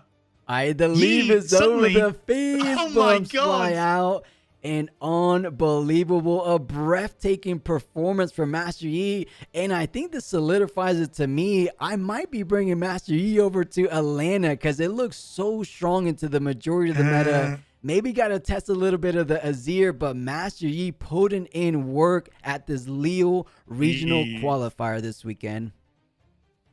Yeah, exactly. I mean, look, I'm a meta slave as much as anyone else is, and watching Yi play like this, I really, really want to play.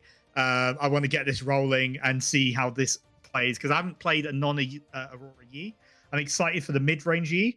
Just a little shout out as well, because I know they watch the stream, but the Challenger TCG guys are running Yi this weekend. Nice. And they have a really good Yi guide as well. So, you know, check that out, guys. Not sponsored or anything like that, but if you want to learn how to play Yi, I think that's probably the best way. Yeah, they hold 2 best of metal Yi, so for sure they know what they're doing. One of them was the runner-up, a Master Yi player versus Annie, was the Sean Dewali versus Daniel, I believe his name is. I actually met both of them when I was out in Houston as well. A little side note, you just kind of reminded me. I was asking Daniel because, you know, I was, you know, Runes of Rift, it's still growing, but I was trying to grow Runes of Rift at the time as well. So I was trying to get the deck list before they were posted. So I kept going up to all the players in top 8. At the time, it was top 64. I'm like, hey, do you mind sharing your deck list? Can I take a picture? I run Runes of Rift. I would love to post it on Twitter, this and that. And then Daniel misheard me. He thought I wanted to take a picture of him. So he grabs his deck, he grabs Master Yi, and then poses like he's ready for a picture. And in my head, I'm like, oh man, he thinks he misheard me. I wanted a picture of the deck list. But then I'm like, I can't make him feel bad. So I go ahead and take a picture of him to not make things awkward. So I took a picture of him, and then I asked him nicely, can I also see the deck list? So he shared the deck list. I have a picture of the runner-up over Challenger TCG boys on my phone still. So yeah, nice little funny story that happened to me out in Houston. You played that off absolutely beautiful. Plus, that is really all good interaction that, you know, when you're falling asleep at night, that's the kind of interactions that your brain just replays. Like, well done, Plus. I appreciate I didn't think too much play of off on that one.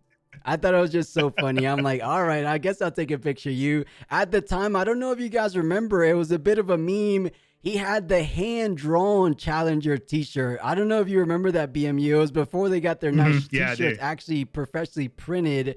So I thought it was funny. It was a good little picture, nice little moment.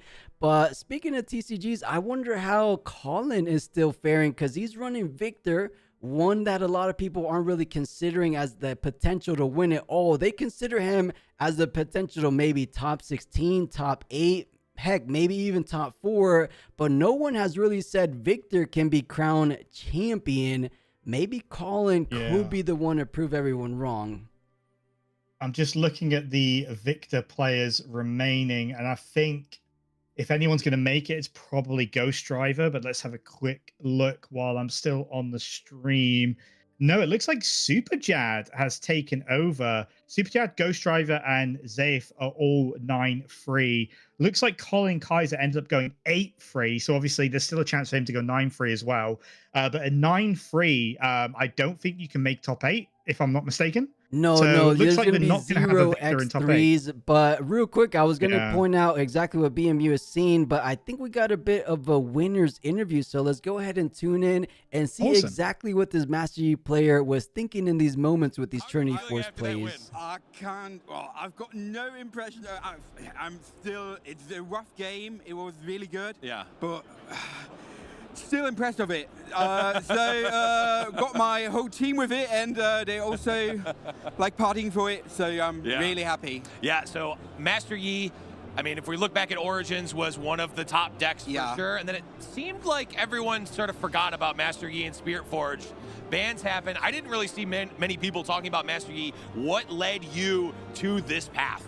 I tried to grind it since day one. I tried to do the best with it, and just got a short intervention with Sivir for a month. But after it, I saw there's still a good place with it. There's still with punch first for the second thing, and not so fast. So there's big improvement.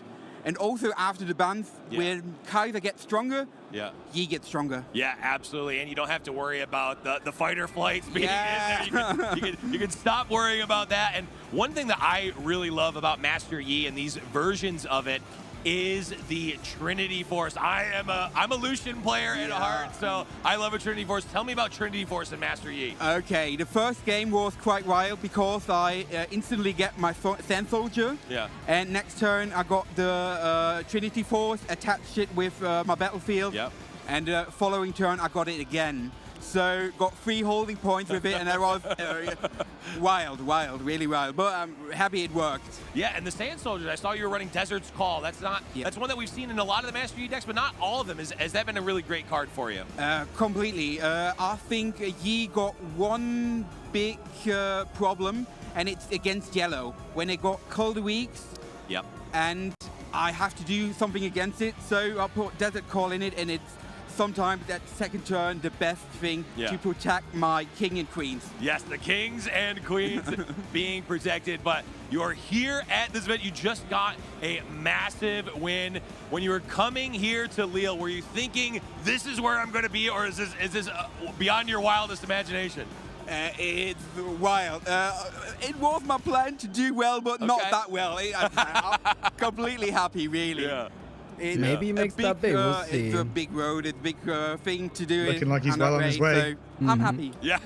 I'm happy. Can't complain with that. And obviously, we saw you take down a Draven. What has your road been like so far? Have you seen a lot of Dravens, a lot of Aurelias? What has it been like? Draven, Kaiser. So it's the third Draven, 2 Kaisers, I think, 2 Victors. Okay. So it was quite Demeter game. Yeah. But some other things. Like, I think my last match yesterday was Darius.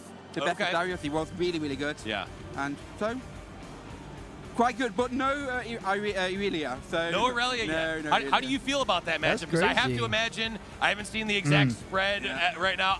I have to imagine you're probably going to see it at some point if you keep winning. Yeah. I'm happy that I didn't see it because when I'm second, it's a bit worth about, I think, 45% win, and when I'm first, it's even getting better. But dice roll a bit. Right, dice roll. Well, you've won a number of dice rolls in dodging the Aurelia. Is that sort of the worst matchup for you, or are there other ones that you're like, oh please, don't be my next opponent? I think my worst matchup is really Leona when I see her. It's really uncommon, but we got a Leona player on our locals, and she throws all the stuns at me, and I'm like, okay, I can do anything. Yeah, you're doing so well at the RQ, but because you played at your locals, you're like, oh, this deck's not that good. I keep losing my Nexus Knight. But it turns out Leona has not done too well. I'm a bit happy that that's good. Now, obviously you're doing great in this event. Master Yi, are your eyes set on Master Yi for Unleashed? Have you even thought about that yet? Yeah, I thought about it. There's some very good new cards for it. So, like the new Nami, it's perfect for it. You've got stun, it can make things ready, and the new Nami is and also disgusting. Rengar I love to put it. it in. And I think maybe I'll play it for the third set also. Yeah. Are you going to still play the same Master Yi, or are you looking at the new one? No, I want to stay for the old year. Oh, I think. nice. It's, the OG one. I like it. Yeah, I mean, it's done well so far. It's continuing to do well for you here. Now, if you had to pick your path up through the top 8, what would you want to see coming up? I would like to see some Kaisers first to make it a bit easier probably, but it's still a hard matchup, of course. And when there's the Watcher and I don't got a Trunk, it's always hard. Yeah. But first Kaisers would be happy, Draven would be good, and maybe Aurelia for the last. We'll see. Yeah, just to prove that you were there for it, but that is absolutely Say that again. Fantastic. Any other can't place his thoughts accent. you have? Any shout outs? Yeah, I can't. I don't mind because I know he has a little bit of a speech impediment, but I don't know accent-wise where he's from. So professional here, and want to see you next time again. Yeah.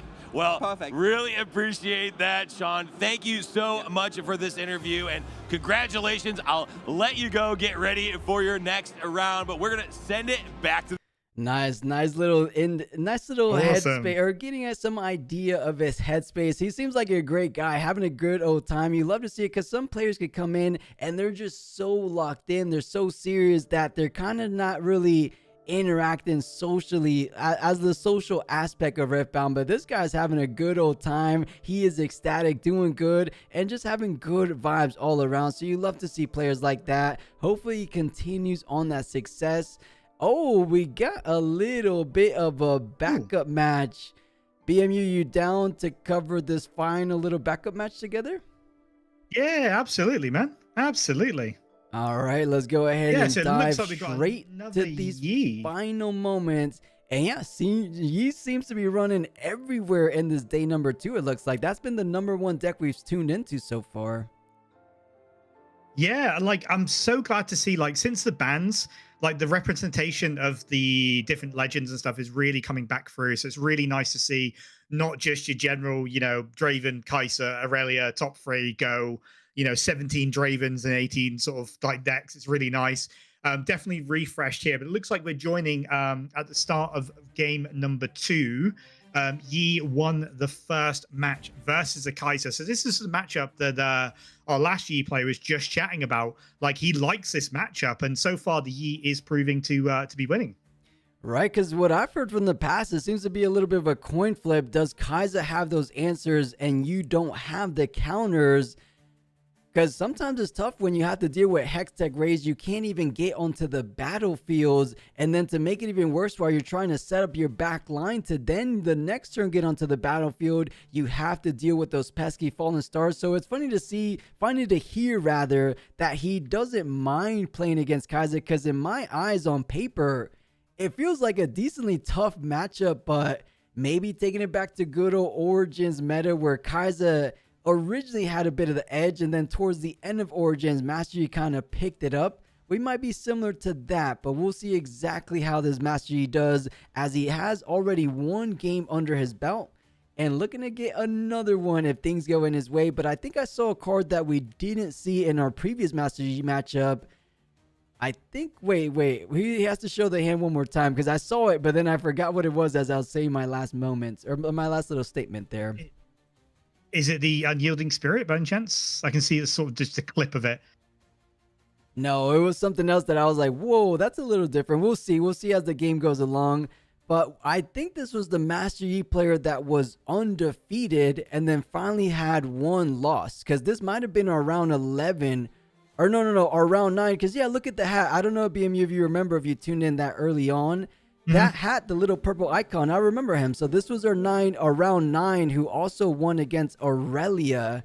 So he's still doing well. Yes. And we get to tune in one more time against the Kai'Sa this time. Yeah, so if Barsek wins this, he will tie at 11-1 with the Yi player that we just saw, the Sean guy.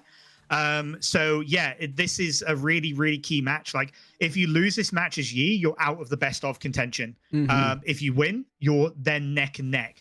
And we might actually see 2 Master Yis in the top 8. Like, I haven't said that since set 1 Chinese. Right. Like, I don't even think we've had that in the English regionals, which is just crazy. Yeah, you know, speaking of Western regionals, I don't think we've had a Master Yi top 8 in Houston. Oh, I take that back, of course. Master Yi did get second place in Houston, but once Spiritforged hit, they were nowhere to be found. Even in the Chinese regionals, we didn't really see too much of Master Yi go down. And then when Bologna and Vegas came around, maybe they were in the neighborhood of top 32, top 16, but they were far from top 8/top 4. So I'm really happy to see the emergence of Master Yi players in this Lille regional. Definitely proving that he is here to stay, and looking forward into set 3. As he said, it only looks to be getting stronger, as some players are choosing to do the XP strat to the old Master Yi. I don't know if you've seen that. Some players just like the +2 value, but they're still doing XP cards like Hunt on this legend. Yeah, because like, look, if you're not playing the absolute massive Master Yi, like there's very little reason to not play the original one. What I found a lot of is I keep getting the two confused. So when I see Yi in like a set 3 deck, I'm just like, oh, it's the XP one. And I run something in. It's like, no, he's 4 might. I'm like, what do you mean he's 4 might? And it really catches you know, I don't guard blame you. sometimes. They're both facing the same way. One of them has the sword in front of them. One of them has the sword in front. So it's similar, of course, to the same domain colors. So it is confusing, but not the craziest. I think once you start seeing more XPEs, you'll see exactly the differences. Yeah, exactly. I think you're exactly right there. And yeah, it's just really interesting. Like, you need to really keep track of more and more as this game develops. I hope it's going to cool down a little bit towards like, sort of like the end of set 4. Like maybe just like do a set without a massive keyword or a new mechanic. You know, just keep the game a bit fresh. Don't get too complicated, because otherwise these playmats are going to have to get about 5 times the size. And we're seeing the absolute nemesis of Kaiser, the camel, coming out on the Varmors, and Retreat going to come down to try and save the Kaiser, and he's going to succeed in doing so. Right, you know, in hindsight, that could be a big reason that the Master Yi player in that winner's interview felt really strongly against the Kaiser Legends, because of the Ruin Runner. I even think they had 3 Ruin Runners in the main. Crazy enough, we didn't even see a single Ruin Runner come down in that Draven matchup. Maybe even citing some out as they weren't that important. I mean, they do kind of technically counter Rebuke, so that's that. But they're definitely insanely important against Kaiser. So I love that he already has one already on the board. And it looks to be like he has at minimum a Punch First. And no, double the trouble BMU. 2 camels coming out to play. This is the worst case scenario almost for a Kaiser Legend. Yeah, and by the looks of the units on board that the Kaiser's played so far, it's slightly more mid-rangey than normal Kaiser decks generally are. And yeah, you're right. What's worse than 1 camel is 2 camels for sure. Like, they are so hard to interact with. The falling stars don't work. The pushes don't work. Nothing works. And if we know Kaiser decks, they like to do spell damage. Yeah, that is where the legend revolves around. The only way to kind of work around is something like a Watcher that doesn't specifically target the camel. It's just a collective -3 across your entire board state. So there is some kind of outs, as we do see a Thousand Tail Watcher in the hand for Kaiser. But even that, you can't really hit the back line. So we know at least 1 Ruin Runner is nice and safe in the back line. But let's take a look. Ruin Runner goes down by 3, but goes up by 2. So only down by 1. So we'll be defending for 4. A Punch First brings that all the way up to 9. So even a Watcher plus the Legion Rearguard doesn't actually conquer, if there is a Punch First, as we're seeing right here. It's absolutely crazy how much value you can get out of that Yi. Like, just going, oh, I Watcher? Yeah, I'm still bigger than you. Good luck. I'm going to have to now retreat my Watcher. What an expensive turn for absolutely no value. And if he's got a Defy, and he does, that hurts. That hurts so bad. Right, a disastrous turn for this Kaiser player, seemingly having all the answers, the Punch First, the Defy. He was praying he could see that Watcher one more time to try to clear this Ruin Runner, because he could have had double value, as this Ruin Runner probably wants to go ahead and push onto a battlefield this very next turn. But now, I think that was his only Watcher left in hand. Actually, no. He's looking at his hand. I thought he was looking at his trash for a moment. So he does have at least 1 more Watcher, so he's not completely out of answers, but it's getting increasingly difficult the more and more this game goes forward. Yeah, this is a really, really nasty challenge. And you can tell, like, the body language. And this is what I love about being in this caster seat, is the fact that I can look at both players, like, face cams. Like, the Yi is, like, sort of like, yeah, I'm just shuffling my hand. I've got 2 big camels on board. Good luck. And the Kaiser's, like, looking around, almost looking into the audience for answers. You're not going to find them there, my friend.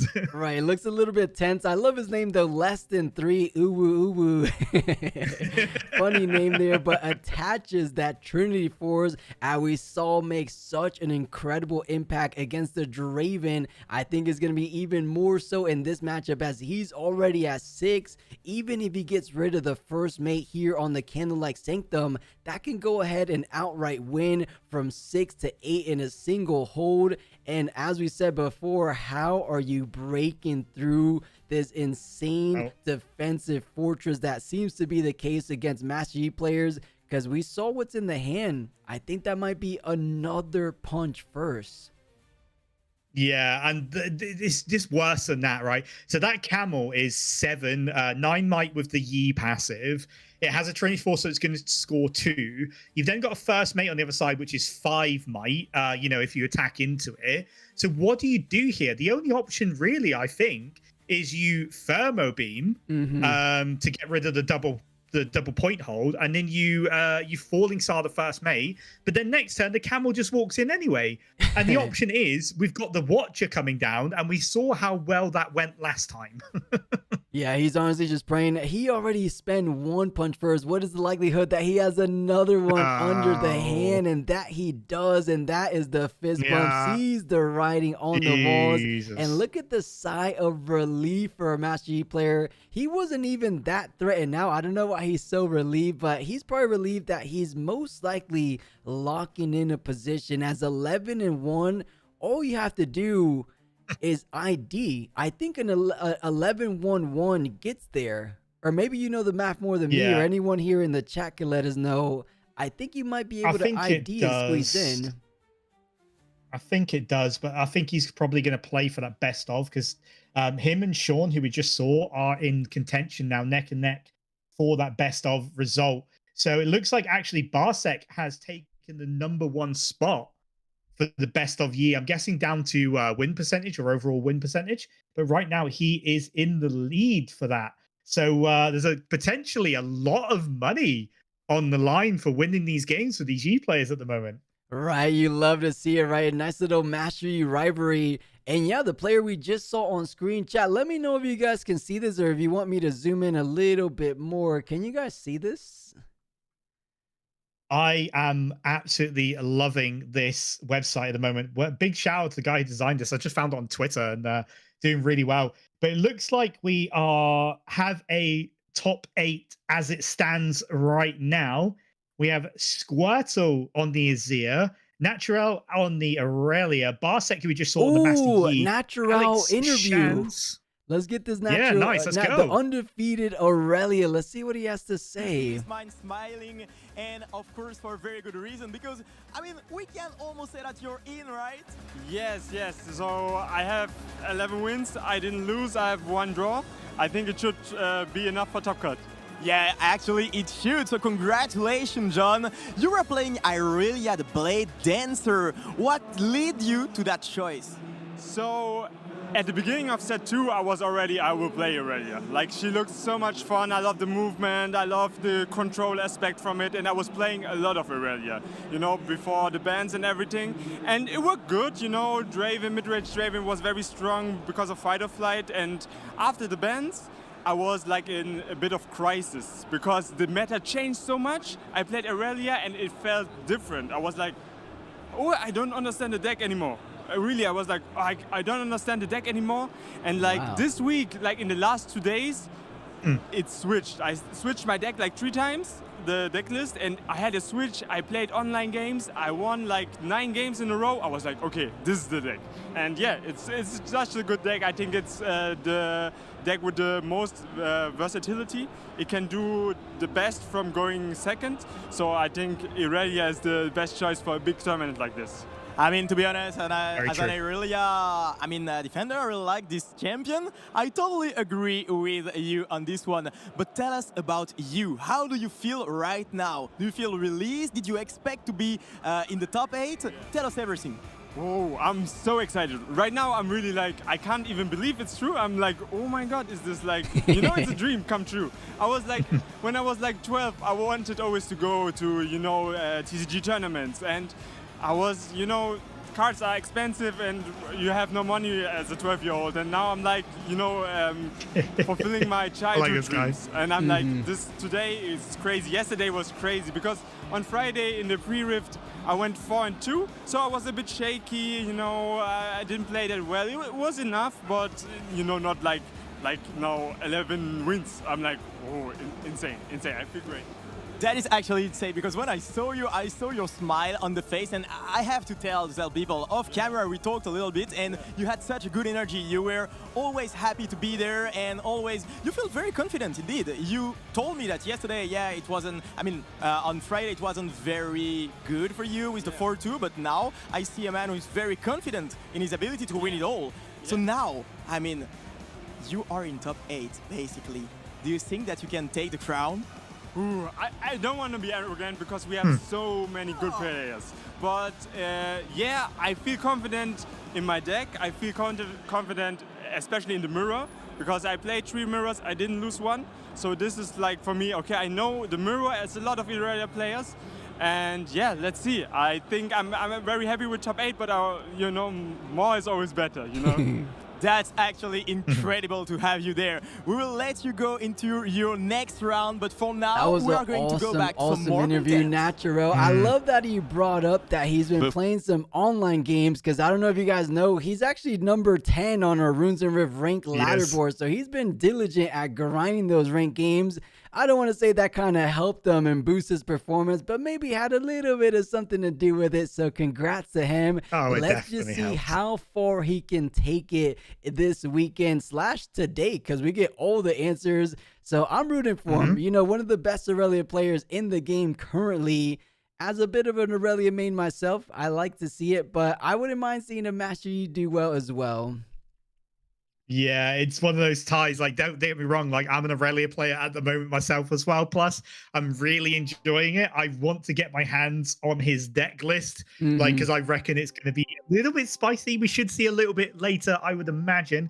But as I was talking before the interview, we have seen an Annie from Prismaticism sneak into the top 8. He's currently 7th. We've got 2 Yis, 3 Aurelias, an Azir, and a Draven. That's Zidane from Challenger TCG on the Draven currently in the best of seat as well. So this is going to get really, really interesting. It looks like we've had the round ID as well. So looks like Squirtle and Zidane are going to make their way into the top 8. Natural versus Barsec. That's a good matchup. Aurelia versus That Yi. should be another ID. Aurelia versus Yi again. Actually, I don't think he can ID. Now. I think Natural can. Yeah, for sure.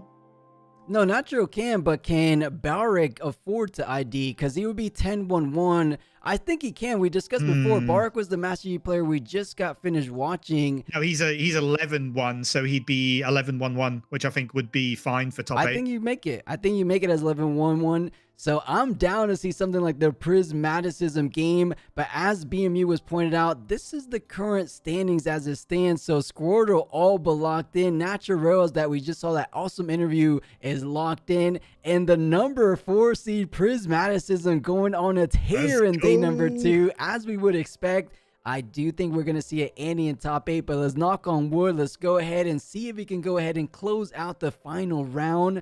But before we get this next round, I think BMU, we committed for those 2 rounds, round 3 and number 4. How'd you find those 2 rounds there?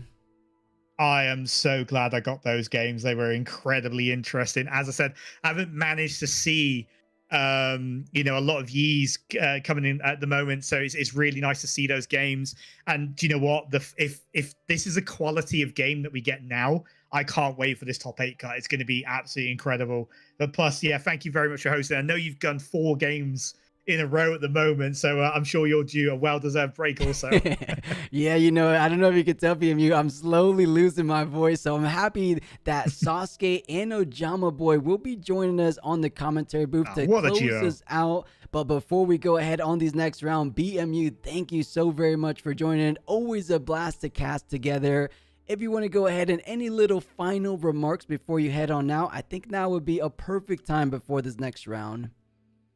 Well, I've got a bit of an exclusive for the Runes and Rift community and people that are doing the app that I've been working on. So it's a tracking, monitoring, and improvement app, especially for Riftbound online play.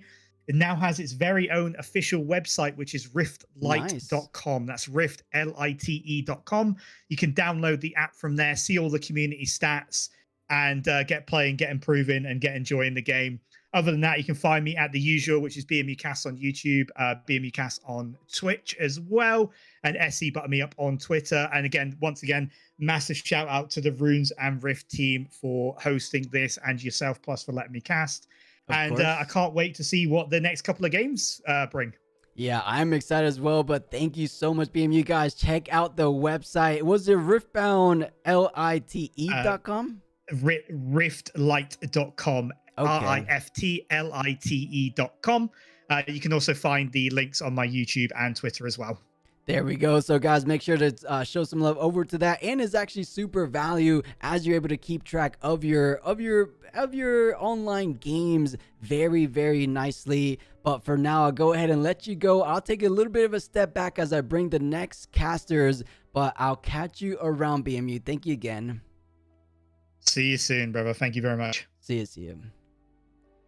All right, guys, give me 1 second. I'm going to go ahead, and you won't see me for a little bit, but I'm just working on the back end as I bring in these next set of casters. So as I said, Sasuke should be joining us here soon, and then I will tag Ojama Boy if he's here.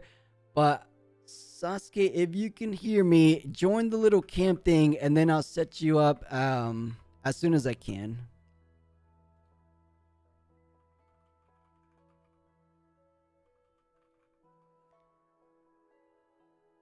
To see that unfold. I'd love to see like an Annie versus a Azir, for example. That would be a really fun one to watch. So there's a lot that could go on, and hey guys, have a great cast. See you soon.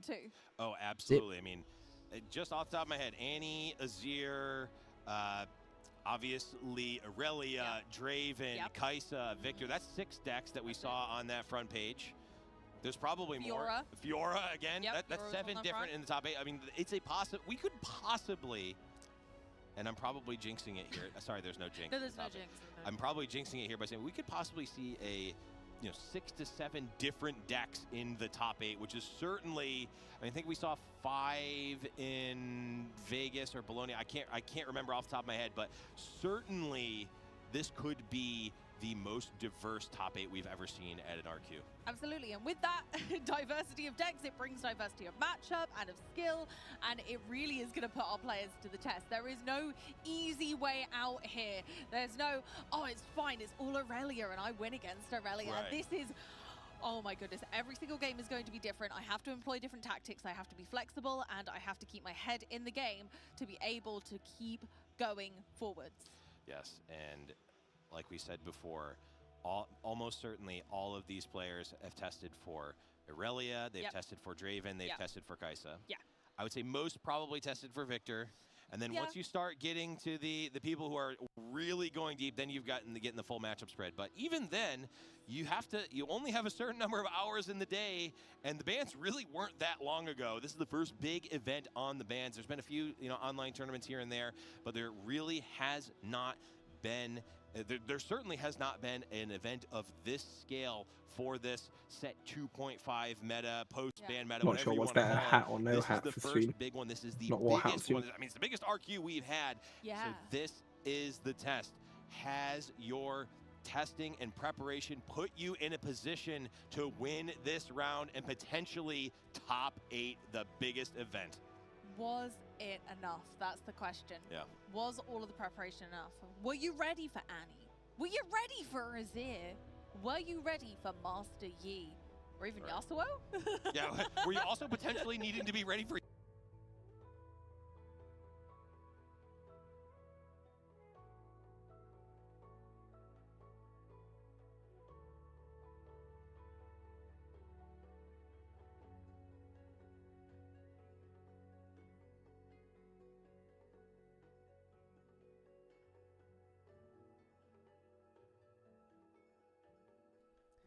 All right, guys, nice little break, but we are live and back at it one more time. There is just a final round of Swiss, round 13, where everything is decided, who the final last 8 remaining players will be. We got a couple Prismat fans in chat. Guys, I'll post a link for the best of real soon, but first let's bring on the next set of casters that will be helping us out for the following 2 rounds. It is Ojama Boy, welcome on in, and then Sasuke, as we saw him ending off yesterday's day 1 show with me as well. How are you fellas doing today?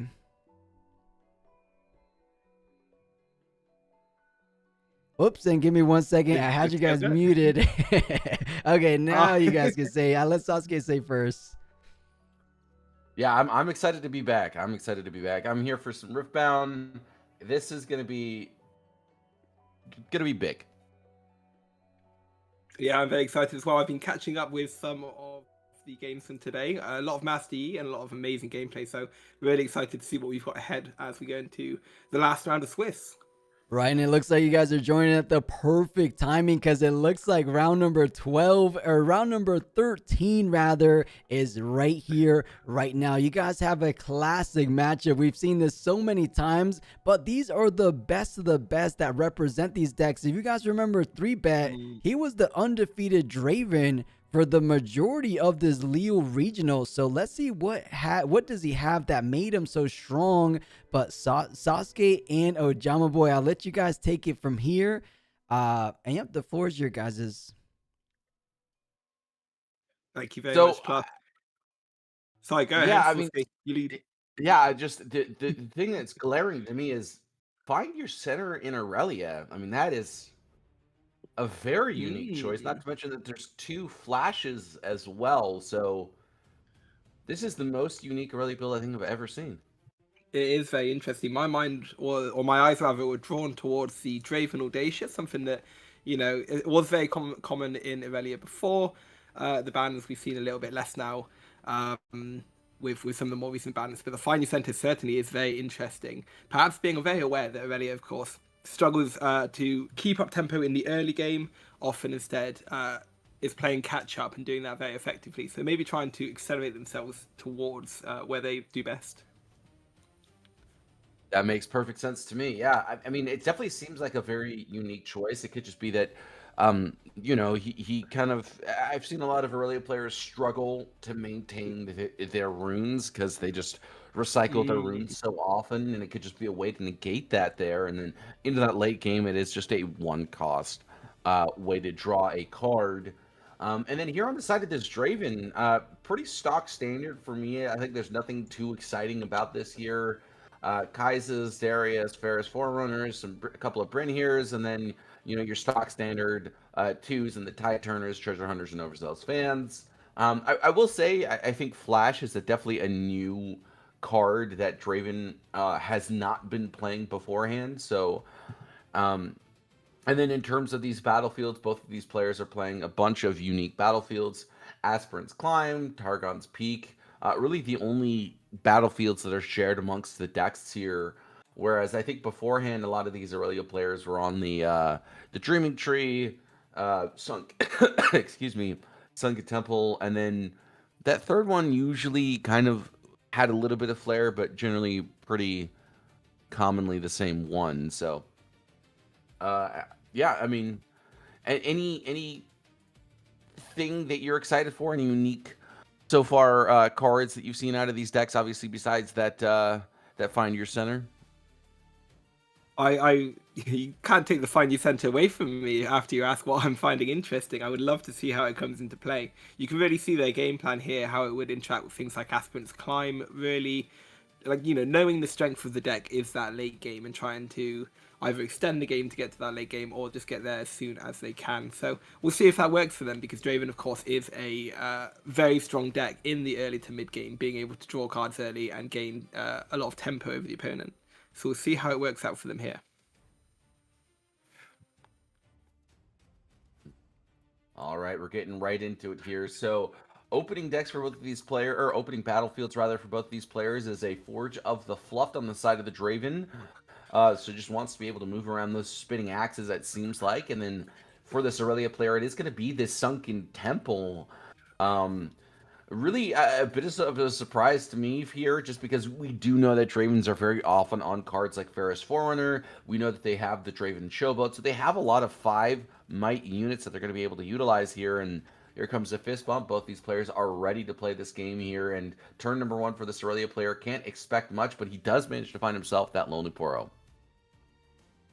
I agree on the Sunken Temple. Perhaps the opponent is not expecting Draven, or sorry, rather Darius in the Draven deck, and thinking that, you know, Sunken Temple, any place the Draven will have going into it will be fairly choreographed. Of course, the Draven battlefield, Forge of the Fluff, we've seen have a bit of anti-synergy with Aurelia needing to tap themselves to ready units. So not one that the Aurelia is probably too happy to see, but certainly one they can make use of. Absolutely. So turn number 2 here for this Aurelia player. I mean, he is going to want to at least get a point with this Lonely Poro here. I don't think he cares too much if this Poro survives. I think he just wants to use this turn to try and set up for these following turns. Potentially drop down a Stellacorn Herder. Could be afraid of something like a Falling Star, so might just opt to play this a little bit more patiently here and develop something like a Boots of Swiftness, or even potentially something as simple as a Guardian Angel, and then just wait for that following turn. And it looks like that is going to be the case here. So Boost of Swiftness is actually going to get attached onto this Lonely Poro, try and force 3-boot here to make the trade, or at least commit a little bit further to overtake this Forge of the Loft. It makes a lot of sense. You're not losing anything by attaching here. I mean, if you were recycling runes to gank over to the other battlefield, you know, the Poro is not even mighty. You're not getting too much out of that. So, yeah, very patient gameplay here from the Aurelia, putting the ball into the Draven's court. And we're seeing a few cards in Draven's hand. We can see a hard bargain. There's a spinning axe. I think I caught a Bryn here and there as well. So really good card for helping himself through the mid to late game. So there is that spinning axe, exactly like you had mentioned here, and then that is going to make that trade just that much easier here for this Noxus Hopeful on the side of the Draven. And so Lonely Poro will draw a card, but Draven will be able to draw a card from winning that combat. He's got 3 more runes to work with, and it doesn't seem like he has too much to do with it here. So just going to use that kind of last vestige of rune economy here to drop down this stack deck, set himself up for these future turns. I did see him pick up a 2 energy costed unit. Might just play it right now, and there it is, that Overzealous Fan. I was wondering, yeah, if he was fishing for a 2 might unit, perhaps something he could develop in the back just to keep that spinning axe safe using the Forge of the Fluff. But if you have an Overzealous Fan, there's no better place for it than on that battlefield to guarantee any combat win if your opponent is trying to push through into it.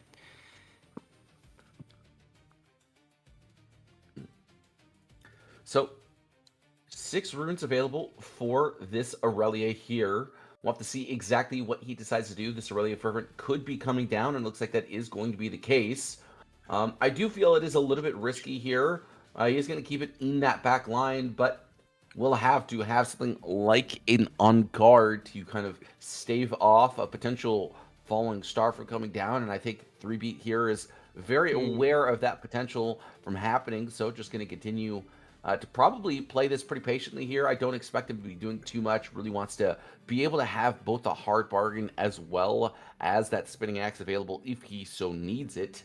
So we'll have to see if he decides to hold here, or if he just goes ahead and sends it back to base and, you know, just waits for that following turn to try and play a little bit more aggressively on these coming turns. I mean, he does also have access to cards like Ferris Forerunner here that he might want to just drop down and make it that much more difficult to break that hold. I agree, yeah, and the Ferris Forerunner coming straight down, and like you said, the unit's coming back to base, so Draven preparing to, you know, re-push back in on the next turn. Even if the Aurelia is able to get in and safely come back to base, there is that point advantage to the Draven currently, so being able to double conquer next turn and keep that 2, 4, 6, 8 going is going to be his game plan at the moment. So we've got Aurelia going into Sunken Temple. It is mighty, so he's got the option for the draw here. We'll see if he takes it. It looks like he is doing so. There's nothing that an Aurelia player likes more than cards in hand, because they've got so many cheap answers. Things like you mentioned, the On Guard, the Defiant Dance, the Disciplines, and all of the counterspell suites that they run as well. I think one of the biggest issues that Aurelia has been facing since the ban of Dreaming Tree really has been that card draw. And Sunken Temple really just feels like one of those last vestiges for these Aurelia players here. So I'm going to go ahead and put down a Guardian Angel as well, and actually wants to hold here, which I think is a bit interesting. So we'll have to see exactly if this Draven player feels confident enough to try and push in here. I mean, there are a ton of answers. There could be Defiant Dances, just really a plethora of combat tricks here for this Aurelia player. And there is that hard bargain, so could potentially defy or deny one of these effects. But I mean, with the amount of cards that this Aurelia player has in hand, it just has to feel a little bit risky to do so. So we'll have to see exactly what Draven decides to do. He might just opt to go back into this Forge of the Fluft and say, you know what, we'll wait a turn to do so. I think if he does do something like that, you either have to send in, you know, something like this Ferris Forerunner. Could potentially just be something as simple as this Overzealous Fan. And, well, with this Brain Here Thundersong coming down, it feels like this Guardian Angel is just not long for this world. Definitely seems the case. So we kind of got 7 might on the Aurelia. If there is no additional might added, well, looking at his hand, there certainly is potential of more might added. But a good play from the Draven here might be to push his Hopeful into the Forge of the Fluft, gain control of that, and that allows him to move the Spinning Axe and 3 additional might over onto the Ferris Forerunner. So the potential for a good bit of might there. Of course, in response to the Bryn here trigger, we've got Discipline coming down for an additional 3 might onto the Aurelia. It does make the Guardian Angel a good play here. Like you say, it is likely going to go, but at least the Aurelia is going to return safely to the back if it is able to be conquered over. And it seems that we still have the Bryn here on the chain. So just Aurelia player thinking, is he going to commit even more here, or is he happy that 10 might is going to be enough to force just that little bit more play out of the Draven player? Oh, it seems it has resolved, so the Draven player is the one moving in now. He's taking control of the Forge with the Overzealous Fan. So, this Overzealous Fan going to be right into this Forge of the Fluft, and so now both of these units are going to go right into this Aurelia. Aurelia is going to have to lose her Guardian Angel, but she does live to fight another day, thankfully for this Aurelia player. But that said, I think the Ferris Forerunner is gonna have to go. It's one of those cards where if you just don't remove it, it keeps finding value. And so just being able to get rid of at least the first version of it, pretty important here, especially for these Aurelia players. So now there is only 6 might remaining. That Sunken Temple is going to allow this Draven player to draw a card, but this does mean he is tapped out. So this Aurelia player will be able to go into all of these battlefields pretty much with impunity here. And then now this oh my gosh, words are escaping me, Spinning Axe gonna go right onto that Brain here through this Forge of the Fluft. Really good use of this Forge of the Fluft. And now for Nembrot here, I mean, I think he's not feeling bad about his position, but he is behind on this point parity, because if everything continues here, you know, Draven is going to be the first one to get to 8 points. Both players are on even point parity for the time being, but again, Draven is the first one to that 4-point threshold, which means that he is ahead. He is doing very well indeed, and I do agree, really good use of the Forge of the Fluft there, moving in first of Overzealous Fan. Having control of the battlefield in that situation does mean if the Aurelia player decided to kill the Noxious Hopeful, you would not have to use an additional rune to re-equip, of course, to a different unit. So being able to stop that deramping there. So we have Aurelia moving in as the first action of the turn into the Overzealous Fan. We can imagine if it's pushed back, which it does seem like will be the case, a deflect cost being paid there. The Aurelia, of course, has amazing ability to re-ready units. So there's definitely a potential for a double conquer turn here on the Aurelia side as well. So just like you alluded to, this End Guard is going to come out right now, allow this Aurelia rather, to ready herself up, and we'll have to see exactly what he decides to do. It's going to go right into the Sunken Temple, get rid of this Noxious Hopeful, strip away as much might as possible from this Draven player. And now we have to see if he is going to do something like draw a card off the Sunken Temple, and that is not going to be the case. He's just going to go ahead and push that Bryn here into the Aurelia, force that Bryn here to sacrifice himself and get rid of this very, very nasty card, that Spinning Axe, finally. And now we have to decide whether or not he is going to try and hold here. He's got 6 runes available. I was going to say 4 runes, but I counted wrong. So going to exhaust 4 runes. Or not. Nope. I think he's deciding whether or not he wants to drop down this Telecorn Herder, and it looks like that. Just can't decide. Yeah, so it looks like we're not going to go for the double conquer, not choosing to spend a rune on the Aurelia to re-ready the legend. Instead, of course, just like you say, setting up for the next turn, trying to decide what the right play is. He's already got the 2-for-1, using the charm to get rid of the problematic 6 might unit, as well as the Spinning Axe underneath it. So it's just how he chooses to continue the game from here. I'll bring his 5 might, isn't it? Misspoke there. Yeah, this is definitely a very difficult position to be in here. I think he's just going to accept that his Aurelia might actually be not long for this world, as there is cards like Hard Bargain, and it is going to be very difficult to be able to fight through something like that unless he has access to cards like Defy, which I don't think we saw in hand. So we'll have to see exactly how Draven is going to navigate this turn, but right now it feels like this Aurelia is not going to exist much longer, although we do know he has access to the Stelcorn Herder, so we'll be able to continue pushing forward even if the Queen is to go here. But for the time being, 6 might readily available. We do see a Kai'Sa as well as a Spinning Axe in hand, so could potentially see that being the case in terms of trying to overtake here. And for the time being, just going to use this mech to overtake this Forge of the Fluft. Is going to be maintaining that 2-point parity for now. And yeah, I mean, it really feels like Draven has this commanding position. Doing very well indeed. At what point do you think we're going to see the Draven Showboat enter the game? Of course, being 5 points at the moment, we'd have an 8 might unit. I feel like that's not something that's too scary to an Aurelia player, being able to produce massive amounts of might with all of their tricks. I have to expect it to come down in these next couple of turns, but instead, actually, 3-beat gonna continue to play this patiently. Saw 3 runes available, didn't really want to fight through that.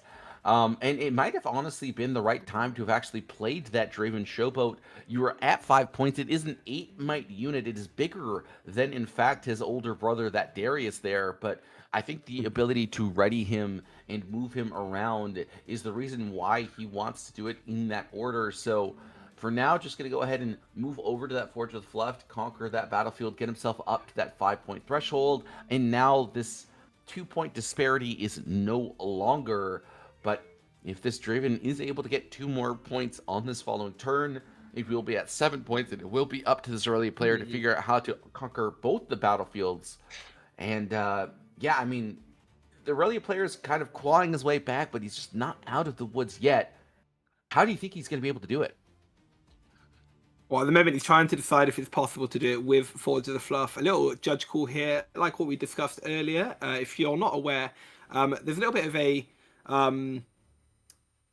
unfortunate lack of synergy between Forge of the Fluff and the Aurelia Legend. Both the ability of the Legend and the ability granted to it by Forge of the Fluff require you to exhaust the Legend as part of the cost, so you cannot exhaust it once and get both effects. So he's probably just checking out with the judge here. We see him look at the card, ask the judge, choosing instead just to use the Forge of the Fluff ability and charm in the Draven Trifarian. So a good situation for him at the moment. I think this is exactly what he needs to do to win the game. Continue to starve the Draven. He's already beaten the point disadvantage he was on. And right now he just needs to keep that pressure up on the board and stop the Draven from being able to develop what he needs to regain control of this game. It makes perfect sense. Yeah. Look, I mean, the Darius here doesn't really have enough might, even if he is able to ready to kind of overtake here with his abilities. So just going to accept that it is going to go. And I think he's kind of happy that it is the Darius, in fact, to go, not the Draven Showboat, because losing a 9 might unit to that 10 might Aurelia would have felt so much worse. And now just making sure that it is on his side of the field here. 7 runes available for this Aurelia. It's going to feel like an impossible task with just how many cards this Aurelia player has access to in hand. And so for now, I think he just kind of has to accept that he's only going to be able to get up to 7 points, has to set himself up for this following turn. We'll have to see exactly what he decides to do. 5 runes going to be exhausted. It might just be a Darius. Going to go ahead and retract his decision. Definitely a very difficult position to be in is this Draven player. And so just going to go ahead and put this mech out onto this Sunken Temple, except that it's going to go ahead and go away. And there it is. He instead seems quite happy just going up to 6 points, knowing that all he needs is a double conquer next turn, developing a few large might units in the bank just to help him out with that. I can imagine he's really hoping he gets himself a rebuke at some point and is able to do a little bit of work in baiting out some of the counter spells which we saw in the Aurelia player's hand. We saw him draw Gust this turn, which is not going to do anything against Aurelia. The units just get far, far too big. So back to the Aurelia player's turn now, going up to 6 points themselves. There's potential here to gank over for the 7. I think it's definitely the play that he should be thinking about. You don't want the Draven to get that free hold on that side, which would allow him to focus all of his energy just into conquering forward to the Fluffed. So instead we have the Aurelia player going up to 7, needing only 1 more point to win the game. So now it is going to be up to the Aurelia player to find a way to hold this battlefield here. He might just opt to find a way to ready her, bring her back to base, and then be ready to fight this Draven player. But the fact that this Draven player is at 6 points means that he actually is forced to hold here. So we'll have to see exactly how this really navigates this turn, but it is definitely going to be a very, very difficult hold to have. 2 runes going to be exhausted and a Lonely Poro going to be put into the base. Very interesting choice. I guess he just doesn't have enough interaction to use all of those runes. So wants to use 6 runes, doesn't need to use 8.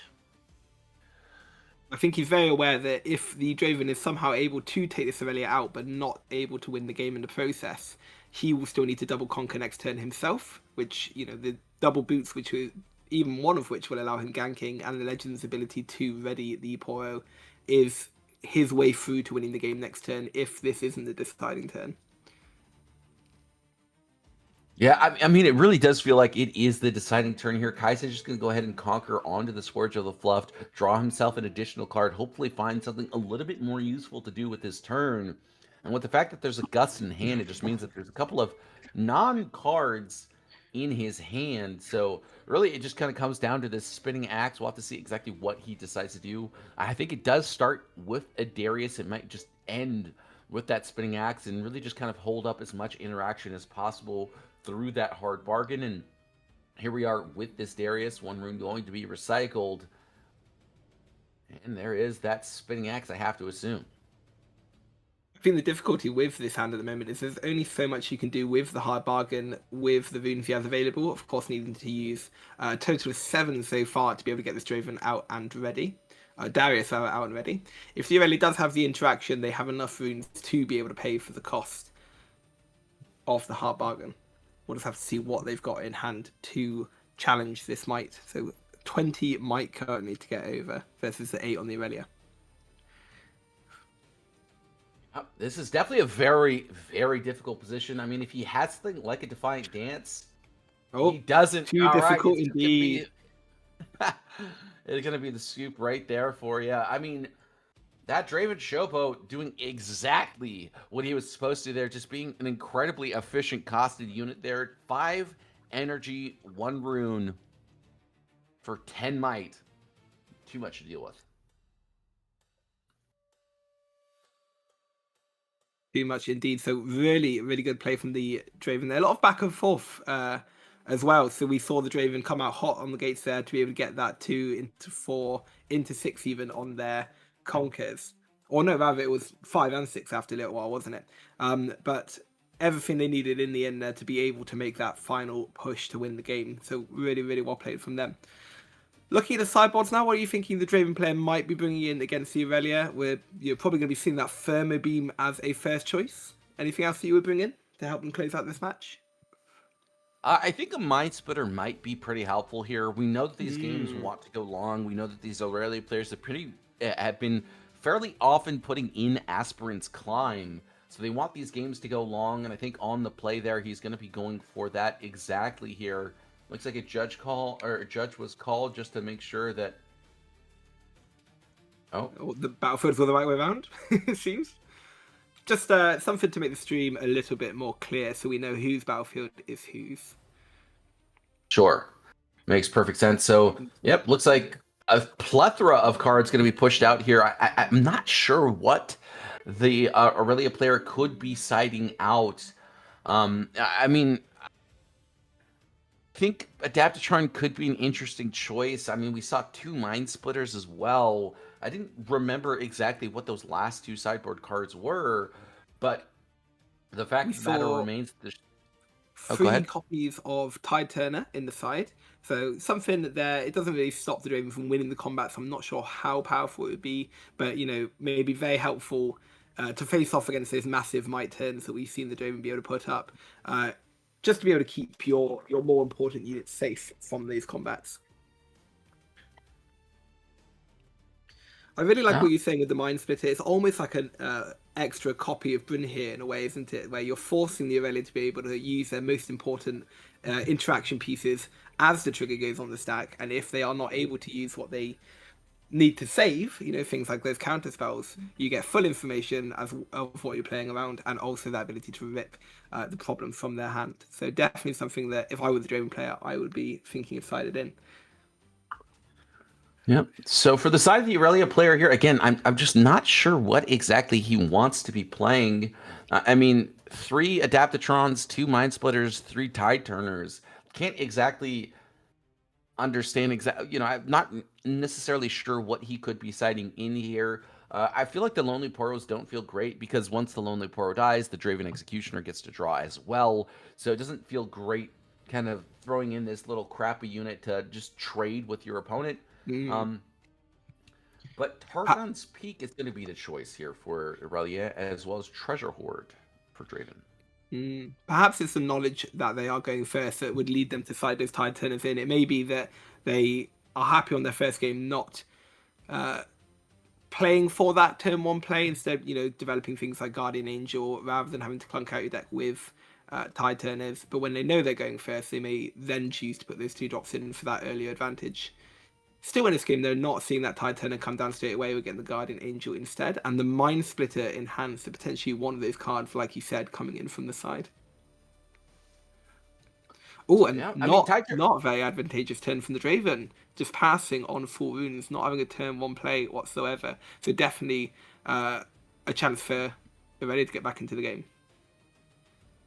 Yeah, I mean, look, both of these players are going to be playing this slow game here. It makes perfect sense. So Factory Recall, definitely a very, very powerful card, especially with cards like Guardian Angel on the side of the Aurelia player here. Just being able to return that to their hand during the action makes it very risky for this Aurelia player. I mean, there's definitely been a lot of turns, I feel like, where the Aurelia player was kind of like, okay, well, you can take out this Guardian Angel, and then I'll just, on the following turn, be able to win combat. And with this Guardian Angel being, with this Factor Recall, Guardian Angel definitely not going to be nearly as effective as it should be here. So Aurelia Fervent going to come right down, and he's going to go ahead and recycle that Guardian, or to just develop this Guardian Angel right now. And then on the following turn, I'm curious to see if he's going to go ahead and put down something like this Mind Splitter, kind of expecting the Aurelia to be able to survive with this Guardian Angel. And then, you know, you kind of probably will be forced to strip away that Factory Recall just to be able to protect your Aurelia. Absolutely. I love how the players almost seem to be teasing with each other a little bit there, as they were just passing turns back and forth, like, no, you play a unit first. So we are finally seeing a bit of action now as we come into the turn 3 on the Draven side. Tide Turner coming into Targon's Peak, and a Darius being developed into the back base. So again, these quite, like you said, quite slow, quite setting up turns. allowing themselves to get into that end game, which I feel is something that would benefit the Irelia player more than the Draven player. I think you're absolutely right about this here. I mean, especially with battlefields like, oh my gosh, my brain is melting. Aspirant's Climb. With battlefields like Aspirant's Climb, we know that these Irelia players want these games to go long. We know it behooves them to do so. With 7 runes available, it might just be something as simple as this Mind Splitter like we had talked about, and there it is. He is going to be able to see exactly what he has to play around here, and I think with this Factor Recall revealed, it's got to go. Wow. Yep. Going to read it straight away. I absolutely agree. When you're tapping yourself out with Irelia on the battlefield, it's because you're aware of the Guardian Angel being able to keep it safe. The only thing you may be thinking about is if the 2 runes readied from Targon's Peak is enough to keep that Irelia safe with the Guardian Angel gone. So he's just having to think about it, choosing to get rid of one of the 2 rebukes, knowing that he can stop the Guardian Angel. Oh, and he's readied too many runes there. His opponent pointing it out, just making sure the game is being played fair. But of course, just too many games of Riftbound perhaps being played over the last 2 days for him. It can become quite hard in the end, can't it? Absolutely can. Yeah. I mean, I think what a lot of these players don't realize is like at the start of day 2, you're old, right? Like you're there and you're kind of already tired because you spent the first days playing for 8 to 10 hours. You spent however many hours practicing, prepping for the tournament beforehand as well. So definitely a little bit of fatigue coming into play here for both of these players. But this Factory Recall actually stays for the time being. And I guess Nembrot says, look, I think through these 2 unguards that I have in hand, this Irelia should be able to survive. Really, my biggest issue is fighting through double rebuke, and so Factor Recall going to be used to just strip away this Guardian Angel for the time being. And now, 3-bet going to feel a little bit more confident, and we'll see if he just plays out this Darius, kind of sends both of them in. Looks like that is going to be the situation, as 5 runes are going to be exhausted, 1 Fury rune going to be recycled, and 2 Darius going to come right down. Both, of course, being at 7 might and ready to go because of that being the second card played this turn.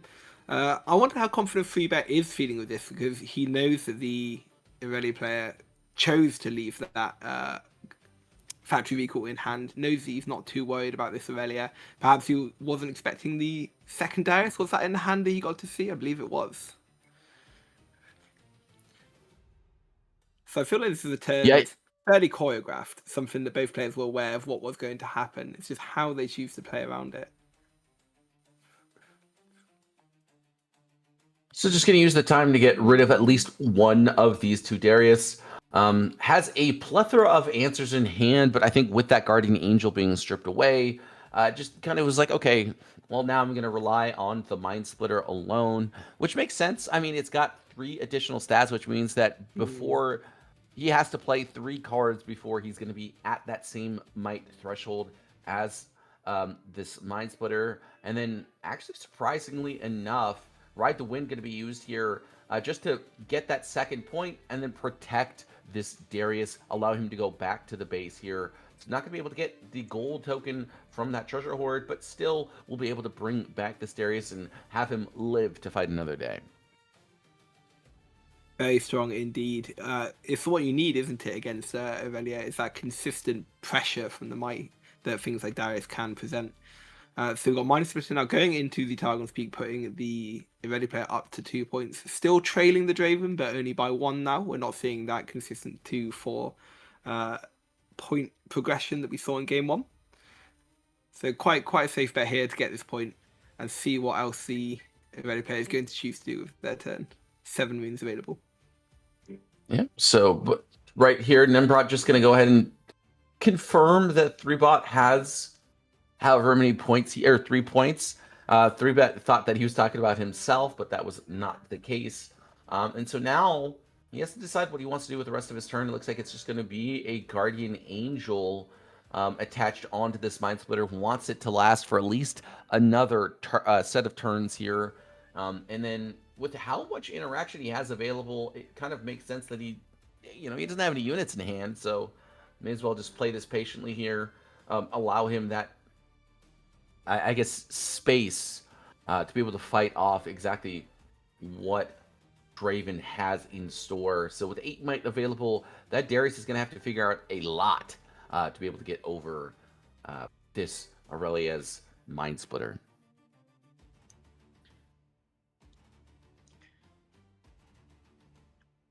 It's going very well indeed. So with only the one unit up, it's hard to imagine the Darius player being able to, or rather the Draven player, it's hard when both of them is in play, certainly.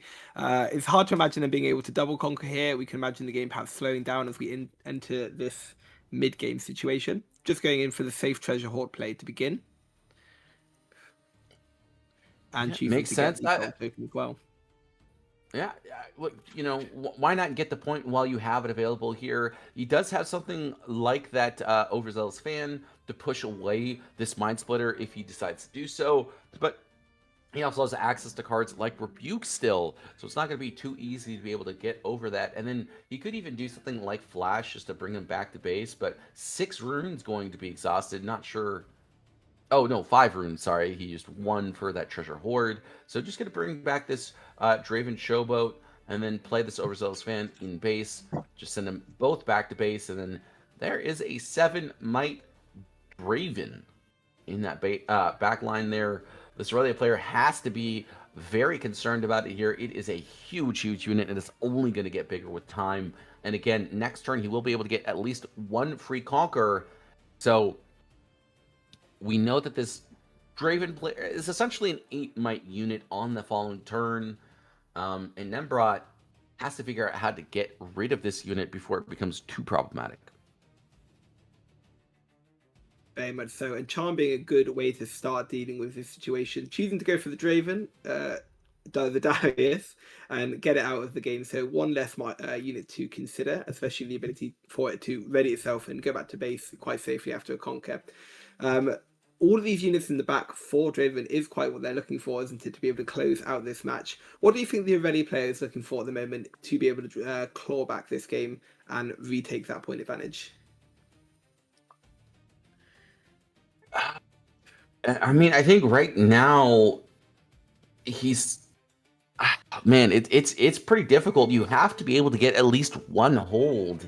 And that's kind of the biggest issue that is facing this Aurelia player here. He's going to use this treasure hoard while he has access to it. I mean, look, we know that this Draven still has access to that Rebuke, so Aurelia has to be able to fight through that as well. And we do see a Flash, so on these following turns, even if he decides to find a way to get over this Draven Showboat, the issue still remains that there is this Rebuke, there is this Flash, he has a plethora of answers, there is a Cleave in hand as well, so we'll have to see exactly how Aurelia figures out how to get over all of these just really powerful interactions that Draven has access to right now. And, you know, in the fact that you are in both the Fury and Chaos domains, I think a lot of people would argue are the 2 strongest domains in the game here right now in set number 2. So I'm just going to go ahead and send in this Overzealous Fan. Draven going to bring himself up to 8 might, and with the Cleave, will be able to overtake this Mind Splitter and potentially even force out a couple of interaction pieces that I don't think Nembrot wants to utilize.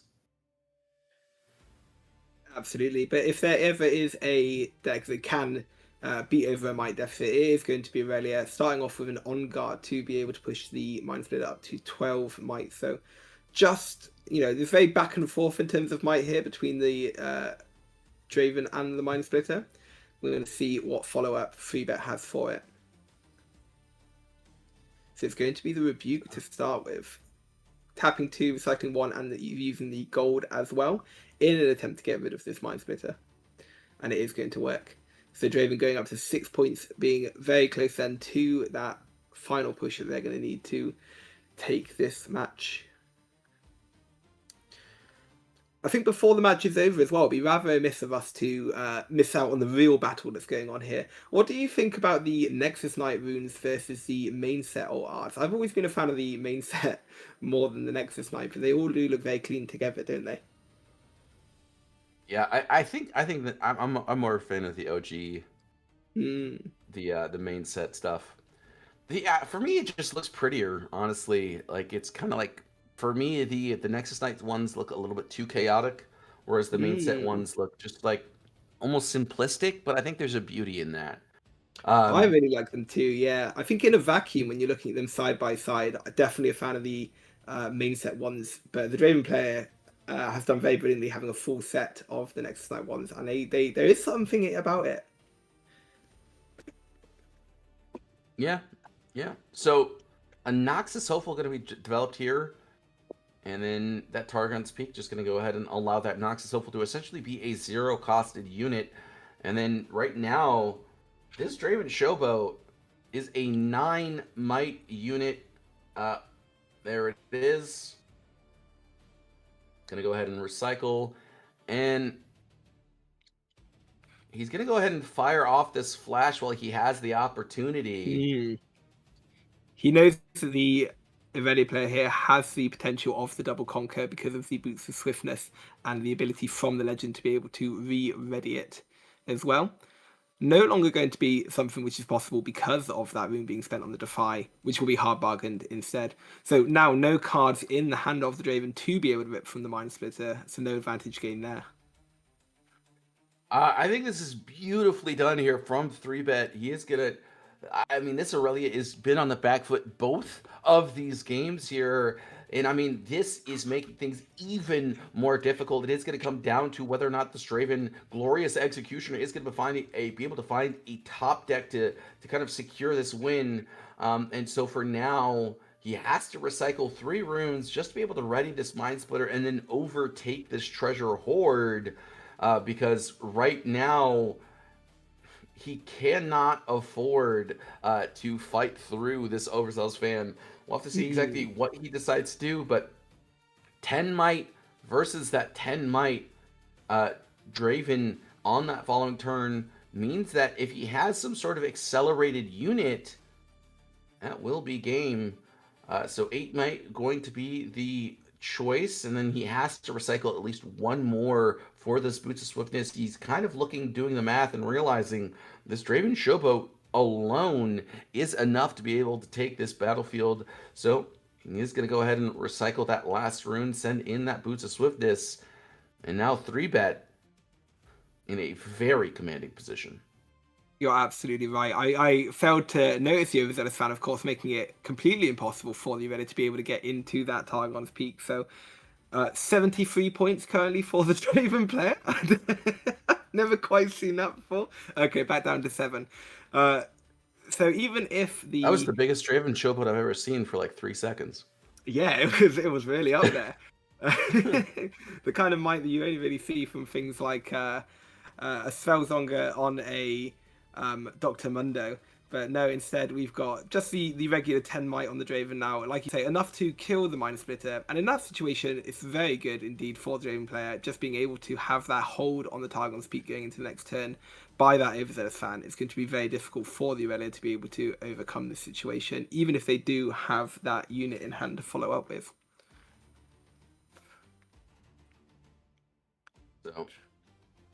So Draven player here, trying to make this decision. Does he kill the Mind Splitter and makes a trade while the Irelia is tapped out, or does he just reinforce the Targon's Peak, knowing he's got 4 runes available? Did you catch the card that he drew for turn?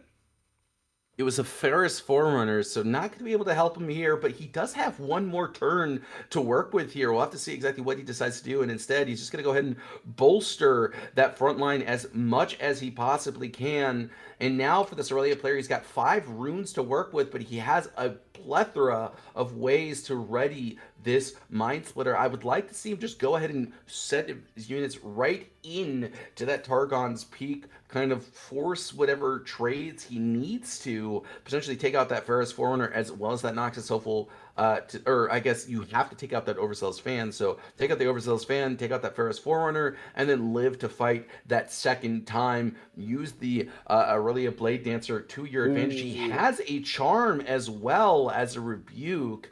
The charm, of course, being absolutely massive, because otherwise the Overzealous fan can just push him back and really minimize the availability of the trades he's got.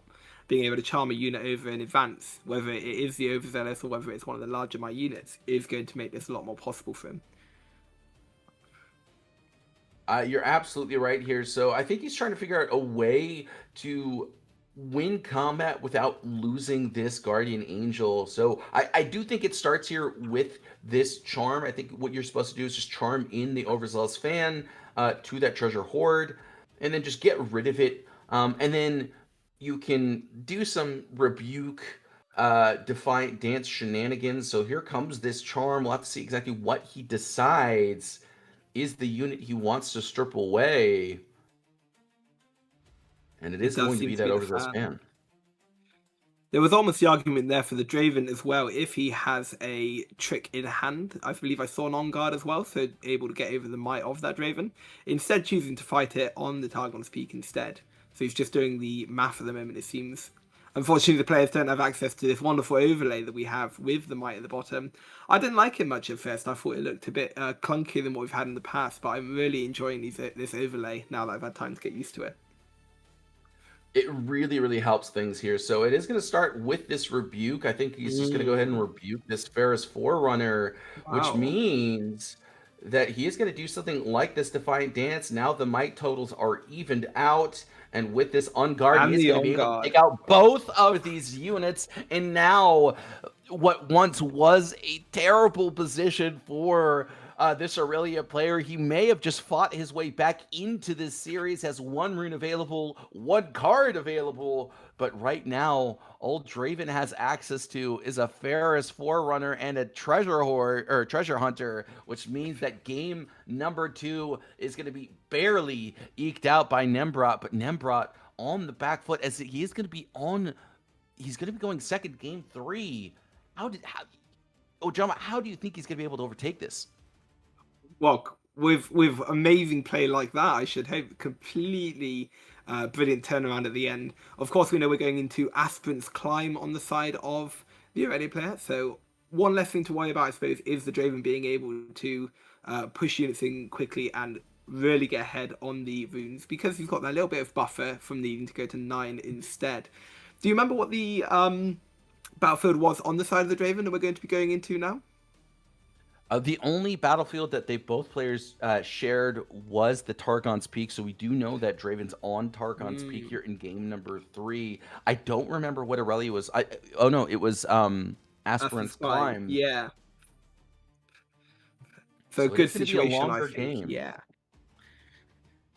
Definitely so, especially with the runes that will be available due to that Targon's Peak. So we're going to see a lot of answers being able to be provided by the two players as they are defending the battlefields. So we're just having the players go back into sidings. Perhaps if we did see this tide turners coming in from the Aurelia side, they may be going back out to bring some of those original answers back in. And a very quick side from the Draven as well. I do wonder what small changes he's made to allow himself a better chance in this game 3. For me, it really just feels like it comes down to factory recall. I didn't see really anything else too exciting. I mean, Switcheroo definitely is a card that Aurelia has to play around, but with access to cards like Not So Fast, we did see Windwall in the sideboard as well. It really does feel like, it's a card, but it's not a reliable card, if you will. So we'll have to see exactly what both these players decide to do here in game number 3. But this, really, it felt like it was Draven's game to lose, and I mean, Aurelia figured out a way to eke it out from really what felt like the depths of nowhere. And so for game number 3, I expect this game to go longer, and because of it, I do kind of favor this Aurelia player. Oh, you got ahead of my next question. I was going to ask, going into this game, who are you giving it to? I think we saw some brilliant play by both players so far. I'm going to give it to the Draven. I think he seems like he wants it. He was very upset to lose that last game. Like you said, his to lose. We're going to have to see how it goes going into this third and final game on Aspirant's Climb. So He's got the gold token generation start here with this treasure hunter alongside this tide turner. I have to expect him to develop this tide turner on this turn, just trigger the move once more, get yourself a second gold, and then be able to get yourself that third gold on that following turn. So it's going to go ahead and bring himself a hard bargain to hand, be able to utilize that on these following turns. And then he does have another stack deck, so might just fire it off right now, and it looks like that is going to be the case. 3-bet definitely in a very strong position early on, finds himself a Darius as well, but is forced to throw away a Kai'Sa, which doesn't feel great. I mean, obviously you still prefer that Draven to that Darius, and it looks like he is just going to go ahead and pass the turn, give himself 4 runes to work with instead, and we'll have to see exactly what Aurelia does in response. We see a Mind Splitter again in hand, but Aurelia just going to go right to base for now. And I think he's just going to go ahead and pass. Yeah, this is very strong understanding of the matchup from the Draven, keeping his treasure hunt on the battlefield, knowing that the Aurelia is likely not going to have that early aggression, tapping out and then pushing in when the Draven has 4 runes up. So instead, perhaps choosing to use the tide turner on this turn to allow the treasure hunter to double conquer. We'll have to see if that is the play he chooses. So 3-bet right now, really just kind of mulling over all of his options. I mean, there's a lot of cards in hand right now, a lot of options as well. I mean, he has Brynn here, but I don't think he's going to play her as of yet. Wants to wait for a turn to just strip away a Guardian Angel or something of the like. And I mean, the fact is, this Aurelia player is going to be able to go up to 7 points on the following turn. We'll have to see exactly what he decides to do, and 2 runes are being exhausted. He is leaning towards that tide turner line. Yeah, and here we go, the tide turner coming out, so able to develop 2 more gold tokens here, which I really like this player. I really like how much runes he's going to have going into those final rounds, giving a lot more power to the hard bargain. We saw in a previous game it not being able to be very effective due to Aurelia having very low costed spells and being able to hold a lot of runes up. If Draven is able to save his rune economy and get himself to those early first forerunners, and even later in the game to be able to have the 4 runes available for that hard bargain, is going to be a good position for him. So we're seeing a good view of his hand now. We had the hard bargain, of course, that we knew about. We saw a Rebuke, the Draven that he got from the stack deck, and that Spinning Axe as well as a Noxious Hopeful. So quite a strong hand here. There's lots of abilities for him to play very aggressively, and we get an even better view of it now with this Mind Splitter hitting the field. So there is a Spinning Axe available on the side of 3-bet, but I don't think it's going to be doing too much as of yet. I do think it paired alongside Darius is a very threatening prospect, so that could be his choice.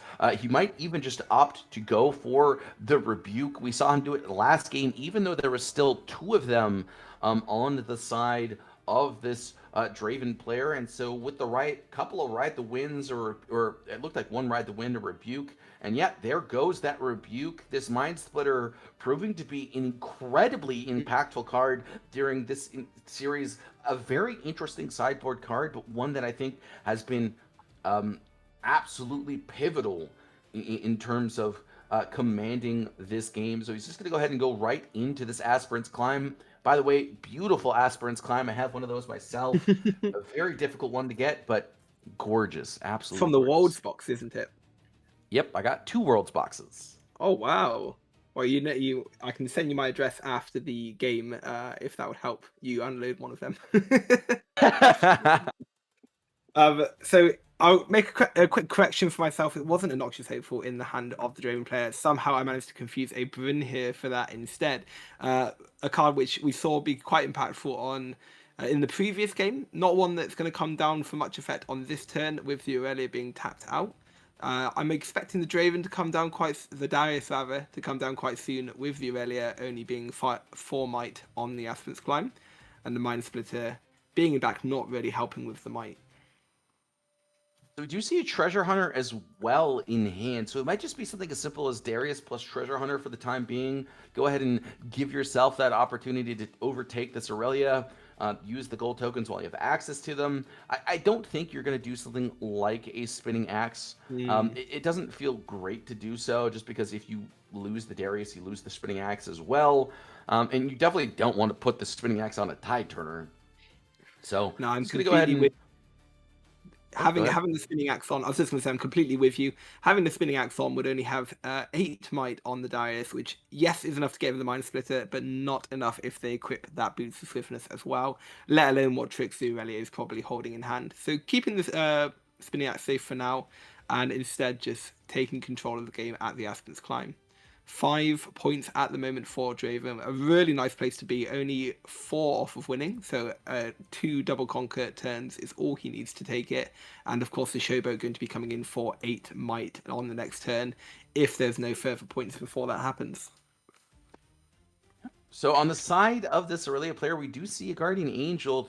I kind of expect it to come down relatively soon here.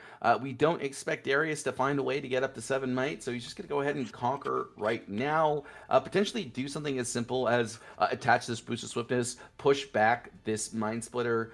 But instead, for the time being, it is going to be that Guardian Angel coming out.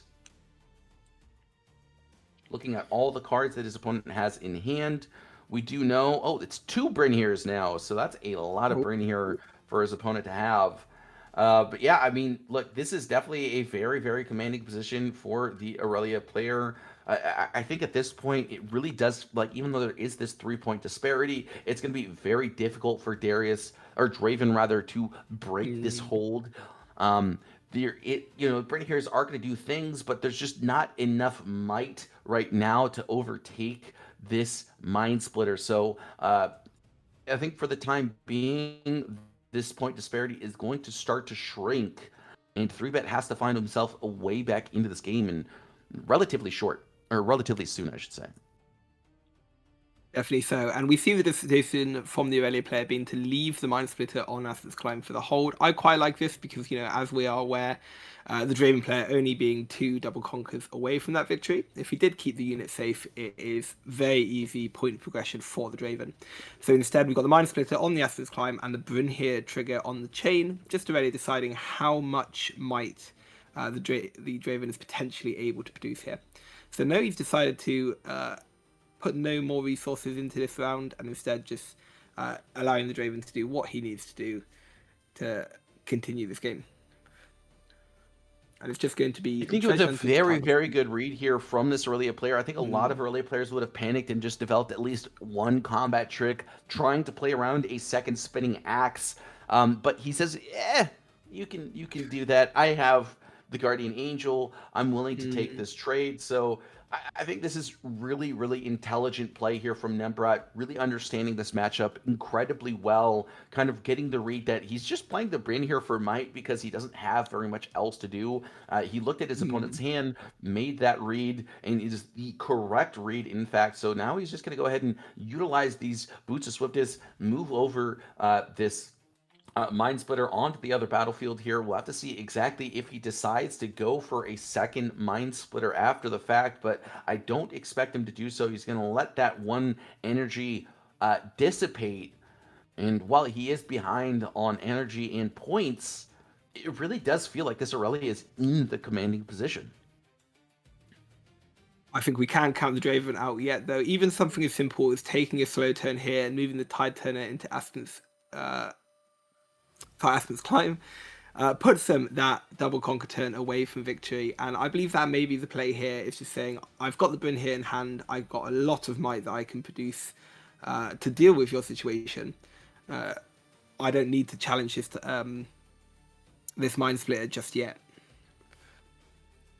Are we seeing a Ride the Wind? We're not seeing another Rebuke, so even with the Bryn here, we're not going to see the dreaded combo just yet, unless we get a new one off the top. Oh, I love this ride the wind here. This is absolutely devastating from 3-bit. You could see on his face he was not happy to see that here. He's trying to figure out a way around this, but there just simply isn't. He could do something like hard bargain for 4 to try and strip away as many interactions as his opponent has available. But if he does that, then that means that his Brynjar isn't doing anything at all. And I don't think he wanted to develop his second Brynjar this turn, but now he's kind of regretting doing so.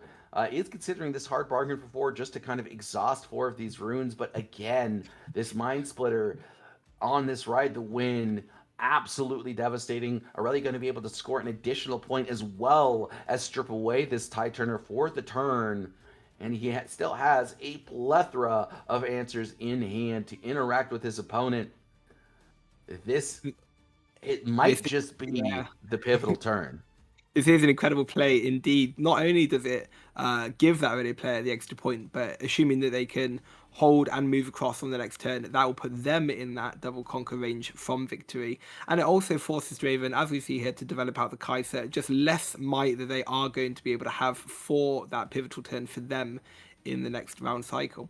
So he gets the draw from the Kai'Sa, and we're going to see what he's going to do with all these runes. I'm expecting to see the Showboat come out, as he is going to need that might for the next turn.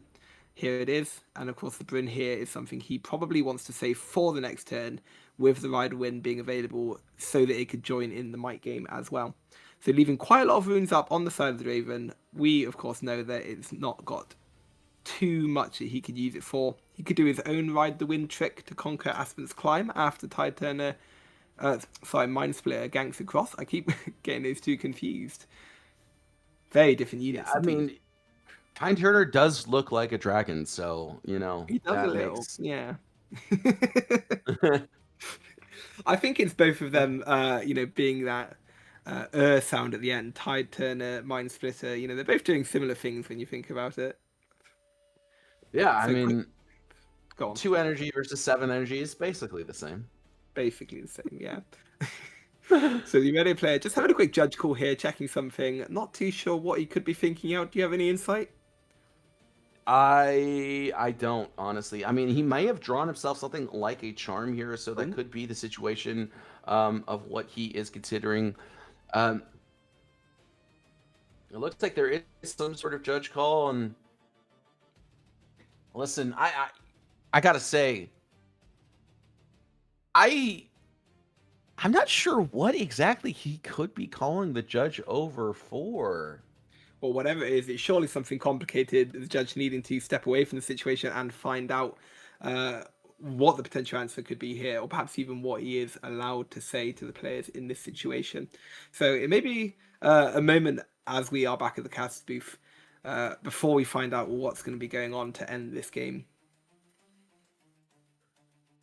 All right, so I know that we've been casting pretty much this whole time, but have you had a chance to listen to any of the Lille casters? And if so, who has been your favorite so far? Because mine personally has been Blevins. Oh, well, I do listen to Turn and Sideways' podcast, The Winning Point. So I do have quite the love for Blevins, Charmer, that whole team, and their ability to talk about this game. I think the only thing that I enjoy more than talking about Riftbound is listening to other people talk about Riftbound. So yeah, I think Blevins is probably one of the only ones I have had an opportunity to listen to over the broadcast, and he is a brilliant host indeed. I appreciate Blevins' ability to both be silly and still maintain a seriousness to the game that is important. He really brings a lot of life to the game that I don't think that a lot of other casters can do. So that's kind of where I come from when I listen to him. I think he's one of the best casters that Riftbound has available to them. And it's a shame that he doesn't come to any of the American broadcasts. Of course, leaving out the discussion plus there, so we can say Blevin being one of the best. We know who the best is, so we don't need to have too much of a conversation. Oh, and it seems that we are going back into the game now. So we've got movement going on here. Mind Splitter coming across into the Targon's Peak. So whatever the judge call was, it seems to be resolved now. And we do have that Ride the Wind play, as discussed earlier, coming in, allowing the Draven player not only to get that 8th point, but no longer needing to be able to, not even needing to push any units over to the other battlefield for the double conquer next turn. So we do see a second Ride the Wind in hand, so he might just opt to do it again. I mean, if there is a second Defy, it's going to feel pretty bad. But again, I mean, you exhaust a couple of resources out of your opponent's hand. That said, you do have the Bryn here to be able to close out the game after that fact. So I'll have to see exactly what happens because, yeah, 3-bet. Considering all of his options, he might even just opt to hold on to the Ride the Wind for the turn. And then for the next turn, drop down that Bryn here, move in the second Bryn here, and then Ride the Wind one of these units over just to be able to get enough might to overtake this 10 might Mind Splitter with whatever 5 cards Nembrot still has access to. And right now, it did feel like this Aurelia player was clawing himself back, but the fact that he is on that 7-point threshold has made things incredibly uncomfortable here for this Aurelia player. And now, yeah, going to allow that Kai'Sa to go away. He is really thinking about it. It does look like he is thinking the second Ride the Wind may be the answer here. I do like it as a play because if it does force any further interaction out of the Aurelia, you have the hard bargain and you can really remove their runes. But no, he's, like you said, deciding to let that Kai'Sa go. You do get the additional might advantage from the Ride the Wind on that next turn after you drop the Bryn here to base. Or even just whatever unit you use to conquer the Aspect's Climb, being able to bring that one over into the fray as well. So the Aurelia going up to 7 here as well, and reinforcing with a Tide Turner. So we've got a total of 12 might on the Targon's Peak. Not something that I think is too much of a problem for Draven Showboat. We're just going to have to see what the Aurelia can do in response to this Bryn here that we're all expecting to come down. So I think one of the biggest issues I have here right now is that this Draven Showboat by himself will get up to 11 might. No other effects needed. I mean, this is definitely the scariest position to be in here if you are the Aurelia player. This Bryn here is coming down right now, so you have to use all of the tricks that you have access to immediately, and I think you have to use them on this Draven. So Defiant Dance is going to come down. I think you have to subtract some of the might off of that Draven. He is considering probably putting it on the Bryn here instead, and the fact that there's 2 rebukes in hand just means that he's got 2 dead cards in hand, and I just don't think that there is enough in the gas tank to be able to hold through all of this here. So, yep, he is going to, in fact, use that Defiant Dance, and there is an Unguard for an additional +1. So, 15 might. I don't think there's enough at the tank. It's the hidden downside of Aspect's Climb that we don't quite see very often, is the Showboat having that ability to have a total of 11 might on them. You normally see them having to cap out at 10. 8 points, of course, being the winning situation most of the time. But no, I'm with you here. Perhaps the Aurelia player is not expecting the second Ride the Wind coming out here. I think it's going to be enough to take this game for the Draven player. How much might are we on at the moment then? So we're on 11 minus the 2 is 9. The Bryn here makes it a total of 14. So still just short of that 15 might if there's no other answers. But did you see that in the hand of the Draven player? 2 spinning axes, in fact. So Ride the Wind is going to come down. 3-bet doesn't need to think at all what's going on. He's going to go ahead and use both of those spinning axes, and that is it there. There comes the handshake. Nembrot not happy to see that. I think he just barely, because of it, bubbles out. But 3-bet here might be the one to bubble in here. I think he might be 9th or 10th because of it, but very, very well played from both of these players here. I'm excited to see the top 8. We saw how diverse it was earlier on. We saw a couple of Yi players absolutely dominating. There was that Fiora player that was doing great as well. Yeah, I mean, anyone can be in that top 8 here. I think the top 4 players or the top 4 seeds kind of were locked in there. And unless you're one of those top 4 seeds, you're fighting for your life here. It could be anyone in that top 8. I'm excited to see who it is. Definitely so. And I've been keeping an eye on that that Fiora player, hoping they've been able to find it. I think there's 2 which is kind of on that edge of being able to get into the top 8, but I don't. I believe both of them are very heavily going to have to be relying on tiebreakers to get there. An awesome match. That was an awesome thing to see. You know, usually when an Aurelia versus a Draven, you never know who's going to come out ahead, but it looks like 3Bet is the one to pull off ahead. Unfortunately, I know Sasuke said might have bubbled in. It's pretty much locked in. There will be 0x2s making it into top 8. So the fact that he was already 2 losses in is pretty much the thing that will be denying him entry into the top 8. And I believe the top 4 tables before this round actually ID'd. So it was almost set in stone before this matchup even started who the top 8 competitors would be. Let's go ahead and refresh and make sure I'm not wrong, because I wrote down the final legends as I'm slowly but surely losing my voice this weekend. Let me go ahead and hit a quick little refresh. Terrible news that no X2s are getting in. That is both Fiora players not making the top 8 as a result. Yeah, unfortunate. But yeah, as I was alluding to, guys, if you're looking at the screen, all 4 of the top tables have ID'd. So if they did the math and they like their win percentages, there's no X2s making it in because all those were X1s. So X11 is the minimum you have to lock in that top 8. So Prismaticism, we might be able to see him. I hope we get our chance in the top 8. I would love to see any matchup because we didn't get to see too many. But if things hold, I believe this is indeed the breakdown. 3 Aurelias made it into top 8. 1 Annie, 1 Azir, the undefeated Azir, 2 Master Yi's, and Draven. So by distribution, Aurelia had the majority, Master Yi coming in 2nd place, and then the rest of them are just single digits. But that's a pretty diversified top 8. No one is having like an overwhelming amount. Because I think that's it. Let's look at the standings real quick. I'll scroll down because I think that might just be the top 8, crazy enough.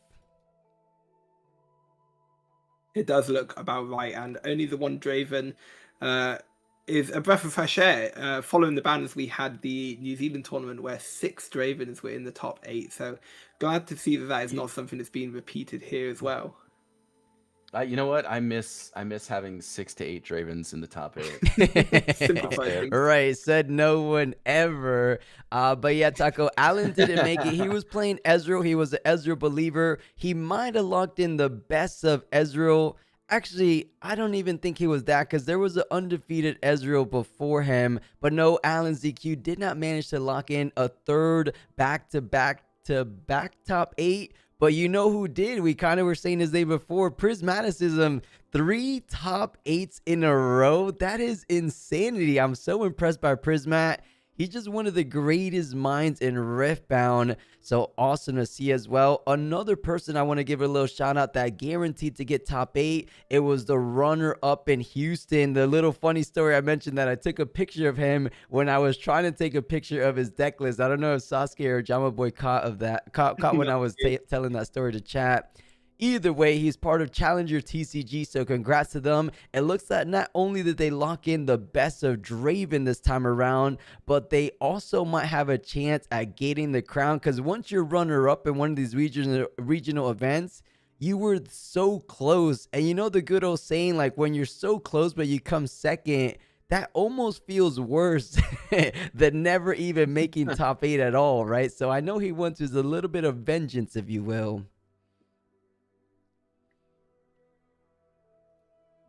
All right, I know I've been a little distracted by this show. Me too. I'm not gonna lie. The fact that they're not using sleeves is. This is just like a friendly match, right? So we're not missing too much as I look at the standings. Let's go ahead and look at the best of meta ones. Oh, they're playing Unleashed. Wait, chat, do you guys want to watch an Set Unleashed match just for kind of giggles for now? or should we see who's got the best one? I can't. No, sleeves is breaking my soul, dude. What's going on here? Yeah, we won't cast it, but okay, guys. We'll tune in a little bit. I'll throw it over to the feature match as chat wants to see a little bit, just to see what they got. It looks like a Vex versus a Vi, which is the starter deck matchup, which is probably why they don't have any sleeves. So I think it's truly just starter deck versus starter deck. How well is your knowledge on set 3? I've been excuse me. I've been playing a lot of set 3. I think I got like 13 matches ranked in the runes and Rift. Right now I think I'm 10-3, might be 11-3. Nice. But I've been playing Yi, mid-range Yi. It's been incredibly oppressive, it felt like. Really, all of my losses, it just felt like I was playing wrong, not necessarily that my opponent was deck was unbeatable. It was like I made the mistakes, and so I learned from those mistakes. But yeah, I mean, Yi has felt really good. Rengar on your opponent's turn has been incredibly oppressive. I think a lot of players have been underestimating how effective Nidalee can be, especially with the new battlefield star-tipped peak. Whenever you play a unit at that battlefield, you may return another unit you control to base. Starspring. Yeah, Starspring, thank you. Yeah. Are you doing the classic Yi with some XP things, or you're doing the new XP Yi? No. Classic Yi, no XP things at all. Just playing the Rengar, the Nidalee, I think as the new additions, and then that's pretty much it. I don't know any other cards in Unleashed that I was like so vehemently drawn to. You know, let me pull up my Piltover deck list. I think I have some Vile Moths in the sideboard as well. Originally, they were, when I put them in, they were in the main deck, but it just hasn't felt great. So I kind of pushed away from that, and it's felt a lot better. I mean, it's really just kind of the set 2 mid-range Yi with just Rengar and Nidalee as the new additions, and it's felt very, very strong. Not too It's bad. really interesting to... I was just going to say, to hear the Master Yi belief. I was not much of a Master Yi believer before this event, but of course the showcasing we've had today, as well as a lot of conversation about him in set 3, just using the classic Wuju Bladesman, I'm going to have to start putting a bit more respect on his name, I think. Look, +2 stats you don't think is that important, but it's proving to be quite a lot to deal with. Again, I mean, Rengar on your opponent's turn, your opponent goes to conquer, you play a Rengar at that battlefield that they try and conquer. Then you now have on your opponent's turn a surprise 8 might unit. And then for the rest of the series, your opponent has to play around Rengar coming down every time you leave your runes open. And you can just leave your runes open all the time, even just to feign the idea of it. And you can bully your opponent off of points just because you don't want your opponent, that Yi player, to score a point on your turn. It feels like a ride the wind, but with an 8 might unit, and then you still have tricks that you could do after the fact. It's really good. It seems good. I think it is going to be a good contender in set number 3. I love how the meta seems pretty wide open. Despite the post-bans, it's already pretty diversified.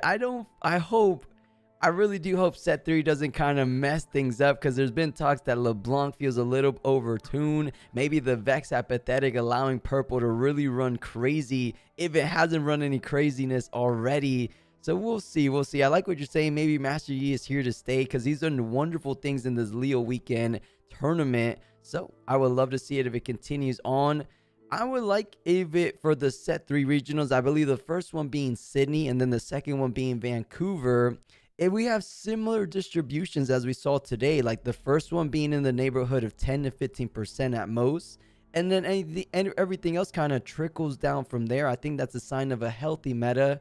So if set 3 brings a little bit of the same, and we don't see Dazzling Aurora, Elder Dragon go rampant, then we'll see. Because have you tested the Yi build against something like the Elder Dragon build so far, Sasuke?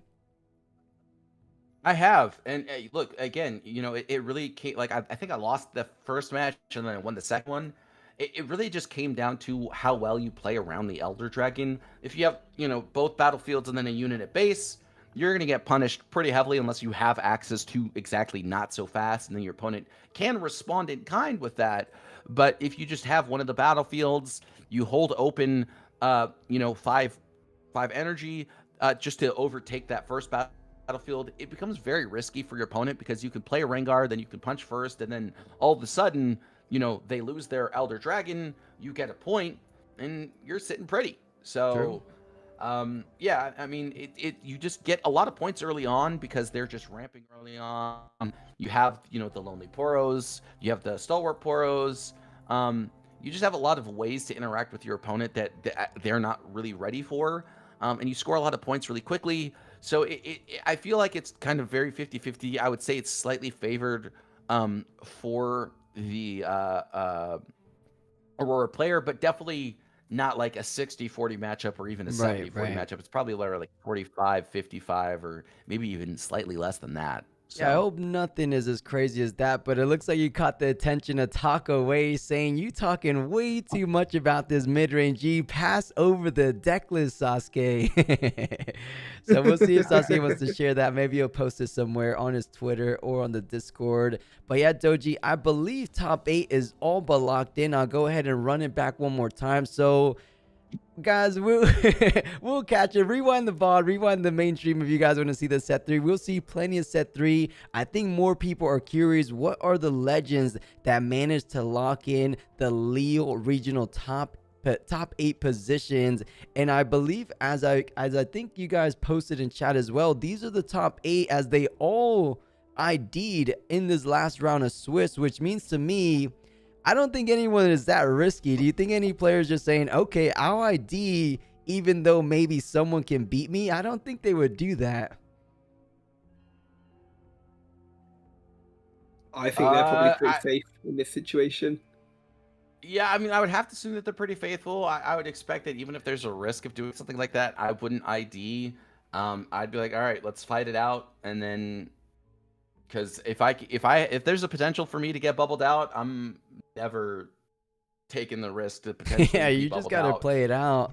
But yeah, for anyone just joining us, so the number 1 seed after everything's said and done, which does matter here because they do have the new tournament rules, as we saw in Bologna, as we saw in Las Vegas. The number 1 seed does decide whether to go first or go second. And what I'm getting at here is that the number 1 seed was Azir. That is a deck that definitely benefits from going first every single game. So I wouldn't be too surprised that we see an Azir in the grand finals. We're talking about an Azir going first in the quarterfinals, in the semifinals if he makes it there, and maybe even going first in the grand final. So that is a quite advantageous position to be in as an Azir player, and not just any Azir player. This was the best Azir player from Lille, undefeated all weekend long. So I think I have a good, I feel like he has definitely what it takes to get things done, specifically because he will be starting first every single game he plays in Top Cut. Number 2, it was an Aurelia. You guys might have known him. He was actually participating in that German Grand Summoner Scrimmage we co-streamed. I believe it was March 14th, if memory serves me right. We saw him. So yeah, I think it's Johnny XX, or no, Johnny 00 on Twitter. I know he's been following Runes of Rift for so long, one of the OG followers, so shout out to him. Another Aurelia, number 3, it looks like. Actually, this isn't after round 13, so the breakpoints could be a little bit different, but overall it looks to be 3 Aurelias, as I said before, 2 Master Yis, a Draven, a Annie, and a Azir, and I think I'm missing one here. No, that's right. 3 Aurelias, 2 Master Yi, 1 Azir, 1 Annie, and 1 Draven. That seems to be the case for top 8 today. And you know, we were making bets yesterday. I believe Ojama Boy voted for Rek'Sai, and Sasuke. Wait, did we not make a bet? No, you said Kai'Sa. I remember. So both of you guys were wrong. Now I'm going to give you guys an option to, or an ability to redeem yourself. Now looking at the potential top 8, What deck are we leaning towards? I'll throw it over to Ojama first. Out of these top 8, Danny, where's your money going today? Well, I remember when I made the Rek'Sai prediction, I said that it was more of a pipe dream choice, and the Draven was the one that certainly had a really good chance in my mind. With only one making it into the top 8 and being solo seeded, I'm not sure if I'll stick to that. I think I might have to consider giving it to one of the Master Yis. Like I said, not a believer before the event started, but some of the gameplay we've seen from them, wow. I'm with you. I was gonna say I'm switching my bets to Yi. I kind of talked it up a little bit, especially for set 3, but I think in set 2 it's still feeling quite good. I think if he's gonna get access to cards like Ruin Runner, as well as we did see Thwonks, and then they're both on the Trinity Forces as well. And a lot of these tools felt very, very impactful. I mean, we got to see just exactly how powerful those tools could be in a lot of those games. So excited to see how these E players do in the top 8, but there's 2 of them. You know, there's a 25% chance statistically that they're going to be able to take it. So I'm going to vote on the E player, especially because when I was in Vegas, I was playing E mid range, a very similar list to both of these players, and I will say it felt very, very favored into Azir. And I think if it's not going to be Yi, it really felt like Azir so far has been the best player here. The only other person I could give it to is Prismat, partially because Prismat's my boy, and then also because Prismat is an incredible player. So. Right, and he's bringing something to the table that no one was really considering. Those Rengar, Farah's Forerunner / I think he has even other spice in the deck. I think there's a little Chosen Champion Rek'Sai as well. Not Chosen Champion, since it's not a Rek'Sai, but the Red Champion Rek'Sai. Coming in, he was cooking. Coming in with, you know, everyone's saying Draven, but Prismat bringing Annie as his Fury and Chaos Legend of choice. So I'm definitely rooting for Prismat as well. I'm going to stay with the guns. I did say Aurelia early on. Let's go ahead and vote for one of the OGs, Natural, trying to take it out of his way. There was only 2 undefeated players. It was Squirtle. I believe his real name is Pedro. So Azir and Aurelia with Natural. With real name, I believe, is Johnny as well. I don't know how I know that. Actually, if they showed it on stream. But either way, we'll see if he managed to take it. But to your guys' point, every Master Yi player that we've seen on stream has managed to take down Aurelia, so could be a little foreshadowing going forward. Speaking of legends that made it all the way in terms of best of metal, I believe this website might be updated. Let me head and hit a quick refresh and see what players are the highest likelihood / already locked it in.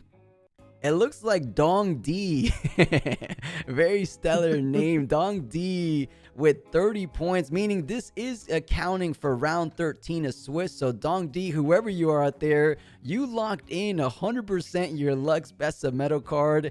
And now looking at Rumble, no Rumbles ended up making day 2, it looks like. So Red Bar is the Rumble winner. You also, a lot of people in chat saying, Bonky, where's your deck list? Show us your deck list. I'm not friends with Bonky, so I don't know his deck list, but either way, he was definitely the highest competitive Yasuo. 11-2. So that's 13 rounds, right? So he was guaranteed, I think, the only Yasuo in day 2, funny enough. Natzel is an incredible name, I just have to say. Which one? Win the Ornn. Schnatzel? right. Second place Ornn. And yeah, for Ornn, it looks like Lolo Me. So if you guys are a fan of Lolo, that is the best of Ornn winner. No Ornn in day 2. Master Yi still up in the air, as both Master Yi players most likely will be found in that top cut. Only one Ori, I believe, in top cut, or not in top cut, but in the day 2. So Daniel, little special German characters maybe, or maybe I wouldn't, I don't know, the little special eye there, Daniel, however you say it, he locked in Ari, which might be low-key the biggest winner of the weekend, right? Because Ari Best of Metal card, as the set 1 metal cards will be the first to get rotated out after set 4, I believe. So Ari's gonna go crazy because you're not gonna be able to find her for a very long time, if ever. Did we ever get confirmation that the Best of Metal cards will eventually come back, guys, or no? I don't think we did. And in terms of like a do not reprint list, I think this is a great idea personally. I think it's fine to make new versions of the legends, but just don't reprint the old ones. Let the old ones be that collectible super chase cards that people want to have. I think that's a great idea personally. But I will say, Diwali, he did sell his regionals MF, first place finish MF, for 6 figures. Oh yeah, first ever Riftbound card reaching that. So I guess if you win these events, you're actually the real winner. But it was the first one. I want to see what the money's like for these. What's the card officially called? I know Blade of the Ruin King. Is that the name? That's for these ones. Yeah. I think there's 3 of them for this one, but there was only 1 for the MF, which is crazy. So it makes sense why that one's 100K. But 3 of a card is not easy to get. Yeah, there's still essentially 1 of 3, 1 of 4. I don't know what the pricing was for Sydney and Vancouver, but I think Atlanta still has 1 more Blade of the Ruin King. And then after that one, set 3 release, I do indeed think it does swap over. So it's 1 out of 5. So let's say if that one went for 100K, these at the minimum have to go somewhere in the neighborhood of half of that at the worst. So 50K minimum for the winner. And that's not with the whole clout / credit you get for doing it, because your Metafy probably goes probably pops off after this if you have one. If you don't, probably a smart idea to start your Metafy. So things like that. Yeah. So you benefit immensely from winning big tournaments like this. Absolutely. Yeah, definitely nothing to sneeze at, that amount of money. On top of the joy of the event, I imagine. If you're able to get a metal card, you probably had a good weekend at the very least. I agree. You're buzzing for an entire week. I know I would if I ever get lucky enough / skilled enough to win a regional. I'm not letting that go. I'm telling my kids, my kids. I'm making sure my kids tell their kids. I'm living that up for a lifetime, it feels like.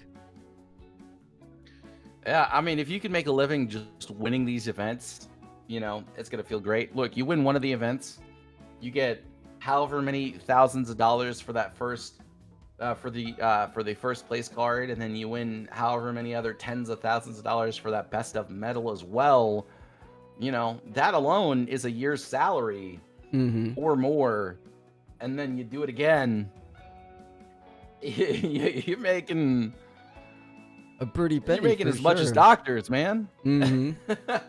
Yeah, and there's players already somewhere in that neighborhood. Players like Randy, players like Alan ZQ. So if you are the top echelons of these Riftbound players, you're making a good amount. Like Sasuke saying, of course, I was saying it yesterday, not financial advice. Don't go ahead and quit your job to pursue a career in Riftbound. But if you're super passionate about the game, it can oftentimes reward you. That is the awesome thing about games like Riftbound, because some TCGs, you fall in love with them, but not to say you get into certain hobbies for the financial aspect sometimes, but it is nice sometimes that even on the Nexus Night level, those GG Poros just for entering Nexus Night, some people came up a rack just from that alone. So it feels nice that even at the regionals event, if you don't win, you still have your odds of getting like the plated cards, which I think is such a smart idea, which I believe the plated cards are still going for like 1,000.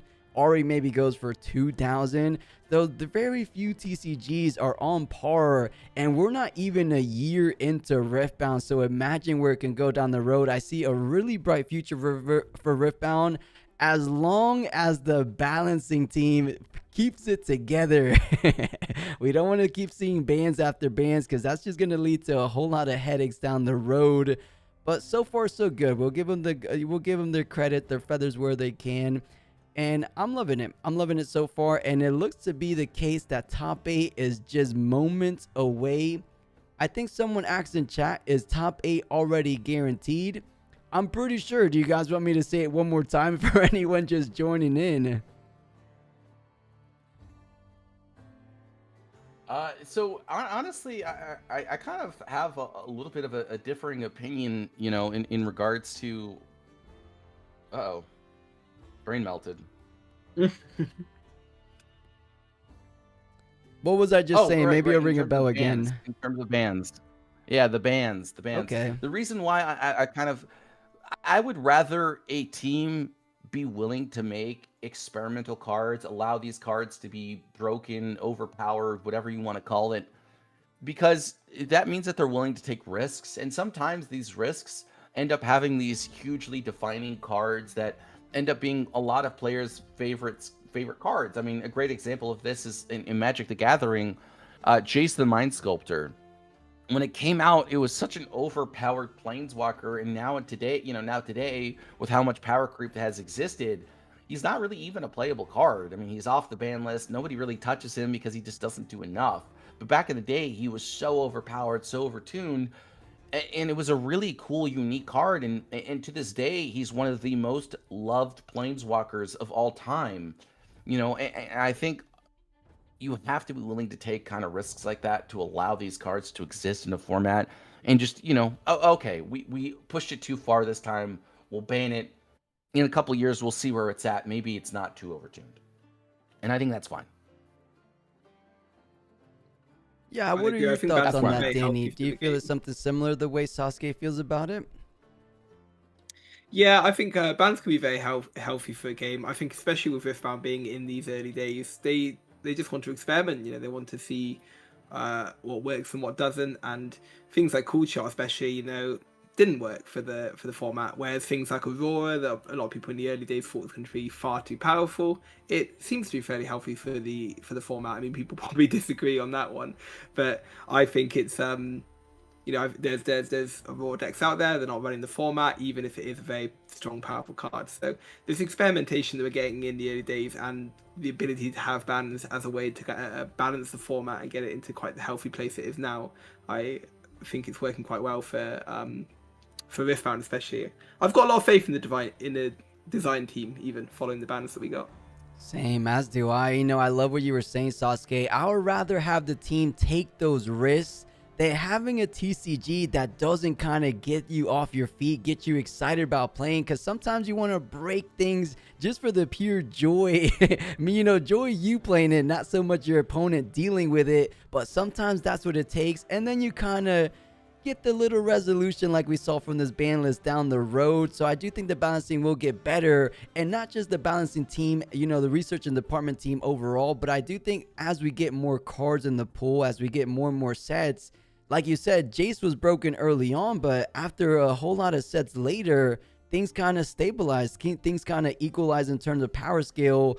I don't know if there's a world they bring Call Shot back, but I do think there's a world where Call Shot is going to be like, oh, really? That was a bannable card? Look how strong this new card actually is, right? So it could be something like that. We'll see him later down the road. Vanquisher might make his grand return one of these days in the future set, maybe set 10 or something, because he's not that crazy strong. He's strong for a 4-drop, no energy or no power, but he's not doing anything like game breaking. I mean, borderline, but not truly.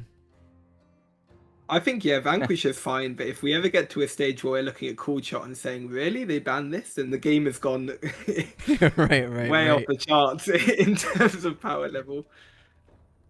I'm with you on that one, Ojamba Boy. I mean, look, Pot of Greed is the single most overpowered card that Yu-Gi-Oh! Has ever printed, and for good reason, right? No resources to be able to gain effects like that have been incredibly overtuned historically throughout every single TCG. I mean, I remember there was a time where Bill in Pokemon was an overpowered card, but they've since, kind of changed the game dramatically to have that card just be like a fun, hey, look at this neat card that used to be overpowered, doesn't exist anymore. And yeah, I mean, the fact that these effects can be, can exist, I think is cool and experimental and fun. But yeah, I mean, Called Shot, we should never go to a point where Called Shot is not degenerate. Right, working a little bit backwards, if you will. But it looks like the final standings haven't officially been updated, but as we keep going back to the simple fact that these guys all decided to ID, I think this is the first major event, maybe the first regional I've ever seen from Riftbound, that not just the top 2 tables decided to intentionally draw, is the top 4 tables Have you, Sasuke or Jama Boy, seen something like this, whereas the top 4 is like, who needs to play round 13? Everything's already locked in before the round even starts. I don't think I've seen it. I have not. Or no.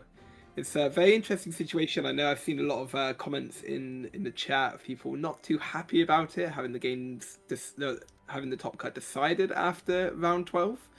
But if it's something that the players are able to do, you got to imagine with a lot on the line, they don't want to risk it. They know it's something that's available to them.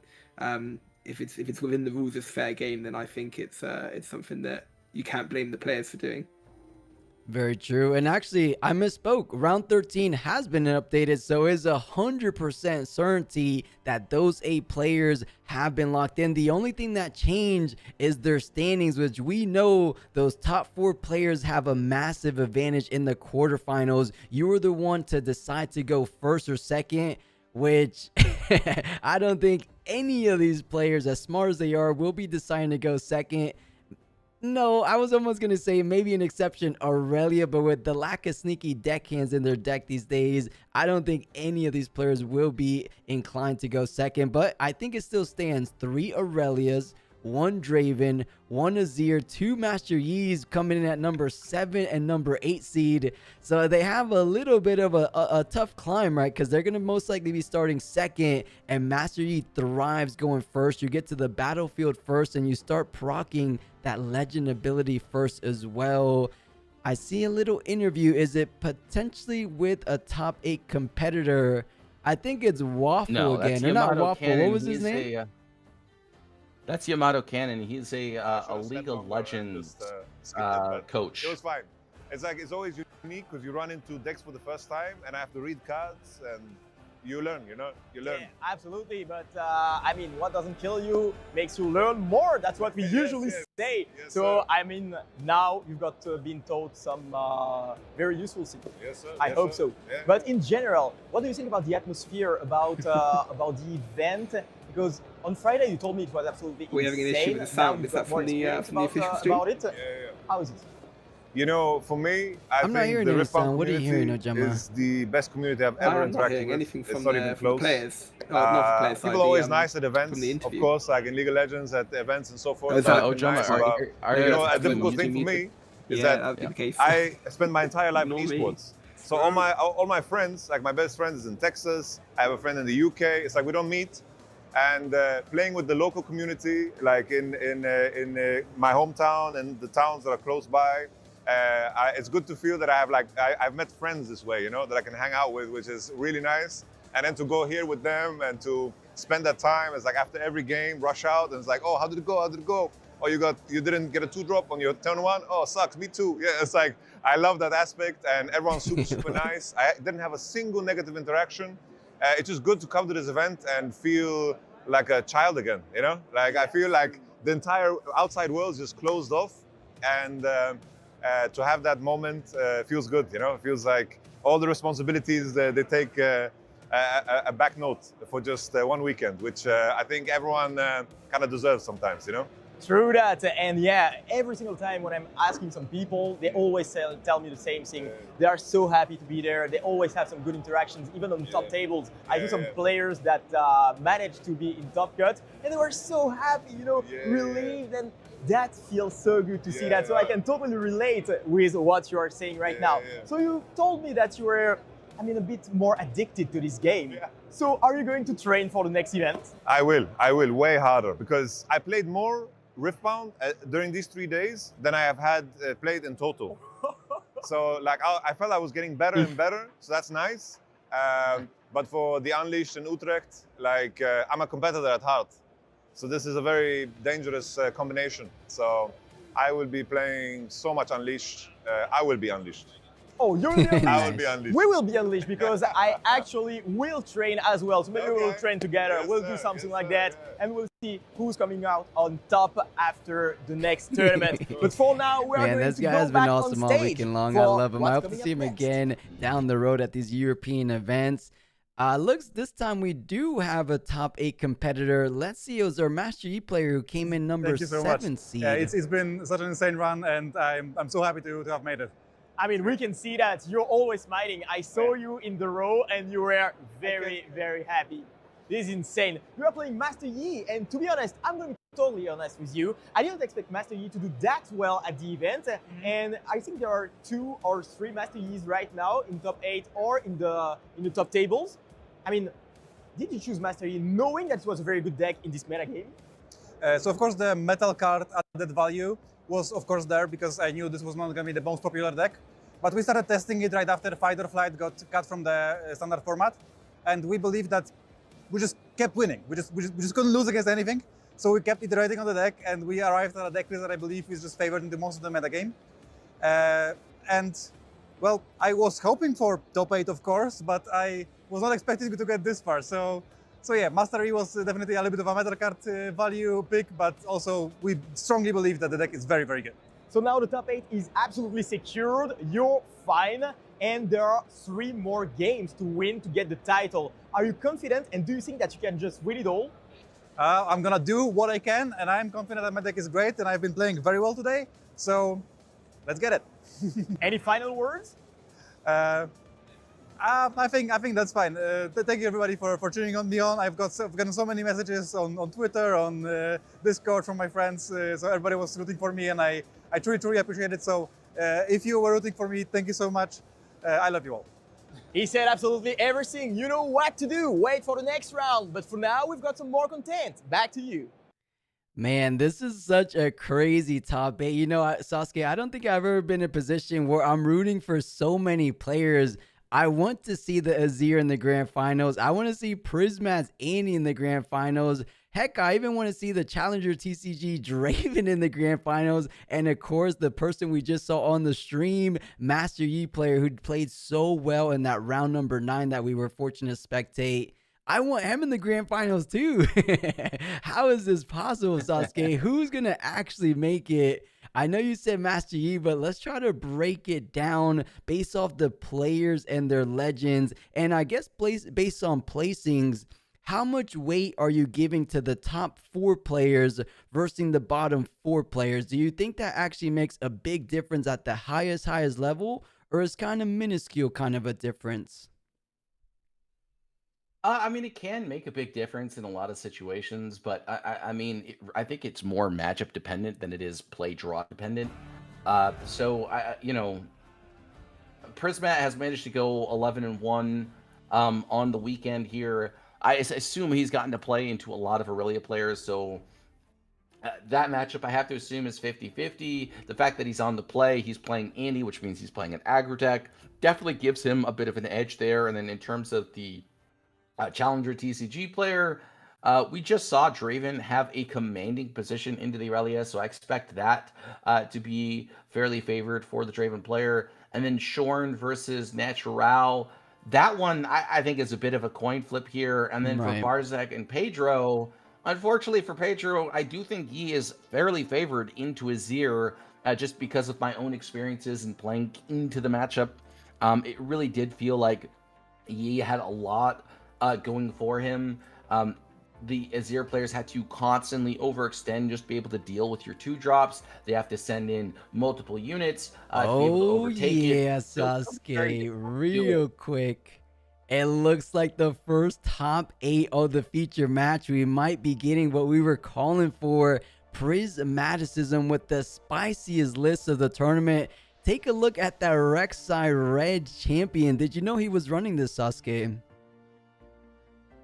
No, I did not. But it does make more sense. I remember when I was casting with you actually. We saw the Rek'Sai come down, and then he used it as a way to accelerate his own legend. So that was a really interesting use, or chosen champion rather. It was really interesting use of the card, and just the fact that it's an accelerated unit. It doesn't cost any power to play outright. Feels great. And then if you're on the draw, it's essentially a 3-4-4. So it feels really good early on. And then here into this Aurelia player, this is very stock standard. I mean, you have the Stellacorn Herders, you have the Draven Audacious, you even have the Sneaky Deckhands, which I was just about to point that out. Without an Obelisk of Power, still inclined to run Sneaky Deckhand. I completely didn't expect that from a top 8 performing Aurelia foregoing any vexes. But here we, oh no, they finessed us, they baited us. It's actually going to be Pedro versus the Master Yi. No, say it can't be so. I mean, I'm not too upset about that matchup if I'm being honest, but I was really happy to see Annie Dark Child versus Aurelia Blade Dancer. Is it? Wait a second. Are we getting? I think they just should. I think that's the backup matchup. I think that's what that is. all right. And Ojama Boy is back. I'll go ahead and bring in his camera. But Ojama, I don't know if you saw it. We most likely will be tuning in for the quarterfinals into Annie versus Aurelia. How are you feeling about this matchup? And I think you're muted, Ojama. I'm back. Yeah, sorry. I'm very excited. I know that we got a glimpse of Annie in one of the earlier rounds. We saw Prisma on day 1, but seeing him now in top 8, in this, like you said earlier, the upper echelon of players, I think it's going to be a very exciting matchup to catch indeed.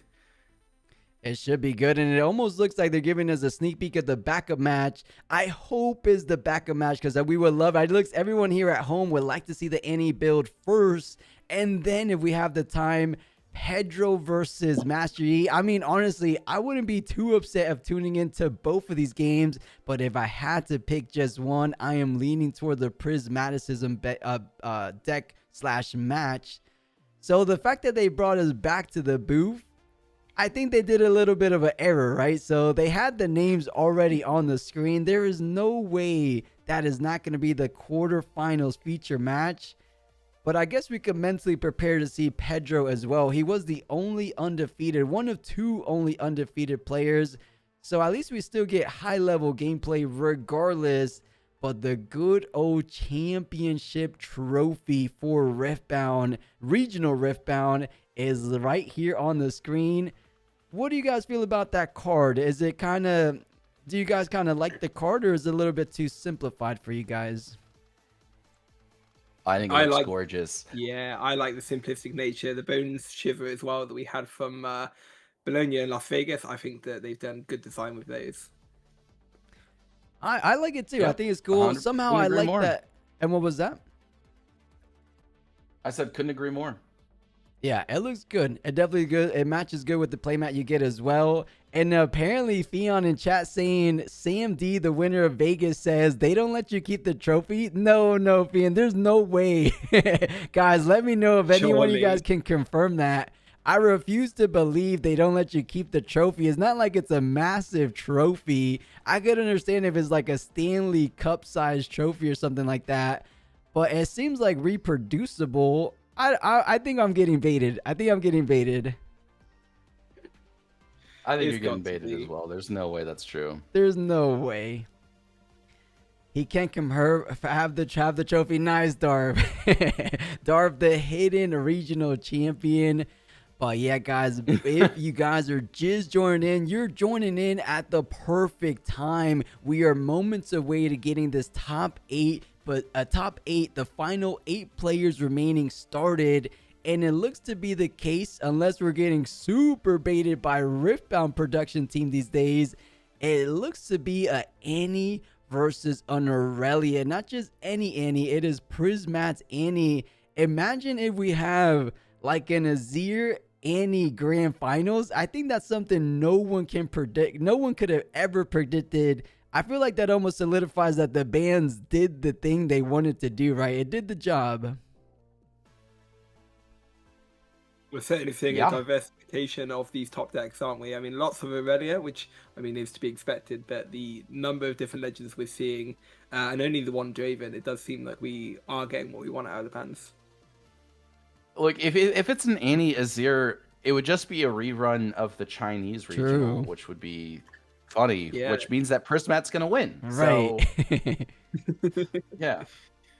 We'll see. Of course, these players are operating at a different level. As a lot of people have agreed, the skill expression displayed from the Western players tends to be just slightly above some of the Chinese. But of course, it does depend. Some people say Omega Zero is goated as well. So I don't know. We will find out in 2027 with the Riftbound Worlds Tournament. I can only imagine how grand they're going to go ahead and do the production for that. they might all come together because China is known for their production value. The Western regionals are known for like having a smooth tournament, very low downtime. As I say that, this downtime between the round 13 and top 8 has been a little bit longer than we wanted to. Either way, if everyone comes together, puts all their energy / efforts, I could only imagine just how crazy of a tournament that's going to be. I don't know. Did you guys read anything about Worlds? Or I don't think they said too much about Worlds besides the date they agreed on in 2027, right? Or do you guys remember anything like that for Worlds? I didn't even know that they had a date for Worlds yet.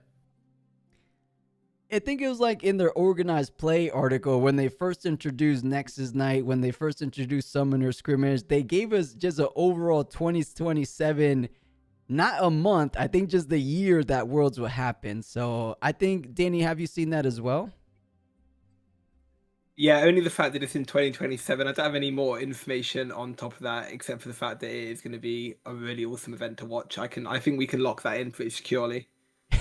Right. I don't think anyone will be upset tuning in on the World, but here we are out in Lille, France, moments away of getting this top 8 underway. I keep saying that, and I hope I'm not wrong because it looked like we were right, literally seconds away from starting that top 8 match. And Sasuke and Danny will be taking us down for that round number 8, or not round number 8, but round of top 8, aka the quarterfinals.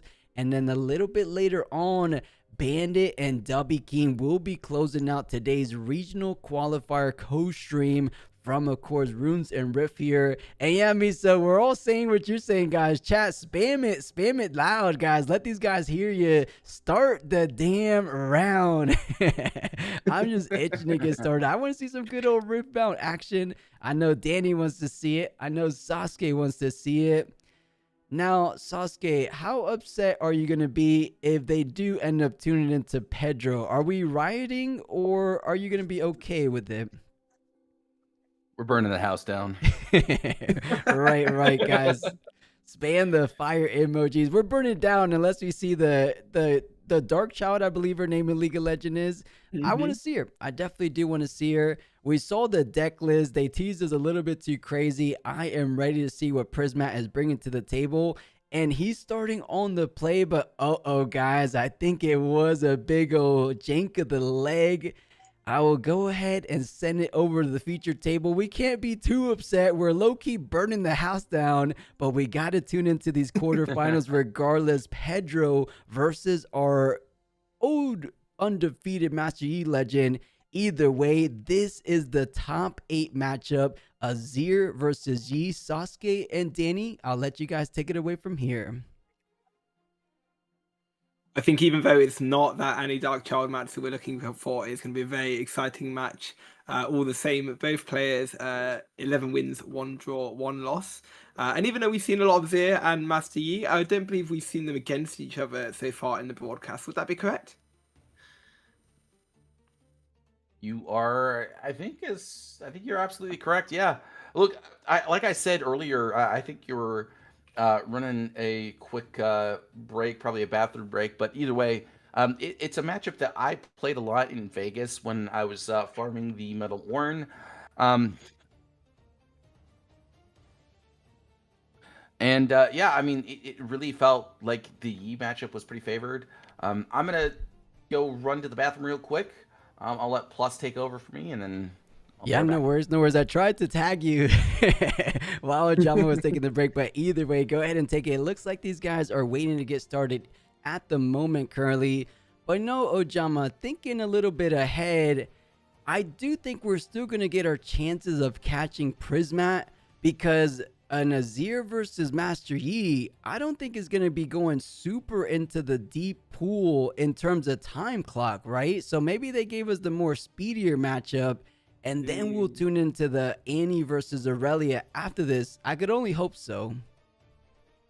I think you're very much correct there. Azir, of course, being a very aggressive deck, and Master Yi being one that has fairly simplistic turns, tends to have more to do on the opponent's turn very reactively when they're trying to hold. So this is going to hopefully be quite a quick match. Not hopefully because it's not going to be very exciting, but because we want as much Riftbound action as we can get. Yeah, you know, now that we are in top 8, these are the untimed rounds. Granted, there's not these decks that take an astronomical amount of time to have all these decision points like we saw in the past with the likes of the Miracle decks. So I don't think we're going crazy into the, you know, way overtime than we're expected to be from these 60-minute, what usually are 60-minute rounds. So I don't think we're worried about too much about being untimed. I would imagine so. Maybe an Aurelia mirror match might get there, but definitely not an Azir Master Yi. I think so. I think an Aurelia mirror match probably the only one that has a chance of running the distance like that. Maybe Aurelia vs Draven as well. We didn't have one of those, did we? Aurelia versus Draven, I believe, wasn't that the match you guys just watched? It was, but we do have a Draven. I don't have the top 8 pairing in front of me. True. No, there's no Aurelia mirrors, so that's what you're getting at. Yeah, no, there was no Aurelia mirrors for the quarterfinals, but everyone's wondering, why aren't they starting the match? It seems to me the only delay that probably makes a little bit of sense, in top 8, we are now entering open decklist territory. Maybe they don't have their decklist just yet, so they're waiting for the decklist to pop in. Maybe that's why they were looking at their phone, refreshing to see if they could find the decklist. Because what other thing would you imagine is causing this massive delay? Yeah, I couldn't really imagine what, unless it's some kind of production issue. I know that when they have top 8, they have the big screen showing it for the fans in the arena still. So perhaps there's a production issue going on that's causing the delay. If not, then like you say, it might just be giving those players the opportunity to know what it is that they are preparing for. Yeah. Maybe, I mean, this is one time we'll probably put the stream a little bit louder to see what they're discussing, but something tells me that they're just kind of buying a little bit of airtime, like we are here before the round starts. And did I hear Sasuke? Did you make it back? I think I misheard. Not yet. So just the two of us at the moment then. Sasuke, of course, not going to be very long. He'll be on his way back in a moment, ready for when our round is going to begin. Yeah, that is perfectly fine as the round hasn't even started. You know, I would like to imagine that the delay is because they're actually trying to give us the Annie versus Aurelia matchup. So maybe that's what's going on, because we saw the names on the top of the screen. I don't think you go as far as actually inputting those names on the actual overlay if that's not going to be a literal matchup we're going to be tuning in on. So I think their intention is to definitely watch that matchup, whether it be the first feature match or the backup feature match. So I think either way, guys, I don't think we're going to be too upset after everything's said and done for this top 8 round, because we should be able to catch more than one round. So let's go ahead and think a bit ahead, Ojama, me and you. Who are we favoring here? I know Sasuke says Master Yi is oftentimes favored, but I feel like Azir isn't terrible, especially if you get a little bit aggressive. You have things like Hidden Blade, Death Grip to go tall. I don't know. Do you think it's really that disadvantage for an Azir player? Yeah, I think on top of that, you've also got your own suite of counter spells as well. So we're probably going to see a lot of green back and forth here. Things like Cold Week, I know that we had a discussion for in one of the previous interviews as a difficulty for Master Yi. So it was the other Master Yi that was discussing it, wasn't it? So it depends whether we see Desert's Call in this matchup, whether Cold the Week is going to be too much of an issue there. So no, I do think, especially with the Azir player having the option to go first, it is one of those matchups that can go either way. I do think I might give it to the Azir player here based just on that guaranteed going first, but we'll have to see what the Master Yi player has in store to be able to bring it in his favor. I will say Thwonk is a very real card that makes things very difficult for Azir players. Sasuke back on the mic. Hello, how are you? Good. I got that much needed bathroom break, and I got an iced tea as well. So all ready for this. Ready to go. If only our stream as well was also ready to go, we would be well into the action. Right. I mean, if there's ever a time to have this downtime, it's going to be when there's some kind of, I guess I don't really know if I would call it a dilemma, but whenever you're transitioning from the Swiss rounds to top 8, I mean, I wouldn't be. No, I was gonna say, what if there's something like a tiebreaker situation? But no, I think these top 8 players are indeed our indeed our top final players. The only thing that's going down is in the production side of things. Like I was telling Ojama Boy, they put the Prismat name already. They kind of committed to showing us. So I think this is a production delay. They want to make sure everything's going smoothly on the overlay side of things. But I would hope maybe the case that some of the players have already started playing, or maybe not, because this event is pretty live as it's been so this entire weekend. I guess there's a delay across the board. I don't think any of these players have started playing just yet. Maybe they're just trying to build suspense for us, make us absolutely foaming the bit to see more Riftbound. I think they're just waiting for the house to burn down, and then they'll start. You know, they're like, okay, guys, riot first. Yep. Get the riot out of the way, and then we'll game. That was a Riot Games pun. Chat. Yeah, get the riot out the way. Like We'll see what these guys are. I mean, I doubt they'll let us know. I think it's just moments away. We should be within 5 minutes or so from spectating. At this point, give us any of those top 8 matches. The Pedro versus Master Yi is completely fine as long as we start to tune in sooner than later. But then, of course, a little bit down the road, if that matchup finishes quickly, you know, from your experience, since you seem to be our resident Master Yi player so far, Sasuke, is it a little bit of a speedier matchup? Or is it kind of back and forth, especially when Azir is on the play? Keep that in mind. It's definitely back and forth. If the Yi wins the early game, it snowballs out of control way too quickly. But, you know, Azir usually has enough gas in the tank to overtake it. But it comes down to that late game scenario where Yi starts developing his bigger units.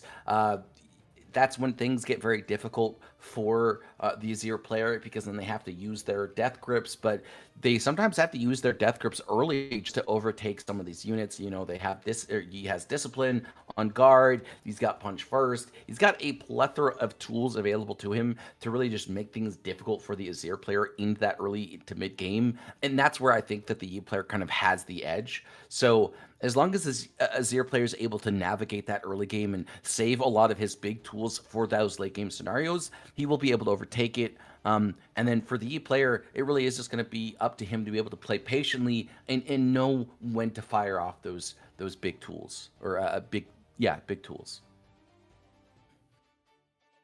I completely agree. We have seen a lot of difficulty for the Azir players throughout the tournament so far in being able to come back if their early game strategy has been shut down. You know, if they don't access those gears throughout the game, or if they don't access the Arise at all, then that late game where they've been shut down can be quite difficult to claw back from. So it does very much depend on how that early game and the mid game flows for the two players. So, yeah, I mean, I'm excited to see how it goes here. Looks like we have the players on screen yet again, and it looks like they're drawing. So I think we're getting into it right here. And Forge of the Fluff and Hall of Legends going to be the battlefields of choice for each of these players here. I'm excited to see how it goes. Look, I mean, this is exactly what you want to see if you are the Azir player. Forge of the Fluff is great for you. Hall of Legends does nothing for the Yi. So definitely a strong start here for the Azir player in terms of battlefields. But again, this feels slightly favored for the Yi player, and he is on Clockwork Keeper, so you will have access to a lot of draw in the mid to late game. I completely agree. The Hall of Legends a really brilliant pick for the Azir. Being able to restand their legend and make 2 Sand Soldiers in just one turn, I think is going to be something that they are going to enjoy. And as you said, very little benefit there for the Master Yi player, unless they double conquer and want to equip 2 equipments in one turn. So not something that we're going to see coming up for the Master Yi player very often. Just a stock standard Clockwork Keeper to start off the game. Doran's Shield going to be the card, and then Eye of the Herald going to be able to make a token, which means that this Yi player will very likely just go onto this Forge of Fluff, kind of play this as patiently as he needs to, wait for that following turn to really try and overtake any one of these battlefields. And then for this Azir player here, he's going to move this Eye of the Herald off of the unit on that Hall of Legends, just so he can be able to utilize it really effectively here. And I kind of like this a lot, so we'll have to see what Yi decides to do, but I do think he kind of really starts and ends with this Stellacorn Herder, and I think you just go on to this Forge of the Fluff to kind of forego the fact that you are going to be losing this early stage here. The Azir player was kind of able to accelerate a little bit too much for you here on, and I think you want to be able to develop things like that Rune Runner in this mid-game scenario.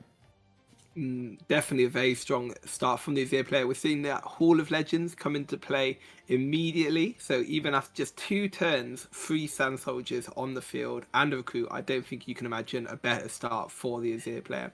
So just as you said, Clockwork Keeper coming out onto the Forge of the Fluff, doing quite little at the moment. And it looks like we're perhaps considering the Aurelia coming down. Here it is, before passing turn to the opponent. So quite a strong hand from the Master Yi that we can see. We saw the Confront, the Punch First, things that can allow quite a swing turn alongside that Stellacorn to allow them to keep their hand full. And did you catch the final card as well? A Confront, yeah. The Ruin Runner, in fact, was the one that I missed. So yeah, very stacked hand indeed. Back to the Azir player though, we got the BS sword coming out. So we've already got the Conk on the Hall of Legends, so we know we're not going to have a double Sand Soldier turn yet again. But definitely enough might here to get over the Master Yi buff on the Clockwork Keeper, 6 versus 4, and going up to 3 points for the Azir. So just going to go ahead and try and bolster that Forge of the Fluff as much as he possibly can. And then he's going to use that Forge of the Fluff to trigger that Eye of the Herald yet again, get himself a little bit of backline, and then potentially be able to overtake this Aurelia on the following turn. I like this a lot here, really just showcasing what he can utilize, or do to utilize this Forge of the Fluff. Now, Aurelia is only at 5 might, which means that he's going to have to use some sort of set of tricks to overtake this here. It might just start and end with an Unguard, as that is an additional +3 stats. That said, I just did the math in my head. That is not enough. You will have to utilize something like a Punch First just to be able to get back this Forge of the Fluff. And we'll have to see what he decides to do, because a 4 or 6 on defense isn't that great. The Unguard will be able to make it up to 9. But again, that's still just not quite enough at the gas tank here. So he's going to start off with a Confront, see what his opponent Pedro is going to do about it here.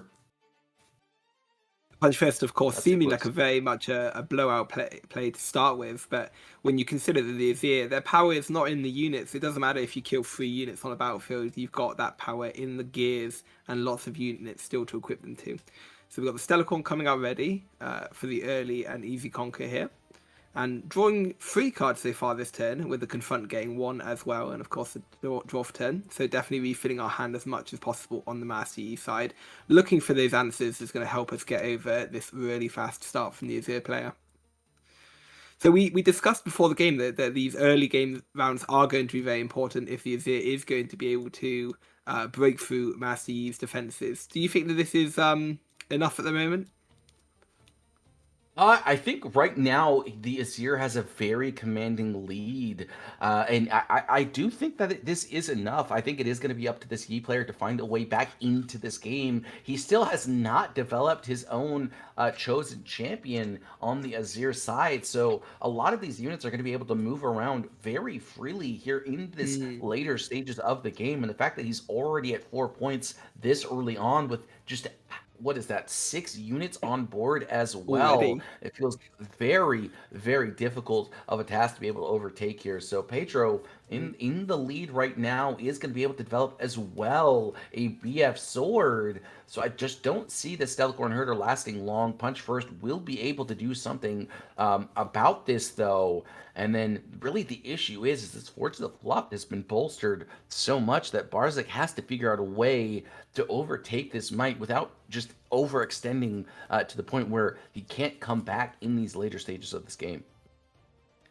Very strong indeed. And do remember the power of that Hall of Legends. We have enough runes available on the Azir side that if he is able to break through this, what would go up to a 10 might unit if the Punch First is developed here as well, he will be able to restand his legend and get a total of 2 additional units on the board, even then without having to develop that Chosen Champion into the game.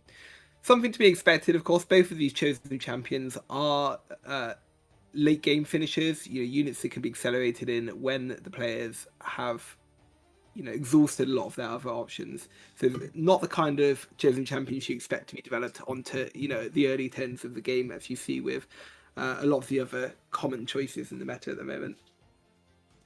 So we do see the Punch First coming out here, 10 might total defending.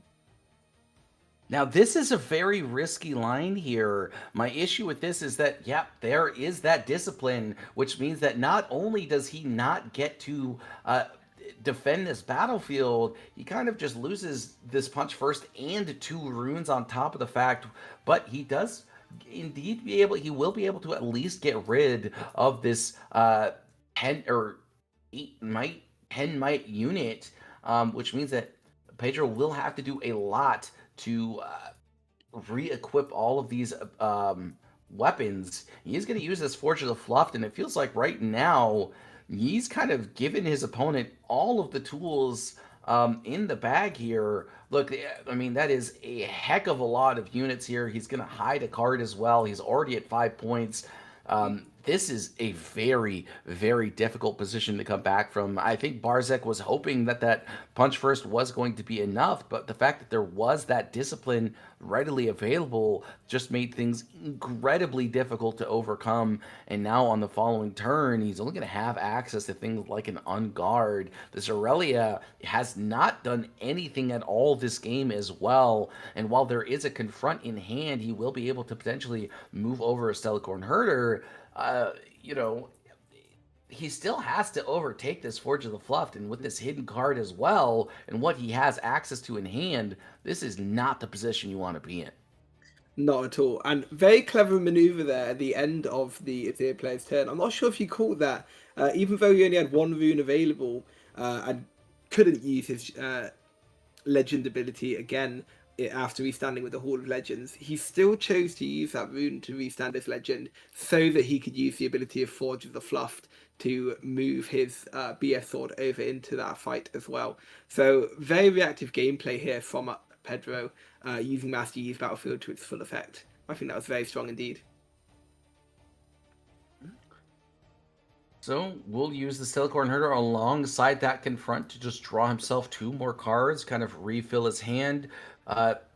Can't quite see what that card is. It looks like it's a Sea Monkey, and this Aurelia just continues to do nothing. I mean, this is not the position you want to be in here. His opponent's already at 6 points. And again, this Forge of the Fluff is very difficult to overtake for right now. And with only 1 real piece of interaction and an Aurelia in the base, it really feels like this is Azir's game to lose. He's had such a strong early game, 2 BF swords. He's managed to hold on to this Forge of the Fluff. He's managed to just utilize all of the tools at his disposal. He's going to be able to re-equip 2 BF swords, and now he's trying to bait out yet another sort of interaction from Barzak, unless it's exactly a Punch First. I feel like there's just not going to be enough in the gas tank here. He has to use this Unguard in order to force his opponent to recycle these BF swords, but we have to expect there is some sort of interaction, and actually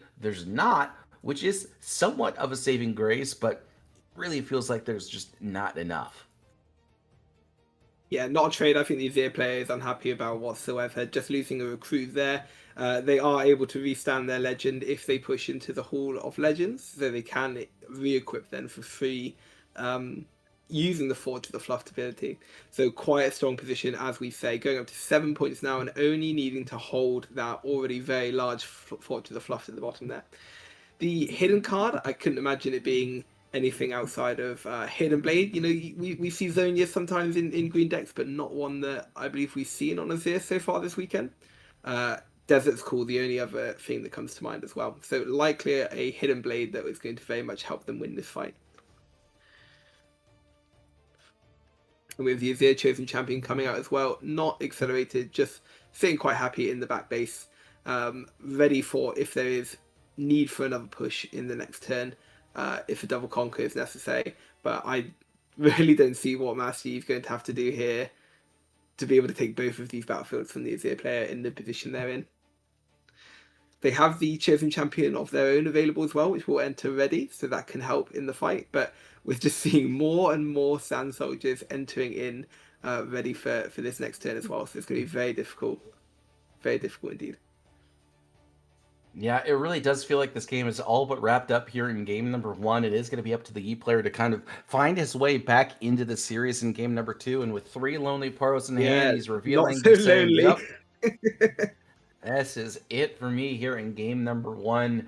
The Azir player had such a strong early game. I mean, again, that Hall of Legends was just so powerful, and the fact that he had access to that Forge of the Fluff as well really hurt the Yi player a lot. I mean, he gave so many tools to Pedro, so I think it is going to be up to this Master Yi here in game number 2 to find the right cards to put in and then take out the right cards. And then, you know, thankfully he won't have to deal with that Forge of the Fluff in games number 2 and 3, but will have to bring himself back into the series really to find a way back, you know, to overtake this in game number 3, because right now Pedro, I feel like, has been absolutely dominant. Doing very well indeed. I tell you what though, if there's any strength on the Master Yi side, something which I definitely believe will help him come back in his game 2 is that smile on his face at the end of the game there. A lot of players, I think, in this situation with the pressures of top 8 and the feature match after drawing 3 lonely poils in a row, you may not be smiling, but this player is having a lovely time. His head is where it needs to be to help him come back in this situation. So going into sideboarding now, we're having the quick look at what to take out of the deck. He's put a few cards aside there. There's 3 to 4 cards that he's putting in against the Azir, so it is a matchup that he seems prepared for. As our Master Yi player, what would you be looking at in this situation to help win this match? I think you want to play the hold game, right? I think you really want to try and play that hold game. So I think you really, like, if you didn't see your Trinity Forces, if you are playing Trinity Force, you really want to have access to it here in game number 2 and 3. So just ways to utilize that because it does pressure the Azir player. It gives you 2 more additional stats, which make things that much more difficult. So your 2s are actually 6s, your 4s are 8s. You know, it makes things really difficult to overtake in terms of defense, and it just means that you're essentially getting 2 points a turn, so you're getting that double conquer essentially every time. And then, you know, because of that, it usually means that you can kind of overtake whatever battlefield that your opponent didn't heavily extend into to try and take. And then just as a small little side note, I saw a Channel Fireball deck box from Barzik there. Shout out to Channel Fireball. I know they got bought out by TCG Player a long time ago. But they were, I loved LSV and the whole Channel Fireball team. So, yeah, not something I'm aware of personally. So how long ago was that, the buyout? Oh, that was like back in like 2015, 2013 or something like that. A long time ago. So something that we are seeing we're getting a little sneak peek of the Master Yi's deck as he is shuffling up. I'm glad to see that he's going for a pile as well, because one of the potentially side deck cards we've seen there is that Sabotage, which ended up on the bottom of his deck there, which I thought for a moment as he was putting his deck aside that was not going to help him in the matchup at all, but he is continuing to shovel it back in. So is that something that you may have seen as a side deck option here to help get over the tricks that Azir will be putting up against him? That makes a lot of sense, right? It's a great way to answer a Rise. It also hits those BF swords, and then we did also see Akshan in that in that shuffle pile there. So yeah, so it looks like he's got a couple of sideboard cards here and there that are definitely going to help out the situation a lot more. Definitely want to see those disarming rakes. I saw that as well in the shuffle. Yeah, the auctions as well as a couple of those sabotages. So I think the sideboard makes Yi a lot stronger here. We'll have to see if Azir has enough tools in the kit to really just kind of have a repeat of game number 1. He is going to be on the draw, so things are going to be a little bit slower for him. But I do expect to at least get a game 3, but with how strong of a player Pedro has been, he might just kind of upset the matchup here, which, you know, it's not like the Yi player, it's an auto win, but it does feel slightly favored, especially with the sideboard cards that he has access to. Definitely so. And I don't know if you had a similar experience to me there. These players having very similar sleeves. When they changed hands to shuffle each other's decks, I was very confused at where Master Yi managed to get the arrives from as he was shuffling his opponent's deck. But just a moment of confusion for me. So going into the mulligans now. Sorry, go on. I was going to say, they are actually on the exact same sleeve, so I understand. Yeah, very similar, very much so. So going into game 2 then, we had 1 mulligan on the side of the Master Yi, 2 on the side of the Azir, and our battlefields are Seat of Power and Grove of the God Willow. So I imagine Seat of Power, something that is, you know, if we saw battlefields that really helped Azir in game 1, I think this is going to be quite good for Master Yi, as their game plan, of course, is to sit on that Grove of the God Willow for as long as possible. It's going to be very hard for Azir to be able to get too much benefit from that Seat of Power, so more so going on the side of Master Yi instead. Quite a simple start here. So the Lonely Poro that we saw 3 copies of last game is still here to play. And on the side of the Azir, we've got, you know, the dream start for them is a cheap gear straight into a Sand Soldier to Weapon Master on top of it. Yeah, I would be excited to see a charm here early on. I know that a lot of players might just opt not to do so, and it looks like Barzek is going to not do so. But it does kind of set off the tempo here for the Azir player. With this Brutalizer, he will be able to overtake this Grove of the God Willow fairly easily here, and is just going to allow the draw to happen. So now for the Stellicorn Herder for Barzek, he's going to have to find a way to just kind of take back this battlefield. And if I am Pedro, I'm going to try and figure out a way to just push back and retake this battlefield later on. And it might best be that he's going to use this charm to just push back this Sand Soldier and then retake this Grove of the God Willow. That could be another scenario that we could see ourselves in, but for now, Barzek going to make whatever decisions he decides. Yeah, a very good response from the Azir here. Quite unfortunate for the Master Yi not to have too many combat tricks in hand, but even if it was there for that retake, the ability to reattach the Brutalizer following that and push back into that Grove of God Willow is going to be very strong. But we see this action coming off the top, definitely something that may be helpful here in both lowering the might of the Sand Soldier and also to stop that Brutalizer shuffling from getting out of hand. So quite a good situation to be in here. It's just to see how he decides to push it forward. Going into the Seat of Power, deciding not to have the fight on the Grove of the God Willow just yet.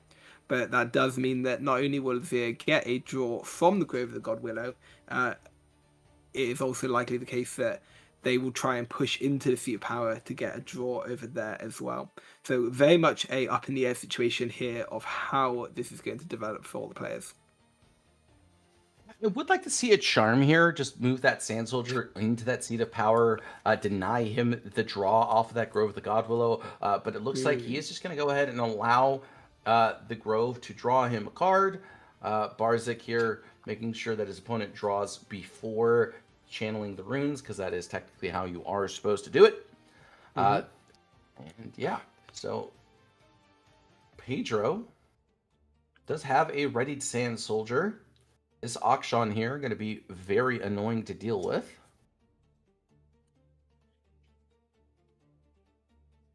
It's going to be very strong indeed once it gets onto a battlefield. So of course at the moment it is on 5 might, not getting the benefit from the Brutalize equip.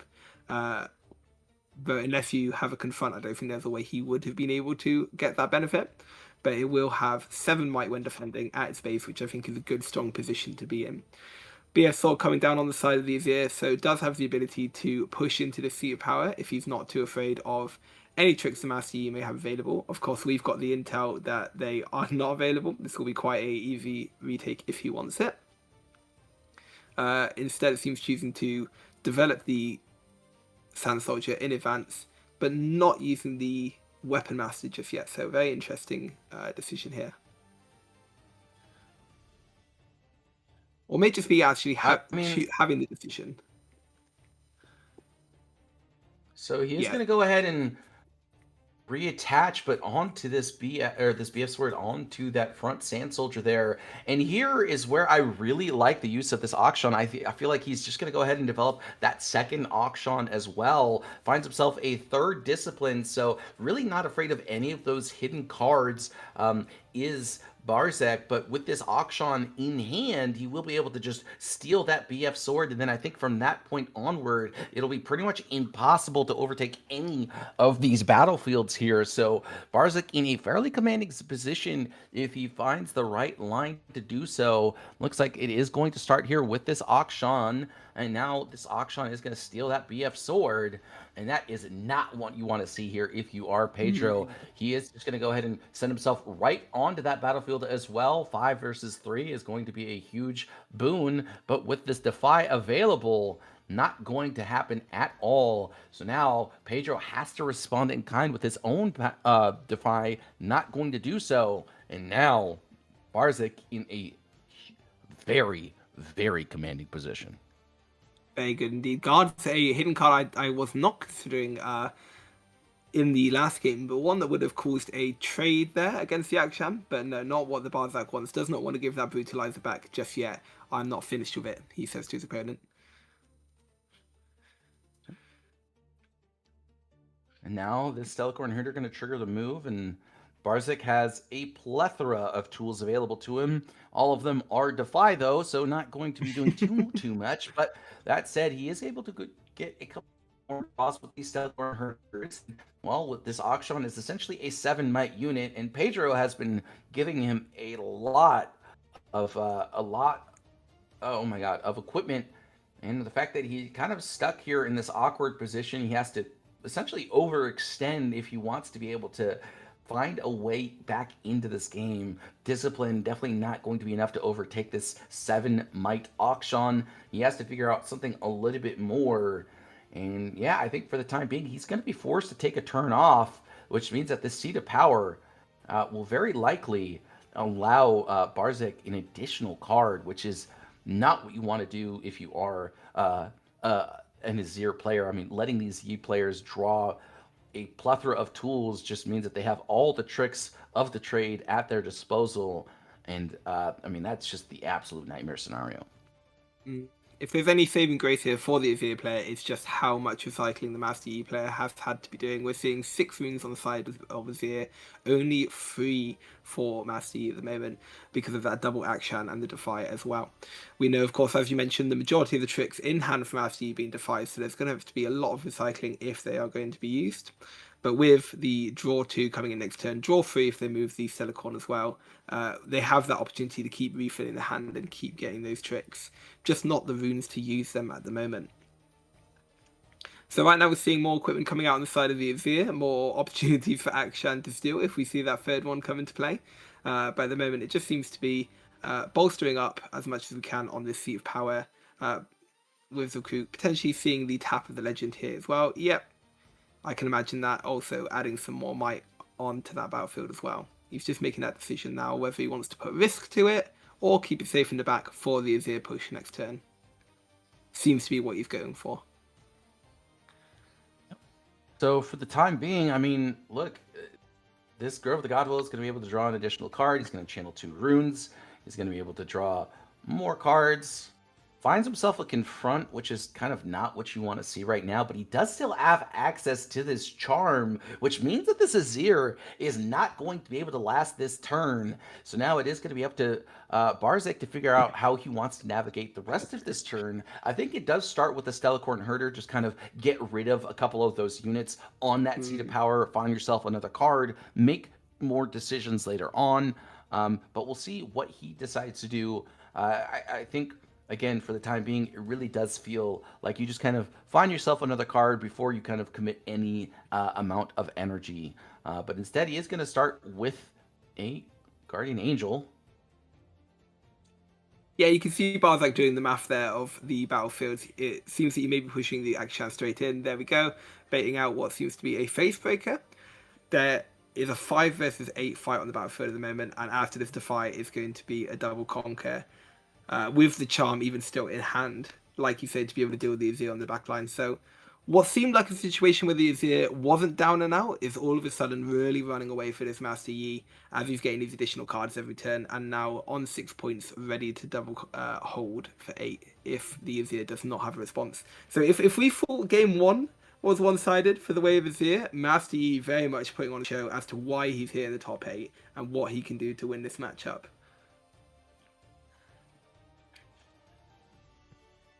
Very, very nice indeed. I love this line here from Barzak. Wants to be able to trigger the draw off the Stellarcorn Herder, understands that it's still a 5-might unit, so the Azir player Pedro has to figure out a lot more if he wants to find his way back into this game. But with just double guards, discipline, and a death grip, it feels pretty much unwinnable here. He lost his Azir, he lost all of his units on that Seat of Power, had to use his Facebreaker, and that didn't even work. So now he's going to go ahead and trigger this discipline. It's going to be 5-5 here if he wants to get over this Stellarcorn Herder. But the problem is that there's still just one more defy on the side of Barzak. So if he goes for something like a guards, it's not going to work. And that just means that it is going to be game number 2 here going for the Yi. I don't see any scenario in which the Azir player manages to come back from this position, because even if he manages to overtake this battlefield, there is still just not enough in the gas here. So allowing the Sand Soldier to trigger the move with this Eye of the Herald, he's going to say, okay, I'll just get rid of the Sand Soldier. And now you just have a 1-might unit versus a 5-might unit, and that does not feel good at all. Definitely not a situation that the Azir player wants to be in. It seemed like his only option there, he very much needed to stop the double hold next turn, but how he's going to be able to stop the conquer is hard to tell. We mentioned the double guards in hand would give him enough might to stop the push from the Master Yi, but with the defy in hand, and we've just seen as well a discipline in hand as well, I think this is going to be a very hard situation for the Azir player to come back as well. Even they're seeing a first mate as well, so the second action can come into the fray. I do think that this might be the writing on the wall. Game over. Let's shuffle up for game 3. So Pedro trying to figure out how best to navigate this turn, if he has any hopes of finding a way into this game. Gonna go ahead and hide himself a guards for the time being. Has a death grip, has a defy, but I mean, again, it really just doesn't mean anything here. He's going to have to put out a guards. I mean, even if he does, you know, the defy is going to come out, which means that Pedro's going to have to go ahead and tap himself out as well. So not going to be able to put down this guards as of yet, and wants to play it as a surprise. 2 runes going to be channeled here, and I have to expect that this Akshan's going to go to base, and he's going to get ready through this first mate, which means that doesn't matter how much math is done, there is just not enough math in the world to be able to overtake the amount of might that Barzak will be able to put out.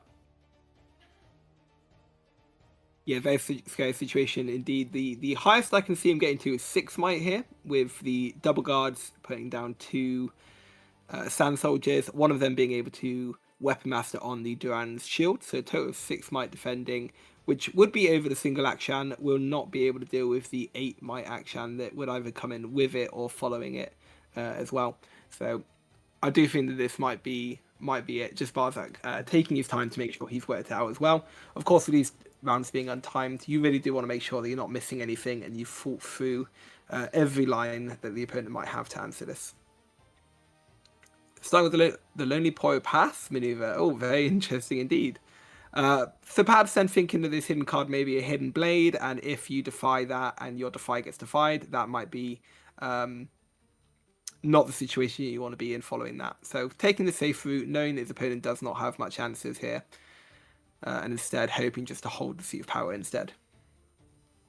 I don't agree with this line at all here from Barzek. I think he's playing a little bit too precautiously here. I think he should have just like I said, moved that Auction to the base, go ahead and move that first mate, or play down that first mate. You still have one rune available, so if there is that Defy, or if there is that Hidden Blade, he has to have 2 Hidden Blades, and then he just wouldn't have enough energy to be able to defy his Defy, so there would have been more than enough gas in the tank to be able to overtake this battlefield here. But gonna go ahead and play this patiently out is Barzek.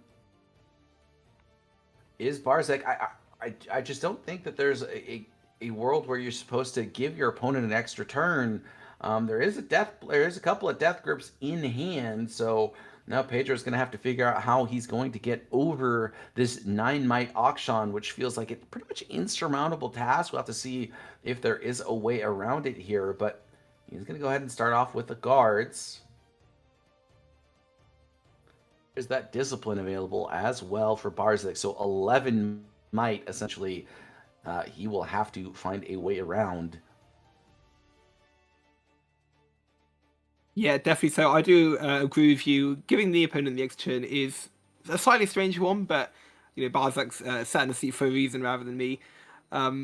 It's certainly a winning line as well. I think it's going to be quite hard for Azir to be able to create the answer here. I would have been afraid of a Rise, but that would have been all of the runes then spent. So we'll have to see. We'll have to see how this game finishes up. It does seem like it may be over.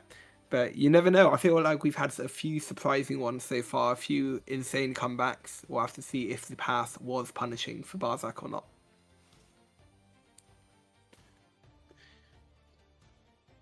So, gonna go ahead and use the Death Grip. And Barzak's trying to understand the math at hand here. So he's gonna try and defy, which means that Pedro will have to defy that defy. And in fact, he's not going to do so, which means that it is going to be game number 2 going to Barzak regardless. So, I mean, very well navigated from both of these players, and Barzak playing around that Hidden Blade as best he can, and really had that punch there. Found both of his Auctions in this game number 2 here.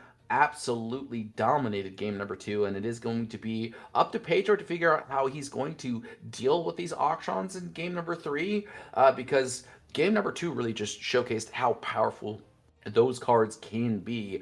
Facebreaker really kind of had no purchase in game number 2. It was like, I Facebreaker, and then it didn't do anything. So I mean, Zachary said it very, very well in the comments as well, that you know, Master Yi was able to take it game 2, and all it took was turn 2 Stellar, turn 3 and 4 Akshan, double Defy and Charm. So when you put it like that, like, he did have quite the stacked position. But I don't know, I feel like that, you know, it wasn't exactly like it was close and he needed all of that. He had all of that, and it was a very commanding victory. So I don't think we chalk our Master Yi player out it just yet. Yeah, I mean, game number 1, his opponent, you know, Pedro had, what was it? BF Sword, Brutalizer, Doran's Shield, Eye of the Herald. You know, I mean, both of these players had a lot of their tools, their strongest tools to be able to overtake each player here in games number 1 and 2. So I expect game number 3 to be a little bit more tempered in terms of the RNG for both of these players. But you know, again, I think it really showcased exactly how effective he is in this matchup, especially post-sideboard, when you do have access to cards like Auction, like Sabotage, potentially even Thwonk to just kind of deal with those huge Death Grip turns. So it really will be up to Pedro to kind of figure out how best to deal with that. And I think it really showcased exactly what I was talking about as well, how in the early game, if he is able to dominate the early game, it really felt like Azir had no chance, and I think it was showcased perfectly here. So game number 3, it really is going to be up to Pedro to kind of find his purchase in the early game, and then use that to close out the late game before it gets too late. So in game 1, we had Pedro going first and then absolutely dominating, and then in game 2 we have Barzek doing the same as well. Do you think we're going to see a similar thing here where whoever gets off to that early start is going to just take it away, or do you think that we have a chance to a more back and forth game here?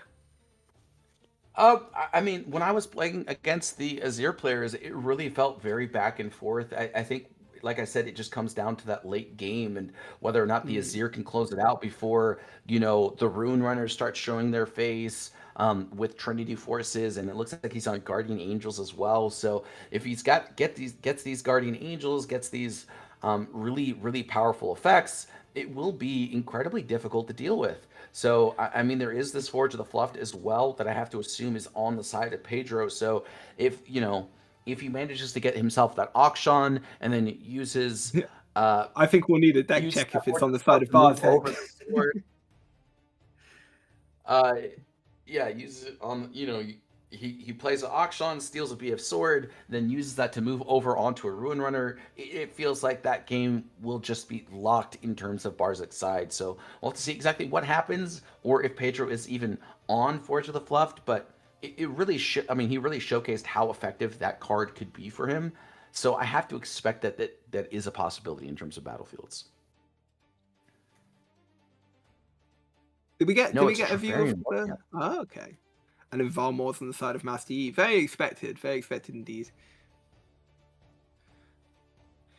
And we still have the Chosen Champion on the side of the Azir, being the wrong way around from the Legend if we're going for perfectly technically precise positioning of the board. Is something that I mentioned yesterday, a little bugbear for me, but hasn't bothered these players so far, so I think we're just going to have to leave it as is.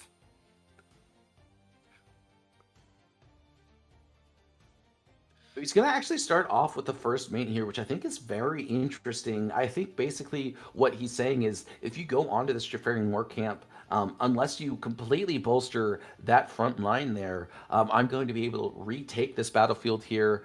And interestingly enough, they cut right to the casters, so I'm interested as to why. I mean, obviously I have the stream muted, so I'm not sure exactly why they cut to the casters there.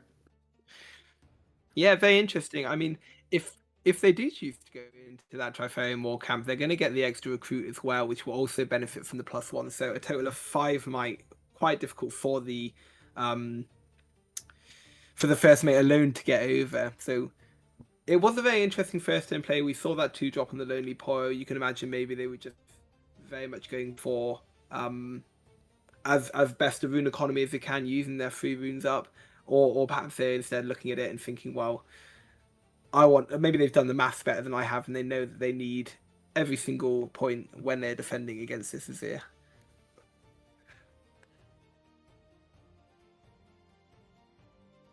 So back to the game now. We've got another Sand Soldier coming into the game. 2 in fact. So it was a repeated Desert's Call, one bolstering the Trifarian War Camp, and then the other, that trick, which is very familiar to us now, being able to move that Eye of the Herald back so that they can continue to develop these recruits without having to take units away from the hold. So very smart play here, splitting where they're putting their units in the Desert's Call before passing it back to Master Yi. Master Yi developing this Stellarcorn before taking control of Armors. A good position for them to be in as well. So we've got this quite nice, steady and slow early game. Who do you think that we are benefiting most at the moment? It really feels like this Azir has a great position early on. This Eye of the Herald, I think, is absolutely the card you want to see in the early game. Has it on turn 1 as well, and now has 8 might at this Jafarian War Camp. Double discipline is not going to be enough to overtake it here, so the Stellarcorn Hunter is going to have to find a little bit more in order to be able to come back into this. You know, you can double discipline and then tie, but you cannot overtake it yourself here. So really, he's only going to be playing to deny the point, which doesn't feel great here. So instead, Pedro just going to continue to bolster this front line here at this Jafarian War Camp. Going to go ahead and make another unit. Has to be in base, unfortunately. So instead, just going to go ahead and move this Eye of the Herald. Doran's Shield just going to be played only to develop that unit here. And unfortunately, there is a Hidden Blade as well. So Azir going to be played into that backline as well. I mean, this feels like a great position to be in if you are the Azir player. You're going to be able to control a lot of this early game, and it is going to come down to whether or not you can find a way into this Biomass layer sooner rather than later. Very strong and very patient as well. Of course, we've had only 20 minutes go by so far and 2 full games completed in that time. So we've seen some very fast, very aggressive gameplay so far. But it's going up. Oh, it's going up. We have 40 minutes going by. Sorry, I was too used to the Swiss rounds instead. So no, but points still remains the same. We've seen some very aggressive gameplay so far, but Pedro's decided, if I've gone first and I've able to gain that point advantage, let's play it really slow, knowing the Master Yi is one for holding rather than retaking. So it is a bit of an uphill climb here for the Master Yi with such a strong Typhonian War Camp, but if there's anything that can do it, it is the massive amount of tricks that they're holding in hand. We can see a double discipline as well as a punch first. So there is an auction, which is something, but unfortunately for right now, it's not going to be enough. And this Lonely Poro is going to come right down as well. And I love this patient play here from Barzik. He knows that he wants to be able to utilize this punch first, and the fact that pretty much all of his calm runes have been flipped off the top there have kind of denied his ability to push into that battlefield. Is definitely a little bit annoying, but not the end of the world. And as well, he has no way to answer a hidden blade if that is the case. So just wants to continue to play this patiently. He's probably going to send both this Clockwork Keeper as well as this Stellicorn Herder into that battlefield. But that said, this Azir is going to be incredibly annoying to deal with. There's a Guardian Angel defending him as well. So this Azir is going to be around at least for a little bit, and this Eye of the Herald is going to be able to make another recruit, really showcasing exactly what it's supposed to be doing. Another unit going to be utilized here. He's going to go ahead and move over this Eye of the Herald again, really showcasing exactly how this deck is supposed to be played. I mean, look at how many units are on that Trevarian War Camp. It's definitely a very good game plan going into the Trifarian game of just get that Eye of the Herald out and continue to bounce it back and forth as much as you can, because every time you do so, you're adding an additional 5 might onto that battlefield. 3 from the Sand Soldier you're pushing up and 2 from the recruit it creates. And the longer Master Yi takes to counter this, the more and more the difficulty is going to rise, already up to 18 might defending that battlefield. Guardian Angel attached, so putting a little bit of respect on that charm, knowing that at some point he's going to want to do that double conquer, he's going to want to move over. Is now the time? It looks like he's thinking about moving it in. I think now is the time here, so just going to go ahead and try and have enough might to overtake it by itself here. It's going to bring just the Sand Soldier alone, and looks at for this discipline here, we'll have to see if Pedro has the Defy in hand. Very realistically could have it, but there is a charm as well. So going to go ahead and force the trade here with the Azir. And Azir is not happy about that at all. Loses the Guardian Angel and the Recruit. But will be able to overtake this battlefield, and now has created a very serious point disparity. It's going to be 4-2 now in terms of points. This Azir will be able to stay in base, but that said, when Azir moves, he can move any number of recruits, so this charm is going to be difficult to fire off. I want to see exactly what is done here. Another card is going to be hidden. You have to be able to play around these hidden blades, and the fact that you have not found the cards that you are looking for has made things even more difficult. Manages to find 2 body runes, so will be something there, but another Lonely Poro is not what you want to see. Yeah, certainly difficult position to be in here for the Master Yi player. Is this the point where you start to panic? As you say, that point disparity increasing, the might continuing to increase on the Trifarian War Camp. At what point do you become quite afraid of what the Azir is able to develop? I mean, I think this is where you start to get a little bit panicky. I think Barzik is panicking a little bit here. He's going for this discipline line to try and force out both of these guards. Finds himself another 2-drop, not what you want to see. Forces the trade. Oh no, but that Doran's shield, absolutely annoying to deal with here. Barzik not happy about that at all. Will be forced to send yet another unit just to be able to deal with it. So at least he will be able to draw a card, and he will be able to get rid of that Doran's shielded Sand Soldier. So we'll take the trade, draw an additional card. Yeah, not too difficult of a situation because you can push the Stellarcorn in after. Of course, the Azir player, Pedro, seems to be making a decision here. Barzik trying to resolve the combat, but Pedro saying, no, I might have more to do. I've got 4 runes available and just a bit of math to do on top of it as well. If nothing else, I think this might be something that might give Barzik a bit of pause before pushing the Stellarcorn in as well, knowing that there's tricks in hand. So second punch first is definitely something here, but again, there is still that hidden card on that Trifarian War Camp to deal with. And I think you have to find a couple other cards before you make any final decisions, as again, this Azir will be able to move pretty much everything over here, and he is playing around a discipline if his opponent finds one.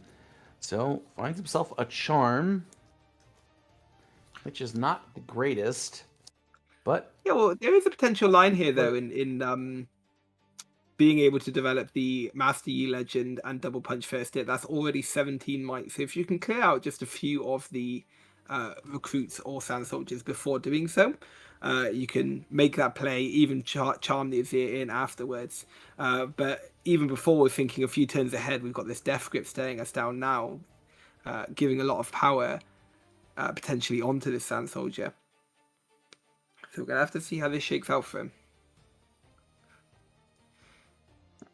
Barzik, considering all of his options, he doesn't want to use this punch first, but I feel like he feels he is forced to do so.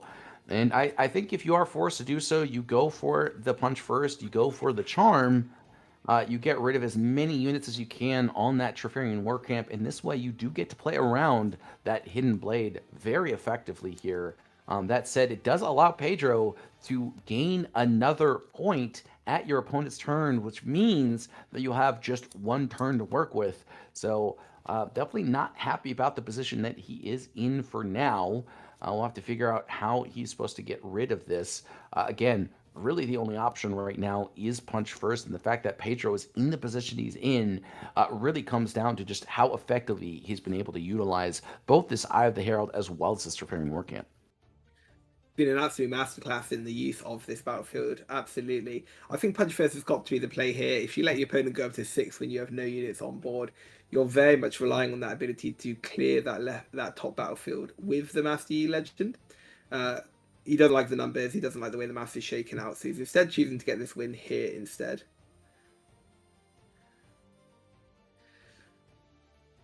Even in the long run as well, that's one less trick in hand that he's going to be able to use on Azir's turn. Pushing in that legend will still allow him to get this double conquer if the Master Yi is not able to answer it. And with his only buff spell in hand being a dead punch first, it does look like it's going the way of the Azirs there, going up to 6 points on the next turn. We'll have to wait and see if that's the line that the players choose, but that's my prediction. Yeah, so I think right now, if you are Yi, you kind of want to go for this Clockwork Keeper, recycle a rune, draw yourself a card, and it looks like that is going to be the case. I think he wants to find himself like an On Guard. A Sabotage is definitely something to start the turns with, but not really how you want to end your turn. And I think for now, if you are Barzik, you have essentially 10 might on Vile Ma's layer, right? Because that punch first does last for the turn. No, not even. Oh, for now, yeah, sorry. I thought you meant going into next turn. Nope, but instead says, okay, I cannot deal with this Azir, but the problem is that Azir still gets to stand. So, Cold Weak, Brutalizer, and a... On Guard was the last card in hand. On Guard, okay. Yeah, I would have liked to have seen the charm from Barzik's side there. I think that definitely would have been the strongest choice. But like you said, if Azir gets charmed in, they're able to pull a lot of units over with them, so very much causing more problems there. It's a difficult situation either way for Barzik. I don't see too many good lines.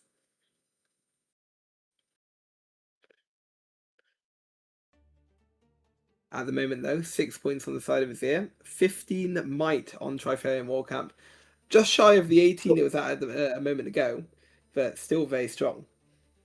Yeah, I mean, I think he should have charmed one of the Sand Soldiers over and then charmed over the Azir, which meant that he would have had to send both of the Sand Soldiers plus 2 recruits just to be able to tie the Stellarcorn Herder, because it would have been at 10 might. And then that would have been a huge problem for him to deal with, but instead opted to play it patiently, wants to wait for a turn where he can kind of get a better position. But I felt like that was his best turn to do so. He already had used the punch first, and he may have well have utilized it as much as he could have. So unfortunately for him, didn't see that line. And so now he's kind of stuck in a rock and a hard place with 2 charms in hand and really no way to utilize them. Yeah, it's getting harder and harder. But at least now with the Azir being stuck in the Volmor's lair, you've got that option to push the chosen champion in and then start charming. Your opponent, of course, not being able to win next turn just on the Trifarian hold. And more runes available now for the punch first on the defense. So there's a way out for Azir here, but it is going to be a very difficult line to find for him. He's just thinking through his play at the moment. He's got plenty of time to do so. Gonna start off here with a Sabotage. It's the way to do it. And we had information on Azir's hand, didn't we? It's only the 2 cards, the On Guard and the... Oh, I don't remember what it was now. What was the other card? And we're going to find out now anyway. Call of the Week. Call of the Week, yes. It's something that Masty's already been able to play around very well with these 2 drops. Yeah, and I think it really does just come down to the fact that this charm kind of put him in this really awkward position. Now he has to use this punch first just to be able to try and tie the battlefield here. And again, these charms are still just not doing enough. I think if I am Barzik here, I'm feeling pretty bad about my position. Drawing that Aurelia was not what you wanted to see. You really wanted to see something like an On Guard there. Didn't find it, and in fact, has not been able to find any way back into this game. Again, I think it really did come down to the fact that he decided not to go for the double charm line. It really would have evened out that playing field. You would have had a Clockwork Keeper in the back line to protect yourself. So he's going to go ahead and instead charm over the Azir to that Trifarian War Camp. But then how do you overtake this War Camp? It's an uphill battle for sure, especially always seeing a Death Grip now. Oh no, sorry, I'm behind on the stream. No, very probably. I don't know what happened there. No, instead we're seeing the charm coming in. Well, did you catch the target? He's moving it to the Trifarian War Camp, the Azir. Which makes sense. Stops him from being able to pull too much over to defend here. However, does that not allow him to pull units in if he wants to try Trifarian War Camp? Makes sense that he's choosing not to. Is he moving it back? It seems like he's just having a bit of fun at the end of the game. He sees the writing on the wall. What a lovely way to end the game there. Just showing the camera that he is not unhappy with his position. Happy to have made it this far. What a lovely interaction between the players. Absolutely. So, unfortunately for Barzik, this will be the end of the road, and Pedro kind of giving himself a sigh of relief. I feel like he did understand that matchup isn't the most favored matchup at all, but played it incredibly well. And so because of that here, Pedro is going to be going on to the semifinals. And I think that actually, with the end of Barzik, is the end of us, Ojama. I think that's what that means. Especially because the backup match that we were anticipating is already over. We got no glimpse of what Prismaticism is playing. I mean, we have some indication, but luckily for us here that are still staying on, and if you guys are catching the next rounds as well, Prismaticism won 2-0, so he's been versing Aurelia's all tournament long and continues to perform. So he will be in the semifinals. I don't think Riftbound could do us dirty 2 rounds in a row. We have to see Prismaticism in the round of top 4, and that is Pedro. So I don't think it's going to be top seed versus number 4 seed. So the only way these guys are going to play is if they find themselves in the grand finals. We were joking a little bit, Sasuke, earlier on. We said any Azir in the grand finals. It actually might be a big reality coming very soon later on today. But yes, for now, that is the end of the road. Sasuke and Ojama Boy holding it down for this last round, the quarterfinals round, but 2 more left. But you guys did an awesome job. How did you guys find those 2 rounds you guys casted? Ojama, I'll let you go first. Yeah, very interesting games indeed. I mean, the last one, very back and forth in terms of the games themselves, but with the first game being very heavy for Azir, the second one being Master Yi's through and through, and then the third just going straight back to Azir. We didn't quite get to see, a lot of swings, did we? But even so, it was very interesting to see the brilliant gameplay, very brilliant to see the massive sportsmanship show from the players as well. Just showing that at the end of the day, this is a game that we all love to play and very love to watch as well. Right, real quick before Sasuke, the little charm in, charm out, kiss the camera. That is a sign of a great person with great sportsmanship. So yeah, that is awesome. I believe he's a Polish player, so they always keep such a great attitude while playing. But yeah, I totally agree with you, Danny. Absolutely. It was an absolute pleasure to cast. I mean, both series I felt were really, really fun to watch.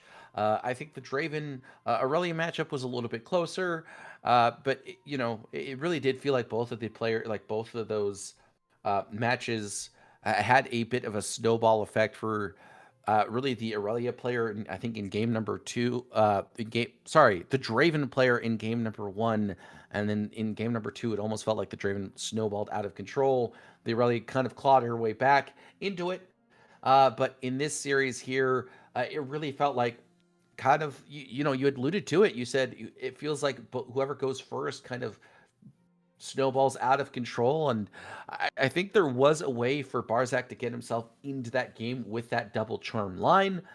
Just didn't see it, unfortunately. So for that, there it is going to be the end of the road for him here, and Pedro playing incredibly well. So I mean, yeah, it was an absolute pleasure. It was awesome. And before we do our sign-outs, let's just listen in to what our undefeated Azir, the only one in Lille, has to end off before he gets into the semifinals. And then we'll do our little sign-outs, because I do have to bring in the next casters. Hopefully we have a little bit of downtime, but let's listen in. Why did you bring Azir to this event today? Well, I used to play Azir, and one of the worst matchups was Miracle and Draven in range. Yeah. And with Fight or Flight gone, I could fight Draven, which was a no-go. And my other option was Rek'Sai. I found some problems late in the testing, so I moved to what I knew, that was Azir. Oh, amazing. So here I am. Were there any matchups that you were like, I really don't want to see that throughout the event? Not really. I mean, Draven is still bad, but not as unwinnable as it was before. So it's okay if I see a Draven. That's amazing. Thank you so much. Have you got any shout outs to anyone who helped you get here? That was a quick one. I want to thank, first of all, my team, Battalion, that we have come together. They are cheering for me there. And then to my family and my girlfriend, Gabi, that I know they are looking to they don't know the game, but they are supporting me. That's the best when everyone supports you regardless. Yeah. Even if they don't get it, they can pretend. Thank you so much for joining us. We're going to let you get a rest before your next game because you've got a lot to play for, my friends. So we're going to head back to the studio. We'll head on, close this interview for now. Nice little short and sweet to pick his brain before these semifinals. Let him go ahead and lock in where he needs. But again, Danny and Sasuke, thank you so very much for joining us for these last 2 rounds currently. as I said, you guys did an awesome job. I think everyone here enjoyed their commentary. So if you guys want to leave us with any little closing remarks before you guys head on out of here, I think now will be perfect before these kind of semifinals catch us before we're ready. Would you like to go first, Sasuke? Sure. Yeah. If you guys want to follow me on Twitter, SasukeX on Twitter. And then on YouTube, it's at Sasuke TV. And then also, guys, if you haven't already, please give Runes and Rift a subscription on YouTube or a follow on Twitch. Or also, you know, if you're willing to give your subscription on Twitch, it's also oh, look at this. But yeah, guys, show some love to Sasuke. I put all the links in there. It looks like they're giving us a fast forward look at the prismaticism. They spoiled it. Or maybe I was the one that spoiled it. Maybe I wasn't supposed to say Prismat 1, but it looks like they're not showing us the full gameplay, but we could kind of tune in here and there. Let me just make sure I can bring the next casters in time. So we'll continue with the sign outs. At the worst, I'll do a little light commentary over this match, just so that I'm not a little bit blindsided if the semifinals creeps up. But thank you so much, Sasuke. And Danny, any little thing you want to end us off as well? Just a massive thank you for having me. Thank you for watching. It's been an absolute blast and an absolute honor to cast both Lille and the top 8 specifically. Don't follow me on Twitter at OjamaBoy. Nothing's going on over there. Instead, come and join in the Runes and Rift ranked ladder and say hello there. That's where I do my real work. And I'd love to see you guys around. And I'd like to catch you guys on the next one. For sure. We'll definitely see a little bit more of Danny and Sasuke in the near future. But for now, I'll go ahead and let them enjoy the rest of the tournament. It looks like it's a speed thing. They're just going through the highlights of the thing. So we're not missing too much. But yes, one more time, guys, give a big thank you to Sasuke and Danny. We'll see them in some future events, hopefully. Thank you, guys. Thank you. Thanks. All right, guys, for the time being, give me a little bit of time. I'll give you guys the full screen so you don't miss any of the action with Prismaticism, as we were itching to watch his game plan. We know the result. It looks like they were 10 minutes deep into the game where Prismaticism won, but these are just a little bit of a highlight. 6-6, the closing moments. But give me a little time as I go ahead and prep the next set of casters. We're ending the show with some legends here. Caster Bandit, Dubbing King will be joining in relatively soon. Let me go ahead and tag them whenever they are ready. But guys, if you had to pick it your way, what semifinals do you want to see? Are we looking at Prismaticism still for the semifinals? Or since we got a little bit of some tase, are we leaning towards the other only undefeated player if he wins? Because we don't know if he's actually going to make it through. I'm talking about Natural Rail.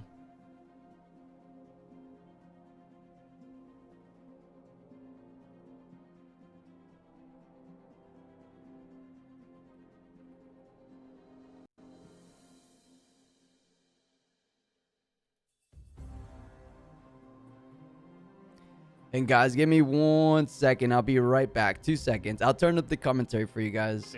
That already crazy. Feels great. Draw a card, get +2. In fact, +3 because it's on the Aurelia. We're going 20-19 over here. Yeah, and there's a Rebuke and a not so fast. Not so fast for any interaction. Okay. There is the Rebuke. For 1 energy and 1 power, another disgusting card. Turns out this card's even better when it gets shortcut into... so only 1 card in hand by the looks of things for Prismaticism. Will be forced to pay for a switcheroo. That is a huge thing, but we know there's a not so fast in hand and you do have to target. So if you pay the deflect and then end up getting not so fasted for 1 and 1, that is brutal. And he's saving the purple while paying for the deflect with the red, which kind of might signal a Rebuke as well. Yeah, exactly, a Rebuke coming. Although with Vex, hard can't bargain. really even play. Hard bargain for 3 is the other thing, means that Alex Trans cannot pay for the not so fast. So that Aurelia is going to end up turning the damage back around. We had to pay also a power and the energy as well for because of Vex. Yeah, which I believe was paid with the extra floating and then 1 recycled. So the Aurelia, all of that might is going to go over to, it looks like the target was, I think it might be a merchant on the bottom or a treasure herder, whichever is the 2-drop that's underneath. 26 to 9. That flipped really quickly. That is a big swing of might and a key moment in this game, because if this goes through, Prismaticism would be taking control. That is going to be the one cost rebuke to get rid of all of the might that got transferred over. The math needs to be done still, and that is the handshake as Prismaticism goes from top 8 to top 4 on the Annie and advances to the semifinals. That was the quickest game of Riftbound I have ever seen. Yeah, that was lightning fast. But we wanted to make sure we brought you the action from that was our literally 2 feature matches. An action. You got like, just the action. That is Nothing the one else. time when you can do play-by-play, as you said. Yeah.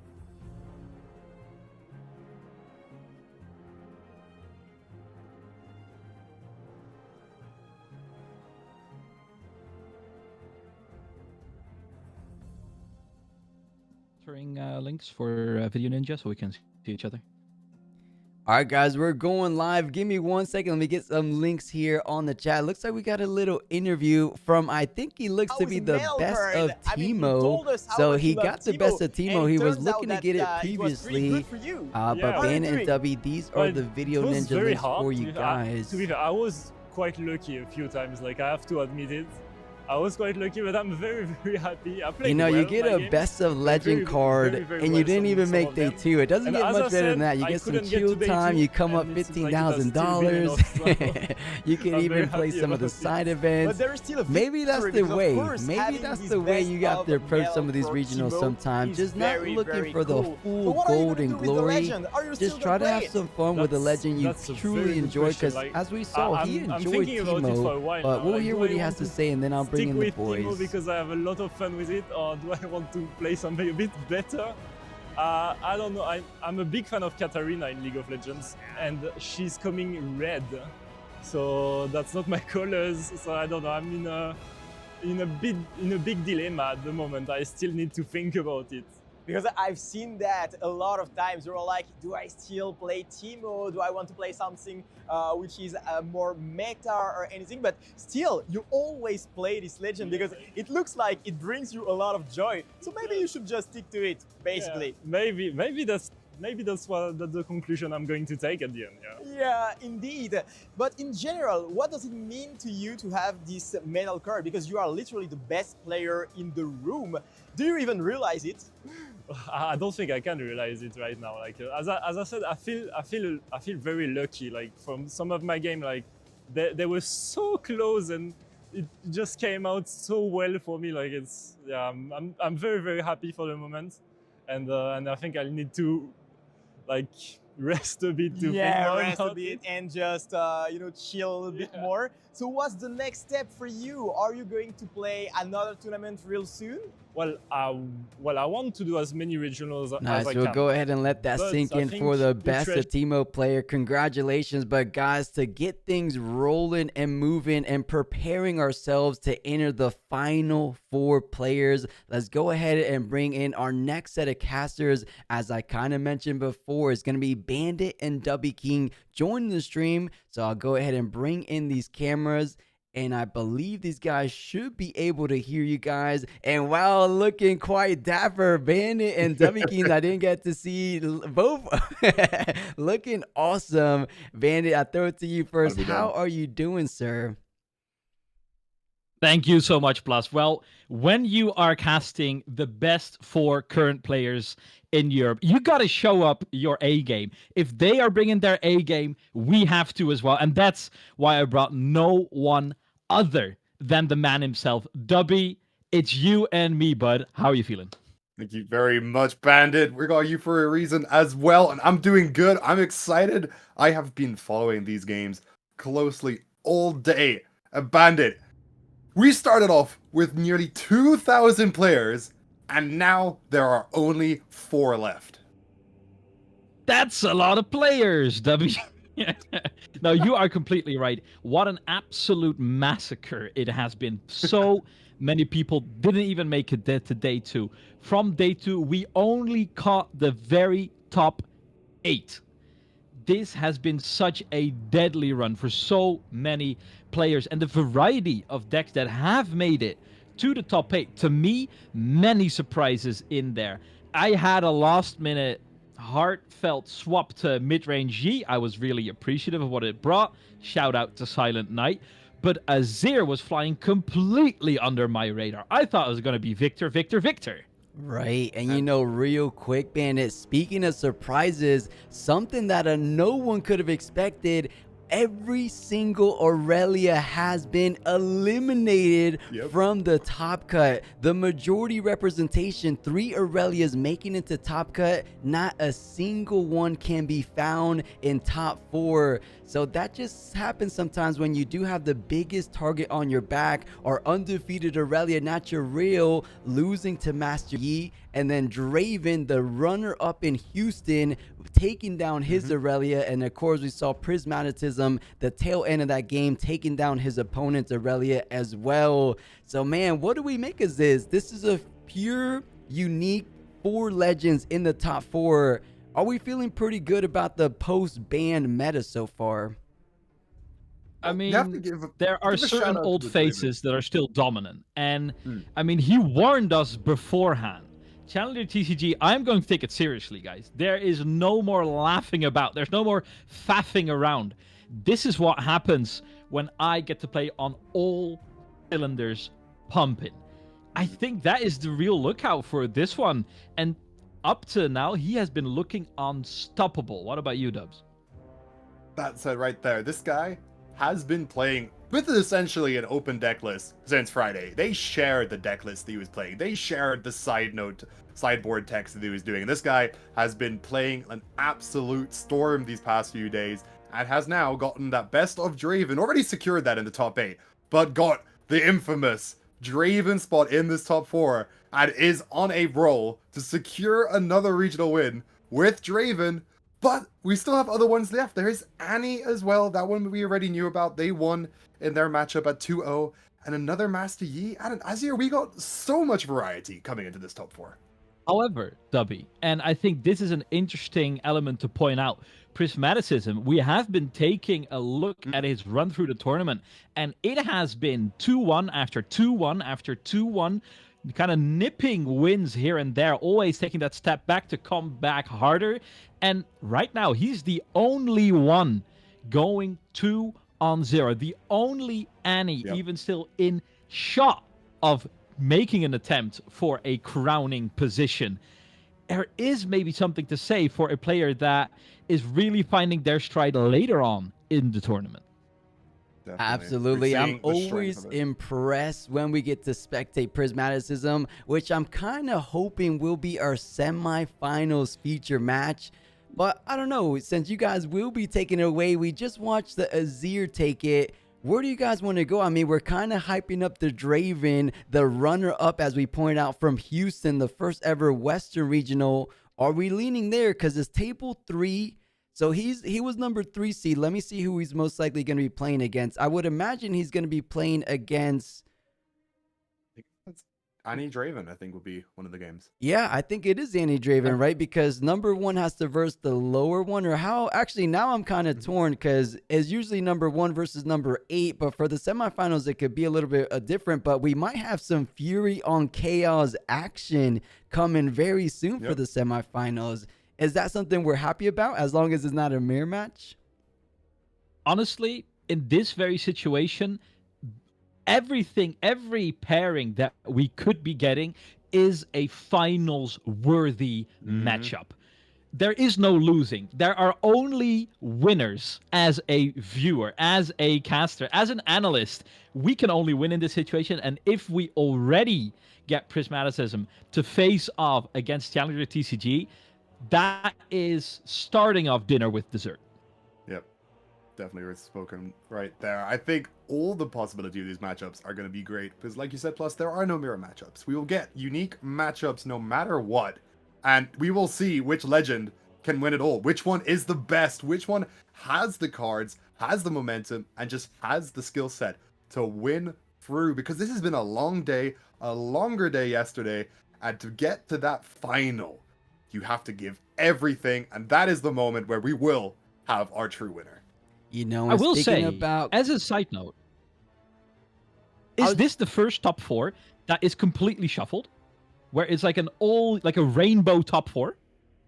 It might be from the Western side of things. I think it might be the first unique 4 legends in top 4. Because I'm trying to think back. Bologna was Ezreal, MF, Victor. Actually, Bologna might have been unique top 4 as well. Crazy enough. But yeah, it seems to be. I mean, this was almost a unique top 8, despite with the Master Yi and Aurelia there. So I still think it's as diverse as it can be for this 2.5 meta. But real quick, what I was saying right beforehand, I was just going to say, speaking of coming out ahead and taking it all the way, we had the caster predictions and day number 1. W King, you weren't joining us in day number 1, but you're here in day number 2. For the most part, we've all been wrong. My Aurelia's got eliminated. Vandus Kaiser's got eliminated. The only one holding strong were the Draven Deciders and the Master Yi, which was EK early on. He said, Master Yi, I have full faith in him. And then it was BMU, and I believe, oh man, who else said Draven? I think it was Sasuke that said Draven, but I'll throw it over you, W. Now you have a kind of a 1 in 20, 25% chance of picking it right. What are your bets here? You got 4 legends in front of you. Where are you leaning towards? If you would have asked me yesterday, I would have said Irelia. I really was on the belief that Irelia, it was their time to finally get a regional win here. And so maybe I got lucky that I didn't get chosen yesterday, because now I get a second chance. But looking from the 4 now, I gotta go with one of these decks like Azir or the Yi, because it's a deck which I don't think any of these players came into expecting to get this far. So I'm almost leaning towards... I'm leaning towards the Azir, because I believe Azir is prepped for all the decks, but it can't also beat Yi, but Yi will struggle into the Azir. So because of that, I'm leaning for them. Okay. I think it's very poignant of you to point out, because it's like you said, Azir is prepared into every deck that he's most likely to face. However, nobody is really prepared into Azir. Like, the game plan might look slightly similar to either maybe the gear matchup of a Lucian and the swarming aspect of a Victor, but nobody is really prepared in their base deck to face the combination of that. Mm-hmm.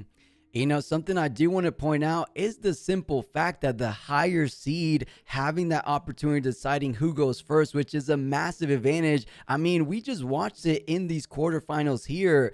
When it happened to be Azir's time to go first, he completely blew out the Master Yi away. Now, on the other side in that game number 2, when it was Master Yi's time to go first, it seemed like a complete 180 on the other side of the coin. So I think we're going to have a similar situation. And we do know Squirtle, being our Pedro Azir representative, has the option every single time. So I like your pick, W. I feel like the simple fact that he does get to decide to go first is a huge advantage to him. Trying to think of the others table as well. That's the number 3 seed, I believe, for Draven versus the number 4 seed for Prismaticism.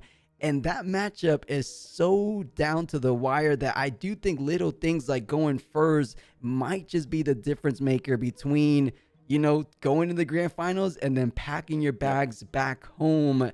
How do you guys feel about the play draw disparity in these top 4s? Is it as big as a lot of people are making it out to be? Yes, it is, and it is good, because even if it is a minor advantage, these players are roughly equally matched on skill level. These are some of the very best players currently walking European soil, and no hate to people intentionally drawing, but having a high seeding matter makes it so intentionally drawing into top 8 comes with a real price. If you want to have your pick of who goes first to have the best shot at becoming a champion, you need as many wins as you can get and as little losses as you can get. I think by giving these higher seeds a tangible reward, you are rewarding proper winning plays.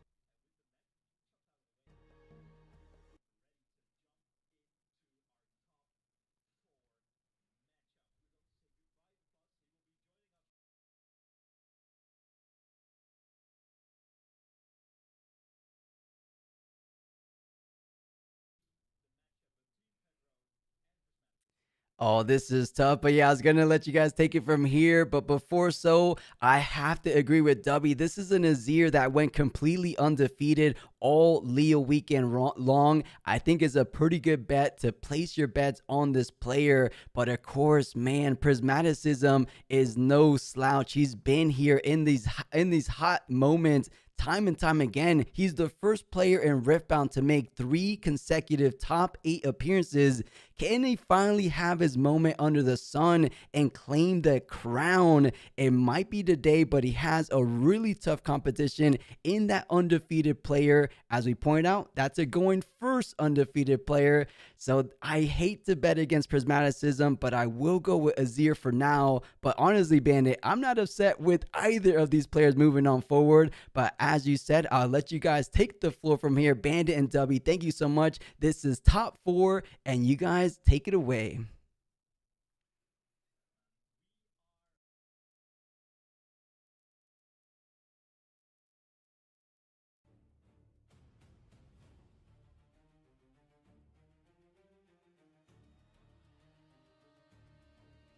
Of the shadows, out of the woodworks, to show you how innovation looks like at the very end of the chapter that is Spiritforged. Dubby, when we are going into this matchup, and we know that Prismaticism will not be able to choose who gets to go first, is that the real downfall of an Annie list?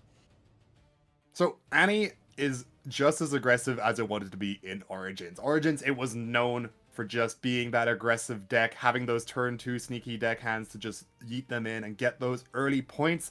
Now, they don't opt to run that anymore, but prefer a playstyle where you can drop a turn 1 2-drop, and then on your second turn, accelerate with even more units if that's some kind of combination of a 2-drop and then the Noxus Legion, hopeful, or an accelerated Rek'Sai. So they want to go first to get that aggression going. However, going second still works out because that Rek'Sai unit does only cost that 3 energy, so you can drop it early and still get a very, very powerful unit, but the opportunity to be able to score 2 points on your second turn is so key with this deck that going second can be its downfall. And I will say, Prismaticism has been documenting some of his games, well, actually all of his games, over on Twitter, and when you go through them, it does kind of stand out that he has been winning these die rolls, especially in the early parts of the tournament.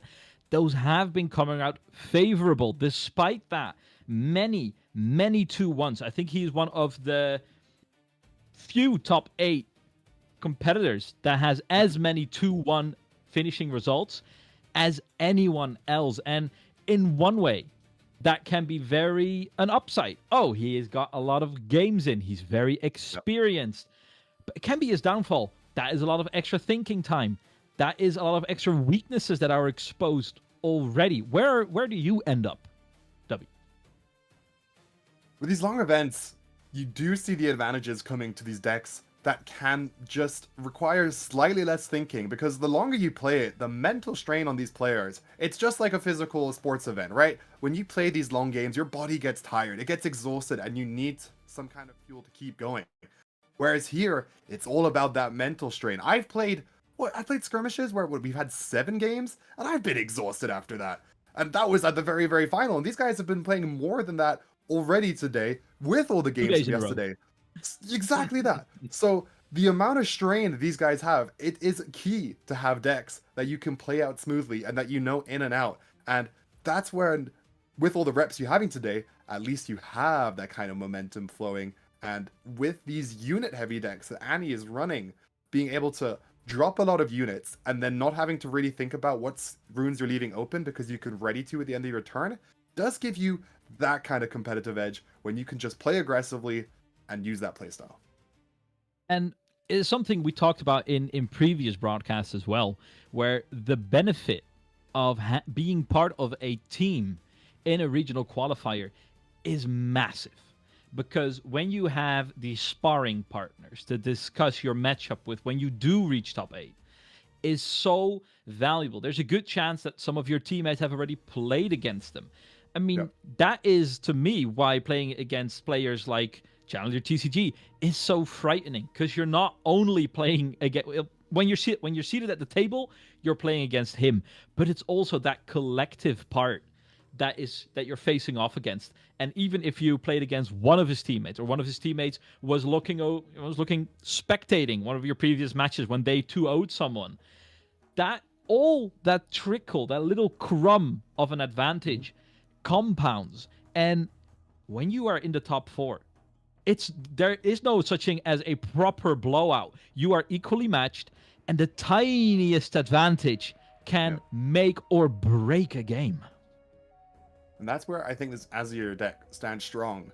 It's because it doesn't require any direct access to units, because you play a lot of units just through the Azir legend, creating those sand soldiers. So you never have to really worry about, hey, do I have units? Because you've always got them ready, as long as you can play gear. Then you have the signature spell, being able to get as many units as gear that you have, or at least weapons. So that allows you right there to just match the aggression of this Annie deck. And I would not be surprised, Bandit, if we see these games just be 2-point swings back and forth until a player hits that 8 points. And that's what's going to be important here. It's not a matter of getting those 2 points in your turn, it's about denying it from your opponent. You want to stop your opponent from getting 2 points while still getting the 2 points yourself.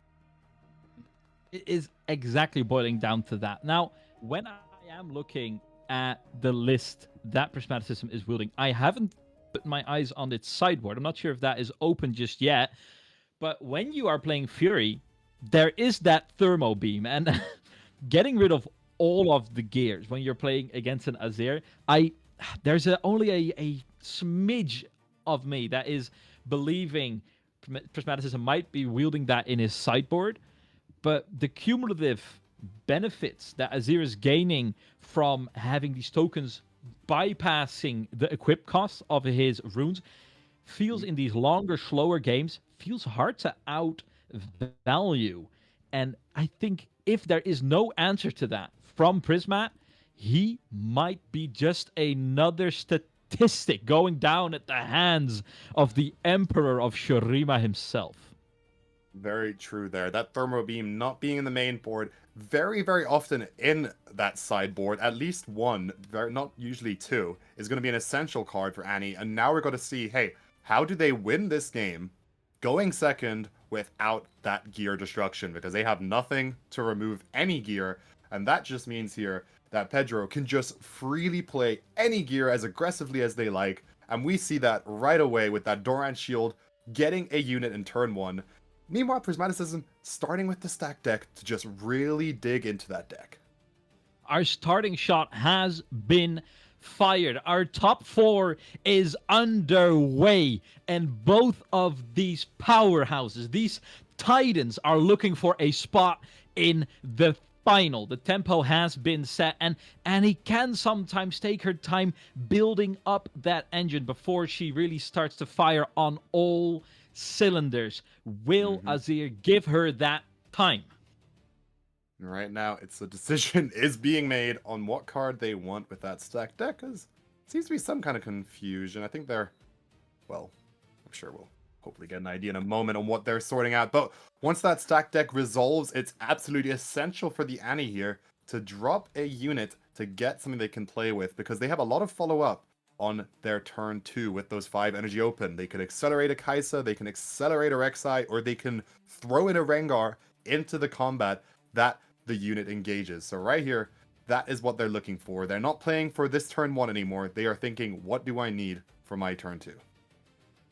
And that is the position you are forced into when you are not allowed to go first. You are put in that position where you kind of have to answer, where you're kind of behind all of the facts. You are trying to keep up with the tempo that your opponent is setting, and we know what a blazing tempo Azir is capable of. Now, mulling over your options is definitely advisable. I do believe we are going over what looks like a minor interaction from the sidelines, but we are resuming just yet. You see the judge going past in the background, so I believe we can resume play as we are expecting. Now, what is the main piece for an Azir to kind of keep its distance from Annie, Dubs? the way that this can work is either you trade the death with the shears, right? You let your unit die with the shears equipped so that you can draw a card. That's the first ideal trade you have right there. Then you have a few tricks of ways you can keep them alive. They have the disciplines, they have the unguards to buff up any of their tokens to keep those sand shoulders alive and try and beat the Annie in combat. And then the last resort is where you have cards like Hidden Blade, where you can just kill the unit outright. But it's never that ideal, especially in the early game, because you don't necessarily want to give your opponent that 2-card draw. So here we see them drop the Brutalizer to be able to get another token, and now that battlefield, which we've seen before, going in there to secure it for the point, but opting in to leave one energy open is there to kind of give your opponent some kind of hesitation, because that means, hey, they might have the on-guard in hand. They might have the unguarded hand, and even if they don't have it, making your opponent have to take that into consideration, never being too sure if there will be a trap sprung when you're going into showdown, will make even the best players hesitate. And I feel like there has been a shift in philosophy, you could even say, from, oh, you got to be prepared for your opponent having the worst card at all times, as we do get a bit of a peak Ferris Forerunner already spotted. We are changing from be prepared for the worst to make them have it. They might have the perfect answer, but if they do not, they are in for a world of hurt. You can't live in fear all of your life. With that Kai'Sa being dropped there, we can see the Annie playing for the hold. Both players here at 1 point, and now it's a matter of playing, well, not 1 point, I think there's 2 points on the side of Pedro now, because they get that hold. There we go. We need to see how can we now continue this aggression. We need to be getting points on our turn, and we need conquer points. That's what's key here. So we drop that longsword to just really, really get a big mighty little sand soldier there at 5 points of might. A turn will be handed over, so we're just developing for now. It does mean that the Annie is now in a moment of aggression. And again, very, very key, the Azir leaving that 1 rune open, forcing the Annie to consider all their options. You gotta be careful, and we do see that on guard laying in wait. This is no bluff. If you are trying to combat this single sand soldier on Azir's side, you need to put down some real hurt. But it looks like Prismatism is actually quite content playing the slow game, keeping up and not falling too far behind, while keeping open their options in that middle part of the game. We'll be leaving the Kai'Sa here for just the moment, and when you do go over the resources available, in the long run, there is just more energy available to the Annie, who gets to untap. Exactly that. And the great unit that is Ferris Forerunner is even stronger against these non-chaos decks, because the biggest annoyance that card has are things like Rebuke, which bounces it back into your hand. There are no Rebukes in this Azir. This Azir will have to kill this card, which means there will be some mech tokens being spawned at some inevitable point. And that's why Annie can confidently hand over turn here, because if I'm not mistaken, Bandit, they have Flash in their hand, and that is something they can use to try and bounce units back safely and force this Azir to try and overcommit to kill this Ferris Forerunner. Now they move in with just 1 unit at first, this having only 5 might, and they do opt in to take down the Kai'Sa. And it will actually be Prismatism who will be allowing this to happen. And that surprises me a little bit. Talk me through the thinking process on this one, Dubby. I feel like Kai'Sa is such a valuable piece to just be giving up when you do have the Flash available. You have the Flash available, but Flash is very easily countered with the Defy. And then if you use the Flash there and it gets defied in the first place, then you won't be able to keep your unit alive anyways, and it will just die. So you're kind of forcing the Azir to waste one of their tokens, but that doesn't matter in this case, because Desert's Call Repeated just gives them 2 more back. And through the Azir Legend, they all have Weapon Master, so that sword is just instantly re-equipped. They can send in their other unit here to this battlefield to just reinforce it even more. And now you're at a rough point as Annie, because you really need to start trying to get this double point in your turn. And it looks like this Azir can even hand over, or Pedro can hand the turn here with 4 runes open, meaning there's a lot less options for what this Annie can do. And that is kind of where I am doubting a little bit, because if you were to flash in that situation, you at least get the defy out of them, right? If we are happy just trading in a neutral case, but this might be a big swinging point when Pedro finally does tap out completely. This is the most opportune moment Prisma has had the entirety of game 1. What's important here, they're both on 3 points. If Prismaticism can get their 4th point in this turn, they put themselves on that even tempo to get those 2 points a turn and to really start swinging and in control of this game, because Pedro is on odd points. The question is, how do they get into that battlefield? If we have a little peek at those cards there, I think I saw a Rengar and a Flash available. Now, you can opt to use the Flash to swing your units back to get something going in that sense. Instead, they may just be taking their own development turn as they drop a Kai'Sa in the base. They drop a fish in the battlefield, and they pass again. Bandit, these players are playing very respectfully against each other. They do not want to go on the aggression till the very end. Yeah, we are currently witnessing an arms race on both sides of the table, but I am just a little more scared in an arms race of, the Emperor with an army with weapons rather than a child with parental issues. It's true though, because what the Azir can do is develop more and more of those weapons, and when they draw inevitably that signature spell, for every single one of those they develop this game, they will get another token back. However, right now in their hand, they are limited to what seems to only be buffs, and here we go. They swing in with the On Guard, looking to buff it up to 7 might, currently at 5. It looks like we're considering if we're going to let that On Guard resolve, because there are hard bargains in the Annie's main deck. It's not a very amorous prospect when your opponent has so much mana still open, when they have so many tricks up their sleeves still, and you are limited to just those 4 energies, those 4 runes at your disposal. And because you played the Kai'Sa to your base, you are spread out a little thinner. And when you're spread out this thin, there are gaps where your opponents can make proper concentrated attacks that turn into breaches, and a breach in the wall can make the entire thing come down.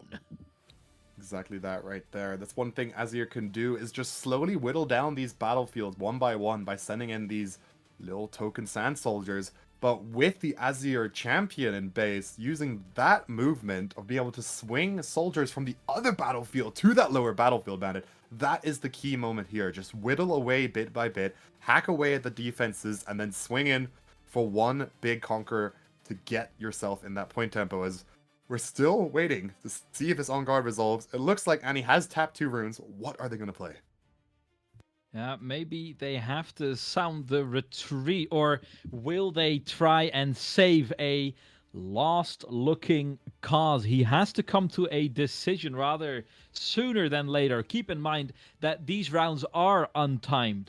Yep. So every decision has to be given the weight it deserves. However, there are 3 units on that battlefield, and Flash can only get out 2. Only save 2, but you would only want to save the ones that aren't the Ferris Forerunner, as they only tap 1 unit right there, which seems like just an idea, because it's a matter of, hey, am I going to force my opponent to use the Defy to only stop me from moving 1 unit? But the Flash will resolve, leaving only 8 might in that battlefield, and this does force Pedro to play a second On Guard. Yes, it didn't cost them that much energy, but it did cost them 2 On Guards out of their 3, and now Prismaticism here does not need to worry as much, because what are the chances that you'll draw all 3 in one game? You can feel a little more safe, but there's still the issue that you are falling behind more now. And even though you might be able to overcome just 2 sand soldiers holding down that battlefield, that doesn't resolve the issue that is awaiting on the other battlefield. So despite maybe feeling a little better and getting some proper value out of your Forerunner, the problems are mounting for Prismaticism, and the time is starting to grow scarce. Yeah, exactly that, as they now sit on 5 points, having a 2-point lead against Prismaticism here and have developed a lot of might in either of these battlefields. Yes, in the lower one, it shows 11, but that is because one of those Sand Shoulders has a +4 on it. Once turret is handed, that will be less, and they will even dance that gear over using the Weapon Monster to re-equip that Brutalizer. Eye of the Herald being played as well to create one more token, as we have an absolute army on this battlefield, 7 tokens strong, and that potential is insane here. You need to start taking these tokens out. You cannot let an Azir develop all of these tokens, Bandit, because when that Azir moves, it'll swing them all with him. It is only a matter of time before the hammer will fall. This Azir is taking this game by storm, not just there yet, but the odds are starting to rise and rise and rise. When you are in the desert, you should heed its call, and its call is coming from the Emperor himself. Prismaticism, this is your turn. There might not be many more left. What kind of a resistance can you put up? Where is your first focus in the next showdown? That's a great question. When we're looking at the cards of this Annie here, they only have the Rengar, which they can really use as an interaction here. But there's so many things to consider with these 2 hidden cards. You know, first thing, you gotta figure out how much might you need to overcome all these tokens. Next situation is, what are these hidden cards? And we know that this Azir has all sorts of hidden cards, a mix of hidden blades, and I believe they have 1 Facebreaker in there as well, so they have stuns as an option. There's just so many things to keep in mind for right here, and that's what they're gonna have to really, really worry about, because until they see that Facebreaker, they don't know when it's not gonna be out there.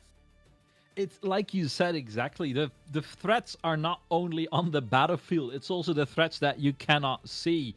And even with only a single energy left up, this Azir can be deadly and deceitful. And look at Prismaticism. He is being pushed to the absolute edge. There are so many moving parts in this one. Attachments, gear, so many individual units. You need all of that processing power to find your solution, if there even is any. If anyone can find it in this tournament, it is Prismaticism. Look at these gears turn and toil as he is making his way to a potential final stand. Annie is coming out and will be bringing back the stack deck. We are not done digging yet. And with the knowledge that there is at least 1 extra turn guaranteed, he is preparing for the worst case scenario. It is the usual case when you see the Annie Stubborn coming out to play that stack deck, then you know that there's a bit of desperation from the Annie players, because that is the line of, I don't have anything else that I can use right now. I need to dig for something else. And what did they get? They got the Cleave. 5 energy open is exactly enough to be able to play out whatever cards they want in combination with the Rengar and the Cleave. I did check, they do have just about 14 might in base, which on its own is not enough to take over both battlefields, as now we see a Cleave being played onto one of the mechs, and they swing in with 9, 1 more than the Azir, and this is time to see what this hidden card is. Show me what you have. I have 9 and 4 energy to back it up still. Our hidden card to be revealed. Show it to us, Pedro. Show what trap you have laid for yourself. It is the Hidden Blade. Will be sacrificing, potentially trying to sacrifice his own Sand Shoulder to top up his reserve in hand just that tad bit more. Losing a battle with grace, aiming to win the war with style. But that's okay. You have point lead, right? At worst case, Annie just catches up to you in points. So using the Hidden Blade to kill your own units here just gives you more and more card draw. All your units are expendable. They are all just tokens. You can recreate them in a blink of an eye using your cards in hand, using your legend. So being allowed to sacrifice them is completely okay. And that's puts the pressure on Annie, who every time one of their units die, it's gone. It's in the trash. It's not being played again. But when you kill a token unit, there are a pluribus amount of options available to the Azir to get these units back. It's just such a contrast between two styles of play. One where every life matters, every unit counts, to the man who has an endless reserve of recruits, of soldiers ready to march onto battle, to lay down their life just to give their opponent a hard time. And these gears are starting to pile on. And I think that is the game prismaticism is scooping it up. That is a loss. And there is tension in the air currently. Pedro, calm, happy, in the zone. Prismaticism, he is now fighting for his tournament life. It was the hidden card play. The hidden card being able to play another Sand Soldier, which, again, it has Weapon Master. So it was able to re-equip that sword, and out of nowhere, you just have +5 might in the battlefield. All Annie had was the Rengar, and that wouldn't have been enough to conquer that battlefield. And at that point, it's just calling the game because you're so far behind in points. You've sacrificed so many units in that turn just to not even claw yourself back to even points. You throw in the towel, you sideboard that Thermo Beam in right away, Bandit. You get that card in your deck because, my god, you are gonna need it in this matchup. Yeah, you'll need every little bit of help you can get. Now, Prismaticism is no stranger to starting off a series with a loss. He is definitely not out for the count just yet, but he's being pushed to the absolute limit. And it is tough finding efficient answers into a deck that can juggle equipments, rally the troops when it is needed most. And I feel that in this match, no line in the sand was drawn. And the commitment to play Annie, dig up that stack deck to dig a little deeper, was kind of the shot where the match was decided. It was an awful position to be in from the start. You can try and go down fighting or look for a better opportunity to present itself. And, well, that hasn't paid off just yet. Now is the time to come back refreshed, reinvigorated with those inclusions from the sideboard. And you already pointed it out, that thermal beam that can prove disastrous to Azir. As long as those gears are alive for the Azir, they have so much pressure because every gear can equal another unit. Every gear can be equipped for essentially free with Weapon Master. And every gear is just a threat that will not go away when those token units die. So that is why Thermo Beam is so essential in these games. And you only have one of it as Addy, so they are going to have to dig into this deck as far as they can. And Bandit, look at this. We have the trophy. This is what they've been working for. All these players, the playmat, the card, the trophy. This is what we're here for as well. This is champion level swag, as you'd like to say. And as we are giving our players some time to re-doubt their choices, to reinvent the wheel maybe, I have a little fun fact for you. Do you know who the artist is for the Azir Sovereign Champion art? Because this kind of caught me off guard, as I do like to do some digging onto the art and the artist itself. Do you want to even make a guess? It's I have no idea. No. Now, who else than Six More Vodka? W. What a gorgeous artist name. I actually adore silly artist names, especially if you do take a look at the art. Other people can go over to Piltover Archive and pull it up for themselves. That is stunning, gorgeous art. Very realistic, very epic.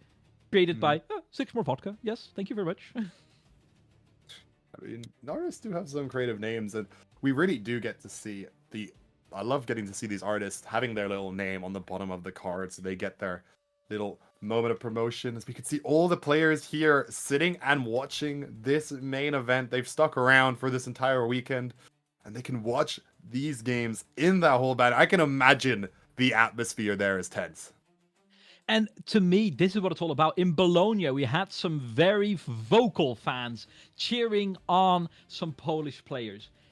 was probably maybe 30 to 50 people. But look at this. Look at how the game is growing, how we are leveling up, and the crowds are growing larger. The passion is growing wilder. And I am all for that. I can only echo that. We feed off that. Well, we're here for it too. We can't be there on site, but we're here to bring that passion, that energy to all you viewers at home like us, watching this event from the sidelines, wishing we could be there, because I don't know about you, Bandit, but I would love to be there in that crowd to watch these players, to feed off that atmosphere as we are getting ready for this game 2.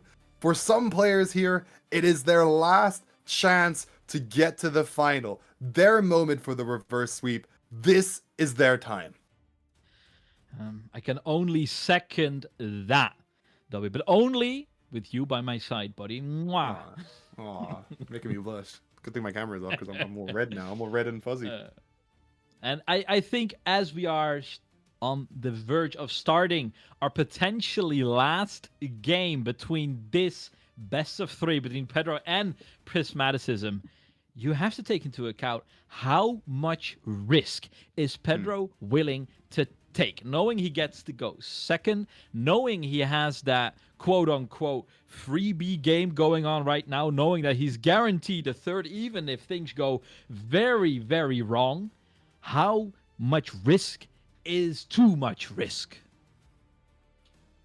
That's the thing, is the risk in this deck ultimately comes down to maybe your mulligans at the start, which gears you can't go for. But this deck is very consistent in the way that it can summon all these units for free with these weapons. So the consistency here comes off being able to draw the cards that you need. And thankfully in this deck, there are so many available to him that there's not that really much of a risk. The only risk I can think of is when you get to this mid game and you have the hidden blades, and it's a matter of choosing not which unit dies. Because when I first started playing this game, hidden blade was all about, oh my gosh, my unit's dead now, it's died, oh well, I get 2 cards. But nowadays you see it a lot more used on, my unit's gonna die anyways, so let me just kill it myself to get 2 more cards. And that's what the risk's gonna come for, deciding on would you rather kill the opposing unit and give them 2 draws, or sacrifice your own to be able to dig into your own deck. The risks in where to strike, the risks in when to make a stand, when to rally the troops with that Azir and rain down pandemonium upon your opponent. Now, we know what battlefields are out. Hall of Legends, Seed of Power already put in the chamber and fired. For our game 2 choice, as an Azir, when you are on the draw, what are you prioritizing? What is the weak element that you're trying to cover off?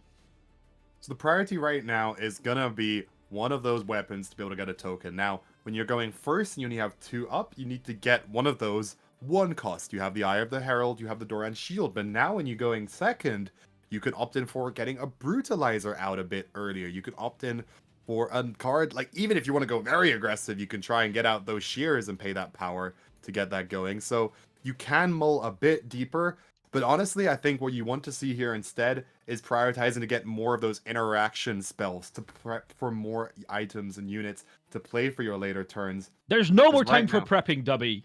There is only time for game number 2. The first shots are being taken as we are sculpting our hands. And look at the battlefields chosen. There is a second Seed of Power coming down on the other side of the table. But this run to the bottom might be a little quicker than last time as the Arena's Greatest is being fielded. And the Arena's Greatest has always been the battlefield of Annie's choice of when I'm going first, because I can go first, I can drop my unit, and then I can just play aggressively in a situation and get... You're already at 1 point each right now. Now I can conquer. I'm at 2. I'm at even tempo. I can develop for a double conquer next turn or even a hold here and just really, really prep things out. On the other side, Azir was only able to play a guard spell in turn 1. They only developed a Sand Soldier with nothing else equipped. This is not a good spot to be in, as we do see the Eye of the Herald now available, which will give them an opportunity to get another token. But we're going to have to see if they're going to play aggressive instead. As they do use the Unguard, they're going to buff it up and send it into that Tide Turner. Yeah, make them have it. 2 energy available for Annie. What can she get done? Or is this a worthy sacrifice? We'll be using the Flash to recall this unit back to base, back into safe environment, and making a new stand for the next turn where Kai'Sa can be looking to replace that Flash with a fresh card. Now we see the strength of this other battlefield here, because the key of, obviously, Arena's Greatest is you get a point, you're happy with that, whatever. Seat of Power, though, gives you a draw for every other battlefield you conquer, which usually sounds like a battlefield you'd see in games where you're playing with teammates and there are more battlefields. But even in this, you can get 1 draw through conquering it. So if Prismaticism here can take down that lower Sand Soldier and then just move any unit into that upper battlefield, not only do they get 2 points, but they'll get a draw. Instead, they send in the Kai'Sa, which will get a draw inherently on its own, moving them up to 3. And that's one thing they maybe lacked last game, Bandit, was the opportunity to not get these draws with Kai'Sas, because they only ever really played them into battlefields or too late into that first game to get any other draws. Yeah, and trying to contest this lower battlefield, this Arena's Greatest, doesn't come without a freebie, because with 2 energy left open, you have to be mindful of that discipline. We know for a fact that Pedro has it, so you gotta be mindful. And we are seeing a bit of deja vu occur, where the tides have turned a little bit. Now it is Prismaticism who is ahead of the curve, who is setting the tempo. But in this regard, you have to answer the threats presented by Azir sooner rather than later. Because like you said before, when the Emperor comes out, he is equipped perfectly for dealing with entrenched battlefields. So now you're in this nice spot where you've got the Ferris Forerunner developed, and that's the unit you're just realistically just going to leave. Oh my god, there's a Thermo Beam Bandit! They have drawn the card! Who cares about what I was about to say? That is the winning card in this game too, if they can use it at the right time. They have to be very careful with it, because when it's the only copy, that is kind of a pseudo one copy when you're playing Annie, of course. But if you can get an efficient trade with this, what is the magic number for you, Dubby? The magic number, all right, then we are pulling the trigger to maximize value without allowing the Azir to already garner value from the gears. Exactly that. It's one of those cards where if you use it too late, you've never used it. And if you've used it too early, it just feels like you didn't kill enough. And right now, with there only being 2 on the board, you can almost tell that that Pedro here is lacking gears just from the way they're playing, because they would play these every turn if they could. And since they're not playing one now, if I'm Prismaticism here, I'm thinking they don't have any more. So I would even wait till I see that 3rd gear coming out, potentially even seeing Pedro playing 2 in 1 turn if they get that opportunity, and then you want to whip it out. But don't forget, that spell is action speed, Bandit. You can play it in combat to try and catch off Pedro here on one of their game-winning attack attempts. That is the opportune moment, right? When you can get 3, 4, maybe even more gears. But the longer you are allowing these BF swords to just be optimized, to be put to good use, the more it's going to hurt. And you can recast Thermal Beam if you invest the Annie. That is a big investment we're talking about. But is there that tipping point where I say, well, maybe the best time was last turn, and you're kind of keeping yourself hostage? When you're at this point now where you're at 5 points after that hold, the turn being freshly passed back to Prismaticism, this is a moment where you may want to consider it, because you do have that 3 might on that Sand Soldier on the battlefield. Now, you don't have to use it initially. You can just slowly whittle away and then see if they're going to try and use any shenanigans, because we saw that play last round. Now, and here it is. Azir has entered the battlefield, and that is sounding the horn of everyone to pay attention, because he will be rallying those troops, looking to catch you off guard, to punch you out of your saddle and retake the points lead. And it has to come rather quick, because Prismaticism is gearing up towards that magical 6 points rather soon. that they are, as they're weighing in their options right here. They need to decide what they're looking to do with their cards in hand. It does seem like they're sticking to more units, and with 10 might in their own base ready to attack, there is about 8 sitting there, but 5 energy left open. Cards in hand are available for Pedro. They can guaranteed answer it with something. So now it's a matter of considering what is the risk I'm going for here. And it is a painful situation to be in, because those Kaisers haven't been conquering a whole lot currently. And that is when you are not fully utilizing a unit's potential, then you have paid for more than you are using. And because you don't have a lot of extra Kaisers, that accelerate hasn't been used either. So the units that you are drawing, most likely not going to be accelerated. So despite Prismaticism being at a minor point advantage, you can see him sweating a little bit, because the Sword of Damocles is right above its head, and it's only being held up by a hair. Yep. Now, they do have Gust available, which is a pretty nice card against Azir, because it is a card that returns a 3 or less might unit to its owner's hand. Now, the obvious is using it on one of these tokens, because it can't be returned to the hand, so it just gets removed from the board.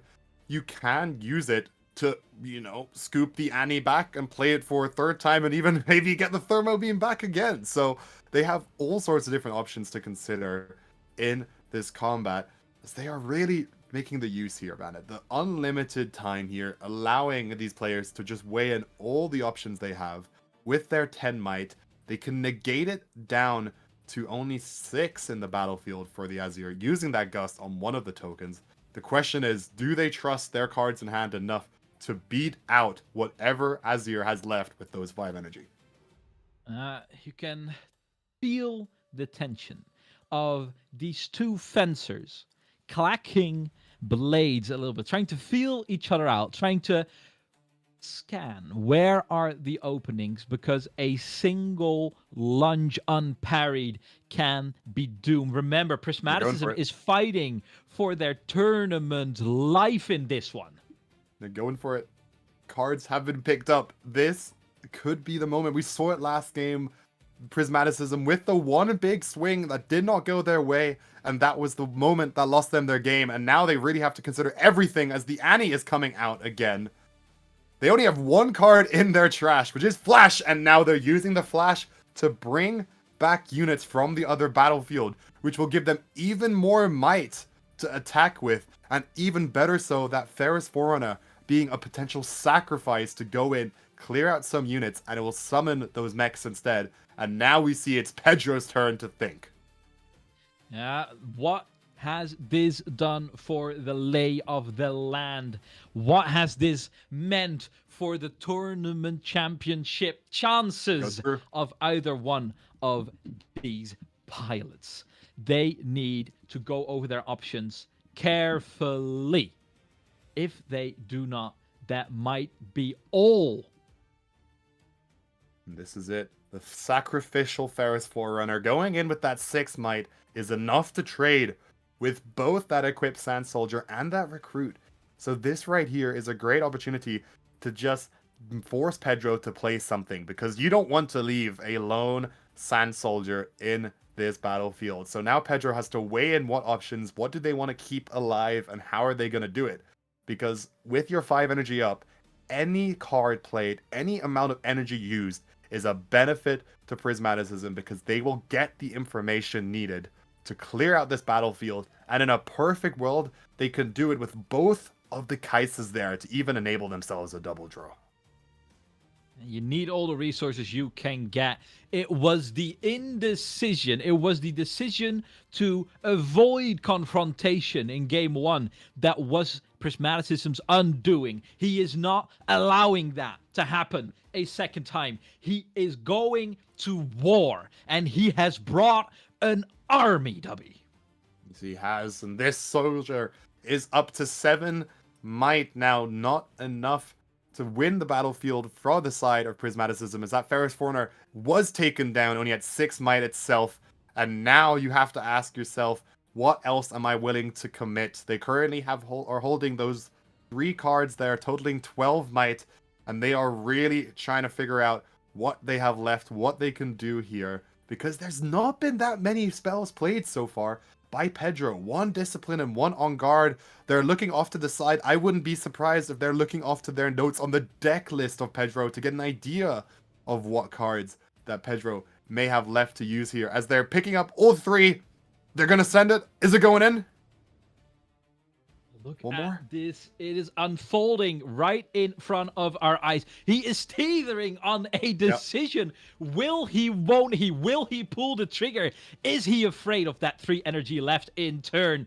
A decision has to come now. But it is a decision for your tournament life. The stakes could not be higher, and they are put down. We are going to maybe the last showdown of his tournament life.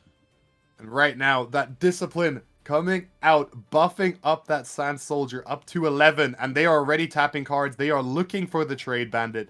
This will be the conqueror for Prismaticism, but it will not be the game. They get up to 6 points here. They're able to take control of that battlefield. They have, however, left the upper battlefield completely unguarded after moving in the Flash. A battle for the ages, as we are trying to time our timing for the stream a little bit better, making sure that what you're seeing on screen is what we are seeing ourselves as well. Allow us to sync on that. But as we are saying, there has been war right in front of us, and the draws do have to be valuable right now, Dubby.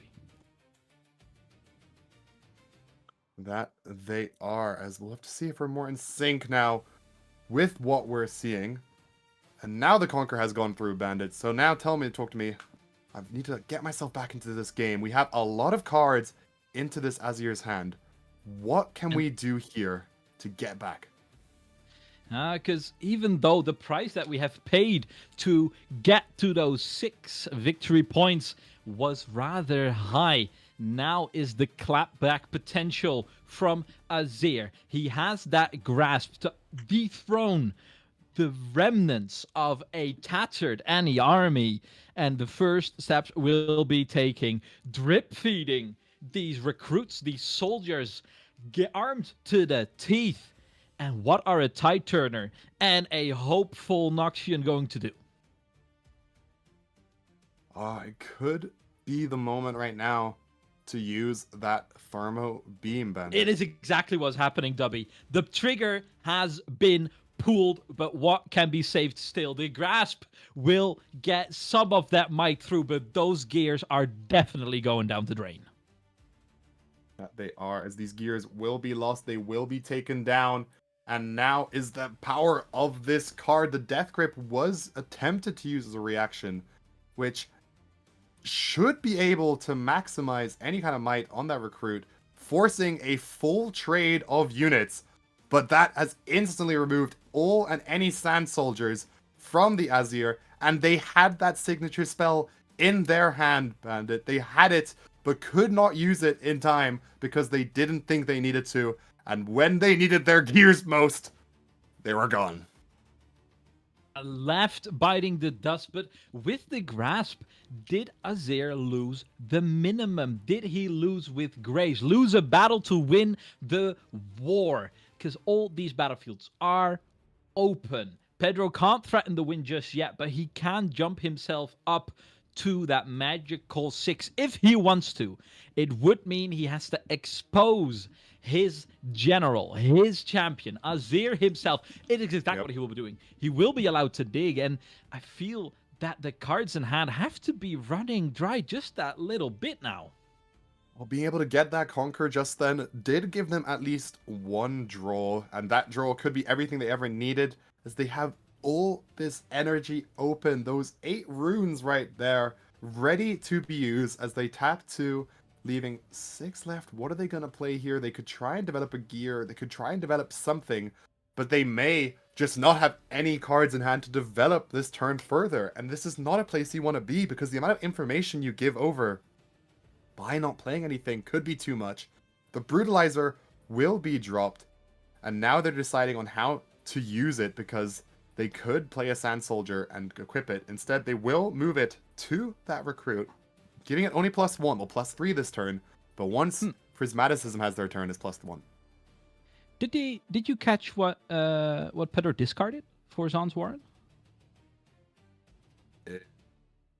Eye of the Herald? That's the most. No, that was. No, that's not Zaan. It's not Zaan. It's Seed of Power. It's Seed of Power. Oh, Seed of Power. That art really threw me off guard. It's right on my screen as well. I was like, that is so odd. Yeah, no, that explains perfectly why he didn't discard anything. Thanks for your sharpness, Sherlock. I got you. That was truly proving who is the Watson in this relationship, huh? Say that, Sherlock. But now we see the turn being handed over to Prismaticism. They are on the 6 points here, Bandit, and all they need to do to win this turn is go for the double conquer. If it's something they can. Now, they have the hard bargain in their hand here. They have some kind of counterspell available, but they also have a lot of units. So you could see them trying to play a different type of play here to try and hold the battlefield, because that Nox is hopeful and what looks to be the Traveling Merchant all the way at the bottom can be played in unison if they want to go for the hold here. And it will be pivotal to find a good target for the Gust. And it is so tricky to really get value from that when you're playing into a deck that has the disciplines, that has the on guards to get them out of that 3 might threat range. Do you really want to target a single might token with it? That feels awful.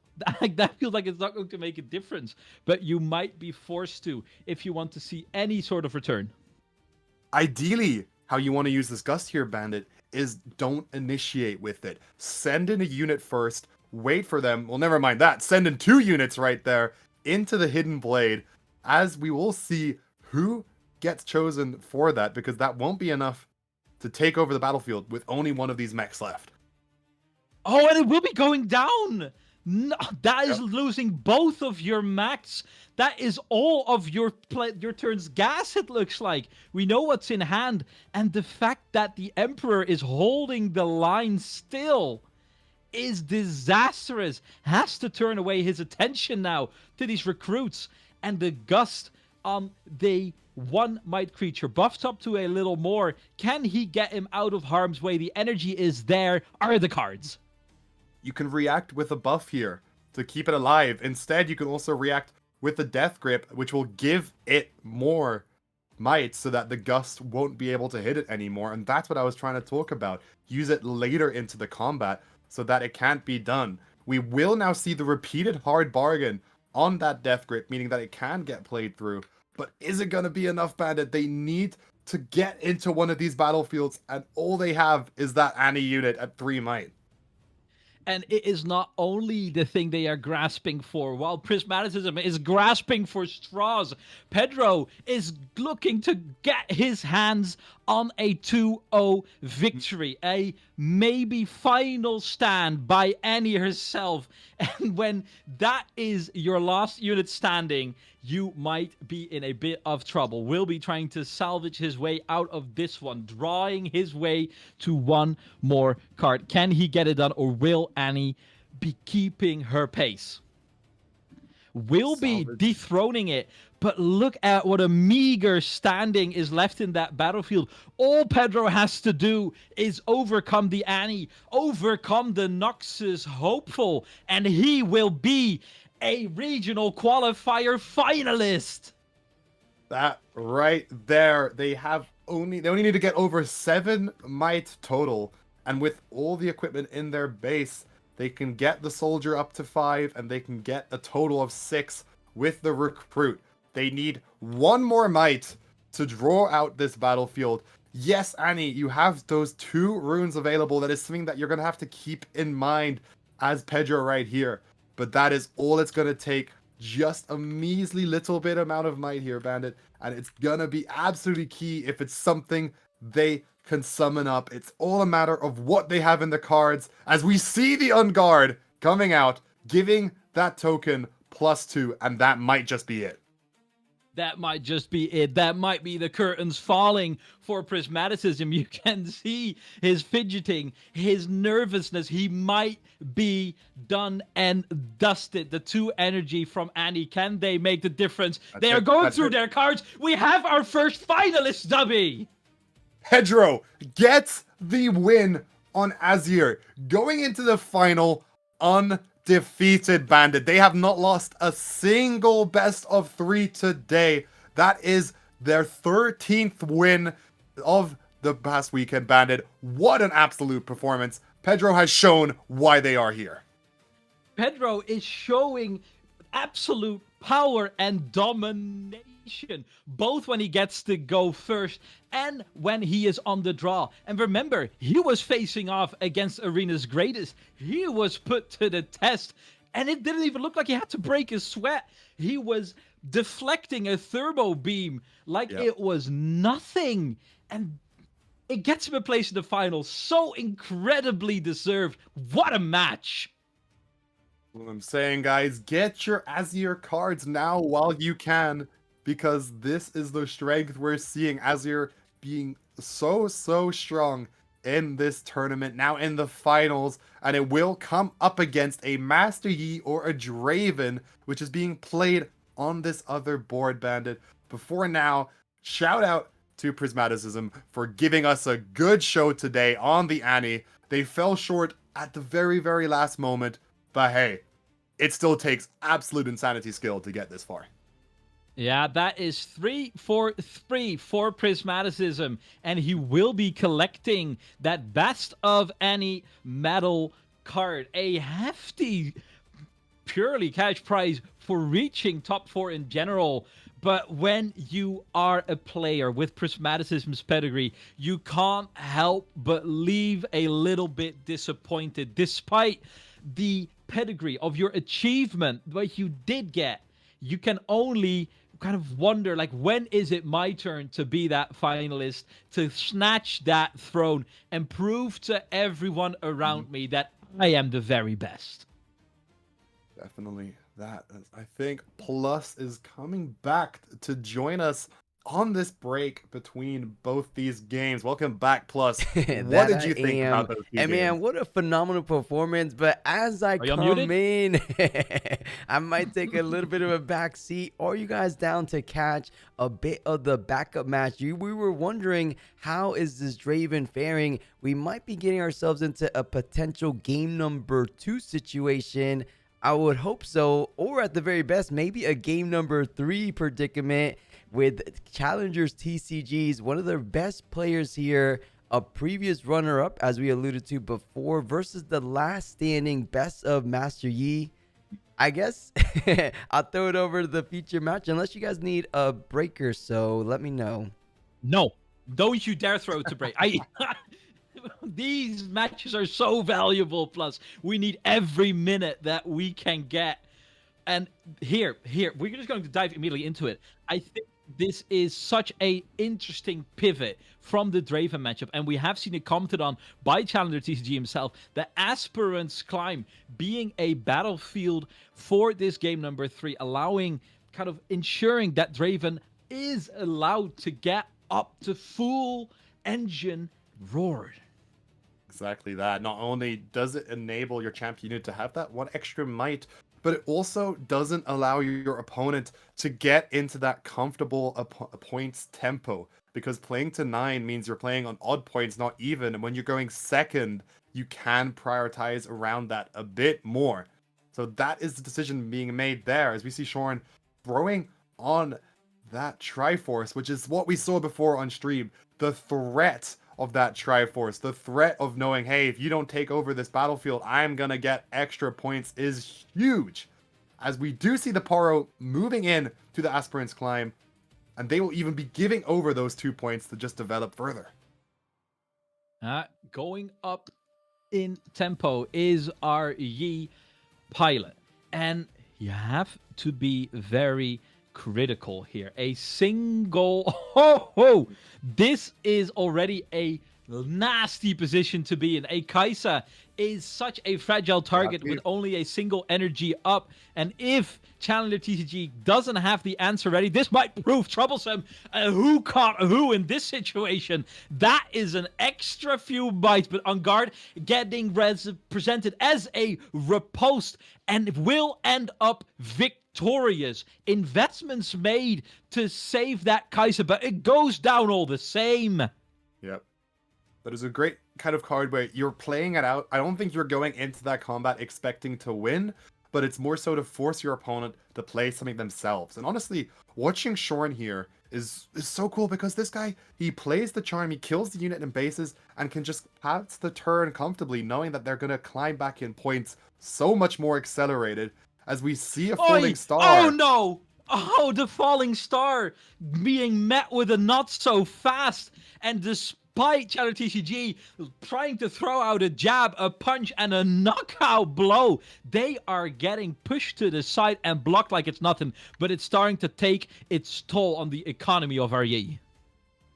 That there, the cards are falling down, but who needs Economy Bandit when you have all the points you could ever want? They are up 3 points from just holding, thanks to this Trinity Force. That card paying absolute dividends as another charm is coming out.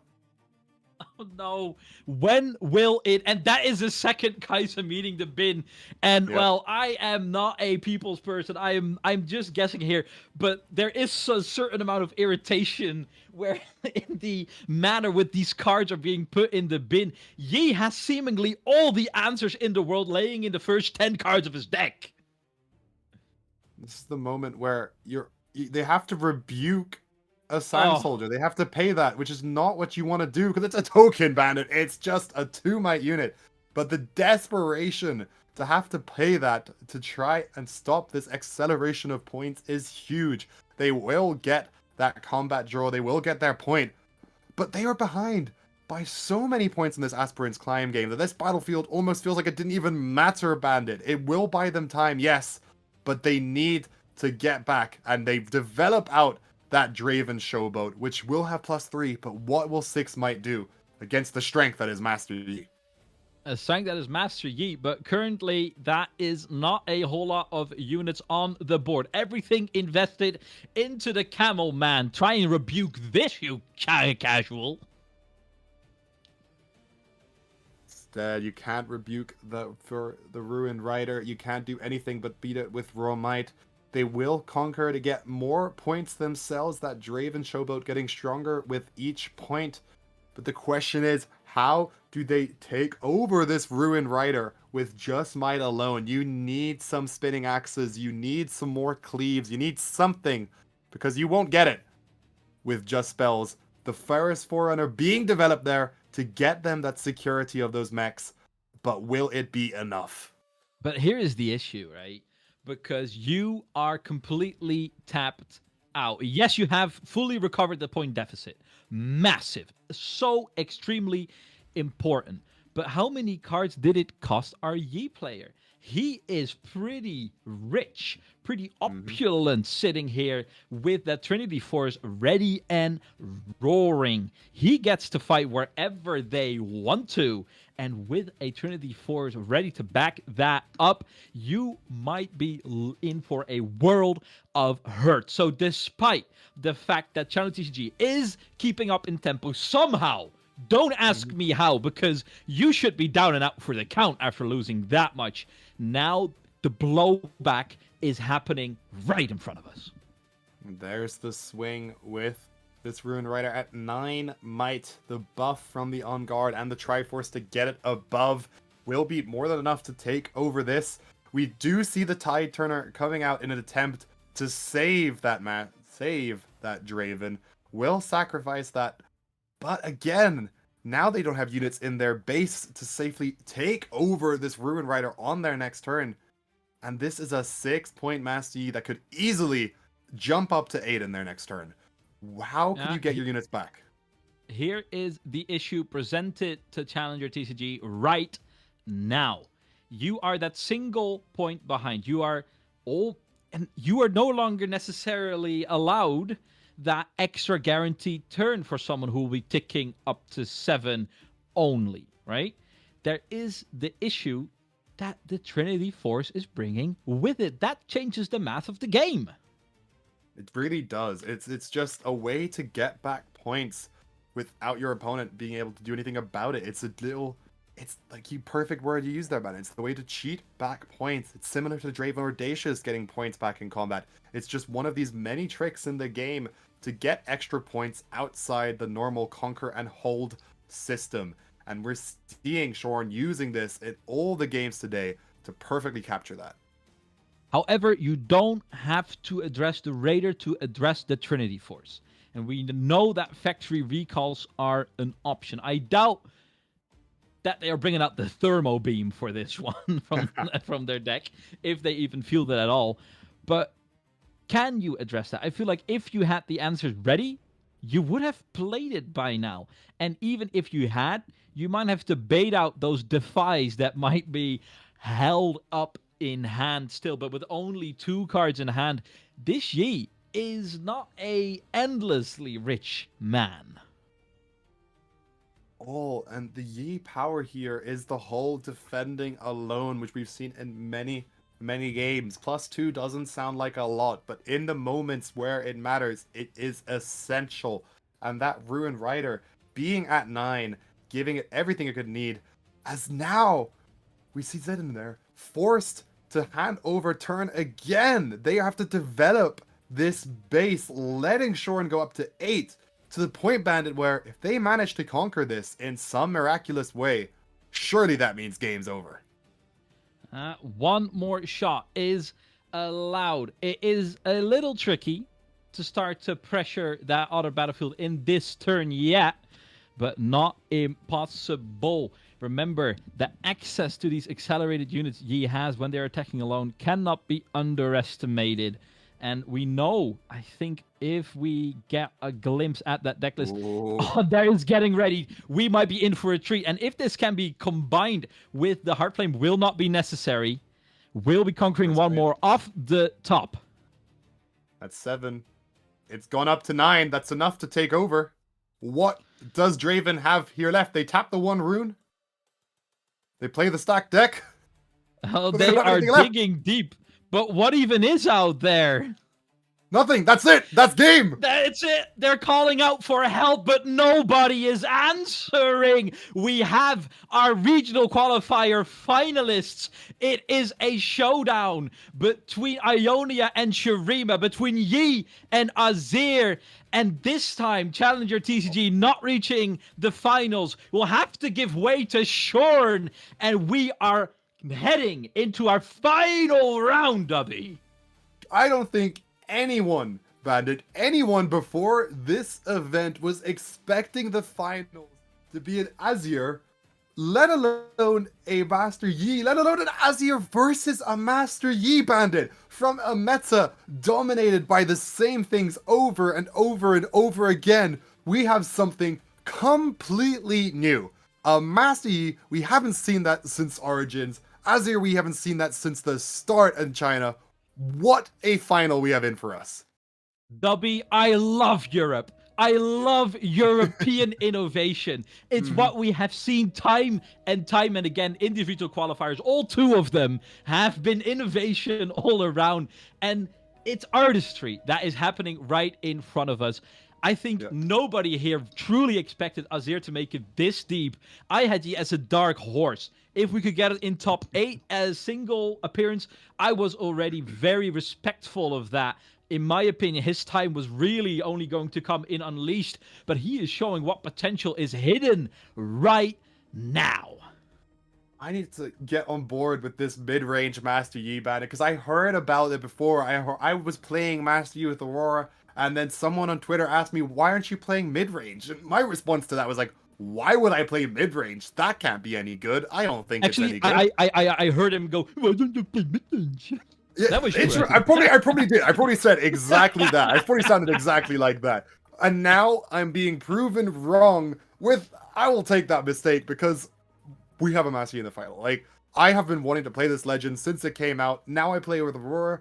But mid-range? If that's the tech, I might just have to swap over and give it a try because it is looking so good against all the meta decks. But how will it hold up against Azir?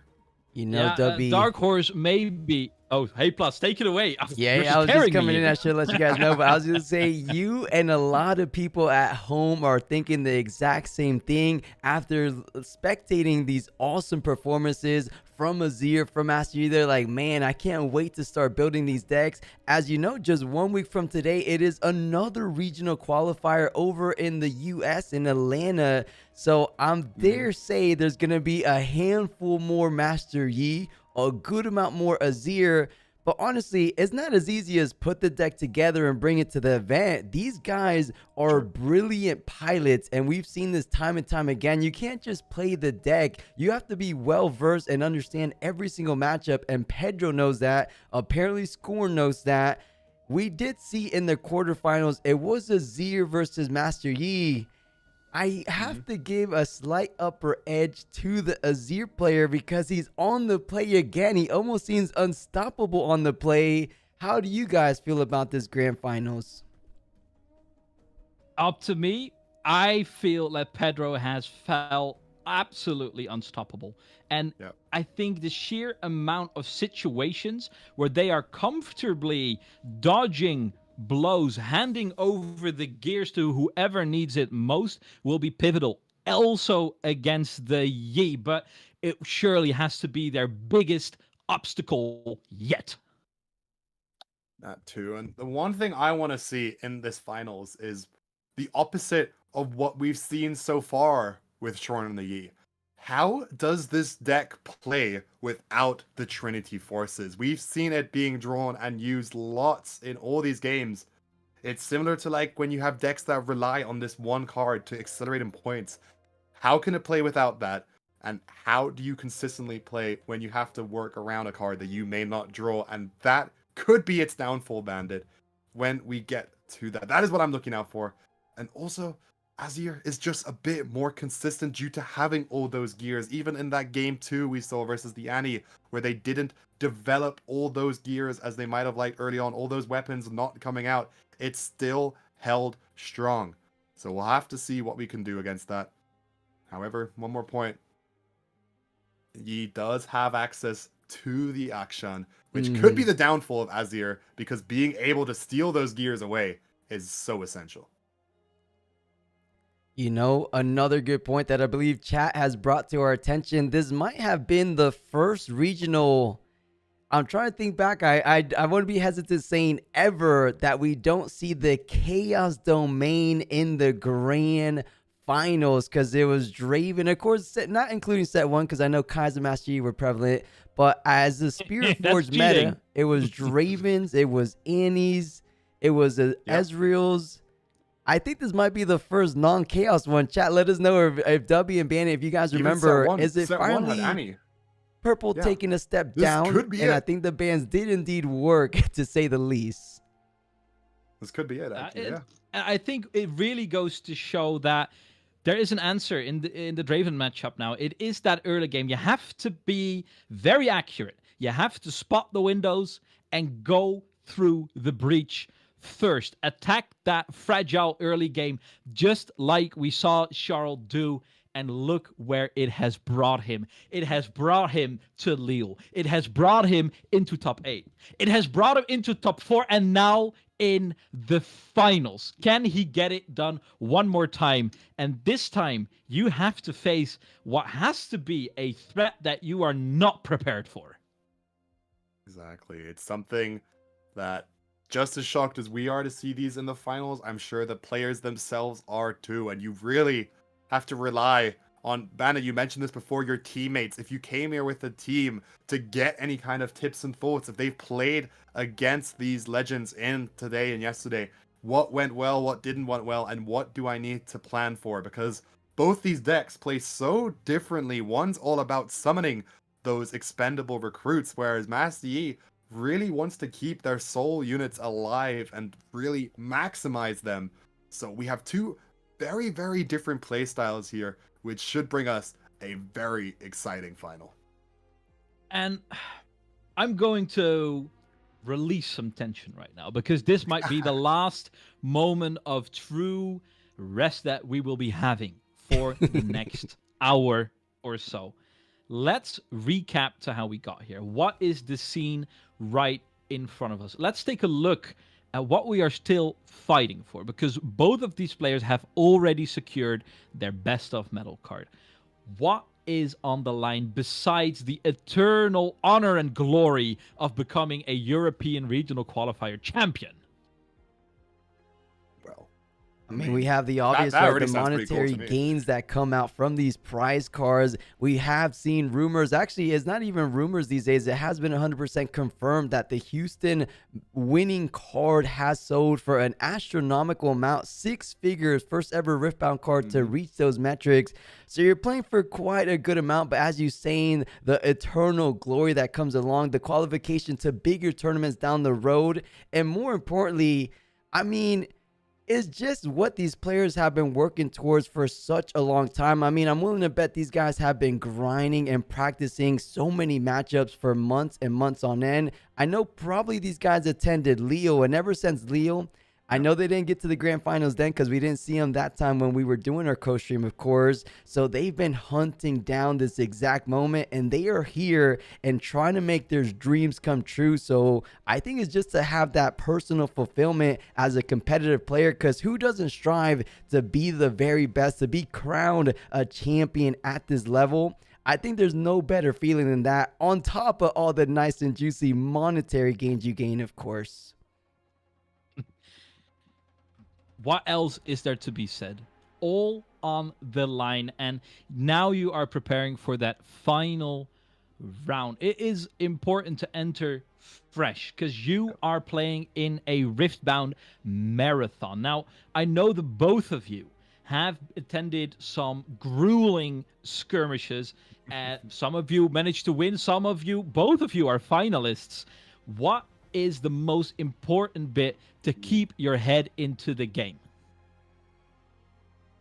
Gosh, that's a great question. It's honestly, it's just trust in yourself, trust in your deck, trust in what you bring to the table, trust that you belong where you are right there, that you aren't at this final just for pure luck out of what cards you've drawn, that you know what you're playing, and you need to believe in yourself. It's all about hitting that confidence. I can only speak from my own experience because when I've been into the finals, I played against decks that had already beaten me, and I was already shattered at that moment. I was like, not this again. I'm not gonna beat it. So that lower confidence could have been what lost it for me. Plus, I don't know about you, but that's what I'm about.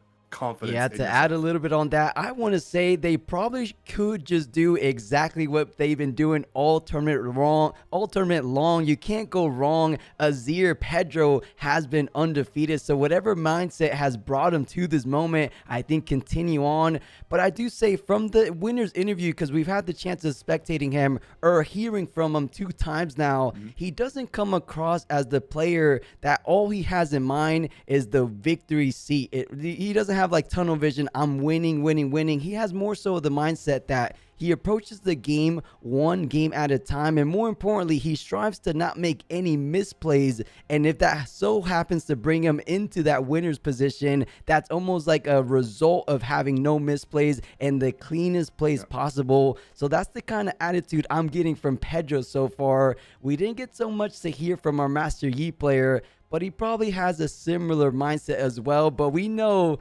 despite that mindset or not, these guys want to win. They want that championship trophy and taken home. Someone told me in chat, you don't actually keep the trophy, which I thought was a little ridiculous. I don't want to believe it, but it may or may not be true, which is crazy. Well, I mean, sometimes you will be allowed to hold a trophy and they'll send a duplicate over to you afterwards, right? We see that in Grand Prix as well. And look at the entrances that our players are making. 2 of them are taking their seats right now, but only a single one can be crowned champion of Europe in this Lille qualifier. Just to lay it out in front of you one more time. 2,000 players have entered the facilities today. 1 will leave as champion. It's a toss-up between these 2 legends. This is the biggest tournament, I believe, we've had in Riftbound so far. The biggest event so far, and I'm sure we can only build up from here. But at this moment, winning this is such a statement, such a title piece. Not only have you won in Europe, not only have you won your regional qualifier and gotten yourself that ticket, you can say I have won the biggest Riftbound event to date.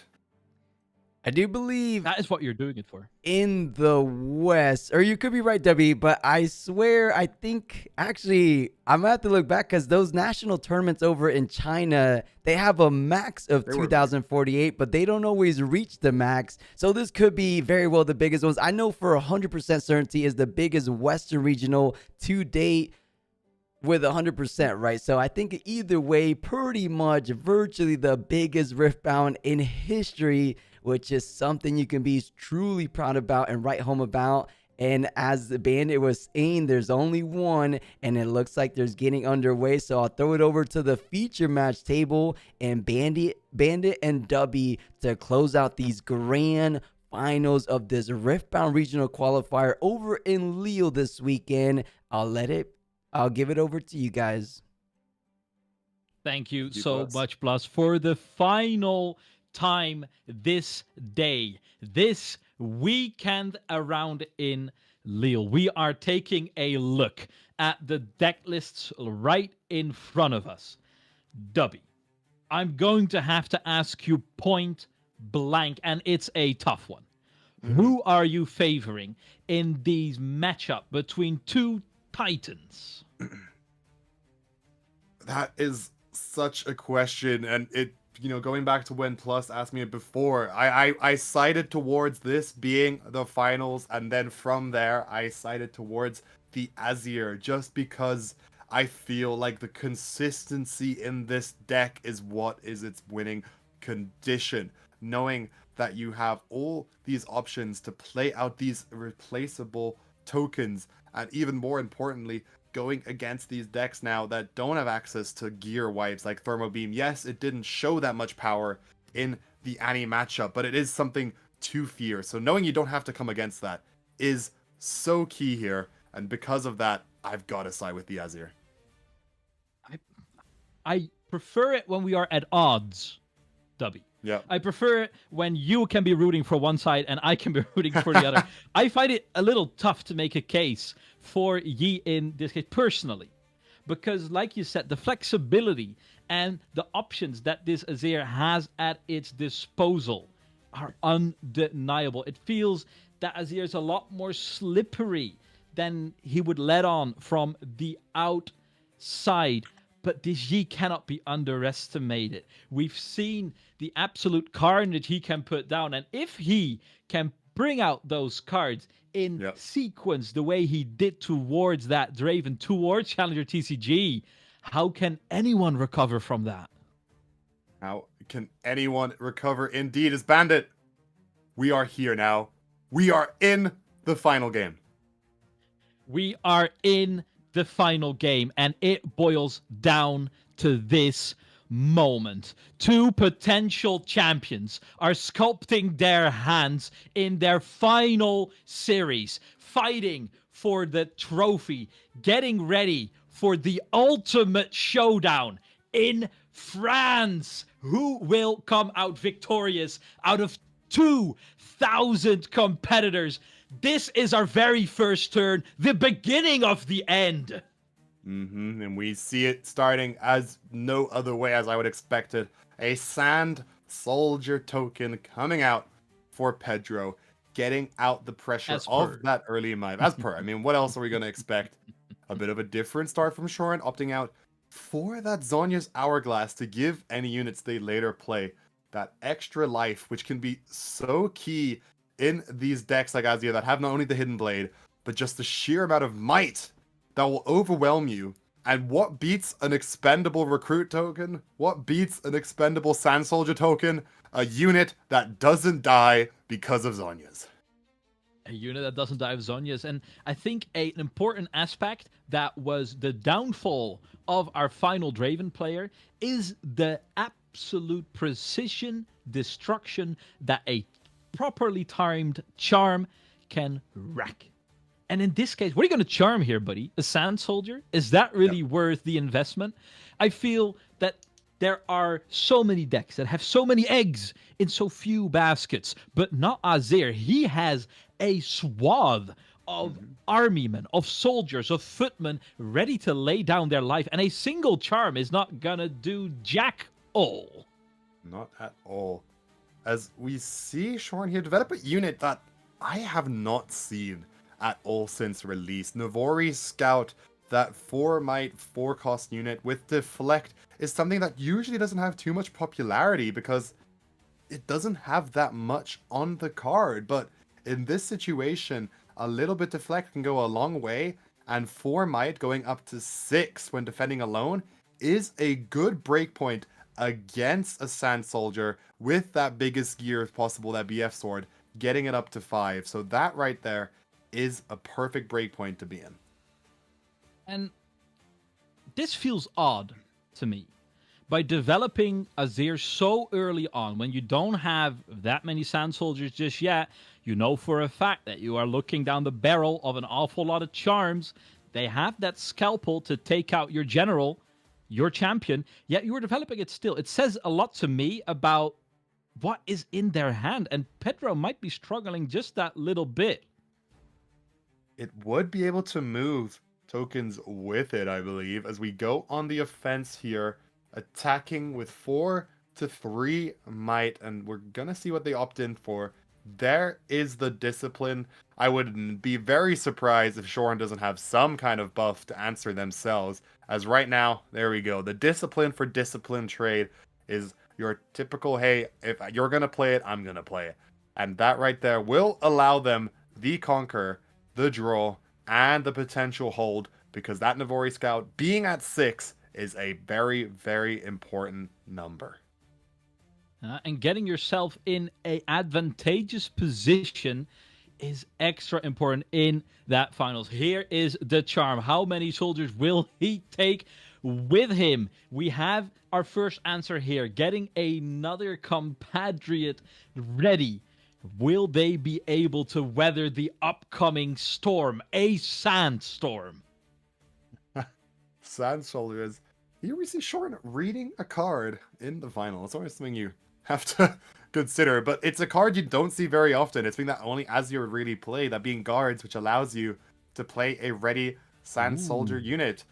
And that will be defied because being able to leave that unit there would have been an extra unit to send in Bandit. And as you foretold, as you were worried about, that champion unit, that Azir, has been killed death by charm.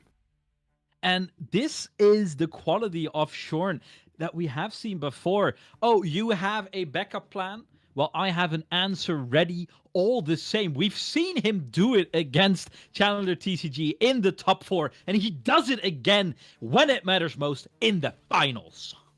And cutting down that Azir does completely remove any kind of explosive close for this Azir legend. Pedro will not be able to shuffle a lot. And I will put an asterisk by that. That is very true. However, because Pedro needed to go first, he got to go first because of his seeding, because nobody defeated him in the first 2 days, he might not need a comeback maneuver. He is in the driver's seat, shown right in front of you, 3 points ahead. Those 3 points, Bandit, were almost just because Shorin was giving them for free because he was happy to develop whatever has. He still has that Zonya's Hourglass on the board, ready to keep whatever unit he plays alive. And now with the Find Your Senna on that last turn, did buff him up to 8 runes here. More than enough to send in that Master Yi-Hound to get that aggressive unit. And it's such a good unit to play right now, because if you choose it, it can sit in Vialmors. Yes, it can't leave it because that's the battlefield. It has ganking, Bandit. It can leave, it can go to the other battlefield, and you force Pedro to make a decision of, hey, if I kill this guy, I'm trapped in there. But if I don't kill it and I go to the other battlefield, it can attack me from either way. And what a fitting scene has been set, whilst the Emperor of Shurima is amassing a large army, as we will be face-breaking this, trying to send it back, will be defied. Once again, Shorn has the answers at a moment's notice, not a drop of sweat spill in this entire first game. And the powerhouse that is the Calm Domain right here is what we're seeing with all these counter spells, the defies being used at every single essential moment to kill out the champion unit, to take over this battlefield, and to now even be confident to retreat your Navori scout out. And I like this because, again, what does this do? Hey, Pedro, take the open battlefield. I don't care. I can just gank over with both my units. And even if they kill my Yi here, I have Zhonya's Hourglass. It is not dying. So you force Pedro to play aggressively here. In return, yes, Shorn, you're behind in points, but you can catch those back through the inevitable Triforce that is on its way, and taking down these tokens just limits what Pedro can do. And there is no dodging the man who has mastered Wuju style. And you can say what you want about Azir. He can amass whatever army he wants, but Master Yi is an army embodied. He is that one-man army, and he is cheating tempo with that ganking keyword. It's been more important than any other moment in this tournament. And now you are just, it feels like you can only drip feed sand soldiers to this murder machine that's called Yi. Exactly that, as here we see the Arise being used, the GA being played first, just be one extra weapon on the board to maximize the amount of sand soldiers that you can get to really bring back as much strength as possible, as they can play 3, 2 of which will be ready, and now they can really use all of that weapon master. And let's see how aggressive they want to play here, and what they're willing to send into Vilemor's lair right there, to leave it there trapped, to take over this 8 Might Yi while defending. Whilst defending a one-man army met by the soldier with more armaments than you could possibly carry yourself. It is a single might more, and that is the end of that. Zhonya's Hourglass being put out to save his general, his champion, and there might be a flicker of hope alive still, but Pedro is now sitting on 6 victory points. He is threatening the win next turn. Doesn't hide any cards, but honestly, they don't need to here. That Sand Soldier is sitting with an impressive 7 might in Vilemor's lair, and Master Yi Honed is only 6 on its own, so they're gonna have to buff it up in some way to try and overcome it. They could move in with the Navori Scout. They only need to take down 1 battlefield here, and that is gonna be the key moment for them, as they are shuffling through their cards. They have the White Flame Protector, the one-off card. I'm not sure if anyone else noticed in their deck list. They have that, which will give a unit plus 8 might on playing it. However, that would tap them out entirely, so the option is limited. You also see them shuffling that tasty Fey Folk right there, being able to accelerate that with 8 as well, so they have some form of options here, Bandit, and now they need to consider which one they're gonna take. The problem in this one is the fact that all these soldiers are honestly circus artists. They can juggle these weapons left to right. Weapon masters maybe, but proper acrobats for certain.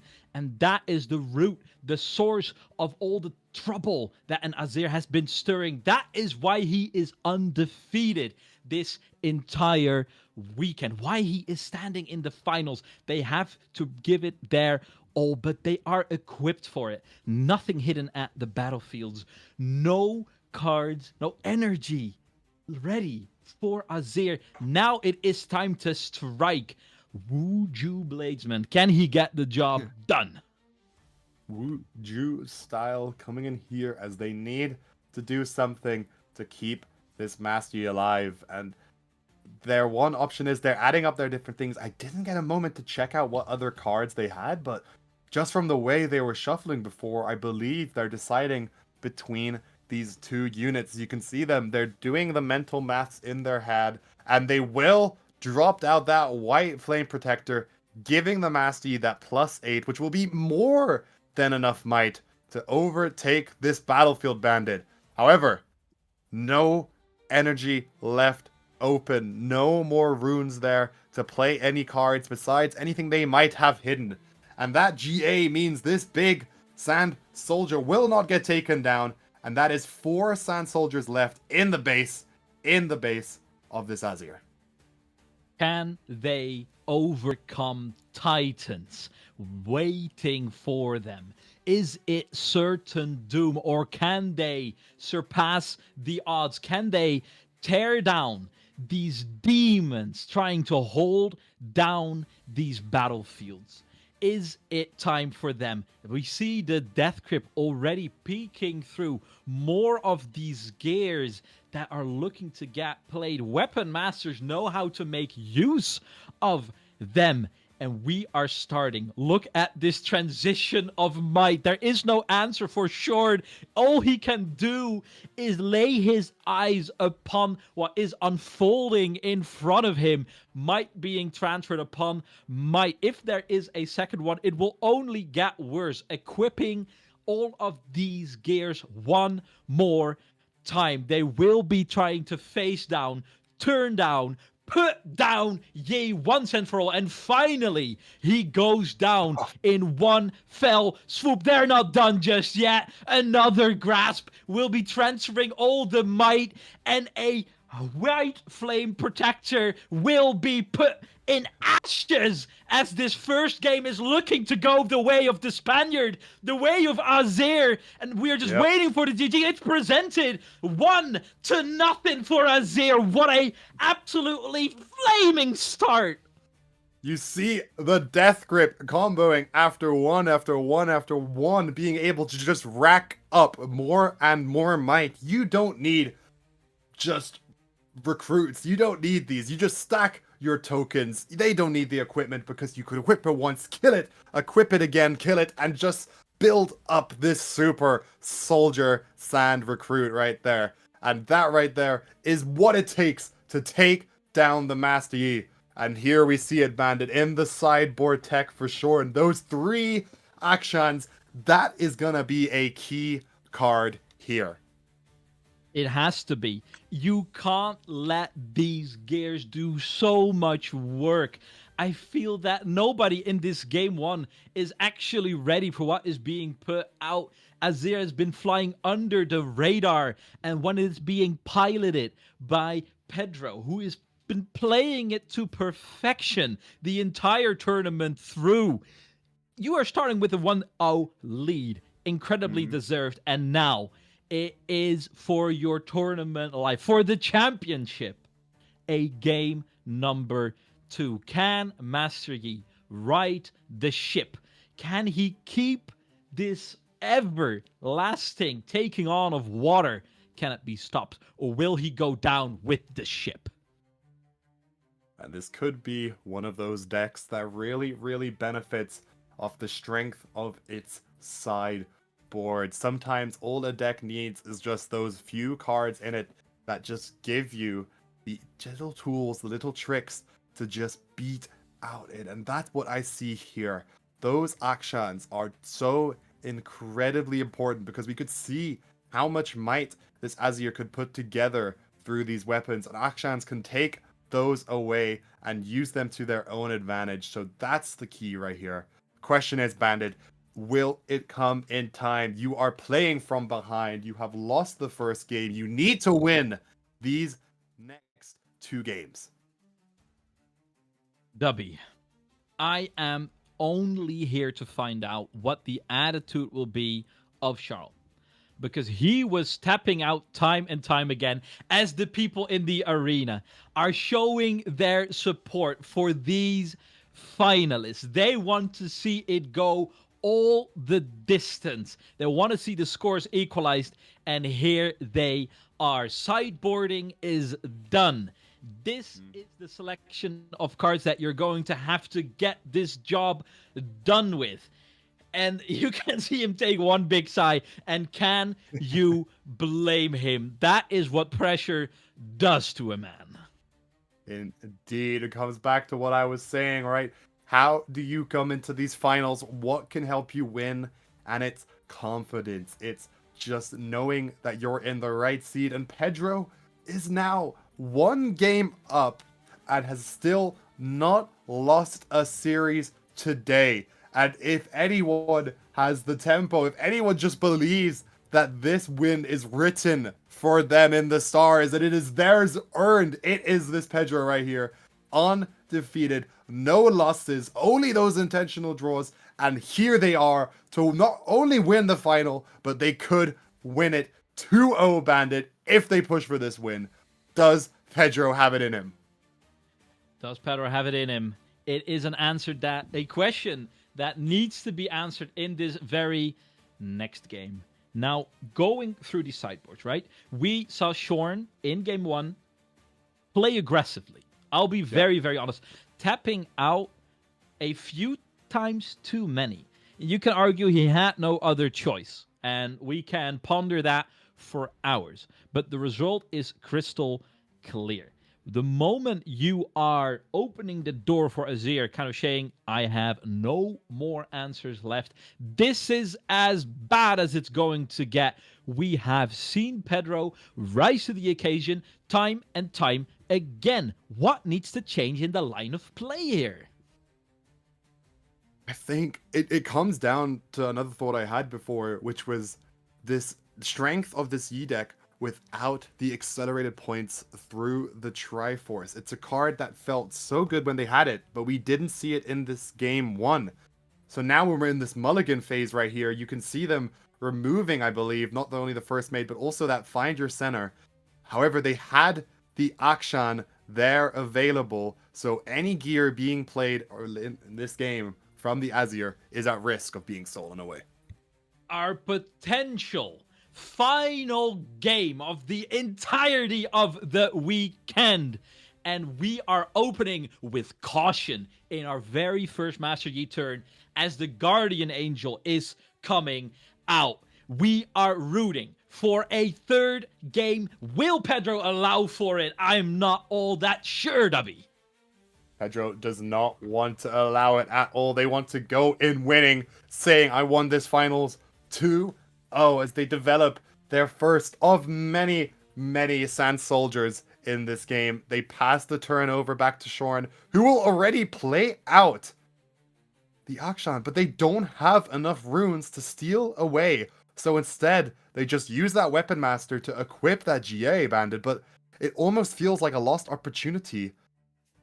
Though I will say, I do believe that is their only unit they had in their hand available to play. So this comes into a moment that you rarely see, which is not being able to do what you wanted to do because you did not have enough of your rune color. And is this finally the greed of the Emperor being answered? Can they reveal the Emperor's clothes to all those in his kingdom? Can he leave them high and dry, naked and exposed? It has to start right now. And if you want to keep fighting these deadly Sand Soldiers, you have to start punching first. And the punch first is there on the battlefield draw. They don't get a spell. I do send that BF sword to the bottom of the deck. We will see a discipline being played, which will get them up to 5 might each. However, if you saw Shorn's hand before, they only have spells. And look how he's baiting it. He wants to bait out the Defy if he has it. If it's enough, it is enough. And he doesn't have to invest the punch first. If he has to Defy, he comes over the top with a punch first. And this is insurance in his lines of play. It is so subtle. It is so defined in how confident he gets the job done. It will be the difference maker between going out to the nothing in the finals or coming back for a third game.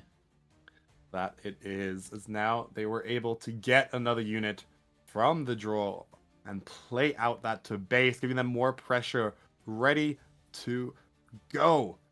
And we'll have to see what Pedro can do to answer these units developed by Shorn here. They do have that Sand Soldier available, and they will play out another Eye of the Herald, giving them even more opportunities, because every time any unit moves with that equipped, it drops a recruit. So if you stack those up on a single Sand Soldier, he will summon his own little army of little baby Sand Soldiers, being those one might recruits, ready to go and just buff yourself up. I'm not going to dive into the implications of that sentence. We will leave that for our After Dark podcast. Meanwhile, we will be taking a look at what is unfolding in front of us, because what we are seeing right now is a scene where Azir is not too eager to be taking up these fights against the Akshan, being very respectful towards the potential of that punch. First, it cannot be the fight, so you have to bring a whole lot to the yard to dethrone this Akshan. That they do is they will continue to develop as much as they can. And again, we see the Azir being played out, Bandit. And last game, we really thought it was a mistake due to the sacrificial charm. But it didn't really work out in the long run, because, again, like, you take out this one key unit, the Azir Sovereign, but it doesn't deny the amount of units that this Pedro can summon throughout this game with all those weapons. And now with Yi on the turn, holding to 2 themselves, they need to see what they can do to get into this battlefield, because last time they were too slow in the points, and I would not be surprised if they accelerate this game. Yeah, and the extra problematic element in this whole ordeal is the following. The fact that Yi started in this game, and he is still falling behind this murderous tempo set out by the Emperor of Shurima. The fact that it has to be up to the Yi to come over the top is important, and this is one way to do exactly that. With that Trinity Force, you are changing the rules of the game, and you are cheating tempo in a way that Azir simply can't. And look how it is putting Pedro to the test. He knows that he has to commit to a proper assault on this singular Akshan. Exactly that. And if Shoran passes here, they have a lot of cards in their hand ready to challenge any kind of inevitable attack that will be coming. As here we go, they pass the turn back to Pedro. Pedro goes up to 3 points here. The question is, what do they have to get over this Akshan? Sitting at, what, a measly 7 might, but remember, they get +2 when they defend, and that can already be enough to catch someone off guard. That is the exact kind of trickery that you have to employ to try and become champion, to be victorious in the final series of the day. How is it for Yi? He has trouble really addressing these multiple Sand Soldiers outside of battlefields. They really feel outside of his reach. A single charm doesn't feel like it's going to really shift the tide. And the fact that they all have Weapon Master doesn't even mean that you are costing them runes if they have to re-equip those gears, what other legends would have to do. So your options feel limited, and it's really up to you to find that answer, because the longer you wait, the harder it will be to pull off that same assassination that we saw in Game 1, chopping the head off the snake called Azir. Exactly that. I think that is one of the underrated features of Azir as a legend. It's great that you get all these tokens, these Sand Soldiers, but the fact that they have Weapon Master is what makes it so strong, because you can easily equip them and you don't fall behind in economy. Now we see in the cards in hand, the Death Grip and Salvage are two that have looked very, very good in this matchup, because that Salvage will allow them to kill this Triforce here if they play it. However, there are no counterspells available for Azir here, and that means Shoran can play any kind of counterspells they might have available and use those to stop these targets. If they play that Salvage, all it takes is one Defy, one Not So Fast, and that card does nothing.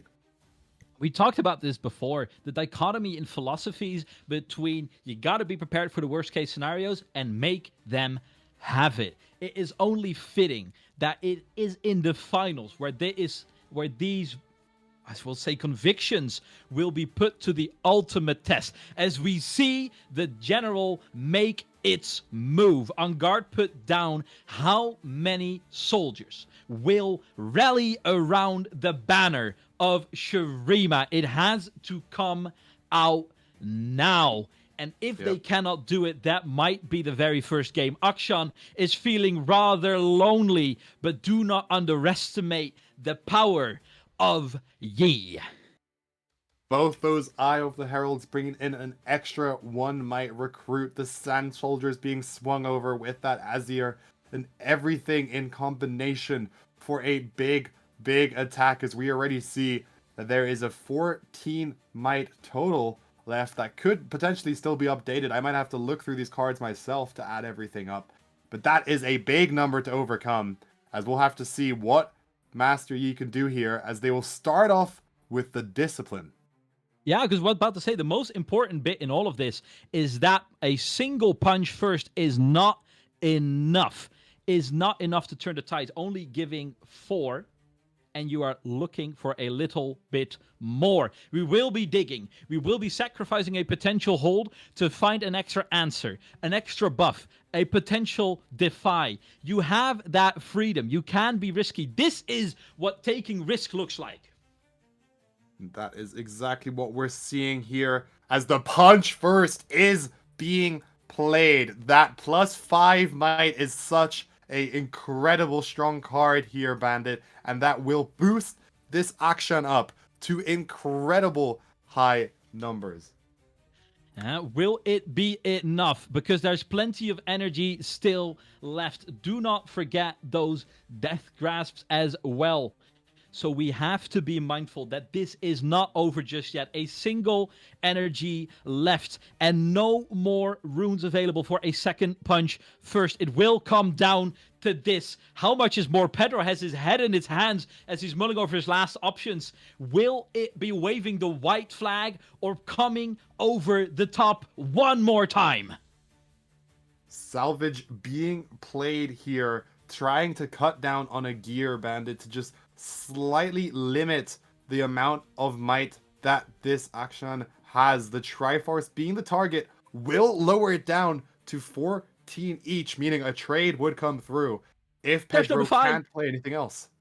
There is no defy to save Shorn's life, and he is looking a little bit sulken, a little bit devastated, not being able to hold out on this battlefield. A single energy left. There is no defy, but can he get it done with a last energy? It is being tapped right now. No, maybe so. Can he get it done? They're trading right now. Keeping this action alive is everything. Oh, the last card! Not the Unguard coming through, trying to do something, but a Hidden Blade could be everything it takes to win out this combat, Bandit. He had it all along. In the draws, he gets the Hidden Blade through. And this means that he will be surviving. And that is absolute disaster for Shorn. And it looks like a championship might be within reach for our Spanish representative. Taking down that unit with a kill spell is so important here, because you made them use all these cards to match might for might for might. But then taking it down with one card like that, meaning none of your units die. Everyone lives, everyone stays to fight another day, and your army can just grow and grow and grow from there. The turn back to Shorn here, down by 2 points. But what can they do with what they have left? First Mate and Akshan standing small against all these recruits, against these Sand Soldiers, and the king leading them all, the Azir. He is standing tall right now. It has taken quite the toll on the economy of his kingdom, of his empire, as he's left with only 4 runes. And Yi only on 2 bodies. You have to ask yourself, what will be enough? A single auction will be sent out. A scouting party, or just a rogue assassin trying to take out its leader, take all those equipments out of the equation. Trying to trade against the Azir could be the tech here to just limit the amount of like accelerated movement you can have through that champion unit. So that could be a moment of desperation right there, as we see Shorin very indecisive on what they want to do, opting in to send in a unit here to just try and get some kind of points, putting them up to 3, developing out a Ruin Rider. But how much will that help them? I think a lot, actually, because what was the takedown play before? It was that Hidden Blade, and no Hidden Blade can target that Ruin Rider. But is it too little too late right now? Because look at the gap that is starting to form between these 2 finalists. When that gap is starting to rise, especially when you take in consideration that Pedro has been playing from the draw, going second in this game too. It is all the more jaw-dropping that time and time again that he manages to create these gaps between himself and his opponent, and it is due to these large power plays, these swing plays when they matter most, and he has had to dig deep for them. But time and time again, they are successful. Exactly that, as they sit at a very comfortable 5 points here. 3 points away from taking it all, for being done with this weekend, Bandit, to finish undefeated. 3 points stand between them and that goal. And they have all the time in the world because they have 2 points ahead of Shorin here. Pedro, what will you do here to get yourself that win? It is coming down to the absolute wire. And the fact that this battlefield, the Ravenbloom Conservatory, is now in hands of Azir makes it even more awkward. There is no extra card advantage to be had by Yi, who chose to bring this battlefield to the table. And here is the general, the emperor, taking his leave, putting another round in the chamber, making sure that if point comes to shove, he can rally round the flag with all of his soldiers one final time more. It's all it takes is this one unit. Just the power and the opportunities and the mobility it brings to be able to move all your units with it is so incredibly strong. The swings it can do, the turnarounds it has, is everything you need. And now we see again that key card in Shorin's deck, that Trinity Force, and that could be the one thing they needed right now to climb back into this game, to get that extra might in those battlefields, and to cheat your way forward with double points on each hold. A glimmer of hope at the end of the tunnel, but currently this Yi is surrounded by darkness. His enemies are gathering in large numbers, and look how these troubles can start to mount. Pedro is in a major advantageous position. It is key for Shorin to lose the minimum right now, set himself up for a deadly blow, but this time it feels a little too soon to strike because there's so many threats to be addressed. You have to think about the future. Yeah. We can't forget, though, the one thing that Master Yi has right here is that key piece of text. When I defend alone, this champion legend is all about being that one-man army against the many, holding your ground and defending. He gets the extra discipline off the top from the Ravenbloom Conservatory. There is an On Guard coming out, but this might be the key showdown for the championship. If this does not go the way of Shorin, surely the gap is too large to be closed one more time. Look at these resources being invested. We are arising. We are calling in all of the cavalry. the guards, and 3 energy is still available. 5 might being played off that because the brutalizer equipment giving that +3 when it's this turn is the surprise attack moment that this deck has, busting up their battlefield from 6 to the 11 points. And now what does Shorn have left to try and get over, especially because they know there's a discipline available. They know this battlefield can get up to 13. How do you close 7 points of might with your runes available? What can they do? They need a lot of cards. They're throwing up their hands.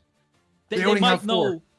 They might know there is no way out anymore. And even the veteran of the Rune Raider might be falling victim to the treacherous sands in the desert. And if you're going to attack again, you're going to give another trigger of the conservatory over towards the Azir. It's a tough position to be in, but what option do you have? Sometimes you cannot think about tomorrow if all you can think about is surviving today. That is what they need to do. This desperate play here as they drop the Triforce, and they're going to equip it to that first mate here. They need to do something here to keep themselves in a point where they can climb back through these points. They're only 1 behind, and if they get this singular hold, they will catch up in points. So that play right here is almost a sign of desperation coming out from Shorn. They leave their 4 energy open because that is what they're telling Pedro is all I need to defend this battlefield, this seat of power on my own. Yeah, and can you clarify for me, is that energy tapped, yes or no? It's like halfway between tapped and untapped. There's well, there it is. There it is. Now there can be no doubt any longer. And this was the exact thing that was Shorn's undoing in game number 1. If it is history repeating itself, that would be rather painful. A single pirate standing tall on a single battlefield. Is this where the curtains fall? We may see just that as we are getting to this 39th minute of these finals, Bandit. Pedro now 2 points away from the victory that they were playing for the very start. From yesterday at 10 a.m. when they had this first game, all the way now to more than 24 hours later, nearly 36 hours later, did they see themselves in this finals moment, as all they need to do is conquer 1 and hold 1 to win this game. It is all that is left up to them. And even then, look at that gap. Look at the points disparity. This battle is no longer between equals. There is a clear underdog, and his name starts with M or Y. Is it starts? Is Master part of his name? No, it's a title, isn't it? Well, it's in all caps. Don't look at me here. Maybe he changed his name to Master. I'm not up to date with my Ionian law, but that is completely besides the case. We are moving out, and scouting party or not, they are looking to hurt our first mate. There is nothing, not a lifeline to be thrown towards him. He will go down, and Pedro is 1 step closer to the championship. And this is a terrifying moment to be in as Shorn here. Not only are you at 4 points against 7, but there are so many gears in base for this Azir. And with that signature spell and the champion there, they can send everything in for 1 attack on their next turn. So not only does Shorn need to somehow manage enough might to take over both battlefields here, by some kind of miracle, they have to hold both. They have their work cut out for them, and Shorn is taking in the lay of the land. He is looking a tad bit forlorn, but he will be playing it out till the bitter end, because that is what fighters do. They don't give up, and they will be going out there 1 more time. 2 units ready to go. Akshan there to lead them.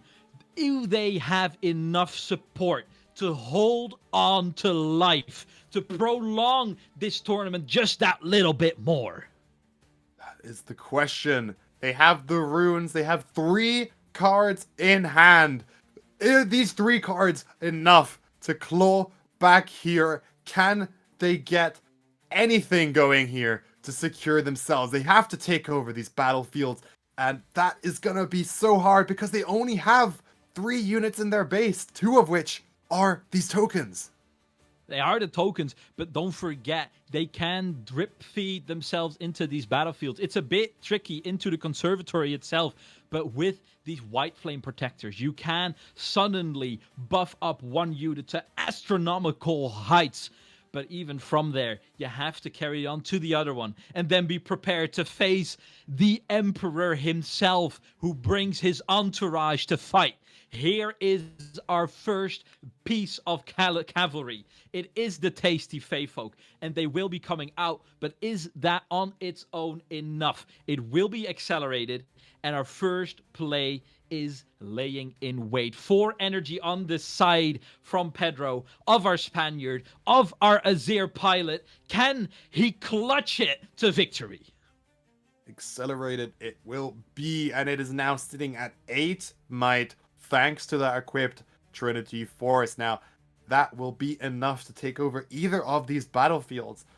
But this is, again, the situation where that is not as simple as it looks because of all these options available with these 4 runes open. We've seen all of them being used in perfection so far. The combination is the attack is here. He hits. He hits another one off the top, and the battlefield brought by Yi are turning against him, against their master, and this is spelling out doom for the Ionian Bladesman. Here might be the last stand, a line drawn in the sand, a biome that Azir is so familiar with, which he has mastered and crowned himself Emperor in. Here it goes. The Death Grasp will be buffing up all of their units one more time. And that is the power of this card, being able to be played like a Hidden Blade, but instead of using it to kill your unit when it's going to die, you kill it with that anyways and buff up another unit so that one can live to fight another day. And right up there, we see in that feat of power, the buffed up Sand Soldier ready to be even stronger against what's left from Shorn here. They only have the action and the Sand Soldier. They need to go on the attack. Now they're looking to get the impossible done, but will it be enough? They will be transferring that last bit of might to make it as hard as possible for Shorn to keep himself in this game, but do not underestimate the power of that 2 energy. There are cards in hand still. Cards in hand still, as they need to figure out what they can do, but the combat will not resolve. They will lose it. And this could be it, Bandit. This could be the game. He is sitting there laughing to himself, but what options are remaining to him? Accelerating out of unit. GG is called! We have a new champion. Look at his face as the Emperor crowns himself king. All hail your new champion of Europe.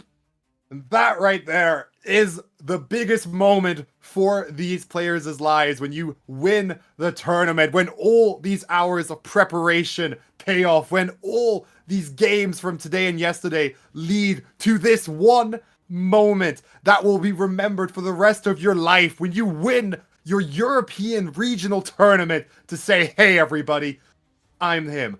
I am your champion. That is him. Feast your eyes upon it. The hundreds joining into the stream. The hundreds in Lille looking, being witness of a new coronary ceremony. And man, you were there for it. One Azir took the regional qualifier trophy. A new chapter of Riftbound has begun.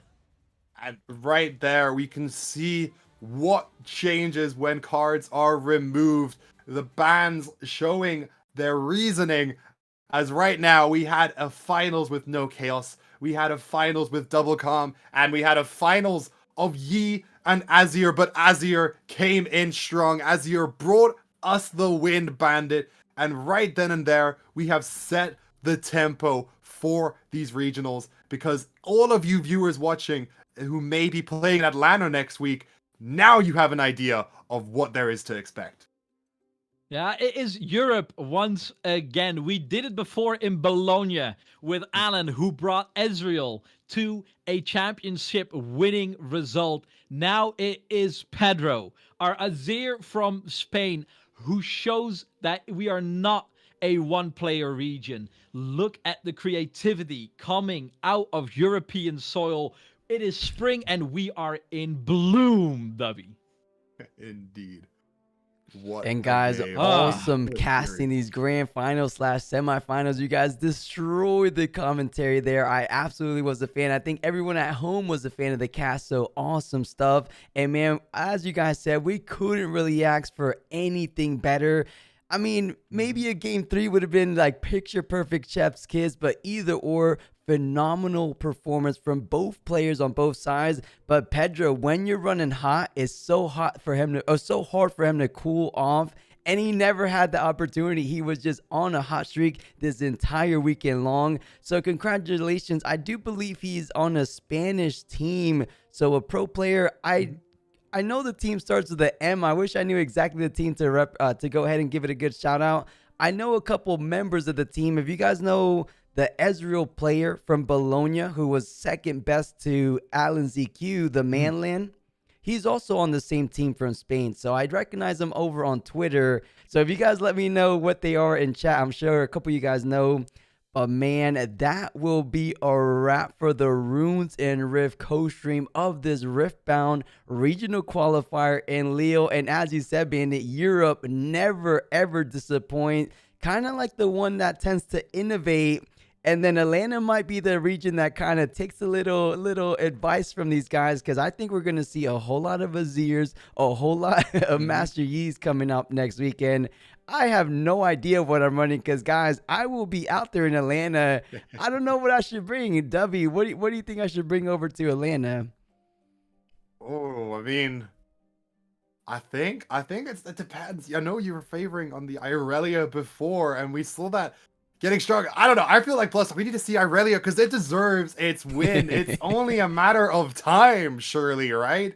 So stick to that, because okay. I say it's got it, but it's a matter of being prepared now, because that's what these Irelia and Dravens weren't ready for, if you ask me. They weren't ready for these dark horses, for these underdog decks like the Yi and the Azir. So that is the question for these big players coming in. Preparation for these new legends. Let's avert our gazes as we are getting ready to crown our champion of Europe, of Lille. All put your hands together. The man himself, he worked so hard to call himself champion and finally can spoil himself with the fruits of his hard labor. Yeah, I could only imagine how great he's feeling. He could finally kind of rest the mental, because he's probably been locked in for, I mean, over 2 days, over right about 24 hours. It was about 12 hours yesterday, and then coming in, approaching nearly 12 hours today. So, man, such a well-deserved rest after this. As you guys, as Europeans here on the commentary booth, how is he going to be celebrating for the remaining of the day? Because I mean, I'm about midday right now, but it's approaching nighttime for Leo, isn't it?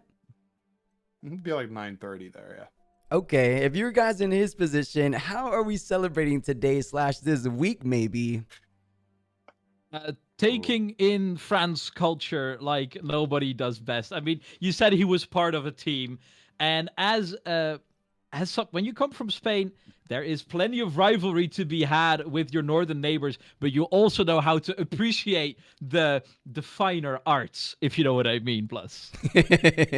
Definitely so, and man, he's definitely going to have a good old time, but that is our champion for the Lille Regional Qualifier, Azir, the true breakout deck of this weekend. As you guys were saying, I don't think anyone came into this tournament saying Azir is going to take it all the way. Except W King, which had a little bit of an upper hand. He got to pick the selection between just the top 4. So W King, you got it right this weekend. Fake Good prediction. stuff. Yeah. Well, what can I say, guys? I just know my meta. Yeah. Absolutely, but a long day for a lot of people as well as myself. So let's go ahead and start closing things out. As I said, I think everyone and their mother enjoyed your guys' commentary booth. If you could kind of give us any little closing / final remarks from each of you guys, I think now would be a perfect time to do so. Well, I will first of all shout out this guy Bandit up there. Definitely go check them out if you get the chance. And obviously Plus, thank you so much for having us on this stream. We love casting Riftbound. We love being on here.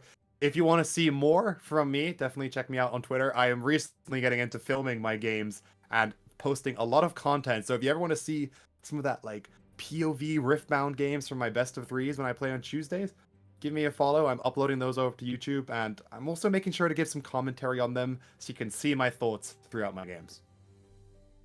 It's wonderful stuff. And honestly, I was hoping he wouldn't shout me out, so I would seem a little more honorable when I shouted him out. But he had to take that from me as well. I did. So, no, W, it has been such a pleasure casting with you. But once again, Plus, you've been pulling all-nighters on the other side of the pond. The appreciation of not just myself, but everyone in the stream shouting out for you and your unbridled dedication to the game, to the community. It is unmatched currently. Thank you so much. And for the final time, I think the numbers, the amount of people that are still left watching, both in Lille but in the stream over here as well, is honestly, it's a little bit daunting. It makes you feel humble, and for that we can only be grateful. Thank you so much, everyone. Definitely. I know, Bandit, you didn't mention it, but I'll go ahead and put your links in the chats as well, guys. Show some love to Bandit if you want to keep tuned on what he's up to in the future, whether casting here at Runes of Rift or casting anywhere else as well. I put those links on the YouTube and as Twitch, but that is the end of the road. Thank you to everyone that tuned into the co-stream from Runes and Rift. I had a grand time. I know Bandit said it's hard work, but honestly, not too crazy because we're watching good competitive Riftbound at the end of the day. So it never really feels like too much heavy lifting. I always have a good time. The only thing that does get worked is my voice. If you guys hear it, it's not really sounding the same. So a little harsh. But yeah, that is it. So we'll start closing things out. Bandit and W, thank you guys so very much. And viewers at home, thank you guys very much. Unfortunately, we won't have an Atlanta co-stream because I will personally be out there in Atlanta with my brother. So if you guys are out there, feel free to say hello. Maybe I'll work something out. Maybe have one of our fellow casters maybe do. We'll figure it out. But Runes and Rift won't be doing one next weekend, but we'll be back at it for more set 3 tournaments. For anyone wondering what the deck lists are, I'll try to upload the deck list to our Discord or our Twitter as soon as they're made available. I think the top 8 is available, and then anything more as soon as they're all public as well. So stay tuned for that. But for now, we'll see you guys in any future streams / events. Take care, everyone.